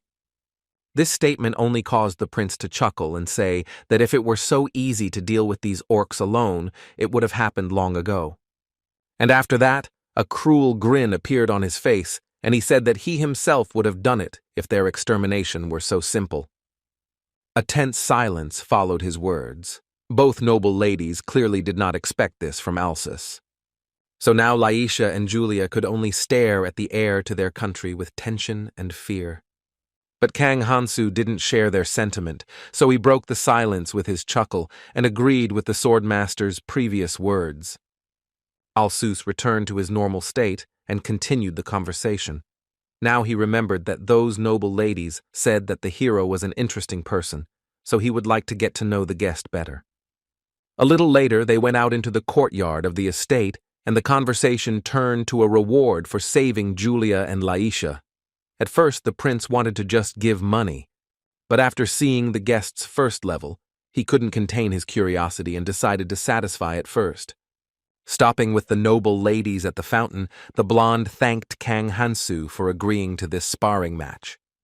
The hero didn't see anything special in this and decided to finally start this fight, deciding that taking out his holy sword would be a bit reckless, so he took his dagger.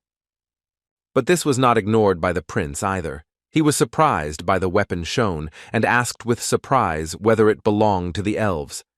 Kang Hansu realized that he had made a mistake, so he quickly put the blade back and said that since this was just sparring, it would not be very good to use it.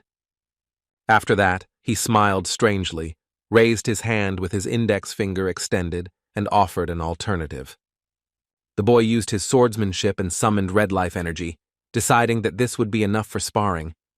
This statement, as well as the guest's behavior, greatly surprised not only the butler and the maid, but also the captain of the knights, who was also present here. The swordmaster also did not leave this unnoticed. For him, this demonstration was quite a surprise. The thing was that he himself knew how to use the same technique, although the color of the energy remained blue. But it was exactly that. He learned this dangerous skill after countless injuries to himself. And Alsus was extremely surprised that Kang Hansu used it without much effort. He said that he also mastered it through hard work, and the outsider god noted that lying is not good. The prince wanted to see in action how much power the guest had achieved despite his first level, but at the same time he did not want an unarmed fight. He had a better idea. He ordered the maid to bring one of his spare swords here. She did it quickly. The blonde decided to give the hero this weapon. The guy thanked him for this. Now, both were armed, and the prince was not going to wait any longer, so he activated his possession and decided to let his sparring partner make the first move. Well, Kang Hansu decided not to refuse, while considering whether it was worth using his full power and testing the danger of the third most powerful knight in this kingdom. Eventually, he decided to do so, and his complementary blessings of being an outsider and an elf came into play, and the amount of life energy he could use increased significantly. The swordmaster watched the release of full power with wide eyes, and he couldn't help but ask what was going on. His surprise was understandable, because unlike the spark he had shown earlier, there was now a whole fire of power around Kang Hansu, and it was a first-level guy who was demonstrating it. The hero himself decided not to answer the prince's question, and only with a grin suggested that they finally begin this fight. He was eager to test himself in combat with Alsus. Therefore, he did not intend to wait any longer and took advantage of the permission the blonde had given him to make the first move. When the blonde had spoken these words earlier, he clearly hadn't expected such a development of events, so now he was unprepared, but he began to quickly prepare for defense. Kang Hansu's attack was so powerful that when he struck, a beam of his red energy shot high into the sky, illuminating the area around the estate and creating a loud noise. The action also raised a strong wind and a lot of dust, forcing spectators, including Julia and Laisha, to cover their eyes. The same problem affected the culprit of the incident, who also could not see the consequences of his attack. The blade given to him broke, and the boy himself realized that he had applied too much force, much more than he would have liked, and that this was very bad. He didn't know what was wrong with the prince, but he decided that he might have died, so he turned towards the exit of the estate, the curtain of dust hiding not only the blonde, but himself as well. The hero immediately decided to take advantage of this. Without waiting for her to settle down, he immediately knocked down the gate, using the strength of his body. And then he shouted words of apology and ran away, taking advantage of his speed, raising clods of earth and not looking back. He no longer saw it, but his conclusions were false and hasty. The swordmaster survived and was now quietly laughing at the situation.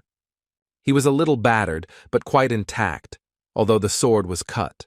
Now he leaned against the fountain and looked after the fleeing man, pronouncing his name, Kang Hansu, as the noble ladies introduced him. The prince decided to analyze the fight a little, admitting that he had been a bit slow, but not understanding why the sword he had put his power into was so sluggish.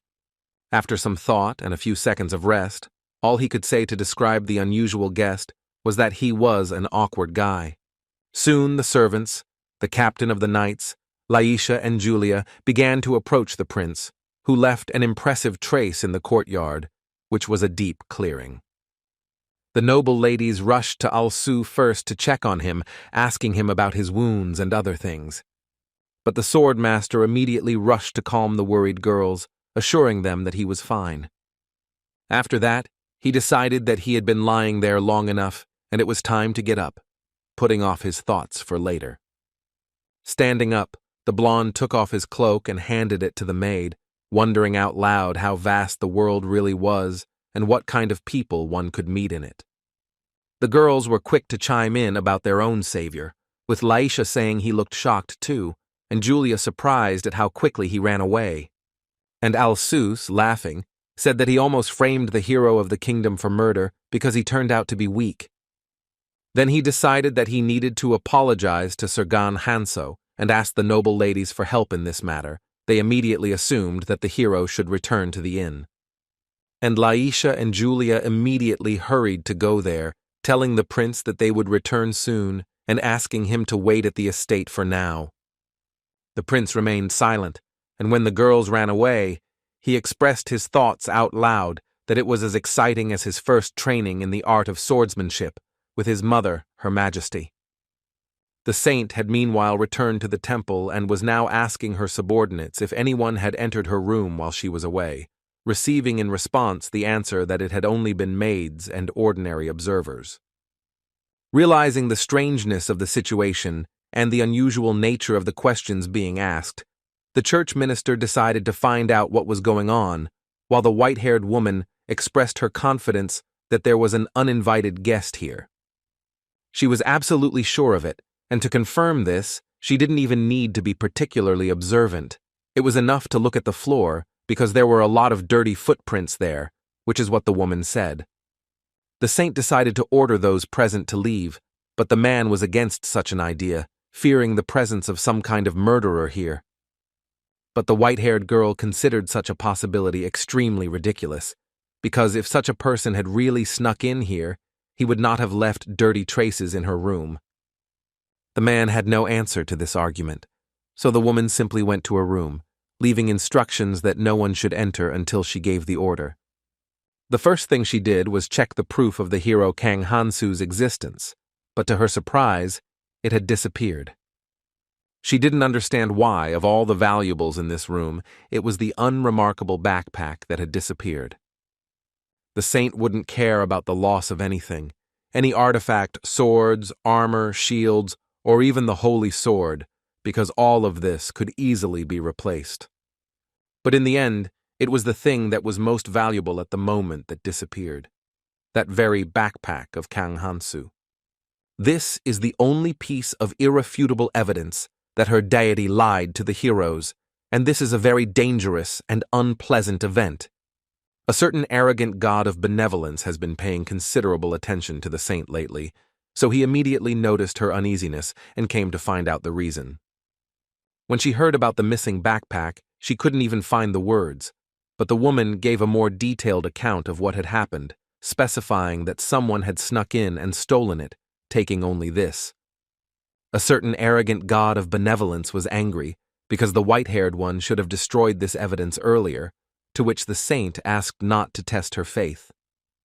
The goddess said that she felt extremely uncomfortable and also asked what the woman was going to do about all this now. The saint replied that she could only trust fate in this matter. The deity did not like this answer and asked if there was any way to find the missing backpack. In response, the woman asked a counter-question about whether the goddess could undertake the search on her own. The latter did not like this and said that she again felt uncomfortable. After that, a certain arrogant god of goodwill left, and the white-haired girl began to complain out loud about her shaking head because of all the problems, Kang Hansu, and now also because of the loss of her backpack. At this moment, her subordinates decided to contact the saint, and since they were forbidden to enter, they decided to make sure that the woman was okay through a magic ball. She immediately assured them that everything was fine with her and ordered them to send letters to Prince Alsus and the Elven kingdom. As soon as the message arrived to the swordmaster, he was still in the courtyard of the estate, and one of the maids was hurrying towards him. When she ran up, the blonde immediately wanted to know what was going on, and she responded by telling him that the saint was looking for him. These words caused nervousness to appear on the prince's face, and he said that he had forgotten to report something to the white-haired girl. Already hurrying inside the estate, he asked the servants to clean up all the mess caused by the sparring with Kang Hansu, as well as deal with other consequences, including the damaged fountain. Soon the prince was sitting at a table inside his office and activated his magic ball, contacting the saint and asking her the reason for the call. She decided to start the conversation with the topic of how Alsus's investigation into the mass disappearance of orcs was progressing and what the results were. The swordmaster began his report with his opinion that sticking to the original plan of leveling up heroes to the greenskins from the plains would be difficult. The white-haired girl was not satisfied with such a lengthy answer and asked for a more detailed story. Alsus said that at the moment there is no indication that the sudden decrease in orc numbers will turn into an increase. The woman then inquired about the reasons for this event, to which the prince began to tell how they had managed to capture a living, wandering greenskin and interrogate him using the blessing of the tongue. From his words, the swordmaster concluded that the orc's habitat had been taken over by demons, not suspecting that in fact these monsters saw Kang Hansu in this way. But, be that as it may, these words made the saint think seriously, especially remembering her early suspicions caused by the statement of one of the church servants. The prince hastened to interrupt her thoughts, clarifying that this information had no special guarantees and was not confirmed by anything other than the words of that orc. The woman decided to allocate more resources to keep a closer eye on those demons who were capable of such things, and in the end, thanked the blonde for his work. But Alsaus decided not to end the communication session there, so he turned to the saint and said that he had a proposal. Meanwhile, while the two were chatting, Kang Hansu reached the inn and yelled at Kogmos to quickly pack his things, leaving him confused. And the next words about how they needed to get out quickly, since the hero would be judged for killing the prince, completely shocked and frightened the demon. The latter immediately expressed his attitude towards this. He considered Kang Hansu crazy, since he actually met with the prince, and the guy himself told him not to worry, since he could escape. But Kogmos' anxiety was not caused by this, but by the fact that he too could be caught along with his companion, which he hastened to irritably report. At this point, the hero finished collecting his things and began to speak with the Green Guardian through his holy sword, demanding that the portal be opened. A portal suddenly opened before the demon's eyes, surprising him with the fact that Kang Hansu was able to use spatial, four-dimensional magic. The guy was in a hurry, so he told Kogmos not to wait for an explanation and to meet him at the northern gate of the city.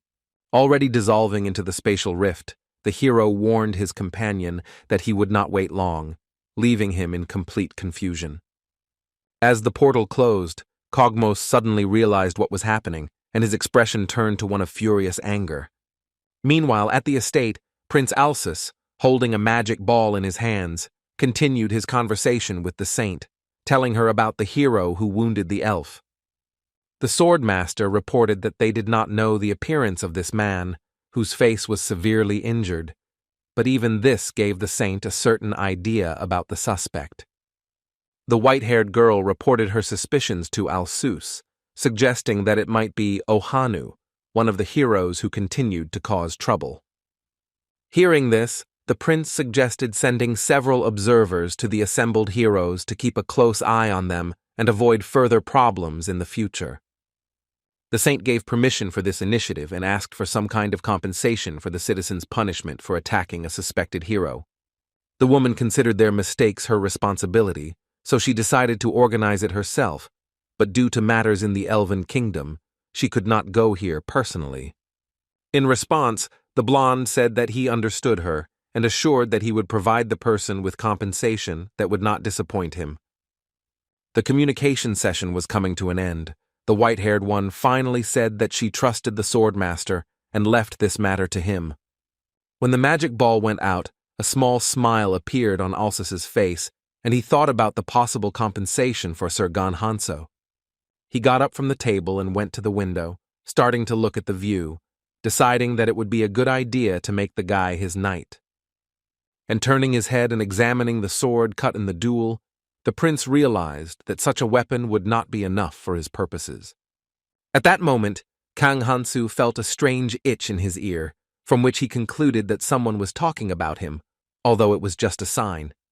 The hero threw his things into the portal, and nearby, among the ruins, the people he had saved were already waiting, along with the Green Guardian. The same crippled guy without an eye and with a stump instead of an arm immediately joyfully greeted the savior, expressing happiness at his return. Kang Hansu, having fallen through the portal, noticed with surprise that Bruce was still awake, and this caused him slight bewilderment and curiosity. He approached the crippled guy and said that he needed someone. This time the conversation went better. He came across words that the hero had already learned. Pointing to the mountain of things on his back, which included bags, a backpack, and boxes, he said he needed someone to move everything and help with the heavy work. Bruce was a little surprised that it involved dragging a heavy load, but being grateful to his savior, he immediately agreed to help with this work. At this point, the Green Guardian approached them to find out what was going on here, carefully examining the ruins and observing what was happening. Kang Hansu explained that these were things that people would be moving, adding that the orc should forget about killing, to which he complained that this was not a spatial warehouse.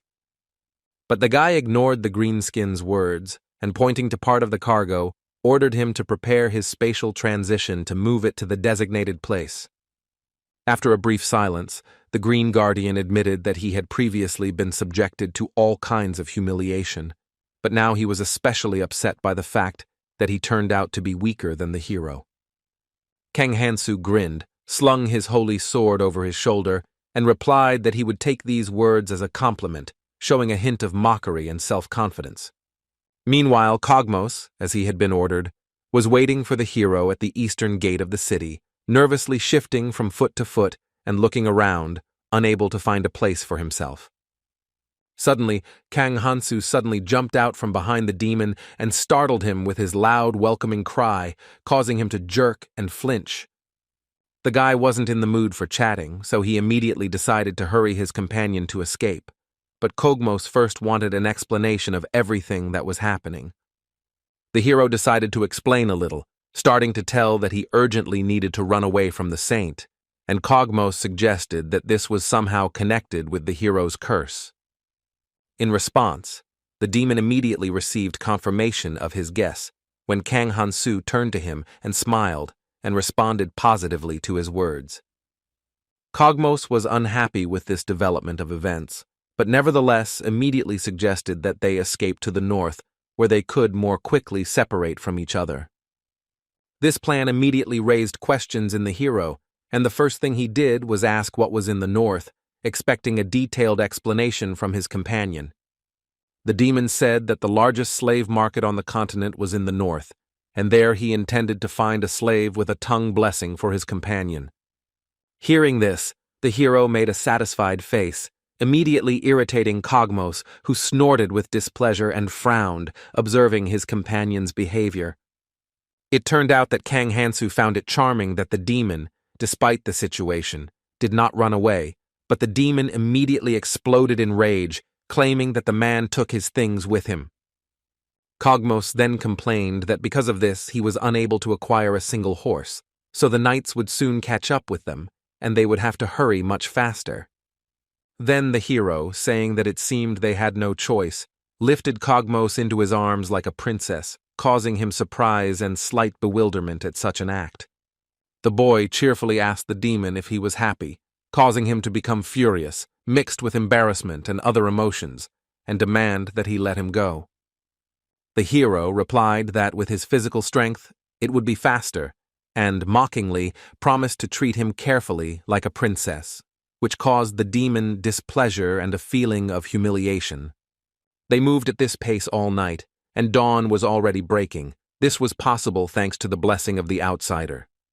At some point, Kogmos announced that he was hungry, and the hero did not understand how he could worry about it in such a situation, and the demon added that he was not a monster like his companion.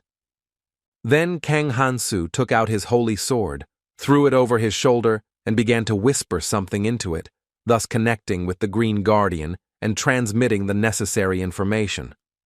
The next moment, a portal funnel opened next to them, from which a table and several dishes flew out, surprising the demon with their sudden appearance.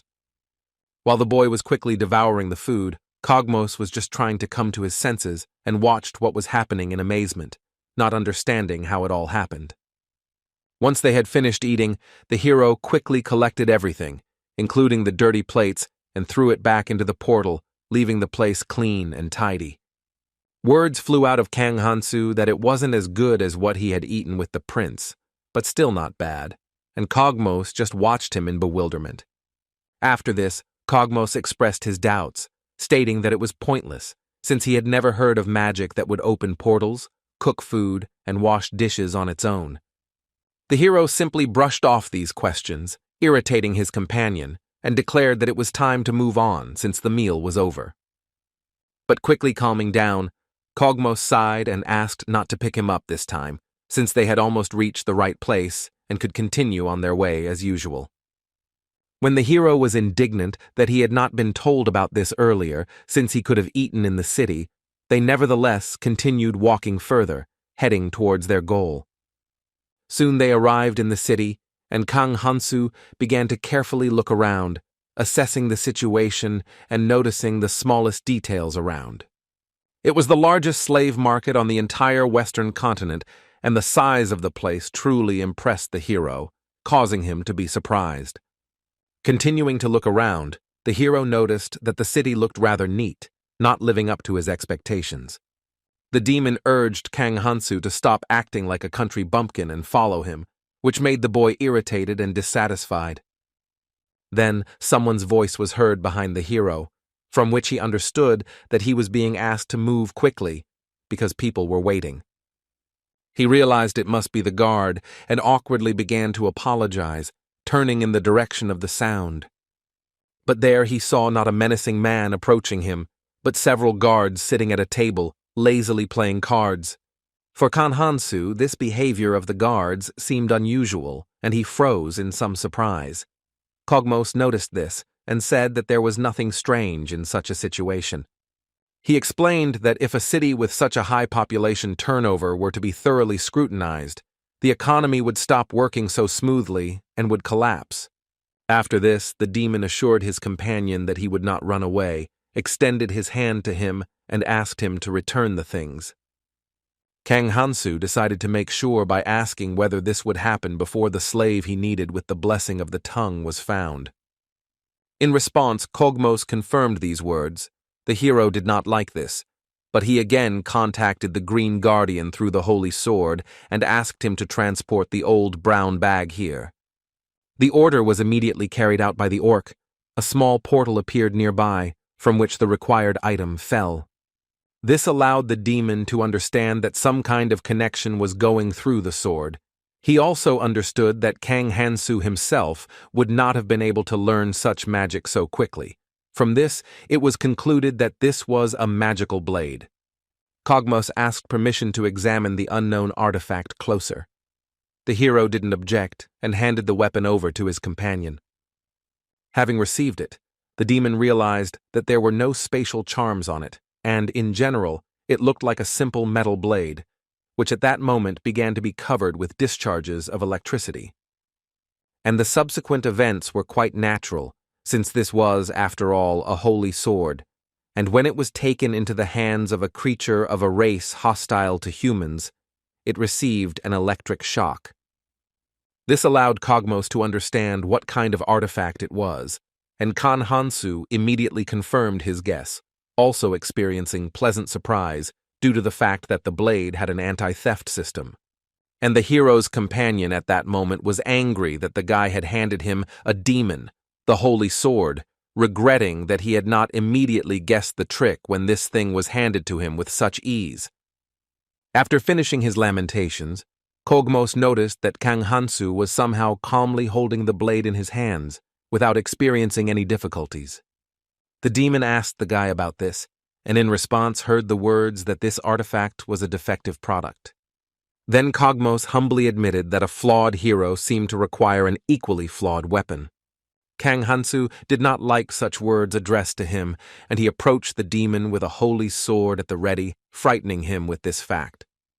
As a result, the two began to quarrel again. The demon was not happy with the fact that this artifact was being shoved at him, because it did not give him the most pleasant feelings, and the hero was mocking him. Someone heard their cries and pricked up their ears, listening carefully and trying to make out what was being discussed in this dispute. It was some girl, clearly of demonic origin, and the sound did not reach her well, since she was in some building. There was a chain around her neck and her eyes were closed. As they walked through the city, Kang Hansu and Kogmos heard various barkers advertising their wares here and there, and at that moment, a man was offering to buy young slaves. The slaves behind him assumed poses that showed off their muscles. The seller himself relied on their strength, wanting to sell them at a profit. And he wasn't the only one here. Shouts of traders could be heard from everywhere. Someone was already furiously bargaining with a potential client, while competitors were arguing with each other.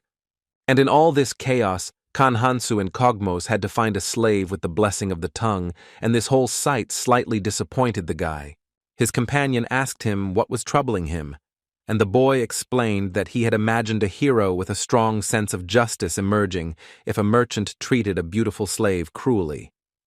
The demon considered these words to be complete nonsense, and also taunted Kang Hansu by saying that he didn't expect much from him anyway, as he was the one who almost killed the prince.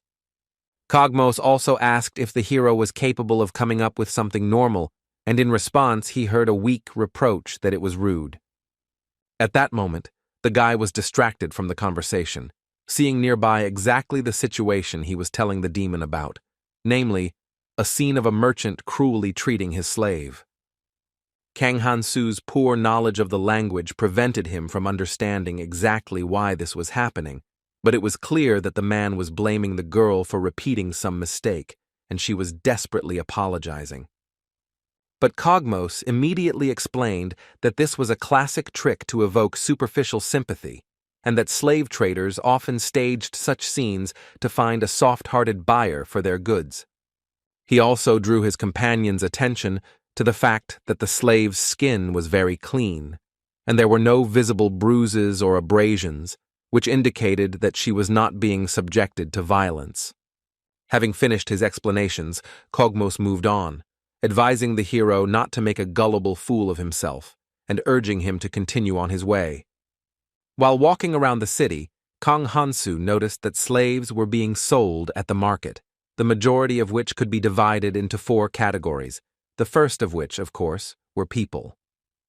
Among them you can also find representatives of other peoples. The second category includes pointy-eared elves. Next, third, come the dwarves, as expected, stocky, broad, and bearded, all in accordance with the laws of the fantasy genre. The fourth ones are a little more unusual. These are mermaids. On average, prices between types varied, but not much. More attention was paid to their level than to their appearance and even skills. Kogmos distracted the hero from examining all these intelligent beings, saying that they could see the sights later, but right now they needed to go somewhere. The boy inquired about the destination, and was told that the demon knew of several places that specialized in selling elite slaves who were too good to be displayed on the street. Soon one such establishment appeared on their way. Kogmos entered first, followed by Kang Hansu. Inside, as it seemed from the outside, the building was very richly decorated. This guy was distracted from examining it by words of hospitality. It was the elf behind the counter who immediately began asking potential clients what kind of slaves they needed. The demon, as usual, took charge of the negotiations, immediately announcing the purpose of their visit, which was to find a slave with the blessing of the tongue. The elf then asked clarifying questions, and Kogmos replied that absolutely nothing matters as long as there is the necessary blessing, causing the woman to become thoughtful. Kang Hansu immediately asked his translator to add one more condition, namely that the slave could travel with him. The demon had doubts about this, since such a slave might not be found, but he still said that he would ask the saleswoman about it. And Kogmos began to put forward new preferences, with practically no hope of success, while the hero silently awaited the result. In response, the elf smiled sweetly and said that they had such a slave who fully met the requirements. Since the demon hadn't expected a positive result, he had already begun to assure the pointy-eared one that he had already guessed that there was no such thing, but he cut himself off in the middle of his speech. He was extremely surprised by this. Quickly calming down, he turned to his companion and gloomily announced that he already felt sorry for the slave who would follow Kang Hansu, subjected to constant torture. The guy had something to say in response, but now was not the place and not the time, so he remained silent, and soon they began to climb the stairs. At some point, Kang Hansu noticed their destination as well, as he saw many elite slaves in one room. He was particularly surprised by the conditions of detention, no chains or anything like that. The demon immediately explained that each of them must have the blessing or curse of a slave, so they do not escape. After this, Kogmos pointed to one of them and invited his companion to look at the status of anyone present. Kang Hansu began to read the effect of the slave, which deprived everyone of their rights and gave them the status of a thing, as well as causing pain equivalent to the offense against the master. The guy didn't stop there, but began to study the slave girl's status more thoroughly, causing her some irritation, but he had to take a break from this activity. The reason was that the elf addressed the two of them, calling them gentlemen, and pointed somewhere with the words that this was what they were looking for. It was a demoness, and the saleswoman continued her explanation with words, half of which the hero did not understand, so the exact meaning is unknown, only something about the price and a blessing. Kogmos was surprised by the fact that this slave was his fellow tribeswoman. The elf did not know the reason for this, so she decided that there was some problem with it. But the hero's companion only expressed surprise that a representative of this race had fallen into slavery, and, it seemed, would soon become the property of a man. Kang Hansu let out a chuckle and began to mock Kogmos again, starting with the fact that he knew it. The demon shuddered, sensing something bad for himself, but still asked what the man meant by these words. The hero said that the companion ordered someone similar to himself, because he knew that only representatives of his race could cope with the conditions required to travel with the guy. Experiencing less than pleasant emotions, Kogmos remained silent in response to this attack, turning to the elf with the words that he was buying this slave. But Kang Hansu immediately reminded his companion that he was actually a beggar, and that he would be buying the slave himself, which put him in an even worse mood. Soon the purchase was completed, and the hero decided to ask the demoness how she got into her current situation. The girl said that she loved one man so much that she was ready to give him everything, but he doubted her love, and to prove her feelings, she became his slave. What happened next was clear to Kang Hansu. She was abandoned, which he considered a standard cliché, which he reported, while the outsider god complained about the extremely boring story. But Kogmos had a completely different opinion on this matter. This story touched him and brought tears to his eyes. The hero and the demoness stared at him, their gazes clearly expressing their attitude towards such a thing. They looked at him as if he were a worthless thing. Then, the girl turned to her master with a request that he allow her to get rid of this insect and pluck out its eyes from their sockets, which looked at her with pity. But her master decided to ignore this and said that it was time to move on, and the demoness asked him if he would like to check her more thoroughly. Kang Hansu turned back with a smile and said that he saw her status, and that was enough. It said that her name was Diaroka, level 27. She had the curses of Nobility C, Hunting B, Slaughter F. The blessings were Demonism B, Warrior B, Language E, Observation D, Slave D, Elegance C. Also, as she continued to look, the demoness suddenly began to tremble. Kang Hansu asked her what was wrong with her, and she replied that there was no need to think anything strange about her, because it was just the effect of the slave's blessing. At these words, she twitched strangely, and the hero remembered the effect of pain when a slave goes against his owner's orders. While the guy was thinking about this, the girl jumped up to him and emotionally asked him to order her to translate for him, and also said that she obeyed a lower person only to receive orders. When the hero decided to say something, Kogmos suddenly interrupted him, loudly warning his companion that if he ordered the girl to do something strange, he would somehow get it.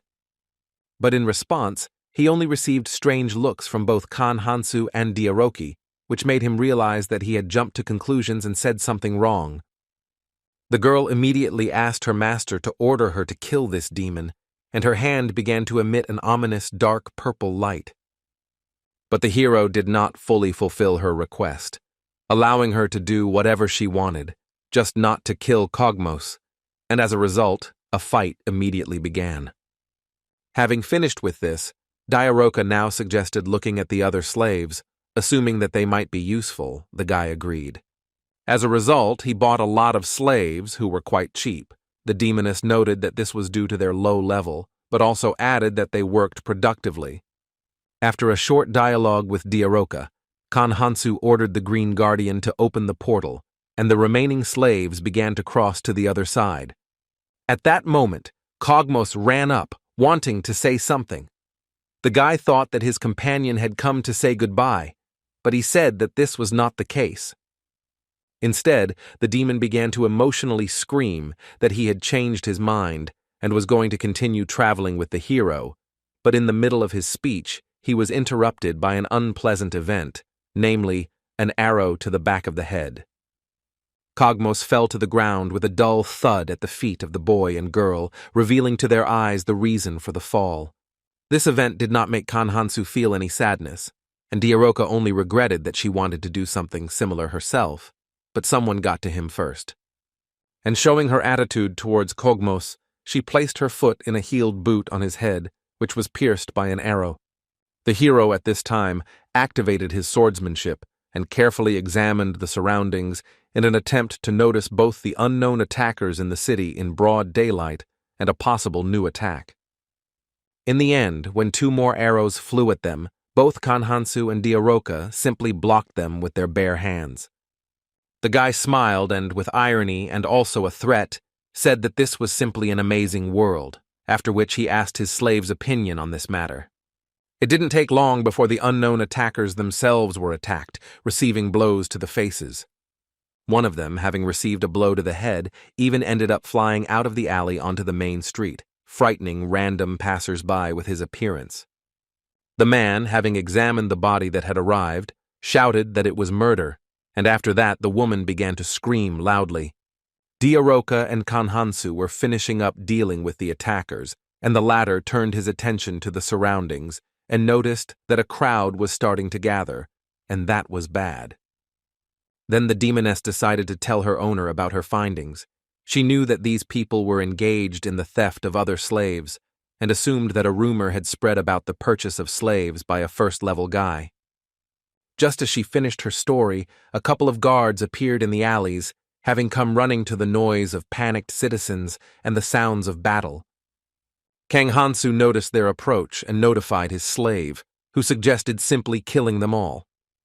But the hero believed that it didn't matter. He considered it more important now to hide Kogmos than Diaroka suggested killing him too. In the end, the guy decided that it would be better to simply leave the city, and once he was further away from it, when he decided that they would no longer be pursued, he stopped and threw his companion to the ground. He had previously calmly survived the loss of half his body, so this arrow to the back of the head was not a problem, and he responded to the accusation of weakness by saying that he had simply let down his guard and he had never been killed before. And Diaroka concluded that Kogmos had always relied on his own resilience and lived defenseless all this time, after which she called him a wimp. And after that, she recalled his attempt to buy her, which he was going to do, apparently, just for the sake of communication, and called him pathetic, which struck the poor guy right in the heart. At this time, Kang Hansu looked at his clothes with displeasure, realizing that they were once again dirty rags due to the bloody mess that had occurred. At this time, the demoness suddenly summoned her power and her hand became covered in dark purple energy. She crept up to the hero and tried to either hit him or grab him, but be that as it may, she didn't succeed. He sensed something and dodged. After that, he grabbed Diaroki's hand and asked her with a smile if he also looked like a weakling. The girl decided to leave this question unanswered, only hissing in irritation at the failed attack.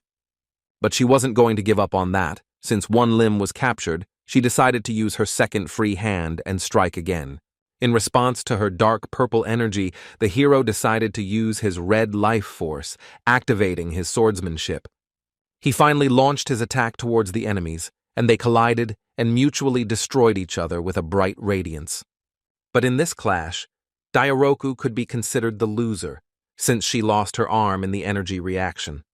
Seeing this outcome, Kogmos, who was still lying on the ground, furiously called Kang Hansu a bastard, and a few tears appeared in his eyes.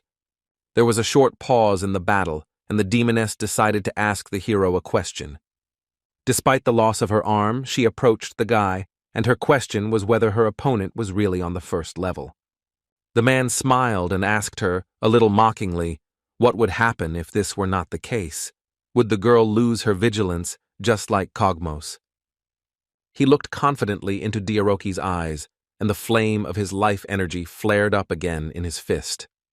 This angered the demoness, and she, screaming that he was just a pathetic, inferior human, rushed towards her opponent. This development of events only pleased Kang Hansu. His second fist also became covered with energy. He was anticipating the upcoming battle. They ran towards each other, the hero shouting that he was going to show the slave the abilities of her owner. The new clash began with the guy launching a barrage of blows at his opponent, which blurred in the air due to their speed. Diaroka couldn't do anything about these lightning-fast attacks. She couldn't defend herself completely or find a window to attack. The only thing she managed to do was to minimize the damage, which didn't result in serious damage, but scratches appeared here and there all over her body. The flame of the hero's life energy only grew stronger, but at some point he decided to deliver the final blow, which he informed his slave about. This time, Diaroka was unable to minimize the damage. This attack was especially powerful, causing it to seem as if an entire piece of her body had evaporated. But to Kang Hansu's surprise, the girl didn't even seem to feel it in the end, preparing to continue the fight. A sweet smile appeared on the demoness's face, and she said that everyone has their own secrets. The hero understood that he wouldn't have time to dodge her blow, so he just let out a nervous laugh and prepared himself for it to hurt a little. Diaroka eventually rushed past, using her energy to deliver a slashing attack that caused a fountain of blood to erupt from the man. Looking at how the enemy fell to his knees, the girl snorted and said that she was a little sorry, but all this was nothing to the demon. She stopped using her energy and, with a smile, demanded that the master release her, promising to heal him immediately in return.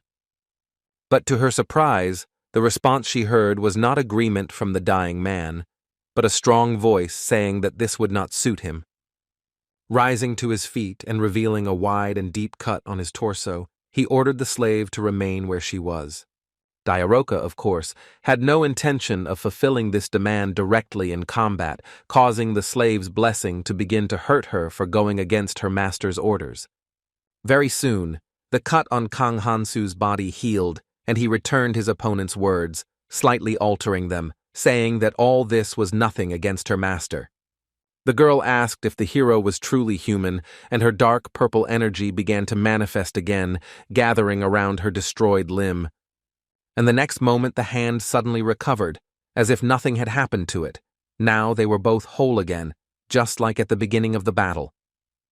Kang Hansu snapped his fingers and said that since they had the power of recovery, then they just needed to fight until one of them died.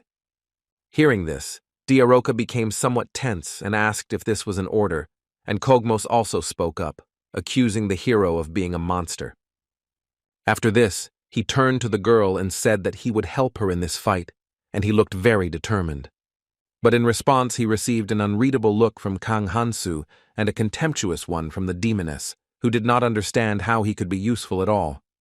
Answering this unasked question, Kogmos revealed that during all the time he spent with the man, he had thoroughly studied his fighting style and could support Diaroku with magic.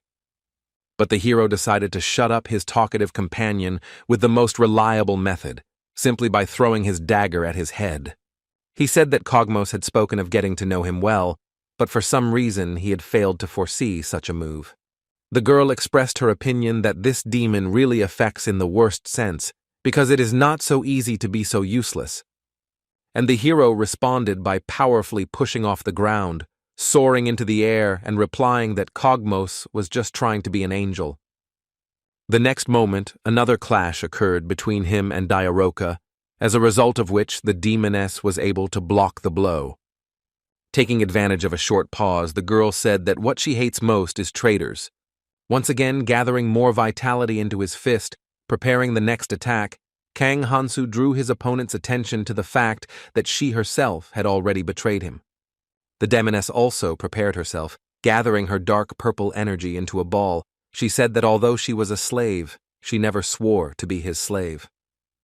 Having finished exchanging remarks, they struck each other again, colliding again in a confrontation of their energies, but this time the forces involved were many times greater, and a large explosion occurred.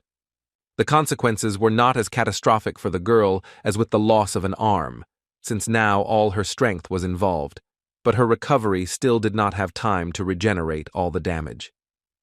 Her body was covered in scratches again, and her hand was clenched into a fist out of anger. She couldn't understand who this person even was. Kang Hansu was unharmed. He even liked it all, and he decided to continue their dialogue, responding to his opponent's previous words by saying that this was a good excuse. After this, another clash occurred, in which their energies fought and shimmered very beautifully. Immediately after the explosion, the demoness began to approach the man again. The battle continued and could continue for a long time. She tried to throw her punch, but Kang Hansu dodged the fist that flew right in front of his face with a mocking smile. After that, he made his move. Shouting that she should not even hope to get him so easily, he attacked his opponent with lightning speed with his foot. She was unable to defend herself, and, as a result, the girl was thrown somewhat further away, forcing the hero to quickly catch up with her so as not to lose distance and not allow her to recover. Getting closer again, the boy screamed and used his leg again, this time jumping up and hitting the demoness on the head. Despite missing 2 attacks in a row, Diaroka quickly recovered and only slid on her heels a little to the side, eventually stopping.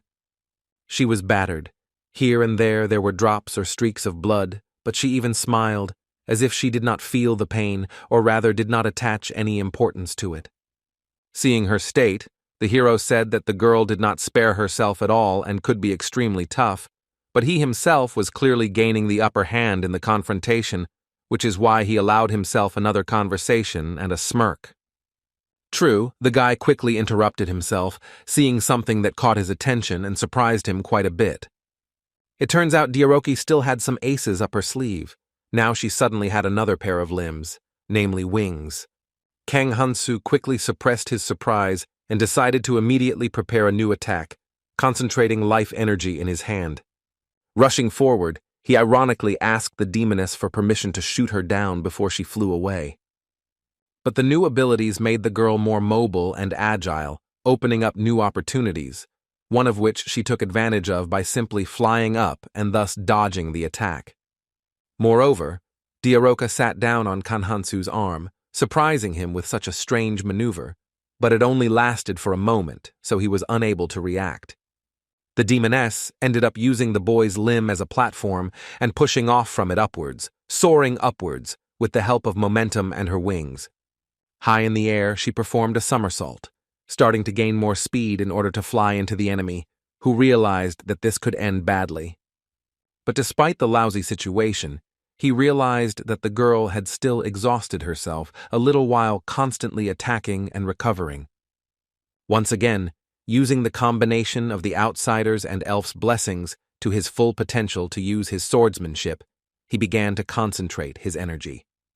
Meanwhile, Diaroka finished her aerial turns and began to fall with great speed and force straight towards the guy with her leg extended forward, intending to deliver a crushing blow. She was going to put all her strength into this attack, promising in the air that this would be over now. She screamed furiously. Below, Kang Hansu was already preparing. Soon, another collision of energies would occur, generating another explosion. Concentrating the maximum amount of life force in his hand, the guy extended it forward, intending to block the girl's leg. But looking up, he suddenly froze in surprise, his eyes widened, his fighting spirit vanished somewhere, and his cheeks flushed red, and not at all from his energy. The world seemed to freeze for a moment for him, thoughts were racing through his head, and the girl falling on top of him was getting closer. As a result, Kang Hansu was unable to collect his thoughts and come to his senses, receiving a kick from the demoness right on his head. Even though the energies didn't collide directly in the end, they still began to fight each other, blinding Diaroku. But the outcome was already predetermined. The blow to the head was too strong. The hero's life energy began to get out of control, and the last thought in the guy's fading consciousness was that it was white. After a short time, Kang Hansu suddenly came to his senses, his eyes wide open, instantly remembering everything that had happened. Rising from the ground, he was perplexed that he had lost for such a stupid reason as seeing a girl's underwear, and the outsider god immediately reacted to his awakening. He grumbled as he was confused. He also expressed his desire for his apostle to be brainwashed, and he also reminded him of the significance of this loss, to which Kang Hansu justified himself by saying that what happened was beyond his control. Suddenly, their conversation was interrupted by Diaroka, who came up from behind and whose voice rang out very close when she noticed that the guy was getting up. She said that since the hero was her master, he was obliged to provide her with new clothes to replace the ones that had been badly damaged in a recent battle. Kang Hansu wasn't in the best mood, so he immediately asked the demoness why he had to do this. Around the same time, Kogmos also came to his senses, the dagger still stuck in his head. But he stood up and offered the girl to take clothes that would suit her from his supplies. But Diaroka didn't even listen. Immediately knocking him out with her fist and knocking the blade out of his head, she turned to the owner with the words that the master is obliged to provide his slave with food, shelter, and clothing. The hero's next actions and words made the demoness a little nervous, as he grabbed his sword and said that he hadn't signed up for this. But her fears were in vain, because in the end, only a portal opened near the guy, from which he took out a blue dress. The girl grabbed the clothes that were carelessly thrown to her and went to change, because the current ones were no longer any good. Soon, Diaroka dressed in a very modest and simple dress, and she also informed Kang Hansu that she had already lost when she lost her advantage. After tying her belt into a bow, the girl explained that, as a result of the battle, she was very exhausted and could not know what would happen next. Of all the possibilities, she suggested the following option: that she could end up being controlled by the so-called piece of trash, meaning Kogmos. But that was not all she could say, but for the next words she decided to come closer to the hero. Pointing her finger at him point blank, she noticed that the guy seemed to have deliberately lost by giving in to her, which made her feel very awkward, although in fact, she seemed to be irritated. Kang Hansu decided not to admit the true reason for his defeat. On the contrary, since the situation had turned out this way, he asked the slave whether she was going to say anything about her defeat or obedience to him. Then the demoness said that she had already recognized him, a lower being, as her master, which was already extremely difficult to do. Turning away dramatically, the girl said that this was a humiliation for which she would be ridiculed forever, so the guy should consider it a test, but the hero noted that this was only her version. Having stopped creating this performance, Diaroka turned to her master and accused him of greed, because what else could one demand from a slave? At this moment, Kogmos made his presence known again, sharply and loudly insulting Kang Hansu, attracting the attention of both him and the girl. He crawled up to them and began to threaten the hero that if he demanded anything strange from the demoness, he would not forgive his companion. But in response to such concern, Diaroka asked Kogmos to shut up, pressed her heel on the wound on his forehead, and asked what he was going to do next after he did not forgive. Watching this scene, the outsider god began to grumble about how he was truly a pathetic demon, and Kang Hansu noticed his strange stubbornness. Unexpectedly for the guy, Diaroka suddenly approached him almost point blank and began to stretch her hands towards his head. But he only harshly knocked her limbs away from his face and asked her what she was going to do this time. The girl replied that she was trying to make amends and hugged the guy, which somewhat embarrassed and made him nervous. The demoness leaned on him and said that she was very tired because of him in the last battle, so she was leaving everything else to him. The hero looked at Diaroka with displeasure, but he couldn't even find the words to describe this woman, and Kogmos, seeing this, shouted an insult at his companion throughout the forest. Let's go back a little to the past, when the saint spoke to Prince Alsus through the magic ball, and he promised that he would take care of compensation. Then, having finished the communication session, the woman sighed wearily and still could not believe that all the orcs from the plains had suddenly been almost completely exterminated. It also turned out that she was not alone in the office. Someone else was sitting nearby, holding a rainbow-colored slime in his hands and saying that first the gnolls had almost disappeared from their forests, and now the greenskins too. She decided that it was because of this news that the saint decided to meet with her, but she refuted her guesses with a smile. and that girl with the rainbow slime in her hands turned out to be the elder Celebless, whom Kang Hansu saved from that village, receiving a kiss and blessing from her as a farewell. The girl recalled with a smile the events unfolding near the aforementioned knoll forests, and wondered how her savior was doing there. At the same time, memories of that kiss with Kang Hansu in the forest, while the phoenix was waiting nearby, spontaneously popped into her head. But now was not the place or time for such a thing, so the girl pulled herself together, put a cup of tea on the tray, and got down to business about the saint needing to find the criminal and the lost things. The white-haired woman confirmed that this was indeed the case and asked about the possibility of success. The elf replied that it was possible, but she would not be the one conducting the search. She placed the rainbow slime on the table, stroked it, and announced that her little friend would take care of it. These words made the saint a little nervous, and she immediately apologized for the stupid question, and then asked about what abilities this monster had for this. Then, Elder Celebless took her friend in her arms, lifted her up, showing her better, and said that Malin was a special slime. This statement naturally prompted the saint to ask what was so special about this creature, and the elf lifted it above her head and explained that it, unlike its relatives, did not shake. But of course these words did not explain anything to the woman. She was unable to understand the true greatness of Malin. Elder Celebless only laughed at this, and the slime repeated after her. The girl also stated that she would understand everything when she saw her friend's strength. After that, they returned to business. The pointy-eared one asked to provide her with some clues. The white-haired one immediately told about the traces in her room and expressed hope for the quick capture of the criminal. This news surprised the elf because she did not expect that this intruder had made his way into the saint's chambers. After this, Elder Celebless asked Malin to use his powers and identify the intruder, who immediately began to glow with a golden light. For some time he continued to use his skills, and the glow only became more intense, but at one point it ended, at which point the slime loudly exclaimed its name. The saint realized that the little monster was beginning to tell something, but his speech was not translated by the blessing of the tongue, so she was forced to ask her guest about it.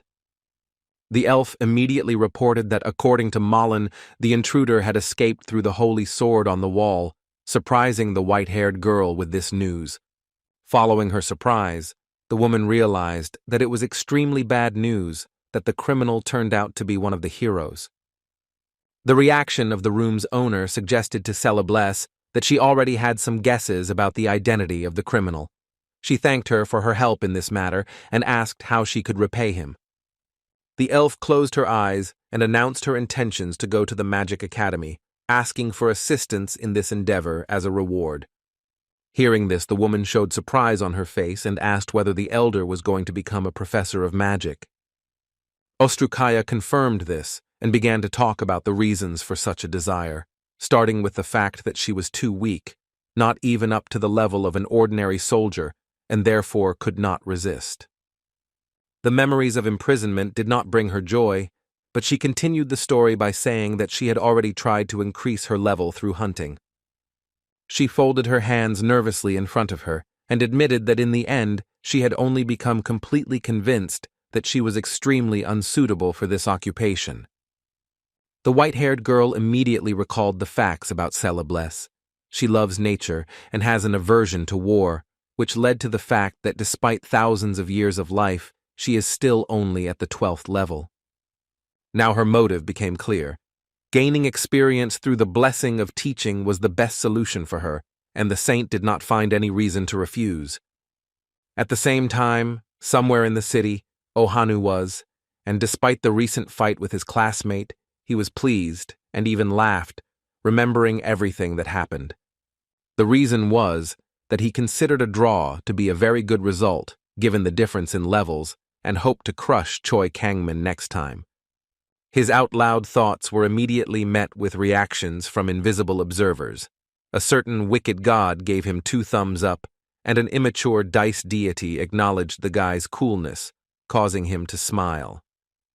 At that moment, a man approached him with 2 bags in his hands. He addressed the hero with the words that he had brought the things that he had ordered. The man dropped them on the ground with a loud clang, as there were weapons inside, and Ohanu was quite surprised, as he had expected a much smaller amount of cargo. The man said that this was just a small thank you for someone who wanted to save the world, and the hero felt a little awkward, but he accepted it and thanked him. While picking up one of the bags, he also remembered one question, immediately asking if there were any little explored dungeons nearby. The man answered negatively, but Ohanu didn't believe him, deciding that he simply hadn't heard or found them, since it couldn't be that there weren't places to level up the main character. Suddenly, the guy heard some kind of hubbub somewhere behind him, and turning around, he saw a gathering crowd of people, which immediately became of interest to him. He hurried to say goodbye to the man, and began to push his way through the crowd, wanting to find out why everyone had gathered here. When he finally succeeded, he discovered something that attracted the attention of the crowd, and what he saw almost made him curse loudly. Only at the last moment he covered his own mouth. It turned out that everyone here was staring at Celebes, but Ohanu noticed that she was extremely hot, and began to ask himself questions about who she was. The elf decided to address the assembled crowd, apologized for the commotion she had caused, and assured the residents that she had not come here for revenge.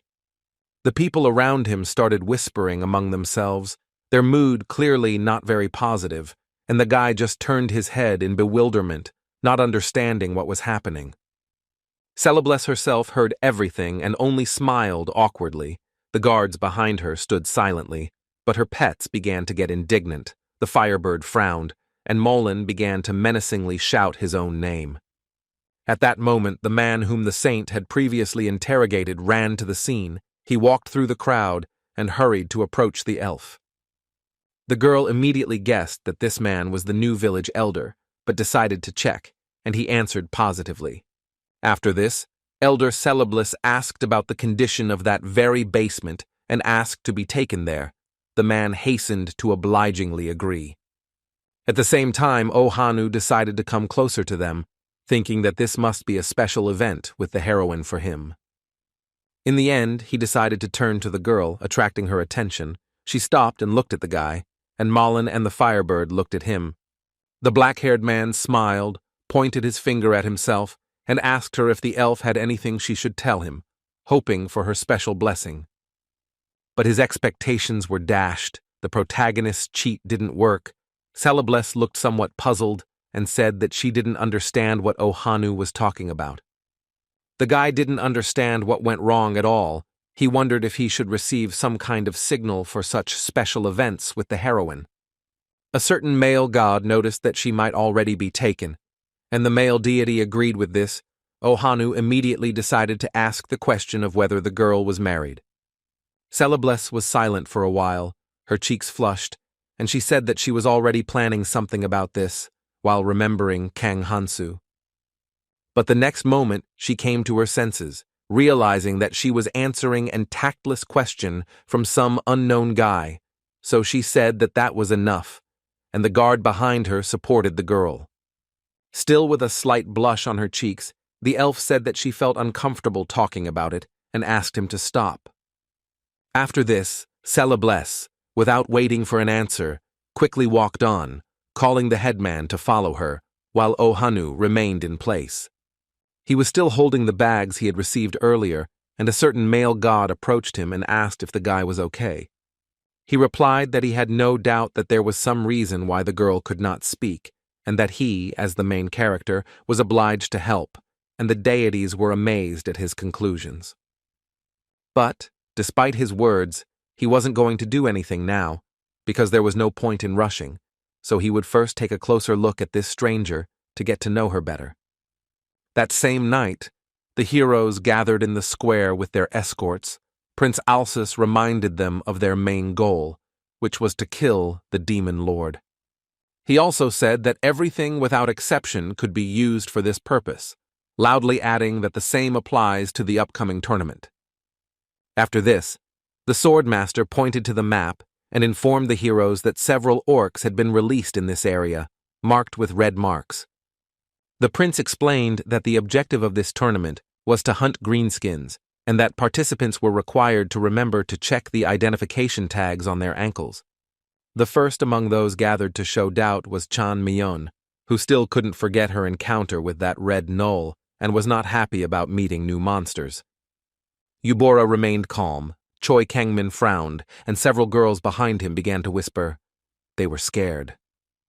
Raising his clenched fist, the prince declared that no matter how they succeeded, the winner would be the one who brought in the most tags.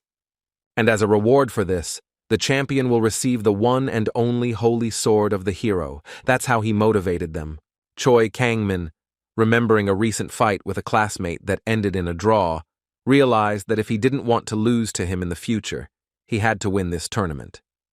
Returning to Ohanu, immediately after meeting Celebless, he stood to rest against the wall and looked at his status. He was already level 4, but he complained about the lack of autosaves. He felt a little sorry that he had lost his official status as a hero and could no longer just go to the academy. He also remembered how he had previously learned about this place when he overheard a conversation between 2 elite guards, one of whom was asking his comrade about a new assignment. He confirmed, saying that he heard that the heroes would be enrolled in a magic academy and that the elf elder would also become a professor of magic. Most likely he was sent there to protect them. It was then that Ohanu learned that his comrades were going to an educational institution to improve their skills, and he wanted to go there too. And now he was already beginning to dream about how the possible relationship between a student and a professor would develop in the future. A typical scene popped into his head of him standing thoughtfully on the roof with that girl standing behind him. And she would tell him that they can't do something like that. He would respond with a question about why she thinks so. The girl would, embarrassed, point out that she is a professor and the guy is a student and the relationship between them is immoral. And Ohanu would then respond in a very pathetic manner by telling her that there was no need to worry about such insignificant things. After this, the guy would confess his feelings, the girl would do the same, and they would hug. Continuing to dream about this, he looked at the status and thought about how to get into the academy. Some wicked god advised him to somehow get a job there, and the water deity criticized this idea. The words of the first, as well as his own thoughts, allowed Ohanu to finally come to his senses, after which he hit his fist into his palm. He decided to solve this problem by simply regaining his hero status, thus gaining the opportunity to enter the academy. And that same night, while the rest of his comrades were just listening to the instructions from the prince, he showed up to them as if nothing had happened. Choi Kangmin immediately turned to his voice, frowning. The rest of those present were also surprised by Ohanu's arrival. Some were already anticipating a new spectacle and perhaps even another battle. The swordmaster was also even shocked by the black-haired man's arrival, as he did not expect to see him here. And Ohanu himself, without feeling the slightest bit embarrassed, simply pointed to himself with a smile and announced that he would also participate in the tournament. Alsus immediately reminded him of the loss of his hero status, to which he responded by saying that one can always prove one's abilities and regain what was lost, and he had already done so earlier. After that, he, barely restraining himself from ridiculing, asked the others for their opinions, paying special attention to Choi Kangmin, hinting at the battle that had taken place between them. He understood and grasped the context perfectly, so he stared at his classmate with a menacing gaze and practically growled his name. His unusual state and aggression towards Ohanu did not go unnoticed by the prince, but he decided not to say anything about it and remained silent. He turned back to the guy who had arrived and said that he already knew about the past battle and that they had ended in a draw. And he would have been ready to agree with Ohanu's words and return him to his hero status, but he remembered the information he had received from Sir Kang Hansu. Therefore, he expressed doubts about the guy's identity and pointed to a certain incident with an elf that he had learned about earlier. And although Kang Hansu's words had previously been a complete lie, circumstances eventually developed in such a way that Ohanu had just recently interacted with a girl of this people and decided that this was what was being discussed. The image of the elf appeared in the hero's head, and he loudly exclaimed that it was all a misunderstanding, and he was just trying to help her. But Prince Alsus only narrowed his eyes menacingly and asked Ohanu how he could lie so brazenly. In irritation, he even raised his hand in the air, and his fingers curled in a strange gesture, but he suddenly stopped himself from further words or actions. This was caused by the presence of the saint nearby, at whom the swordmaster cast a discreet glance behind her back. The woman did not interfere in any way with what was happening. She simply stood in place and thought about something intensely. The blonde wasn't hiding all that much anymore, looking at her and wondering if she was planning to do something, and admitting to himself that he had no idea what the white-haired girl was thinking.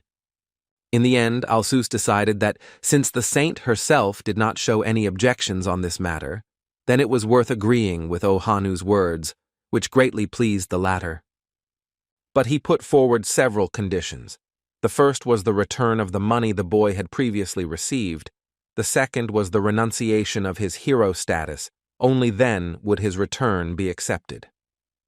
And Ohanu laughed carefreely and declared that he had already spent all the funds on training, after which he asked the prince not to worry, because he would soon earn the required amount of coins and return everything. But this arrangement did not suit the swordmaster at all, which became crystal clear from his angry look directed at the guy. The next moment, he used his swordsmanship, enveloping his hand in blue energy, and informed the hero that it was too early for him to celebrate, and that his improved skills would now be tested. Having said this, the blonde raised his limb up and clenched it into a fist, adding that he wanted to see its strength for himself. The heroes present reacted immediately to these words. Everyone, without exception, was surprised by this development of events. Ohanu remained calm. He only smirked, showing his attitude towards this, and said that the prince would be surprised. They stood frozen opposite each other, and the vicious god complained about the lack of popcorn, while the deity of war watched this with a peaceful expression on his face. The battle began with Ohanu's move, who used his blessing of magic and began to create some kind of fire effect. Immediately after this, there was a loud, deafening explosion, and the audience was surprised by the outcome of this attack. Everyone looked on in amazement, and Choi Kangmin asked if he was alive, meaning Ohanu. He was lying against the wall, not dead, thanks to a new survival blessing that greatly increased the chances of actually surviving, but also caused a headache when trying to figure out how the wearer survived. Alsus was absolutely blazing after the incident, saying that this was the final test and that the tournament participants should raise their hands. He also added that there was no security at the upcoming event. The last statement made the heroes talk tensely to each other, because these words meant that they could die again, even though the saint had previously resurrected them, but this was too much. But not everyone felt doubt and fear, or they ignored these feelings, and someone was the first to raise their hand, agreeing to participate. The guys did it first. Among the first were Choi Kangmin and, as one girl called him earlier, Shield A. Then some of the female heroes raised their hands, namely the aforementioned Jang Miyeon, as well as Yu Bora. But despite their example, the rest still felt fear, doubt, or apprehension, and so were in no hurry to agree to participate in the tournament. Alsus the swordmaster watched this silently. He smiled faintly and thought of something to push them towards a decision. The prince simply addressed those who were hesitant about participating with a smile, so that they would not regret their choice later and would think carefully now. But to his surprise, the saint decided to intervene, saying that this was enough and informing him that the hero's choice should be respected.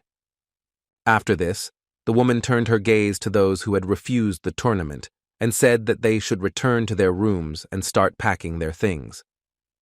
The last words caused these heroes to experience real shock, and a hail of questions rained down on the white-haired girl about the reasons for such a decision and what it even meant. The saint coldly replied that the temple intends to actively support only those who have courage and determination, and that the current situation is part of the weeding out process. Under such pressure, the doubters decided to agree to participate in the tournament, and everyone began shouting words about it and raising their hands higher. but the white-haired girl only sighed, gently shook her head from side to side, and declared that real heroes must have genuine courage, and those who are driven by self-interest are no different from mercenaries. Then the boys and girls began to justify themselves by saying that in fact, they had quite enough of the qualities mentioned earlier. They were simply realistic and understood that the winners had already been determined. And the saint smiled softly and responded to their words by saying that they had no need for those heroes who avoided battles when faced with reality. This statement enraged one of the guys, which was immediately clear from the expression on his face and the muffled growl, but he could do nothing. As a result, those who doubted remained on the street, and those who agreed, together with their escorts, entered the building, closing the heavy metal large doors behind them. The white-haired one told them that this was the first stage of the tournament, and they had successfully passed it, which made most of them smile contentedly. The woman concluded her speech by wishing those present that the blessings and mercy of the gods would accompany them in the future stages. Meanwhile, Ohanu was still lying outside, his head stuck in the stone, but he still came to his senses, wondering what had happened to him. Returning to Kang Hansu, some time had passed since the battle between him and Diaroka. Now he was already walking through the streets of some city, carrying a slave on his back. At the same time, the guy did not hesitate to insult and swear at Kogmos out loud, being unhappy with the way they ended up breaking up. The demon had previously become determined to somehow gain strength, and told his companion that he would return as a strong man who would be suitable for Lady Diaroka. The hero was distracted from his memories of this scene by the god, who was dissatisfied with the current situation and declared that this behavior was not in keeping with the status of an outsider and his apostle. He had in mind the presence of the demoness, so he suggested simply leaving her somewhere, but this was not part of Kang Hansu's plans, so he asked the deity to calm down. Looking at his horned load, the guy declared that nothing special had happened. The translator had simply changed gender, that's all. But this excuse didn't suit the outsider god very well, and he said that he felt uncomfortable, causing the hero to sigh wearily. Having not received much of a reaction, the deity began to spam this message of discomfort in an irritated manner, sending one after another. And after some time, unable to bear being ignored, Kang Hansu's invisible companion simply began to run away, flying away, which the boy learned about from another, this time different, system tablet. Having already gotten used to ignoring this spam, the hero did not immediately notice the last window, and when he finally did notice it, he was surprised. After this, he stopped and began to look around, as if hoping to see an invisible companion, and began to call him. The day was slowly ending, the sun was setting behind the horizon, and Kang Hansu realized that this was really not a joke, and the outsider god had really run away somewhere. But he didn't just sit somewhere. The deity decided to take advantage of his invisibility again and engage in spying. Now he was spying on someone.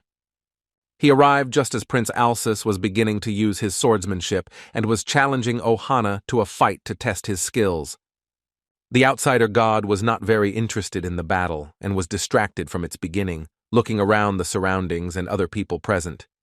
He didn't see the hero get hit by the swordmaster and fly away at high speed, because he discovered the schedule and began to examine it carefully.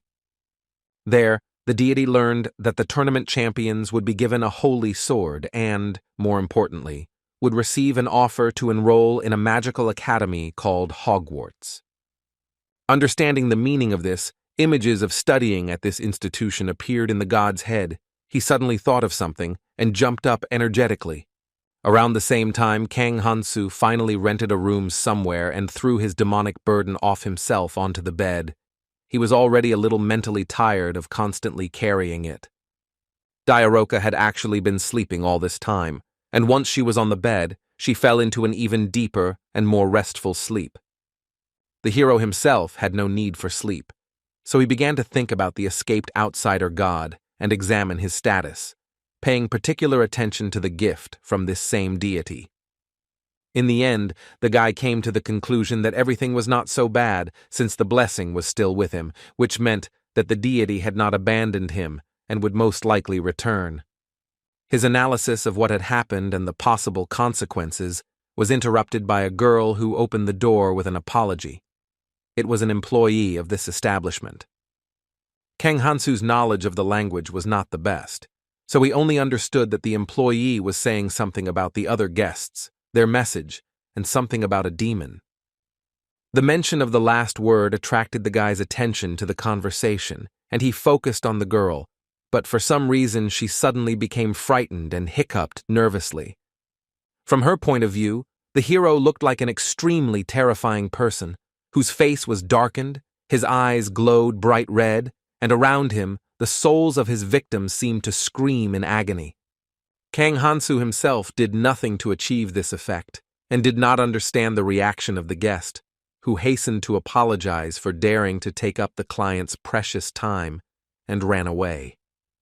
Then the hero, having analyzed what had happened, realized that the effect of his curse of bloodshed, which made friendly races treat him with caution, was to blame for all of this. And the guy was never upset by this fact before, and now, too, it only amused him. But from that moment on, a strange interest appeared. But in the end, he quickly relaxed, deciding not to pay any attention to this funny effect, since it rarely appears anyway. After this, the hero opened the window. It was already evening outside and night was approaching, which was the ideal time for slave kidnappers to be active. While surveying the surroundings, he decided to take revenge on them for the previous attack, but he needed to hurry, as he was planning to leave the city soon. At the same time, the outsider god who sent a message that he was walking on tiptoe also returned, and Kang Hansu was pleasantly surprised by such a quick return. The deity began to praise himself for the solo journey he had accomplished, and began to insist on a compliment from the faithful apostle, which he immediately did. Also, since his invisible companion had returned, the hero hastened to ask him if he would like to take a walk somewhere, to which he again raised the question of throwing the demon away. The guy turned to look at the still sleeping Diaroka and said that she was still there, but the god did not listen to the end and wanted to know where his apostle was going. This is what Kang Hansu told with great pleasure. A smile appeared on his face, and he said that he was going to take revenge on those bandits who attacked them earlier, thus saying a sweet goodbye before leaving. After listening to him, the outsider god asked the guy about his future plans, but he hadn't come up with any yet, which he said. Then the deity began to grumble about the hero having to go to the academy, but his face immediately showed his attitude towards such a proposal. He replied that he would make a decision about this later, after he had taught those slave kidnappers a lesson, but the outsider god said that he felt uncomfortable. The deity did not like this answer and began sending texts about what was lying on the floor and calling for a promise. Then Kang Hansu said that he would think about it more carefully if he helped him. But even this could not fully satisfy the hero's invisible companion, and he began to look at the apostle with a narrowed gaze and asked whether he would go to the academy after providing assistance. The guy hunched over a little and said that he would think about entering this academy, thus not answering this affirmatively, continuing to stick to his guns. Then the outsider god finally resigned himself to the fact that he would not be able to extract a promise and asked what kind of help he needed. Kang Hansu smiled ominously, and with anticipation a fire seemed to flash in his eyes, and he declared that bait was needed to catch fish. Soon, the hero visited a slave trader again and bought another batch of slaves from him, delighting the man with new profits. He even asked him to visit him again. It turned out that the god's help was only used in the work of a translator to communicate with the seller. The guy thanked the deity, and it wanted to know whether it needed more slaves. Kang Hansu gave a short laugh and declared that everything has its use. These slaves would also not be a hindrance to him and would be useful. But his emotions quickly changed, and he turned his gaze to his new purchases, beginning to examine them and remember who they were. Among the slaves, there were such individuals as the daughter of a magician, the son of a knight, and even nobles, but they were all cheap, regardless of their occupation, since they had low levels. After this, the guy shared with his invisible companion that he felt like a bad guy, and the god latched onto other words, saying that some external level is pathetic, only the internal level is important. He was still standing near the slaves, talking to himself for them, when he heard a strange whistle behind him, but that was all he expected, so he was ready. The guy knew what this meant. His plan worked and the bandits attacked again, causing a satisfied smile to appear on his face. And the hero turned around sharply, protecting himself with his hand from the projectile sent at him, the sudden attack greatly shocking the slaves. The attackers appeared on the roof of a nearby building, armed with crossbows, and were already celebrating their victory, mocking the first-level guy who, with his small forces, was guarding the slaves. But suddenly, a joyful cry of a hero was heard from below. The bandits turned their attention to him and saw that their target was still alive, which surprised them to the extreme. He didn't just block the shots, he caught the bolts with his bare hands and told the boys they were too old-fashioned and that they should be in league with those scum. One of the crossbowmen became angry at these words and began to shout about not being underestimated, but he fell silent when someone's heavy, muscular hand fell on his head. Both guys turned to the thug who appeared behind them and instantly recognized him as their boss. Kang Hansu watched the unfolding events with interest and bewilderment, as he did not expect the leader of their gang to arrive here. But this alone could not have caused him any particular surprise, although it was a little unusual. The appearance of new characters was much more serious. Apparently, members of this gang were gathering on the roofs of the surrounding buildings. There were already so many of them that the hero assumed that their entire group was in this place. That same boss didn't want to wait any longer and, armed with a small double-sided hatchet, simply jumped down. The outsider god, seeing how things were unfolding, suggested that they go to the academy after all, but Kang Hansu ignored him and turned to the big guy with a question about whether he was really the leader of this group. He just now landed on the ground with a loud bang. Without answering the hero, he was about to start a fight. The deity did not leave his apostle alone so easily. He demanded an answer to his question, but the hero merely apologized, saying that he had no time to talk now, as the massacre was about to begin. The outsider god was displeased, but there was nothing he could do, as the big guy was already flashing his crazy eyes, anticipating the upcoming fight. But he was not going to fight alone, so he addressed his subordinates with a simple order calling for them to begin. The deity simply pouted and called on Kang Hansu to quickly deal with all this carnage and go to the academy. The boy promised to be quick, activated his swordsmanship, and also activated the blessing of the outsider and the curse of slaughter. The fight started quickly, and one of the bandits immediately experienced a real shock when he saw the abilities of their target and his skills in action. He couldn't understand how a level 1 guy could do something like that, but soon he couldn't think anymore, as he got hit in the neck and passed out. Kang Hansu, despite his success, was not too happy. Although he found the method of crushing people with his bare hands unusual, he did not really like it. At this time, the outsider god was dancing between several neutralized bandits, and demanded that his apostle hurry with the bloodshed. The guy himself suddenly discovered the leader of the group among his opponents and began to walk relaxedly towards him. He was already frightened by the hero's mere approach, and when he grinned ominously and said that the man had acted wisely when he had not run away, fear took hold of him completely. The gang members were already lying everywhere, and it was enough to kill them all with just his bare hands, and Kang Hansu turned to the leader and said that he would spare his life. But this did not calm the big guy down at all. On the contrary, he thought that something much worse than death awaited him, so he screamed in horror and turned around, getting ready to run away. But the guy wasn't happy with this, and, with a shout asking where he was going, he flew into the bandit's back with both feet. The blow was so strong that the big man's spine couldn't withstand it and broke, and a loud crunch of bones was heard throughout the street.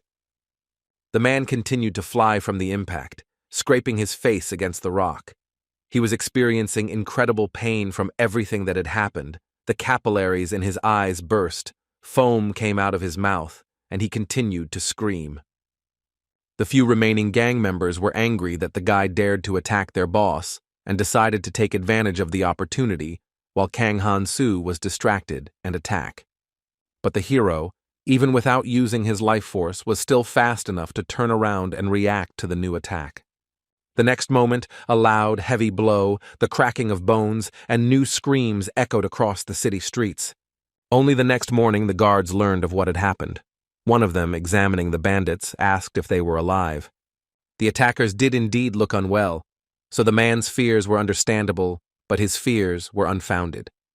It was Kang Hansu who brought them to the guardians of the law, and they, having received an affirmative answer, handed the boy a tightly stuffed bag of coins.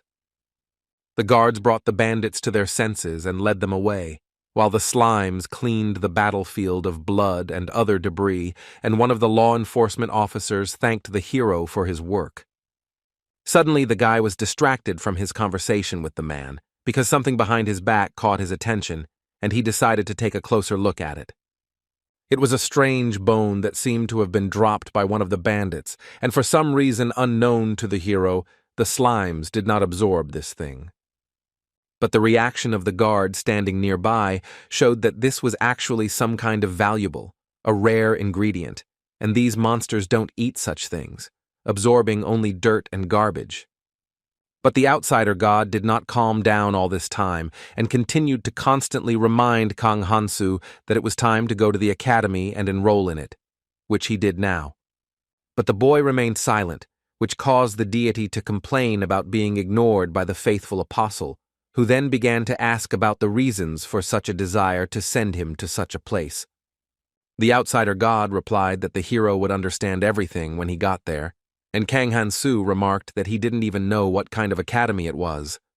But I had to interrupt the conversation because a powerful voice was heard nearby, addressing the guy through the pseudonym Kang Hansu and asking him to wait. The hero turned towards the sound and saw that the one who addressed him was a tall man with a powerful build. He cast a shadow on Kang Hansu, blocking him from the sun. The gray-haired man started saying something. From his speech it was clear that something was about that bone and about his son at the academy. The guy didn't like this attention. What worried him most was that his knowledge of the language was still extremely poor and fragmentary, so he might not even understand how he would be accused of attempted murder of a member of the royal family. And realizing what could soon happen, the hero had already mentally added the death of this knight to the list of his sins, of course, in the event that his fears came true. Here the outsider god decided to calm his apostle and took the initiative himself, translating the words of the man who wanted to buy the bone the boy had found. Kang Hansu felt suspicious due to the deity's activity, but the deity reassured him that the knight only wanted to give the bone to his son while mentioning the academy again and again. His invisible companion also insisted that the guy should read the situation, but he decided to think it all over first. Having finished with this, the hero turned to the man and said that instead of money, he wanted to receive some kind of service, but he pronounced the words terribly, and the knight was forced to ask again. It turned out that Kang Hansu decided to follow the advice of the god, who at that moment began to smile broadly and asked to join the academy. The knight asked again, and upon learning that he had understood everything correctly, he fell into a state of confusion. This request had thrown him off balance. After this, he fell silent thoughtfully, and the deity began to dance around him, his heart jumping out of his chest in anticipation of an answer. And finally the man answered something calmly. The hero did not understand it, and the outsider god froze and let out a silent cry, but no one saw, heard, or recognized it. At first, Kang Hansu could only guess at the meaning of what was said, but when reports came of the deity's displeasure and the fact that he was stamping his feet, he began to guess. When the hero began to think out loud about a possible way out of the situation, in particular about the possibility of somehow reaching an agreement, Diaroka came up from behind and heard his words. The guy was surprised by the unexpected appearance of his slave, which is why he cursed softly and asked her how long she had been there. But the demoness ignored the question, accused him of being very mean to leave her wounded and alone, and pressed herself against her master. He didn't like this, which he reported. But the girl decided that he was simply shy, but the old knight was tense at the appearance of a representative of a hostile race. Finally, the man furiously and loudly, stuttering a little, exclaimed about the presence of a demon here. Diaroka herself reacted calmly, turned a slightly irritated and contemptuous gaze to the one shouting and, parodying him, quietly spoke about the presence of the knight. The man was angry and grabbed his sword, while the demoness simply looked at him. A distinct tension arose in the air between them, which made Kang Hansu uneasy. The girl, hugging her master's hand, dismissively asked him what kind of knight he was, but he tried to calm them down and asked Diaroku to work as a translator for him. The man was angry and started talking about something. From his speech, the guy understood something about a demon, a person, and the question of whether it was a slave. She decided not to translate anything, but to answer herself, saying that she was obviously in slavery, while pointing to her appearance, and also added that she was not a fool to walk around defenseless and doubted the knight's intelligence. At this time, the outsider god hastily called his apostle to negotiations, adding that he was already tired of constantly repeating this. He decided to obey and asked the slave to raise the issue of the academy again. But the deity realized that the conversation could drag on for a long time, and he could not wait any longer. After thinking for a while, a good idea appeared in his head. After that, he immediately left, leaving Kang Hansu without an explanation, and he decided that his invisible companion had again decided to run away somewhere. Be that as it may, the negotiations continued, although they were not going particularly well, since the old knight did not agree and constantly refused to help with the academy. But the conversation had to be interrupted. Everyone present became very tense, as somewhere high in the air loud, shaking sounds began to be heard, reminiscent of the flapping of the wings of a huge creature. The noise was so loud that it even caused physical pain and discomfort. The knight, addressing everyone and at the same time no one in particular, asked what it was. Kang Hansu and Diaroka were feeling no better. The guy was trying to understand what was going on, while the girl could only suffer, gritting her teeth. The guards who arrived at the scene of the strange incident were the first to notice the cause of the incident and pointed into the air, shouting for everyone to look there. One of them immediately turned to the gods in prayer. The old knight raised his gaze to the sky and did not like what he saw at all. As his pupils narrowed, some phrase quietly flew out of his mouth, and his body began to tremble violently. He considered something like this to be an impossible event, but then, with his own eyes, he saw a huge monster in the sky, one paw of which was terrifying in its size. It was a huge red dragon. Its shadow obscured entire buildings, and legends about such creatures and the power described in them, along with other factors, became a cause of fear for people. Suddenly, a loud voice came from the monster's mouth, echoing throughout the city, and he addressed the weak people with an order to listen to him.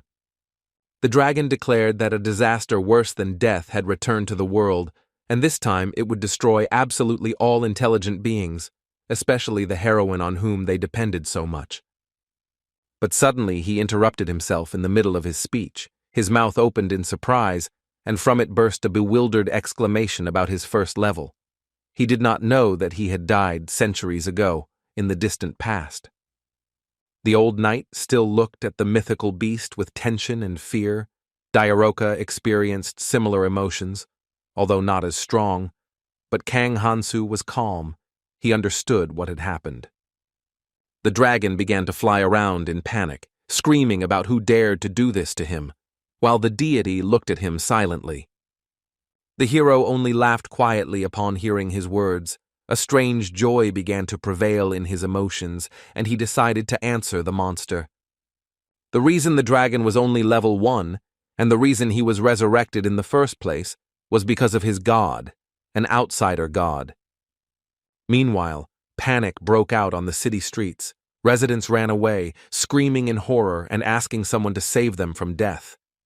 The monster that had caused this commotion calmed its own emotions and decided to stop its senseless flight and land on the ground. At the same time, A loud bang was heard, and a small cloud of dust rose. Even standing on its paws, it inspired terror in the inhabitants with its size. His red eyes with vertical pupils began to examine the surroundings and the people scattering like ants. Diaroka recovered from the surprise and became completely calm, and after examining the monster, she confirmed that it was indeed a dragon, adding that its size indicated its level of disaster. The girl's master asked the reason for her calmness, and she replied that although she was not able to defeat him, she could always run away. The two of them stood quietly not far from the dragon, and he began asking people who dared to joke about his level. Having received no answers from anyone, the monster came to the conclusion that, as always, some hero was to blame and began to form a huge fireball in its mouth. Thinking back to the heroine he had spoken of earlier, he declared that the evil lady was more than capable of such a thing, before releasing his flames into a destructive beam. With this action, he began to destroy the houses of the inhabitants of this city. There was a continuous noise of explosions. The tree began to set on fire. A fire broke out. The old knight could not calmly watch the destruction of his home and the probable death of people, so he drew his blade. Finally, the man said goodbye to the hero and his demoness, adding that they would see each other later, and then ran away. The outsider god addressed the hero with the message that he felt proud of his activity after a long time, and he also asked his apostle to hurry and deal with the threat. The deity also stated that the boy must show his abilities to this old knight and defeat the dragon. Kang Hansu decided to immediately begin the battle with the monster, so he took out his holy sword. Diaroka immediately understood what it was, surprising her owner, because Kogmos only learned this after receiving the artifact in his hands. Then the demoness simply asked her master not to put her on the same level as that weakling, after which she tensely asked him if he was a hero. The boy answered in the negative and explained that this holy sword was simply defective, but the girl was surprised that even gods could make mistakes in their work. Meanwhile, the red dragon continued to rage in the city, but at some point it stopped and roared a demand for a certain hero to come out. Releasing a stream of flame into the air, he threatened that if he did not appear, the entire settlement would soon be turned to ashes. Kang Hansu was unhappy that some flying lizard was giving him ultimatums, but he still decided to go meet the dragon. But the ordinary soldiers in the army were not going to stand idle while their homes were being destroyed, so they gathered, and now one of the commanders was giving orders to the archers. The shooters opened fire from the city walls at the huge monster that attacked them. Despite their own fear, they had no intention of simply running away. The dragon heard the whistle of numerous arrows, raised his head up, and saw that a whole pile of projectiles was falling on him. But this attack did not cause any damage to the monster. He simply managed to cover his vulnerable eyes and other parts with his own wing. He furiously insulted the pathetic people and began to complain about his sudden weakness, the cause of which he did not know, but blamed a certain heroine for everything. He stated that if his level was normal, they would all be destroyed instantly, but even so, it was not a big problem, it just took a little effort. But at that moment, the old knight arrived on the battlefield, intending to prevent the enemy from burning the archers with dragon breath. He personally stood in the path of the flames, covering the ordinary soldiers with his body, and raised his sword over his head, as if intending to cut off the monster's attack. And that is exactly what he began to do. Using his swordsmanship, he protected the archers and did not allow the fire to reach them. Kang Hansu, seeing that the man had blocked the attack, concluded that he was not just a useless tin can, and Diaroka was not surprised and said that this was to be expected from him. In response, the guy asked about the obviousness of this, to which the girl replied that she could easily repeat something similar again, and began to talk about the current state of the dragon. But the hero did not wait to hear the rest of his slave's words, and with one leap soared onto the roof of the neighboring building, leaving the demoness in surprise. Taking up a position on the top of the house, with his holy sword at the ready, he grinned in anticipation as he looked down at his future victim. At this time, the dragon stopped his fiery breath and decided to remove the old knight who had gotten in his way by entering into a physical confrontation. He decided to start with a blow with his paw. As a result, the man was forced to dodge, and he succeeded, but the two archers he was trying to protect ended up getting hit by the attack. The dragon noticed that immediately after killing this couple of people, his level increased by 3 points, surprising him with this fact. After this, the outsider god urged the hero to quickly deal with the enemy. He was hesitant, but decided to follow the advice before the monster raised its level even higher. At this time, Diaroka flew up to her master, noticed that he was talking to someone, and asked about it, to which the guy replied that he was conducting a dialogue with the one who resurrected this dragon. But this never satisfied her curiosity. On the contrary, it was inflamed, and the demoness had even more questions. But now there was no time for all this, so Kang Hansu gave the slave the order to go and distract this dragon, because he still needed time to prepare. The girl obeyed and flew straight to the giant lizard, leaving her questions for the future. The monster noticed Diaroka's approach, and was surprised that such a high-level demon had appeared from somewhere on the western continent, but decided to ignore it and make her his experience. The girl herself began to use her power, concentrating dark purple energy into a ball between her hands to attack. She replied that she had no plans to become the dragon's experience and shot an ominous beam at him. This time he was unable to use his wing as a cover, as he had with the arrows. The attack pierced him and reached the lizard's body, and a cry of pain and rage came from his mouth. Anger flashed in his eyes. He was angry that some simple, pathetic cockroach dared to hurt him. Flames erupted around his body, and he declared that today they would all burn under the power of the Red Dragon King. The fire covered his entire body. The heat was unbearable. In order to reach Diaroki, he rose on his hind legs. The girl was covered with a magical shield. The power of the huge lizard was enormous, and the demoness had difficulty defending herself from his fire. She was clearly starting to have problems. At this time, the outsider god announced that he did not understand what the hero was doing at all and began to scold his hopeless apostle. But Kang Hansu merely placed his index finger to his lips and asked for silence as he was gathering his strength.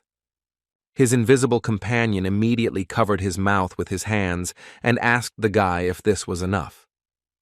The hero didn't understand the meaning of his messages at all, but it didn't matter anymore. His blessings of the elf, the outsider, and the curse of the holy sword had already entered into synergy. He already considered this preparation to be quite sufficient. His use of life energy was already activated, his legs tensed, preparing to jump. His sword now didn't look like a holy one, covered in his red ominous energy, and he himself rushed forward, straight at the red dragon. At this moment, Diaroka was still trying her best to hold back the dragon's fiery breath with her magical shield. Unexpectedly for the girl, her master's voice was heard from behind, ordering her to move aside, but she did not understand what he wanted, as she was tense and agitated. But she still reacted in time, and Kang Hansu's holy sword, strengthened by his curse and life force, cut into the dragon's flesh. The blow landed directly on the lizard's neck. The cut was terrible, and blood immediately gushed out in a copious stream. And soon the spectators saw that the wound was even more serious than it seemed in the first moments. It was very deep. Diaroka never expected that the monster she had somehow restrained and distracted would be so easily defeated by her master, when he was indeed a first-level monster. The outsider god was no less shocked, even though he had been traveling with the hero almost from the very beginning. He was still shaken. And Kang Hansu himself just laughed cheerfully and contentedly, and asked his companions how they liked this appearance and his attack. As a result, the dragon suffered a wound incompatible with life. A little more and the neck would have been cut off completely. The outsider god immediately flew up to him and began to praise his apostle, admiring his coolness. He laughed and thanked him for the kind words. But unexpectedly it turned out that the dragon was still alive, and he was perplexed by what had happened. But the guy was more interested in the fact that it could still speak even with its neck cut. Having examined the winner, the lizard could not believe that he had lost to a man with only the first level, to which the hero reminded him of how he had recently been in the same status. At that moment, Diaroka landed nearby and stated that it was a shame to use her as bait for the dragon, but Kang Hansu didn't see anything wrong with it, and justified it by citing the difference in their sizes. After that, he suggested that someone wanted to receive praise, but the slave simply remained silent with an indifferent expression on her face. Then that old knight came up. He had wounded his hand in the battle, and now he approached the winners of the fight and asked something. The guy was surprised that he was still alive. A conflict began to brew again between the demoness and the man. He couldn't believe his eyes, and the girl was unhappy with his doubts and offered to rip out his eyeballs. Kang Hansu forbade it. The old knight remained silent, not responding to this attack in any way. He was more occupied with looking at the fallen dragon with fear and tension. Who, to his surprise, began to speak again, demonstrating to the man that he was alive, and he was uttering complaints about how the Great One was defeated by someone who was not even a hero. To which Kang Hansu, slightly mockingly and drawing out his vowels, assured the lizard that everything was fine, that this could happen to anyone, and that there was no need to be embarrassed by his defeat. These words seemed to seriously anger the mortally wounded monster, and with the last of its strength, it raised its almost severed head into the air and began to swear an oath in its soul. He stated that the boy had given him a humiliation that was far worse than defeat or even death, and so he cursed his killer. And this was not a simple sound. The effect began to manifest itself instantly. A red glow began to burst out from Kang Hansu's body. The hero was surprised by this turn of events, and a new curse began to appear in his status, called the King's Wrath. Following the surprise came anger at the fact that his already not-so-short line of negative effects had been supplemented with a new item. Diaroka began to talk about how dragons are very proud creatures, and sometimes it happens that they do not accept their defeat and curse their opponents, but she personally saw this for the first time. The lizard itself had already given up the ghost, and the guy began to vent his anger on its body, aggressively demanding that it resurrect and take back its posthumous gift. But the outsider god did not disturb his apostle's mood. He joyfully circled around and said that the hero had succeeded. Meanwhile, Kang Hansu's emotions changed once again. After surprise and anger, sadness came, and he fell to his knees. He looked at his status. Tears came to his eyes, and he said the words that he had only killed the monster that threatened the inhabitants of the fantasy world, and in return he received another curse. It had two effects. The first used the rage of the slain dragon to provoke its kin, while the second promised an attack from the enraged winged lizard whenever its life was in danger. At the same time, Diaroka was also busy examining her status, but unlike the hero, she was clearly pleased with what she saw.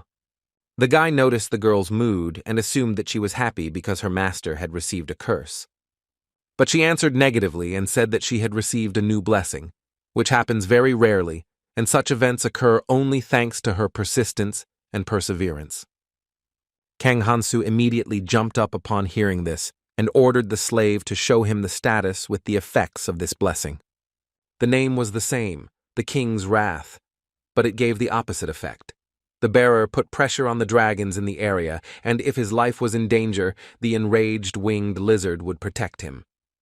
Having finished looking at this system window, an unpleasant thought suddenly crept into his head, and the hero looked suspiciously at the old knight standing next to him.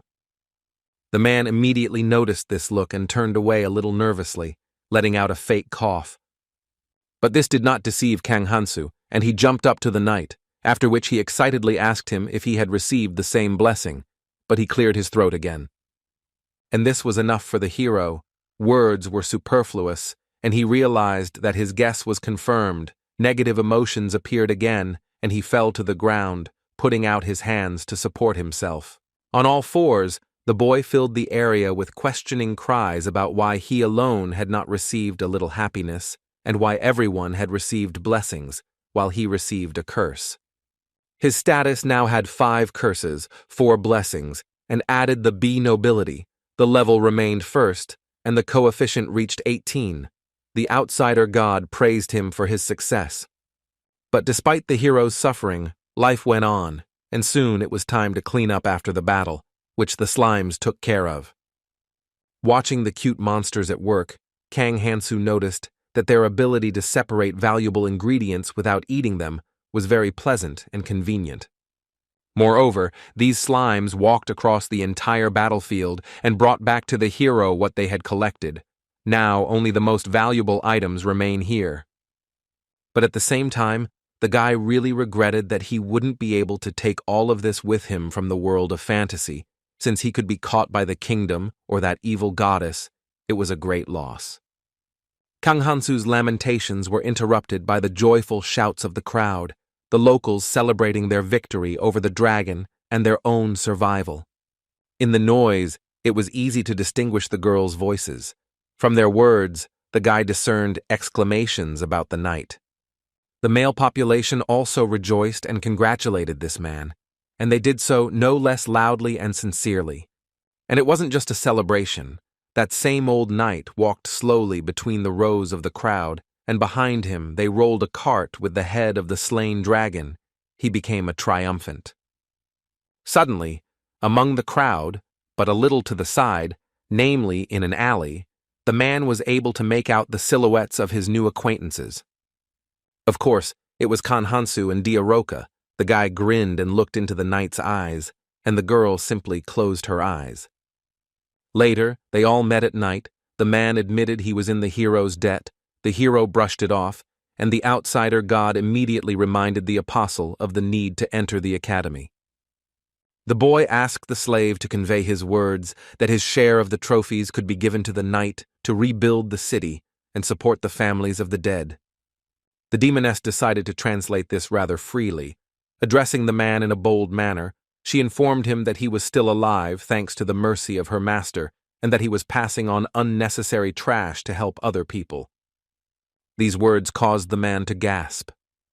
Kang Hansu asked the slave about her strange, suspicious tone, to which the girl, with a sweet smile, stated that she had conveyed everything word for word and asked him not to make anything up.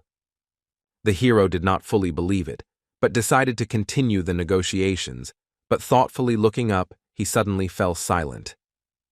The thing is that he noticed in the air how, out of nowhere, with a strange, quiet sound, something appeared that looked like a cloud that was faintly glowing. The guy drew the attention of the others present to the unknown phenomenon, and the number of these clouds quickly increased and they swirled in the air. Soon, they all began to unite into one group, stretching out strangely and as if forming something, although it was still unclear what exactly. The old knight was the first to realize what was happening right now. It was one of the effects of Kang Hansu's new curse, the king's wrath, and this was the very same dragon's rage being formed. None of those present were able or did not have time to interfere with this process, and the clouds turned out to be something like a clot of ectoplasm, the flesh of ghostly creatures. Soon, there were not just clumps of strange energy in the air, but skeletal legs and a dragon's skull formed from them. In the end, a real ghost-bone dragon was formed. Kang Hansu looked at it with bewilderment, the knight with tension, the demoness with curiosity. The hero did not understand the meaning of this creature's appearance here and now, because it was clearly smaller than that king of the red dragons and, most likely, weaker. Diaroka, as a more knowledgeable inhabitant of this world, explained to the owner that the very soul of the monster he killed, which felt anger towards him, had acquired a physical form. Scratching his head in bewilderment, the guy quietly remarked that this was somehow very fantastic, although expected. But this emotion quickly passed. Now he began to feel anger, especially remembering how this pathetic flying lizard could not die normally, and cursed him. Kang Hansu, using his life energy, declared that he had already easily cut apart a living dragon, and he would deal with these skeletal remains that had suddenly come to life without any problem.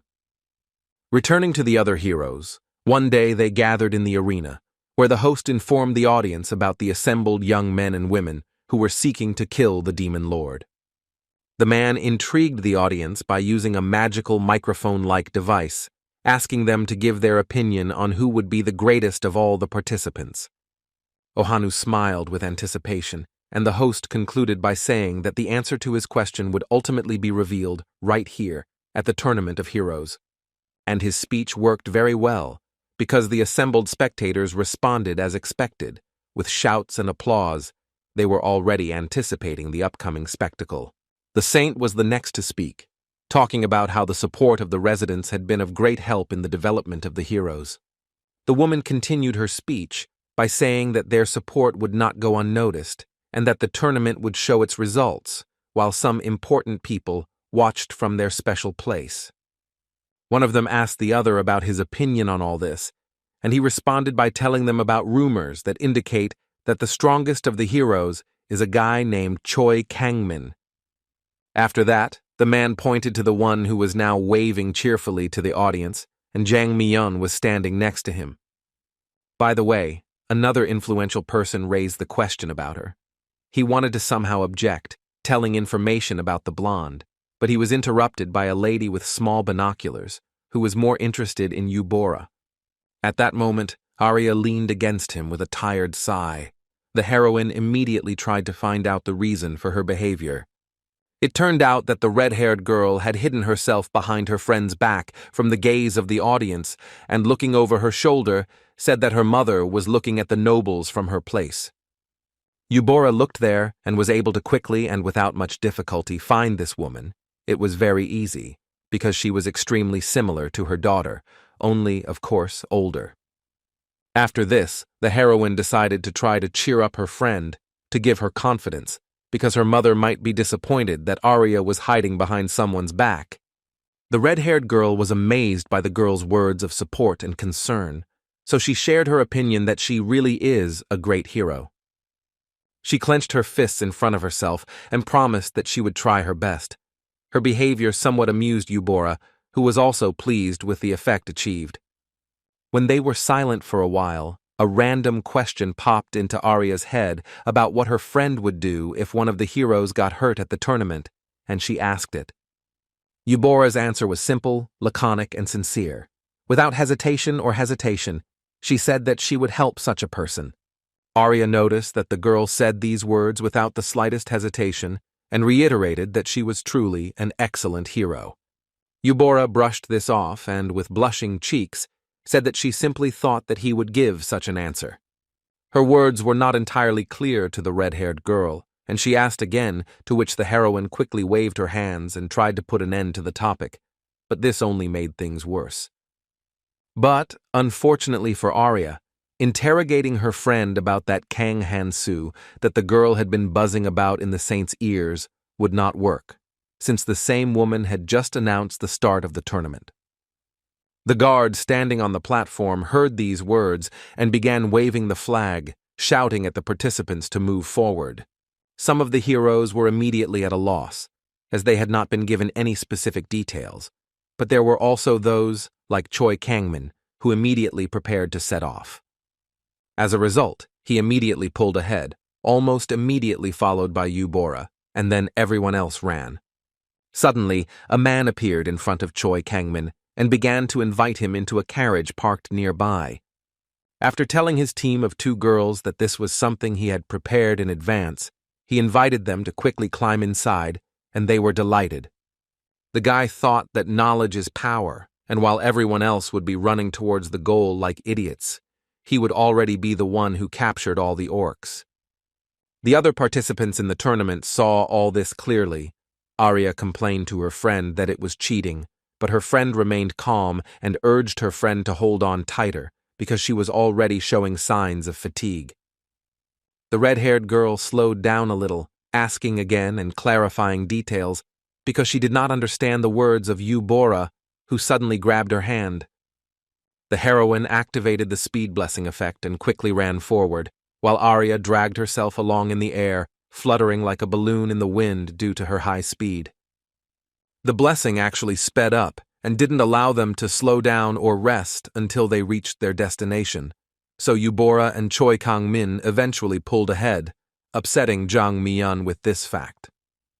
The blonde and her team of guys, whom she calls shields, also used the cart, although they did so a little later than the current first place. While the heroes were trying to take the winning places in the tournament, the saint remained at the starting point and thought, as she often did, especially lately, at that moment that girl in the mask began to approach her. She began her report with the news that the Red Dragon King Alcazar had appeared in the northern city of the Night Kingdom last night. This news could not leave the saint indifferent.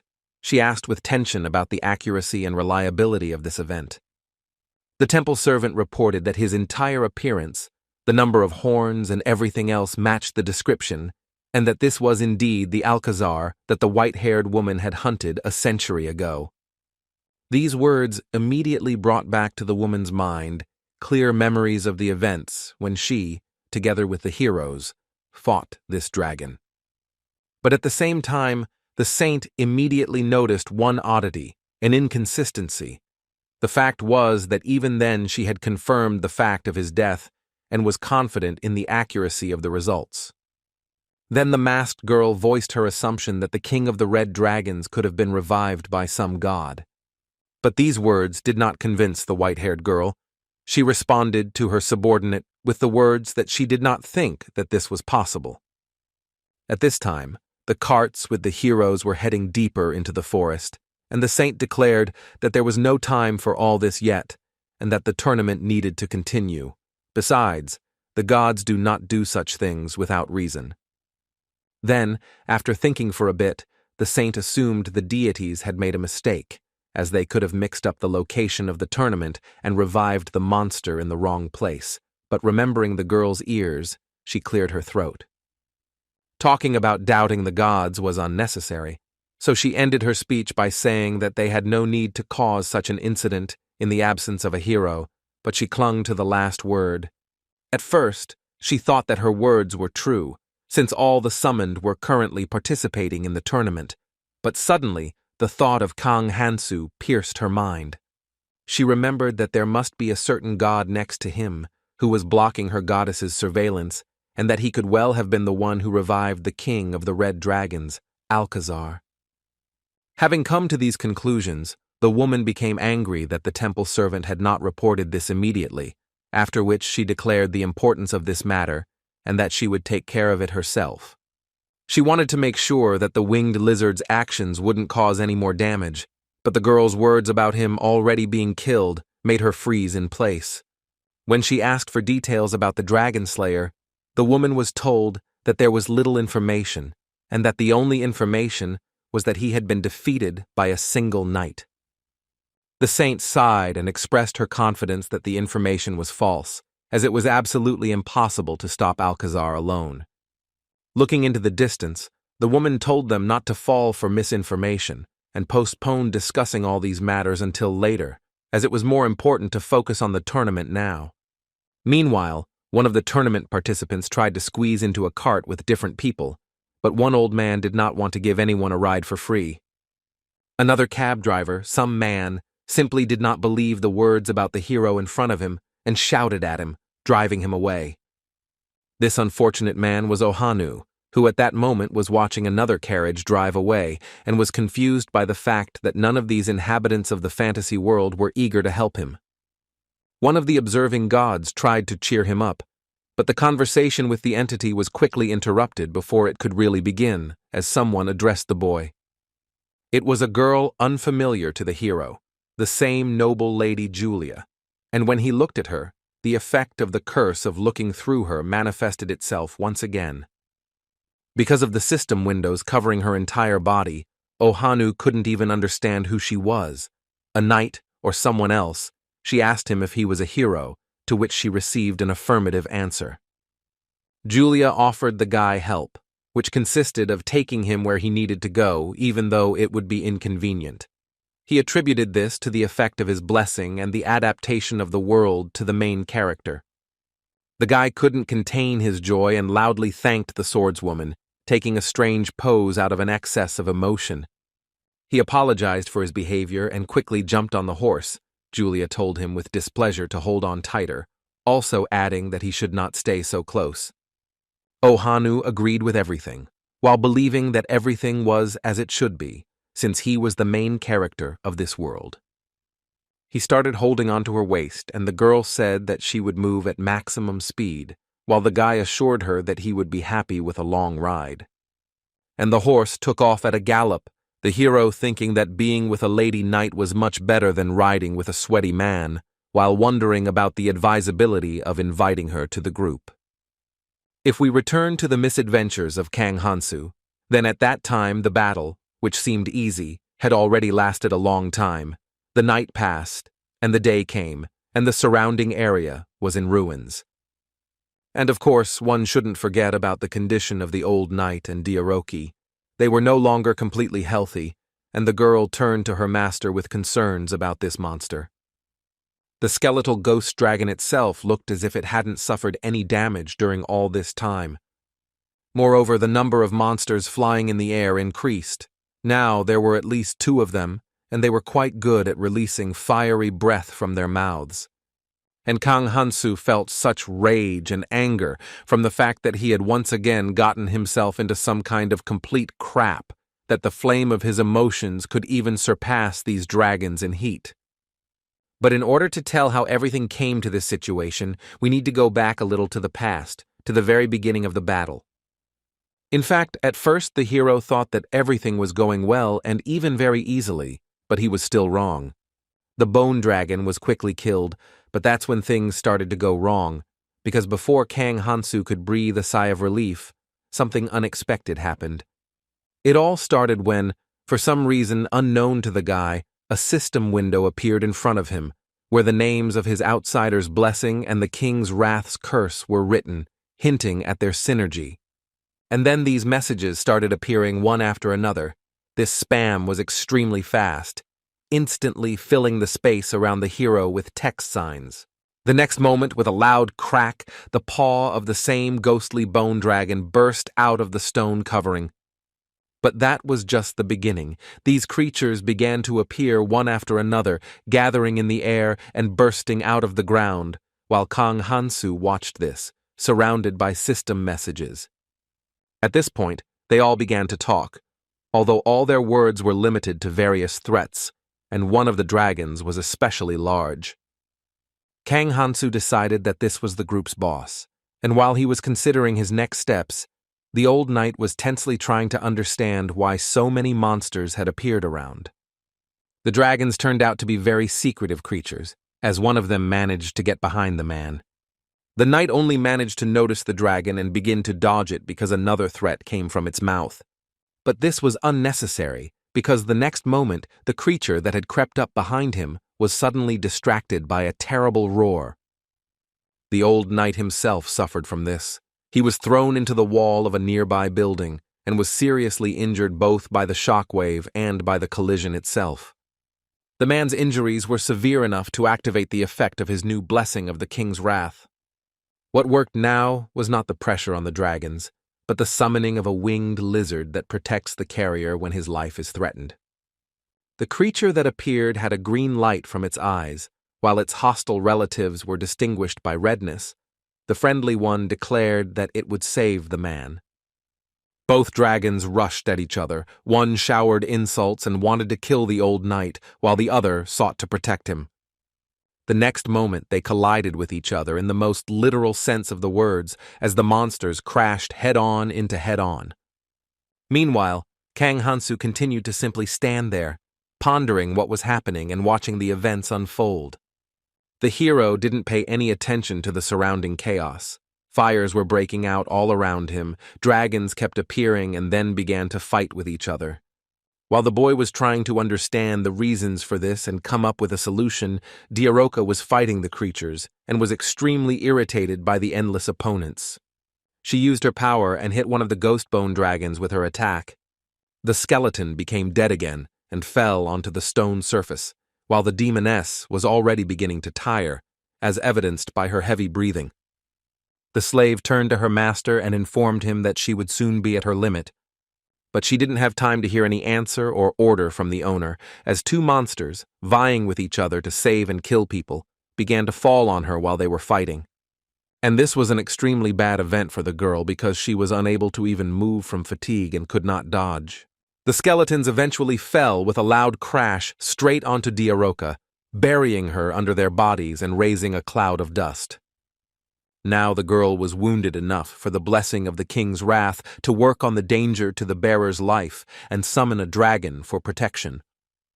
This one differed from the last one, only in that from its mouth came cries of protection and salvation of the demon, as well as of love and hope. Looking at the number of opponents and the chaos created by the battle, Kang Hansu came to the conclusion that this place would soon turn into ruins. After this, the guy finally decided to intervene in the fight, using all his strength and not just think, observe, and defend himself. After all, he never came to any decision, ultimately hoping to use brute force and finish it all with one blow. As a result, the battle lasted so long that the night ended, and soon the day would have begun. Only then did the hero thrust his holy sword into the stone covering. He used the weapon as a support and sighed with relief, marveling at the number of skeletons he had killed and praising the slimes for their work. Diaroka was extremely tired. She walked towards her master, leaning on some branch. The girl was surprised by all this disorder and said that she had never heard of such incidents. Upon seeing her, the hero inquired about her well-being, but she ignored the question and stated that the curse from the Dragon King Alcazar should not work like that, and asked the owner to share his thoughts. Kang Hansu thought for a moment and replied to the demoness by saying that he had an idea about the reasons for what had happened. It was a matter of several factors at once. The first was the blessing of the outsider. But then it was more difficult. It was necessary to delve into his power, learned from the gnolls. These monsters draw energy to use their swordsmanship from the meat they consume in large quantities, while the hero uses his lifespan. This causes his life energy to drop to the bottom when using his powers, causing the curse of the king's wrath to believe he is in grave danger and summon a hostile dragon. Then the outsider's blessing kicks in, restoring the guy's lifespan, and he kills the monster that appears. But in the end of the battle, he again used his life energy to win, which again activated the king's wrath, and he had to fight a new lizard. All these processes happened extremely quickly, because in a normal situation, Kang Hansu does not feel a decline in vitality. The creatures appeared in huge piles, which made him an automatic dragon maker. The hero had strong suspicions that this curse would usually have a limit on its activation, but in his case, even it restarted along with everything else and worked again. In the end, the guy sighed regretfully and admitted that he would have to watch the amount of force he used, even though it was starting to irritate him. At that moment, the main slime, apparently, approached him and attracted Kang Hansu's attention by tapping him on the leg with its bone. The monster's displeasure was caused by the abundance of ingredients around, since the winged lizards did not dissolve after death, but left behind quite material dragon bones. The hero did not understand where to put all these trophies and shocked his slave with the words that she could take it all for herself. After being surprised, Diaroka shared a strange feeling that she felt like she was being handed useless junk, when in fact these were valuable ingredients, more valuable than her body.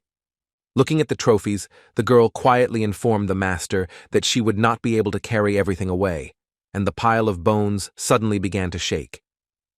It turned out that all this time an old knight had been lying under this pile and coming to his senses, and now he had climbed out of there. He turned to the hero, who did not understand everything, recognizing only individual words such as academy, son, and please. Also something about him asking as a father. Then the guy asked his translator to take over her work. The girl explained that the man was asking Kang Hansu to go to that academy with the old knight's little son. This surprised the hero, and the outsider god sent messages that he was very excited, and also that he admired the perfect plan. But the knight didn't stop there. The demoness admitted that he had a conscience and a spirit of courage, and that he was inviting her master to visit him to thank him for his significant contribution to getting rid of the dragon. This even made the guy feel uneasy, since the city had been significantly damaged precisely because of him, and on the initiative of the outsider god.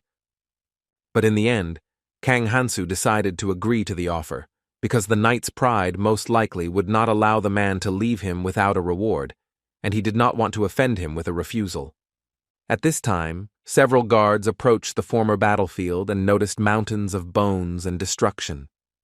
The hero knew that if more people gathered, chaos would ensue, which would hinder both him and the cleaning, while Diaroka was collecting bones at this time. She collected several trophies in her hands and declared that in that case it was time to leave, and the guy immediately noticed her joy and asked about it, but she avoided answering. In the end, they really did leave the former battlefield. An old knight led them through the streets of the city, and soon they arrived at their destination. The man turned to Kang Hansu and addressed him with some words, but his knowledge of the language was still so-so. The place they came to surprised the hero, because he did not expect something like this from the outskirts of the city, and the demoness noted that it was rather modest for a knight. But her master categorically disagreed with her biased assessment, because now the three of them were approaching a rather wealthy estate, which was even guarded by decent-looking soldiers.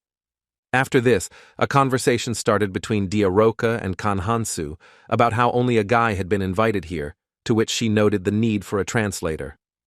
Meanwhile, on the top floor of the estate, someone silently watched the unexpected guests. Soon the reception with the knight's family and his guests began, and the hero, as always, demonstrated his ability to devour mountains of food. All this time, the demoness translated the words of the owners of the house, and now asked the master whether he understood everything, because he was so carried away by the dishes that it was impossible to understand whether he was listening at all. He paused a little in his food intake to be able to respond and not clog his mouth. It turned out that Kang Hansu was being asked to go to the academy not with the younger son present at the table, but with the eldest. The first already had a partner, and the second had previously dropped out of school, but could be reinstated. From all this, the guy concluded that in order to be able to enter this academy, he would have to take care of some slacker. This news even spoiled the hero's mood and appetite a little, and knowing how freely his slave could translate words, he asked her what exactly the old knight had said. The girl replied that the man would be glad if such a strong man as her master became a friend of his eldest son. The guy slammed his fist on the table and angrily demanded that the slave translate everything properly, but she remained indifferent and did not see any big differences between her previous explanation and these words.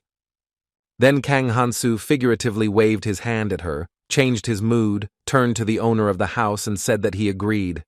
The outsider god reacted to this immediately. He spread his arms out to the sides and exclaimed something joyfully.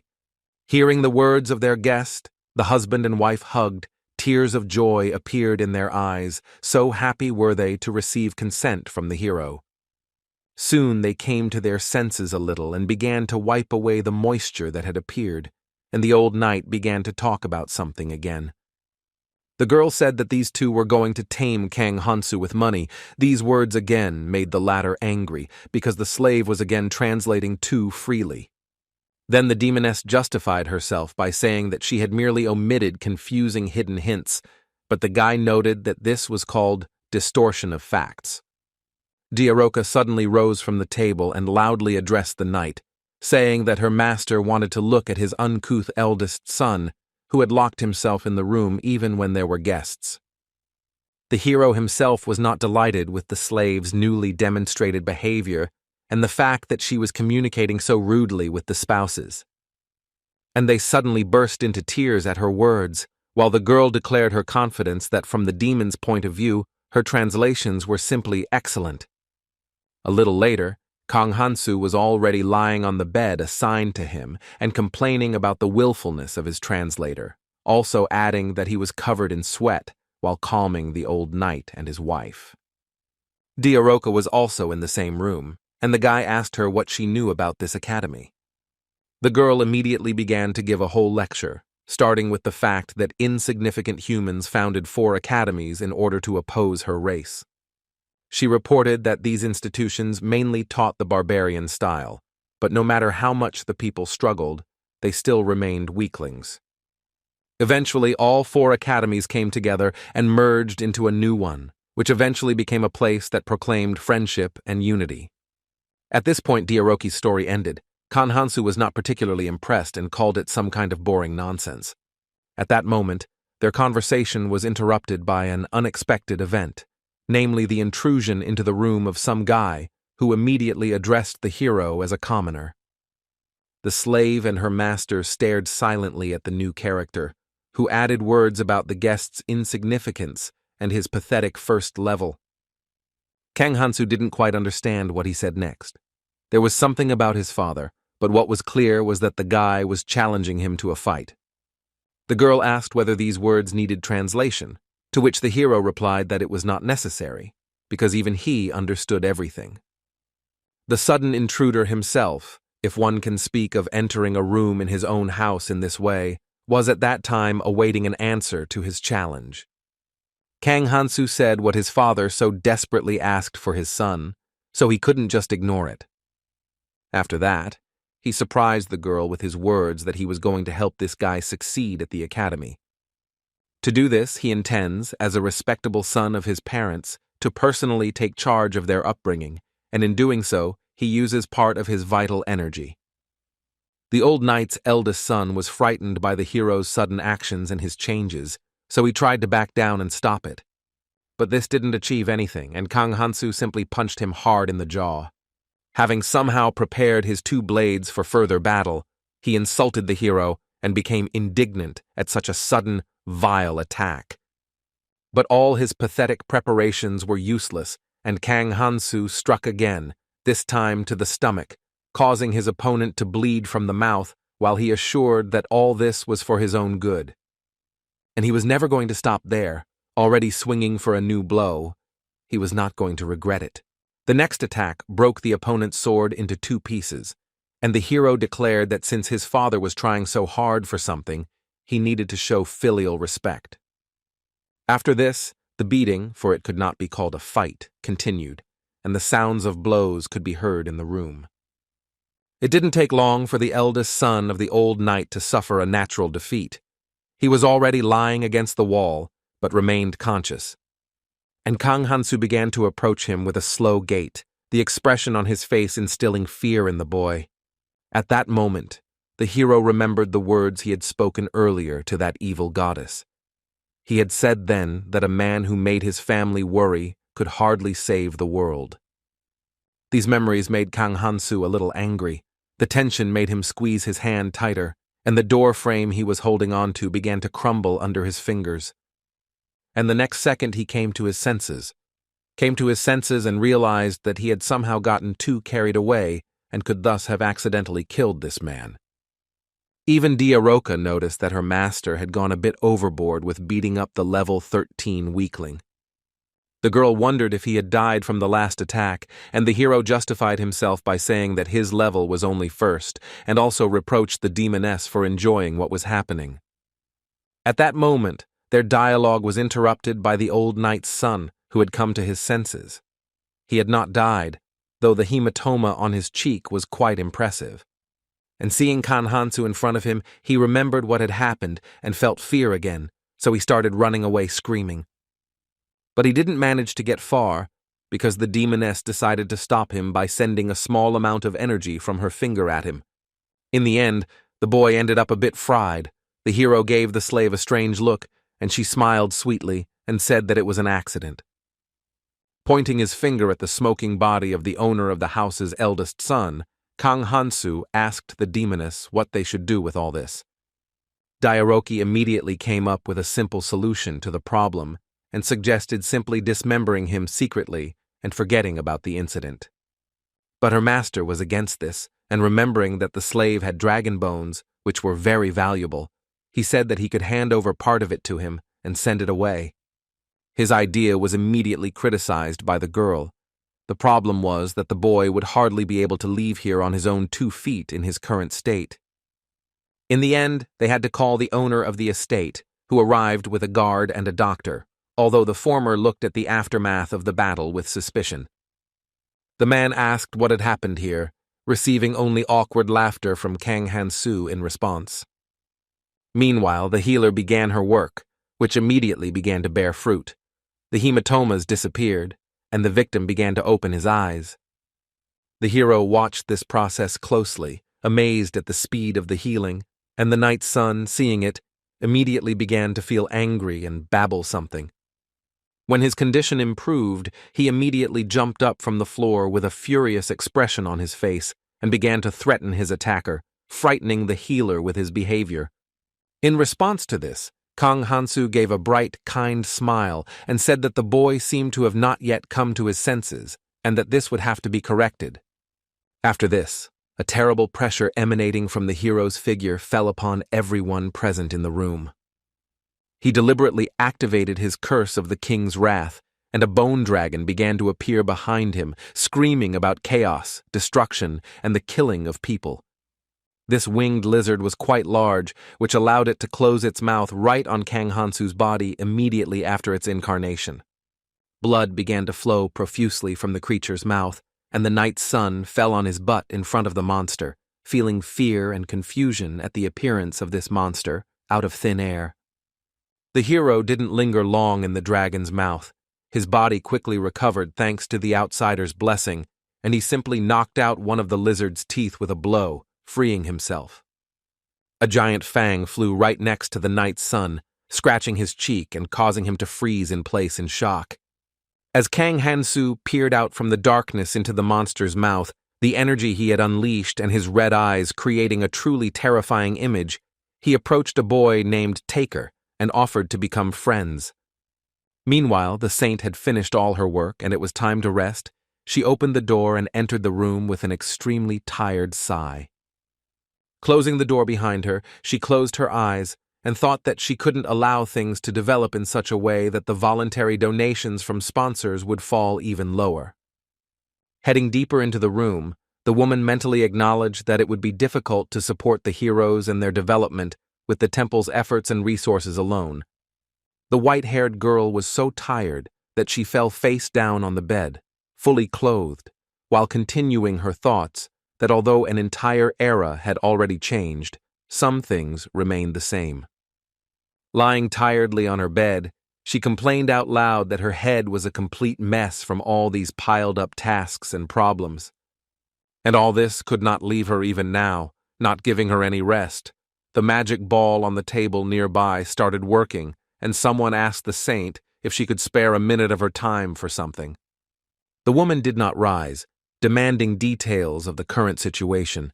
Then words were heard that the headmaster of Hogwarts Academy had been waiting to talk to her since the morning.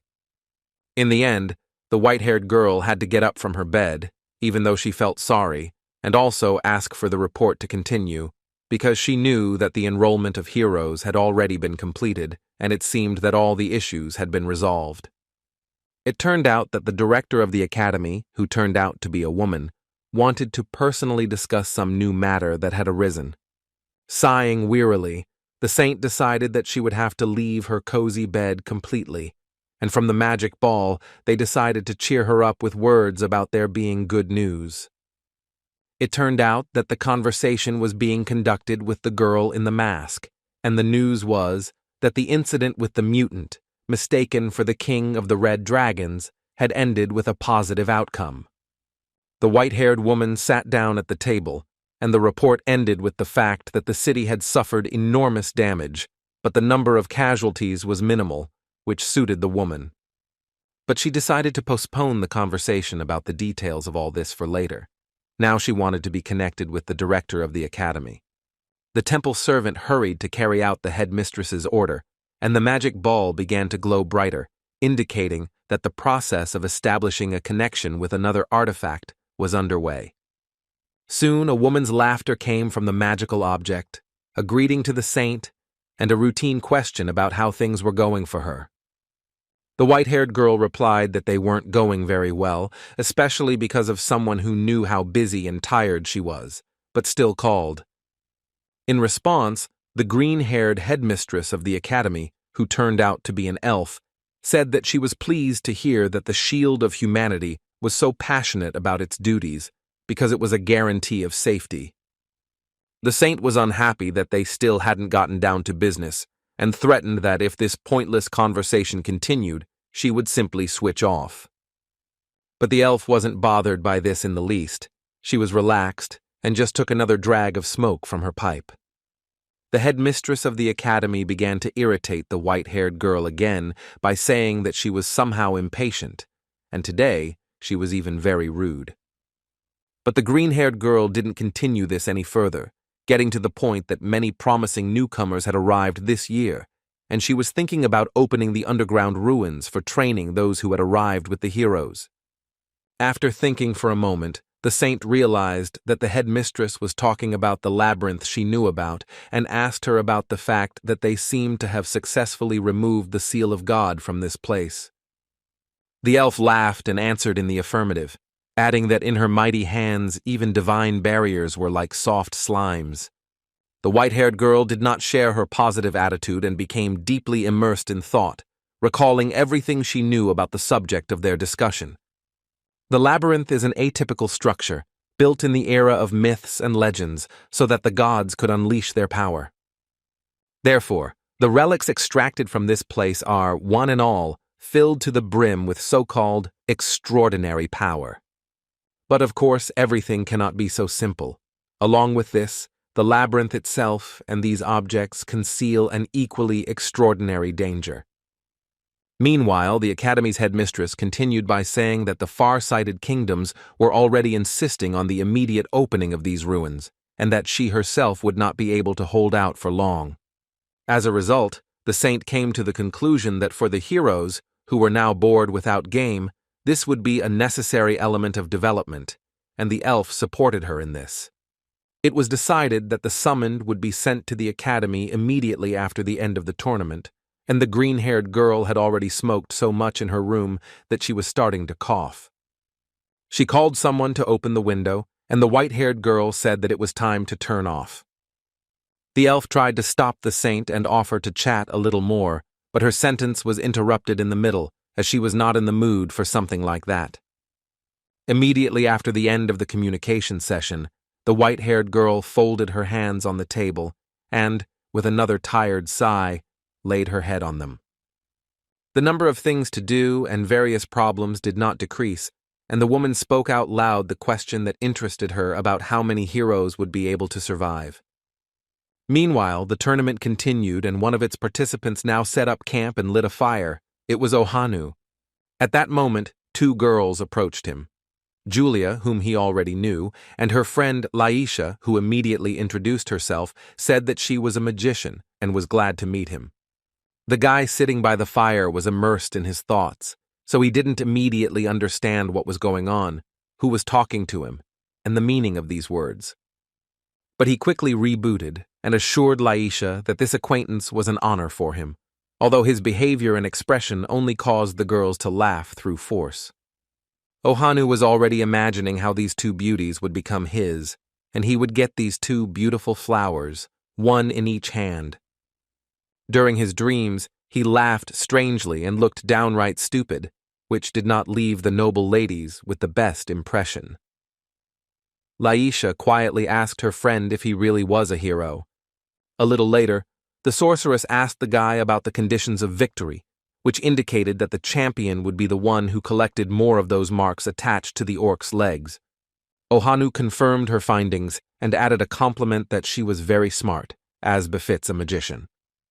But he never impressed her with this, because the blessing of magic is passed down through blood or from a teacher, and it has nothing to do with intelligence. Her analysis and reflections were interrupted by Julia, who suddenly decided to hug her friend tightly and thank her for agreeing to come. The sorceress assured the swordswoman that gratitude was unnecessary and took advantage of the current situation to discreetly view the hero's status with her blessing. Julia asked her how she felt about it, to which Laisha admitted that he really did have many divine gifts, especially for a 6th-level person. While the guy was thinking about where they needed to go in order to find more orcs, the girls continued to discuss him. Laisha admitted that the hero was indeed unusual, but she would have been much more surprised if she hadn't met Kang Hansu earlier.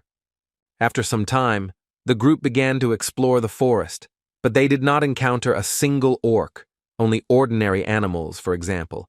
At the moment, an owl was closely watching them.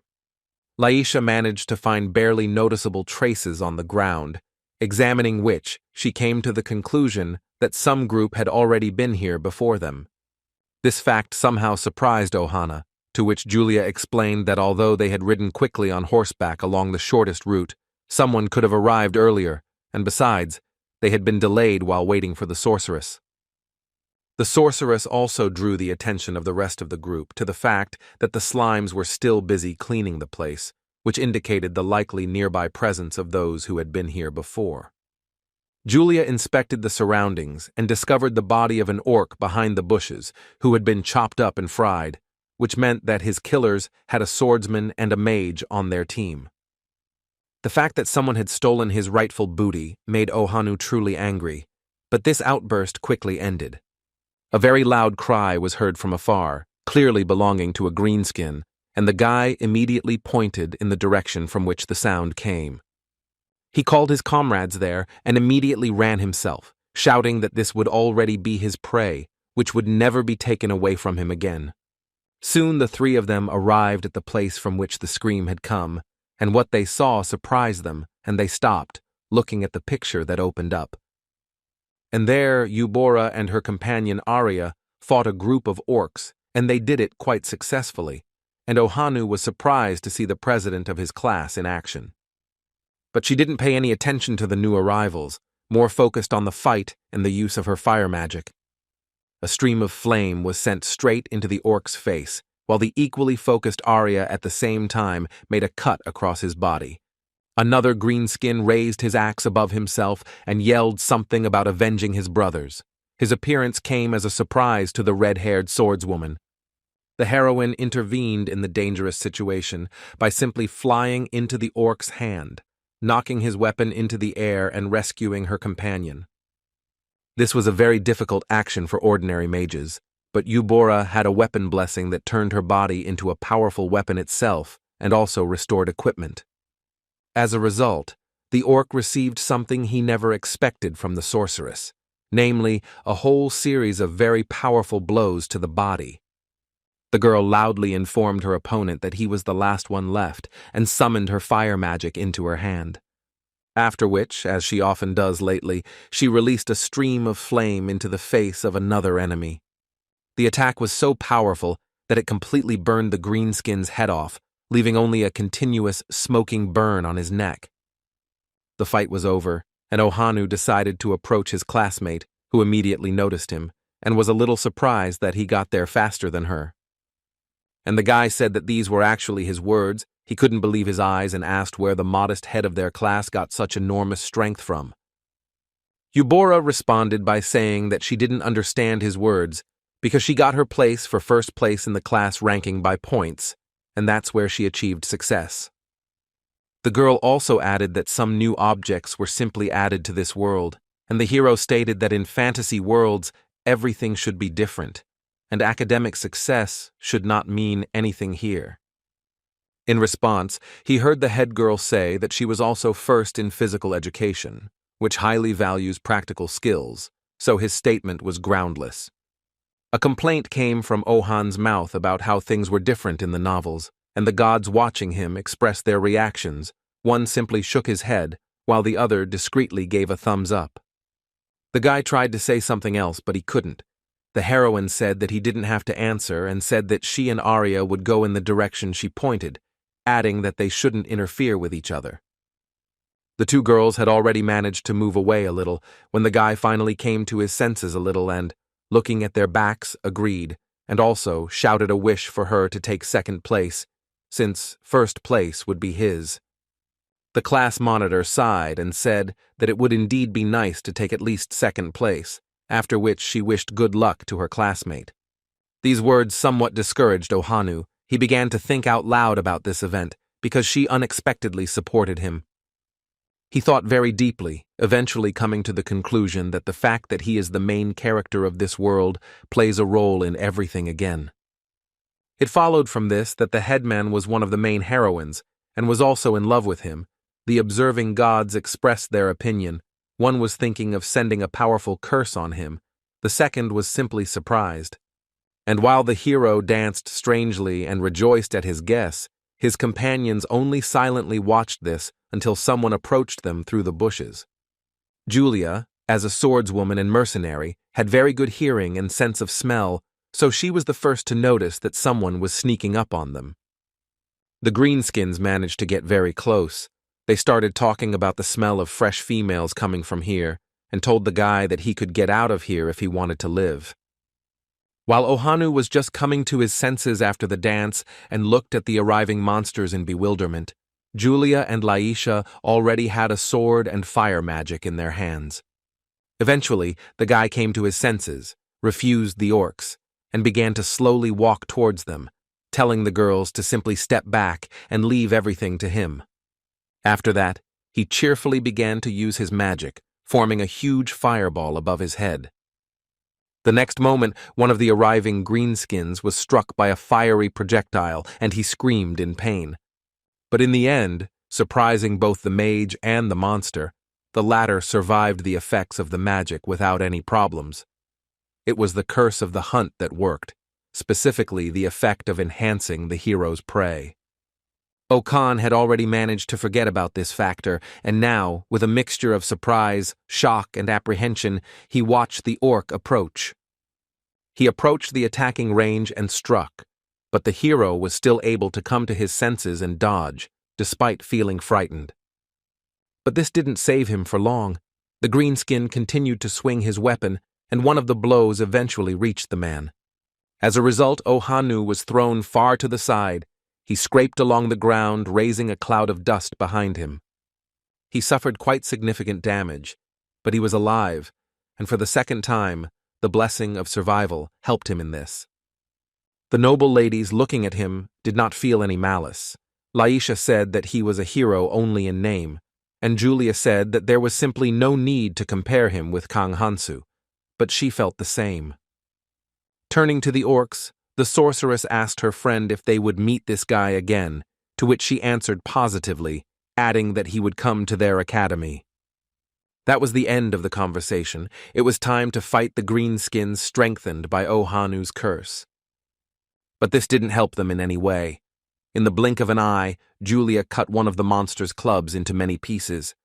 Laisha, meanwhile, decided not to waste time on trifles, immediately starting with huge fire effects, completely covering the opponents with a wave of flame. They were finished off very quickly.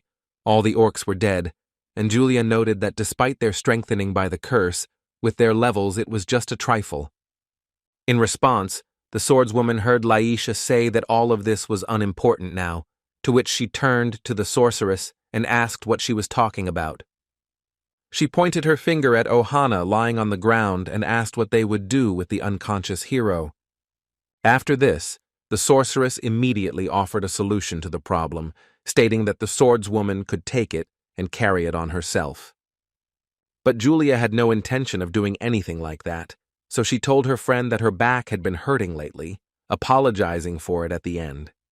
Laisha said that she was also feeling ill, pretending to be surprised by such a coincidence, after which the girls stared at each other in silence. So they stood in the clearing while the corpses of orcs and Ohanu lay around. The gods watched this. One of them began to laugh, and the others giggled after him. Meanwhile, the other heroes continued to compete for victory in this tournament, and now it was time to return to the adventures of other teams, namely Choi Kangmin. He had just gotten out of the carriage with his companions and began to look around, immediately noticing Jang Mi-yeon and her group nearby. Now the blonde thanked the cab driver for the fact that thanks to him they had rushed here so quickly. He was only glad to help the hero. For him, it was an honor. Choi Kangmin thought her stunt was just a dirty trick. She was probably just using her feminine charm while he himself had prepared in advance with his information. This exclamation of his was easily heard by Jang Mi-yeon, who stated that he himself was the first to jump into the carriage, setting an example for the others. The hero only chuckled at this statement, after which he told the girl that as soon as her group decided to somehow interfere with him, they would immediately regret it. In response, he heard Jang Mi-yeon mock him for such a childish threat, while she mockingly called him Mr. Strongest Hero. After that, they stared at each other in silence. The girl looked at him with a cheerful smile, and the guy clenched his teeth in tension. After this, the blonde and the hero turned in different directions and informed their subordinates that it was time to move deeper into the forest and begin the hunt. Soon, Choi Kangmin's group met those they were looking for, the first orcs, who, as usual, immediately demanded that they give them the females, calling people pigs. This time they encountered only 2 greenskins, but even they could pose a danger, and the hero, as the leader of the squad, ordered the girls to tie them up in combat. They were both mages and began using fire magic to carry out orders and hold back their enemies. This went on for some time, and although the monsters were uncomfortable, there was no serious danger yet, when suddenly one of them noticed something was wrong.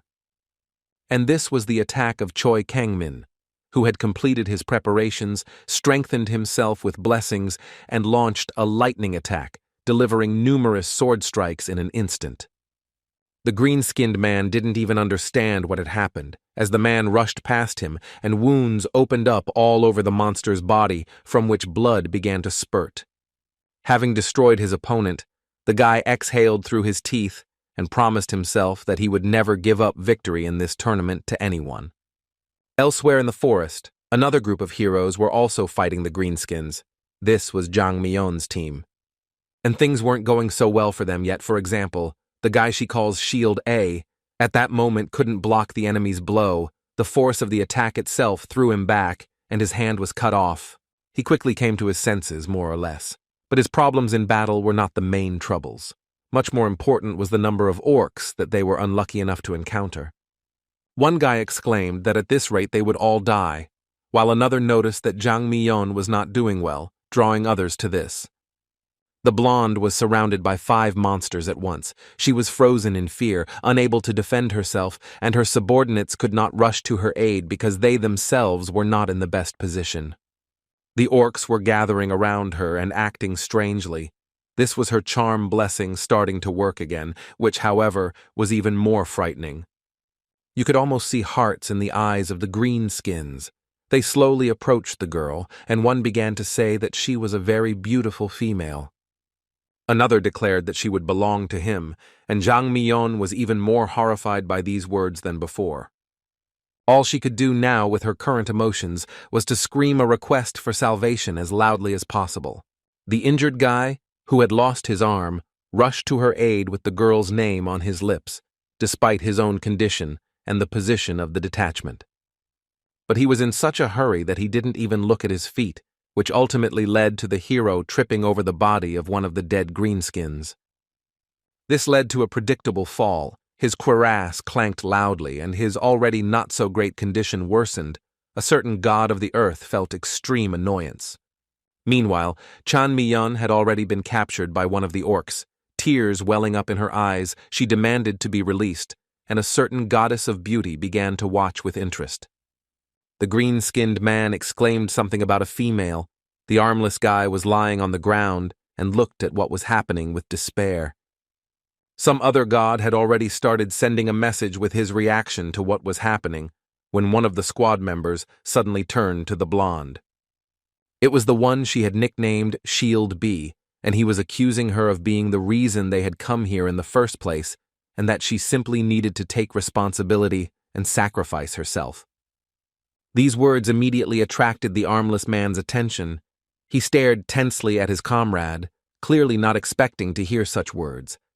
Jang Myeon herself could not remain indifferent to such a statement. Even more fear and tears appeared in her eyes, and surprise was added. The guy, meanwhile, didn't finish and continued by saying that they weren't obliged to die for her. But if she became bait, they would have a chance. And besides, they had a saint who was capable of resurrection. And with a slightly nervous smile, he finished by saying that the blonde might die, but would ultimately survive, adding a quiet and uncertain perhaps at the end. The guy with glasses, who always showed loyalty and called her queen, addressed her in the same way this time, asking her to do them this favor by supporting her friend.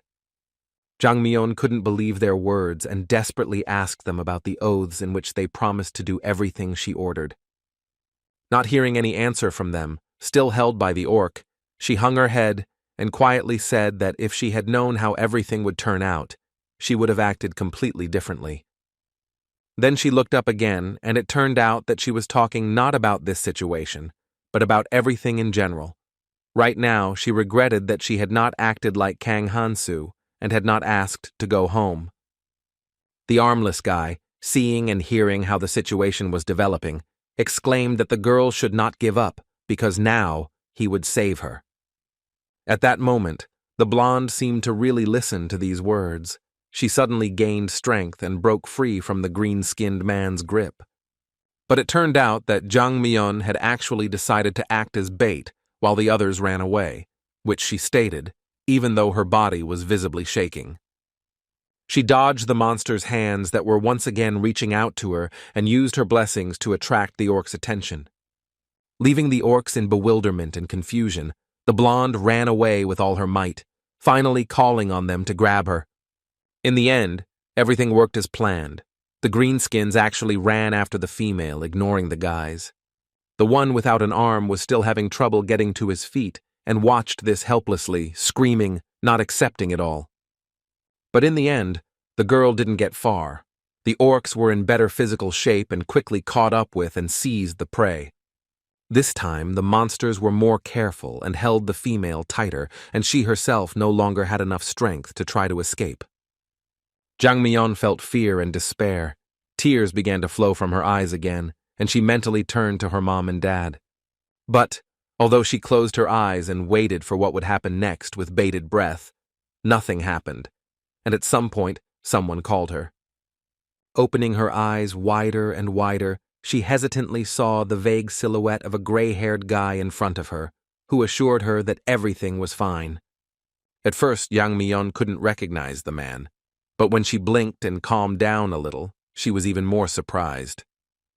She was being lightly hugged and comforted by Pek Ilman, the same guy she usually calls Shield A, who now has turned gray-haired. The blonde couldn't understand what was happening and how he managed to get to her, and looking out from behind his figure, she saw the defeated orcs. But that wasn't all. The other two guys were knocked out, and the girl had no idea how Pek Ilman managed to do all this. The guy himself told her that he was glad that she was whole, but his voice broke and weakened with each sound he uttered. The next moment he collapsed on top of the rescued woman, his head landing on her shoulder, leaving her bewildered and without answers. Jang Myeon sat on the ground and wondered what had happened, and the gods began to react to what had happened. One was deeply moved, another shed a tear, and a third praised the hero for his coolness. That wasn't the end of it. Others were sending their messages too, but the most interesting was the text from a certain impatient demonic deity who was happy about the hasty contract. Meanwhile, other heroes were also participating in the tournament, and one group was now moving through the forest. The girl was perplexed by the fact that there was not a single orc in the area, but the guy decided to joke. Glancing suggestively at his friend, he stated that the monsters had seen their kinsman and hidden, and she had gotten angry at this. But the summoned one laughed and more seriously suggested that they had been caught by other classmates.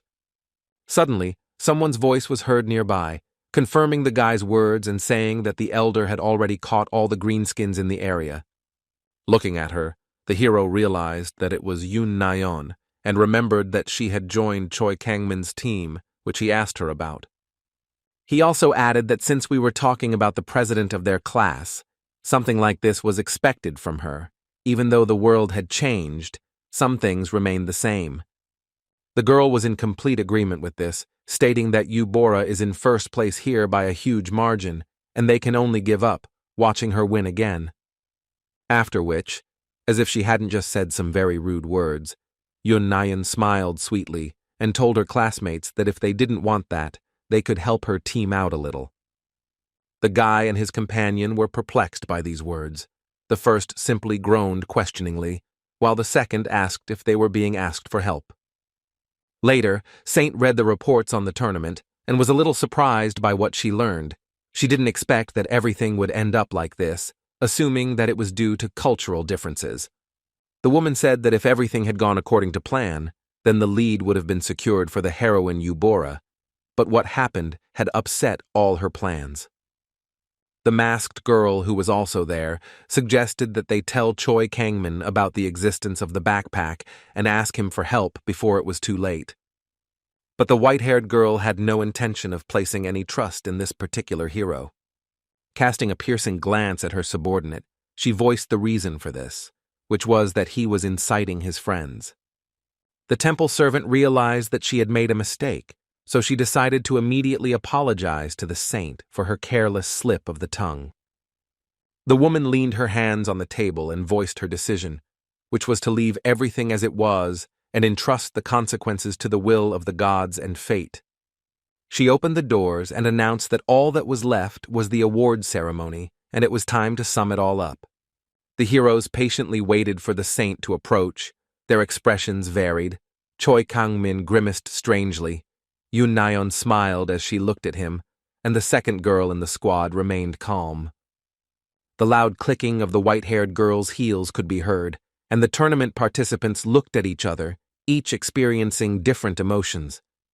Soon the woman approached the tribune with the heroes, and the finale of this event was about to take place. The saint raised the local magical microphone to her mouth and began her speech by addressing the audience and noticing that they had already been waiting. Behind her, a temple servant froze, and the white-haired one solemnly announced the beginning of the moment when it was time to announce the rankings of the Tournament of Heroes. Meanwhile, in another place, someone's carriage was rushing along the road, raising dust behind it. Inside was Taker, the son of an old knight, who was now complaining about having to re-enroll in this academy, and with a commoner at that. Kang Hansu and Diaroka were also sitting there. The former asked the guy why he didn't like his company so much. Without waiting for an answer, he closed his eyes in irritation and said that in this situation he himself should be indignant. Then the demoness approached him and said that she would not be able to enter because of her high level.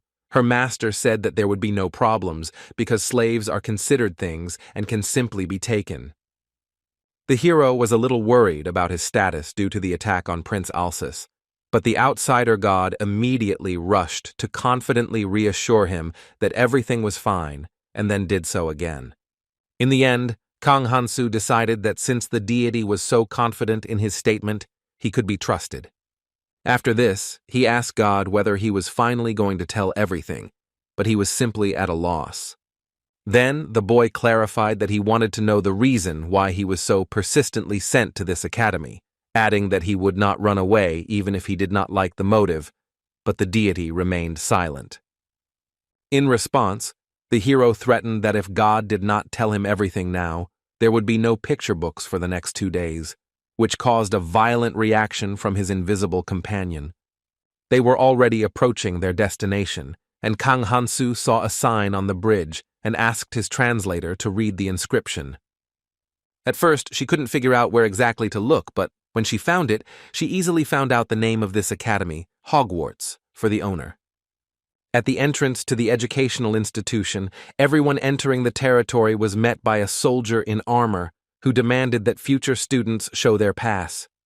The procedure was repeated many times, and so it was now. The young man handed the guard a sealed envelope with the necessary document. The papers then went to the inspector's desk, where their authenticity was verified and all the necessary stamps were placed, after which the carriage was allowed to proceed. At this point, Taker was already clutching his head and starting to scream that he really didn't want to go back to this hell again. He repeated this phrase over and over again, as if it would change anything. Kang Hansu addressed the outsider god, saying that he was already on the academy's territory, but still didn't understand why, and he hugged the pillow and pretended to be asleep. Without waiting for a normal answer, the guy decided not to bother the deity any further, concentrating on the views outside the carriage window. Many different things caught his eye, and from what he saw he could conclude that this place was not an academy in the usual sense of the word. There were many factors that pointed to this, and while the likes of the abundance of statues everywhere could be ignored, the following, such as the rows of soldiers, could not be. Outside the window, one could also see buildings that looked very much like forges or weapons stores, and there were also stables with these animals inside. There were also entire areas with a very impressive number of training dummies. Altogether, this clearly indicated that this was not an academy, but rather an entire military town. Kang Hansu was distracted from looking at the views and pondering by someone's hesitant voice from a person in the same carriage. It was the guy who handed the pass to the security guard at the entrance, and he started saying something about the presence of many gazes in the academy. The hero somehow understood what he wanted from him and allowed him to address him in any way that was convenient for him. He apologized for his request and said that he would simply call the guy Hansu, since the nickname was too strange for these parts. Also in the carriage was a girl named Salona. They were all here together because the hero comes here as a servant of an aristocrat and was riding with his colleagues, although for him this is just a cover. This person's status included her first level, the blessings of nobility and warrior, and the curse of aristocracy. Soon the carriage arrived at its destination and the passengers began to get out, Kang Hansu even dressed in the local fashion. Diaroka immediately noticed how this form did not suit its owner and began to make fun of him about it, also adding that in any case, no one would pay attention to him because of his first level. The girl also suggested changing the color of her clothes to red, since it would be more noticeable, but the guy was unhappy with her comments and told the slave to go to the dorm and not come out. After that, he went to the admissions office, feeling annoyed that even in another fantasy world, he had to take entrance tests. It didn't take long before he found himself sitting in a chair in front of the examiner's desk, who, reading his results, was amazed that a first-level person could pass the physical tests with flying colors. He folded his hands together and interlaced his fingers, supporting his chin, and then asked the applicant what he knew about elves. This question immediately seemed very strange to the hero. He believed that it could hardly be a standard for entrance exams. The boy's mind immediately flashed back to memories of his first day in the world of fantasy, when he was fleeing from the gnolls and came across the pointy-eared ones. They didn't greet him very warmly, and he answered the man's question by saying that he was so familiar with the elves that he even got shot with an arrow. The owner of the office himself took this as a joke and a funny expression, thinking that the applicant was competing with them in shooting, after which he thought about it. He noticed that Kang Hansu's blessings and curses were in complete disarray, but decided to accept him into the academy by placing a seal on the document. Then the man stood up from the table and extended his hand to the hero, offering to shake it, adding the words that this year a representative of the 11 people would join the teaching staff. He expressed the hope that Kang Hansu, as a friend of their race due to the blessing, would establish contact with the one who would become a teacher, who shook his hand and promised to make every effort. The owner of the office thanked the guy with a smile and told him that if he had any problems, he could ask him or his colleagues for help. In response, he heard only a slightly awkward laugh. The hero did not refuse this opportunity, but he did not intend to take advantage of it. The matter was settled and Kang Hansu left the building, heading further.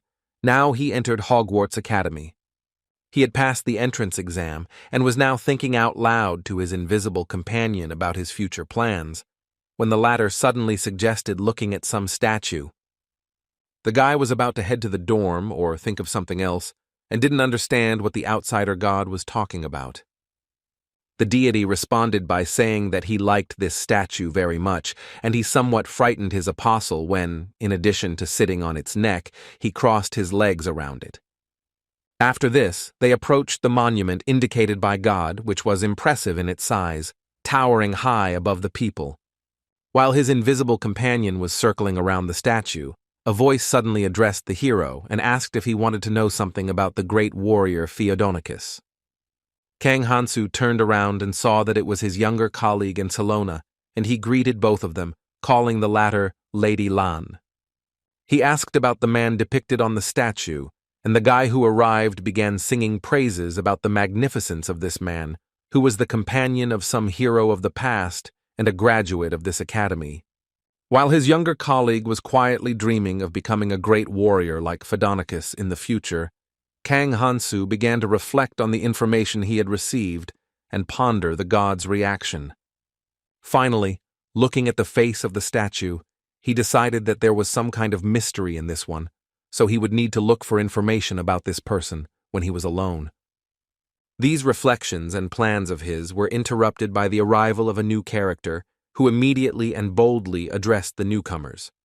He was carrying some posters on his shoulder and said that instead of standing there and doing nothing, they could help him hang them up. Kang Hansu, still not knowing the local language well enough, asked an older student what was written on them, since he could not read it himself.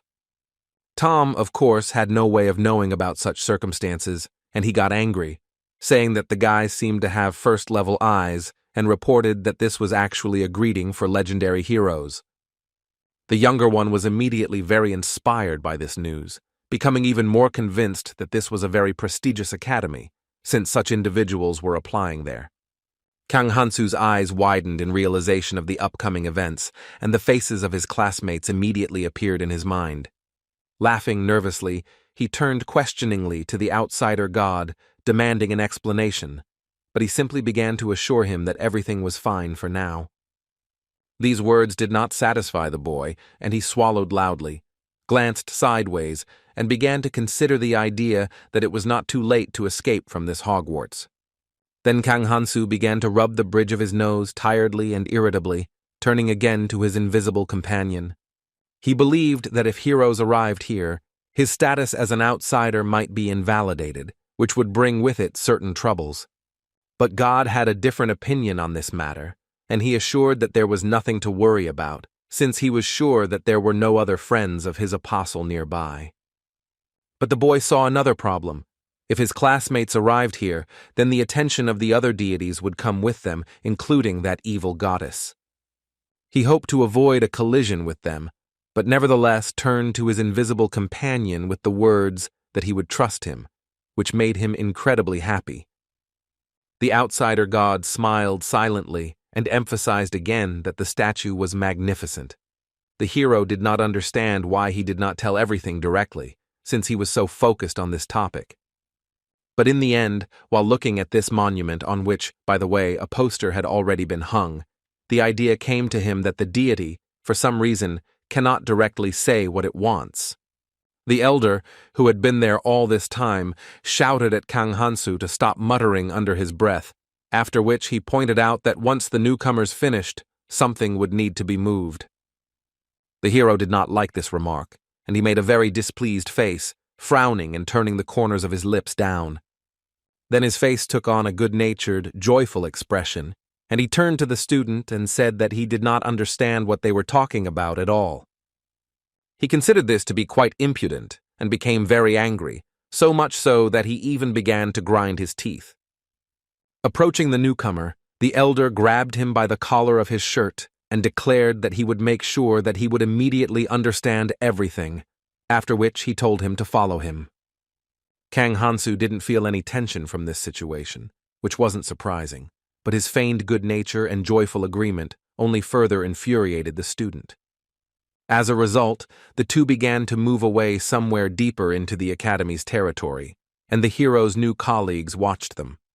The younger one began to feel uneasy. But Salona, for some reason, remained calm and even joyful. She turned to the guy and declared that everything would be fine. The student continued to drag Kang Hansu along with him, holding him by the collar. The second's attention was drawn to shouts in which words of apology to a certain senior were heard. Around the corner, they saw the source of the noise. One girl was holding another, swinging her arm to hit her and accusing her of not even being able to stand up straight. Immediately after these words, a sharp slap landed on the younger student's cheek, which produced a sharp sound and an exclamation of pain from the victim. Meanwhile, the student decided not to lag behind and also put pressure on the newcomers.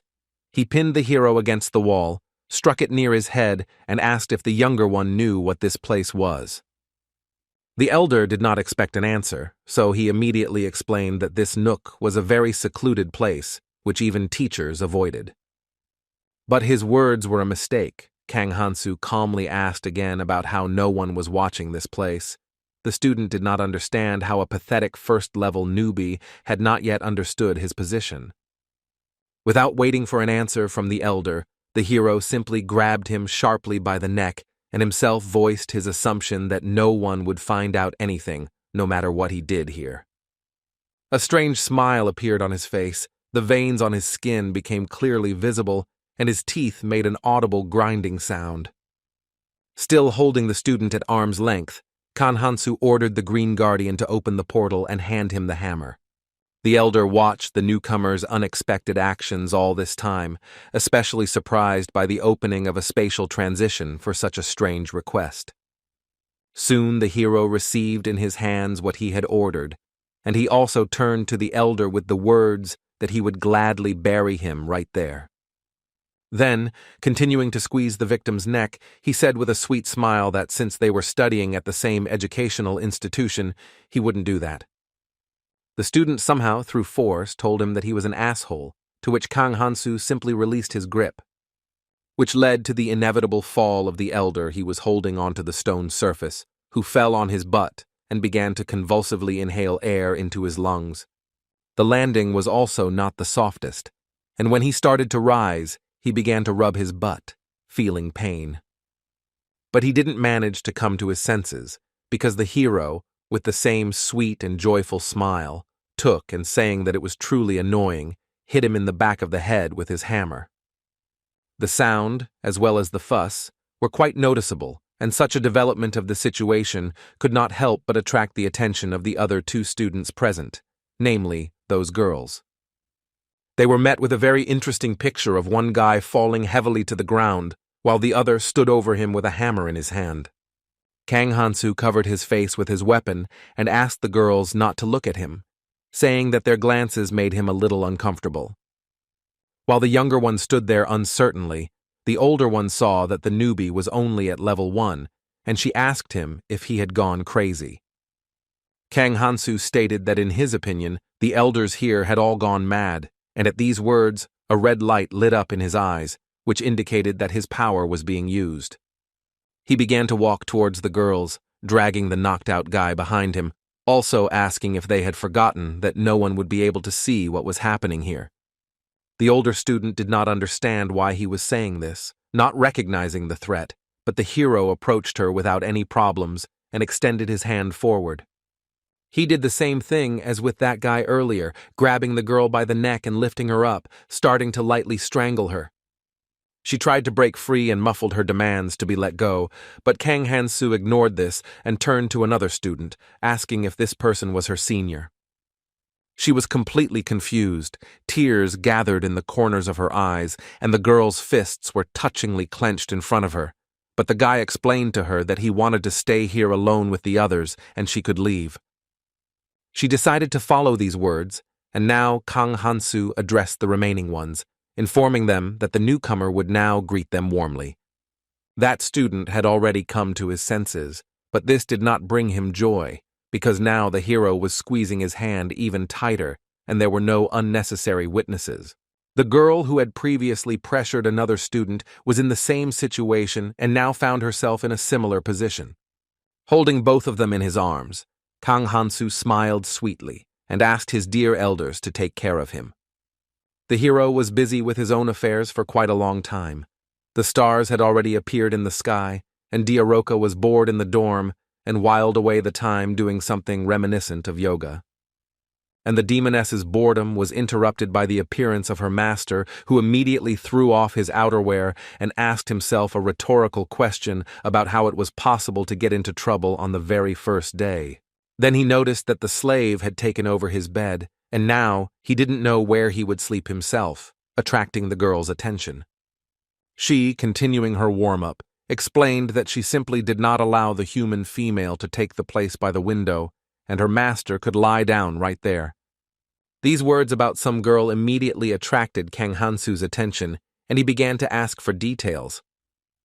Diaroka explained that it was Salona, and the hero was surprised that in this crazy academy they could house people of the opposite sexes next to each other. In response, the demoness, still not stopping her work, explained that it was because they were both escorts, so no one was going to treat them like important persons. Then Kang Hansu became concerned that there was no place for the girl herself, to which she explained that slaves usually sleep on the bare floor, simply covered with a blanket. but she considered herself a special case, so she was going to sleep with the owner. But this did not suit the latter, and he irritably refused it. The girl apparently expected something like this, so she immediately suggested a different solution, which consisted of driving the human female away, but the hero thought it was a better idea to leave himself.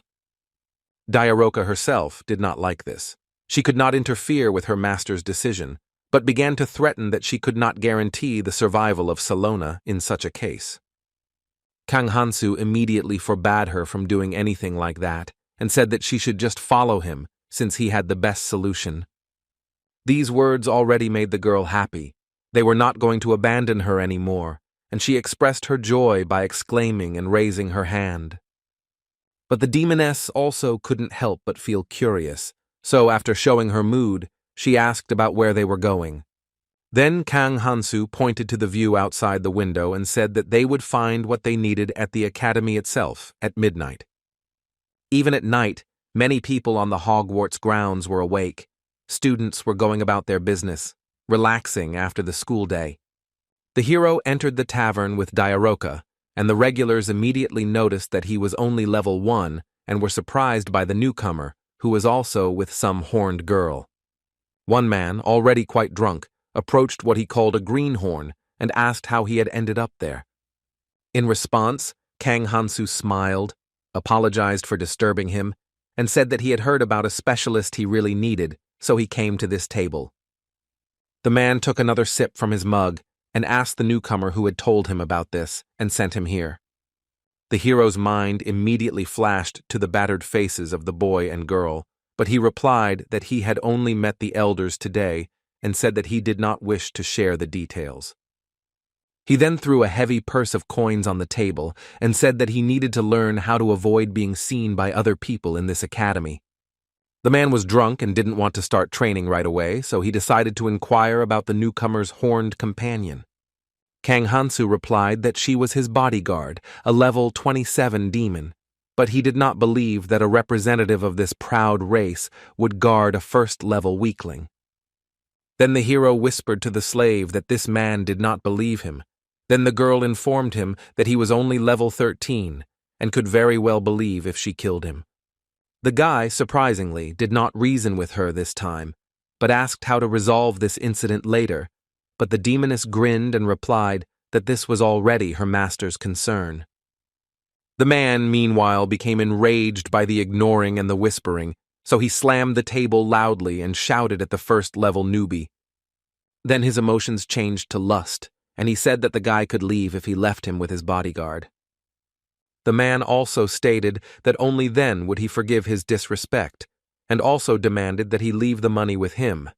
But in response, Diaroka decided to hit him in the head with her heel. Before the drunk man could blink, he received a powerful blow from the insulted girl, which instantly overturned the table, sent him flying, and scattered all the food. This event immediately made the rest of the tavern regulars jump up from their seats, who immediately decided to stand up for their friend and teach the impudent newcomer a lesson. At that moment, Diaroka was just lowering her foot back to the ground, and the hero quietly declared that he was not guilty of anything. In response, the girl glanced at him with an unreadable look, while the hurried footsteps of the tavern's patrons began to be heard from all sides. Kang Hansu and the demoness stood calmly, not the least bit worried about their opponents, while they furiously screamed a death wish and pounced. The next picture that appeared before the guy delighted him greatly, and also caused his cheeks to blush, and this reaction in him was not at all caused by the beauty of the battle. While the girl was easily throwing people around the room, she actively used kicks, thanks to which the hero again saw her underwear, just like in that fight, but this time it was black. Meanwhile, the tavern regulars continued to get punched in the face by the demoness, actively coughing up blood and losing teeth. Diaroka left them no chance to resist, even without using her energy. Her melee skills were enough for her. Meanwhile, the tavern workers, such as the waitress and the cook, hid behind the counter and were quite surprised by the sight of this beating. Then Kang Hansu came to his senses after the scene before him, slapped his forehead, and remembered that he was going to stop his slave, admitting that he had gotten a little carried away by looking. A little later, the 3 moons of this world shone brightly in the sky. There were fewer people on the streets, and someone was still walking around the academy grounds with a lantern. It was some girl who had no idea that Kang Hansu had already appeared behind her and had quietly jumped on her. The attack went quickly and smoothly. The student was already lying on the ground, knocked out, and the hero was delighted with the strangeness of the local customs, his successful infiltration, and his nice new cloak. Then came irritation, due to the fact that he often had to deal with patrolmen who were difficult to neutralize without killing, which he considered quite troublesome.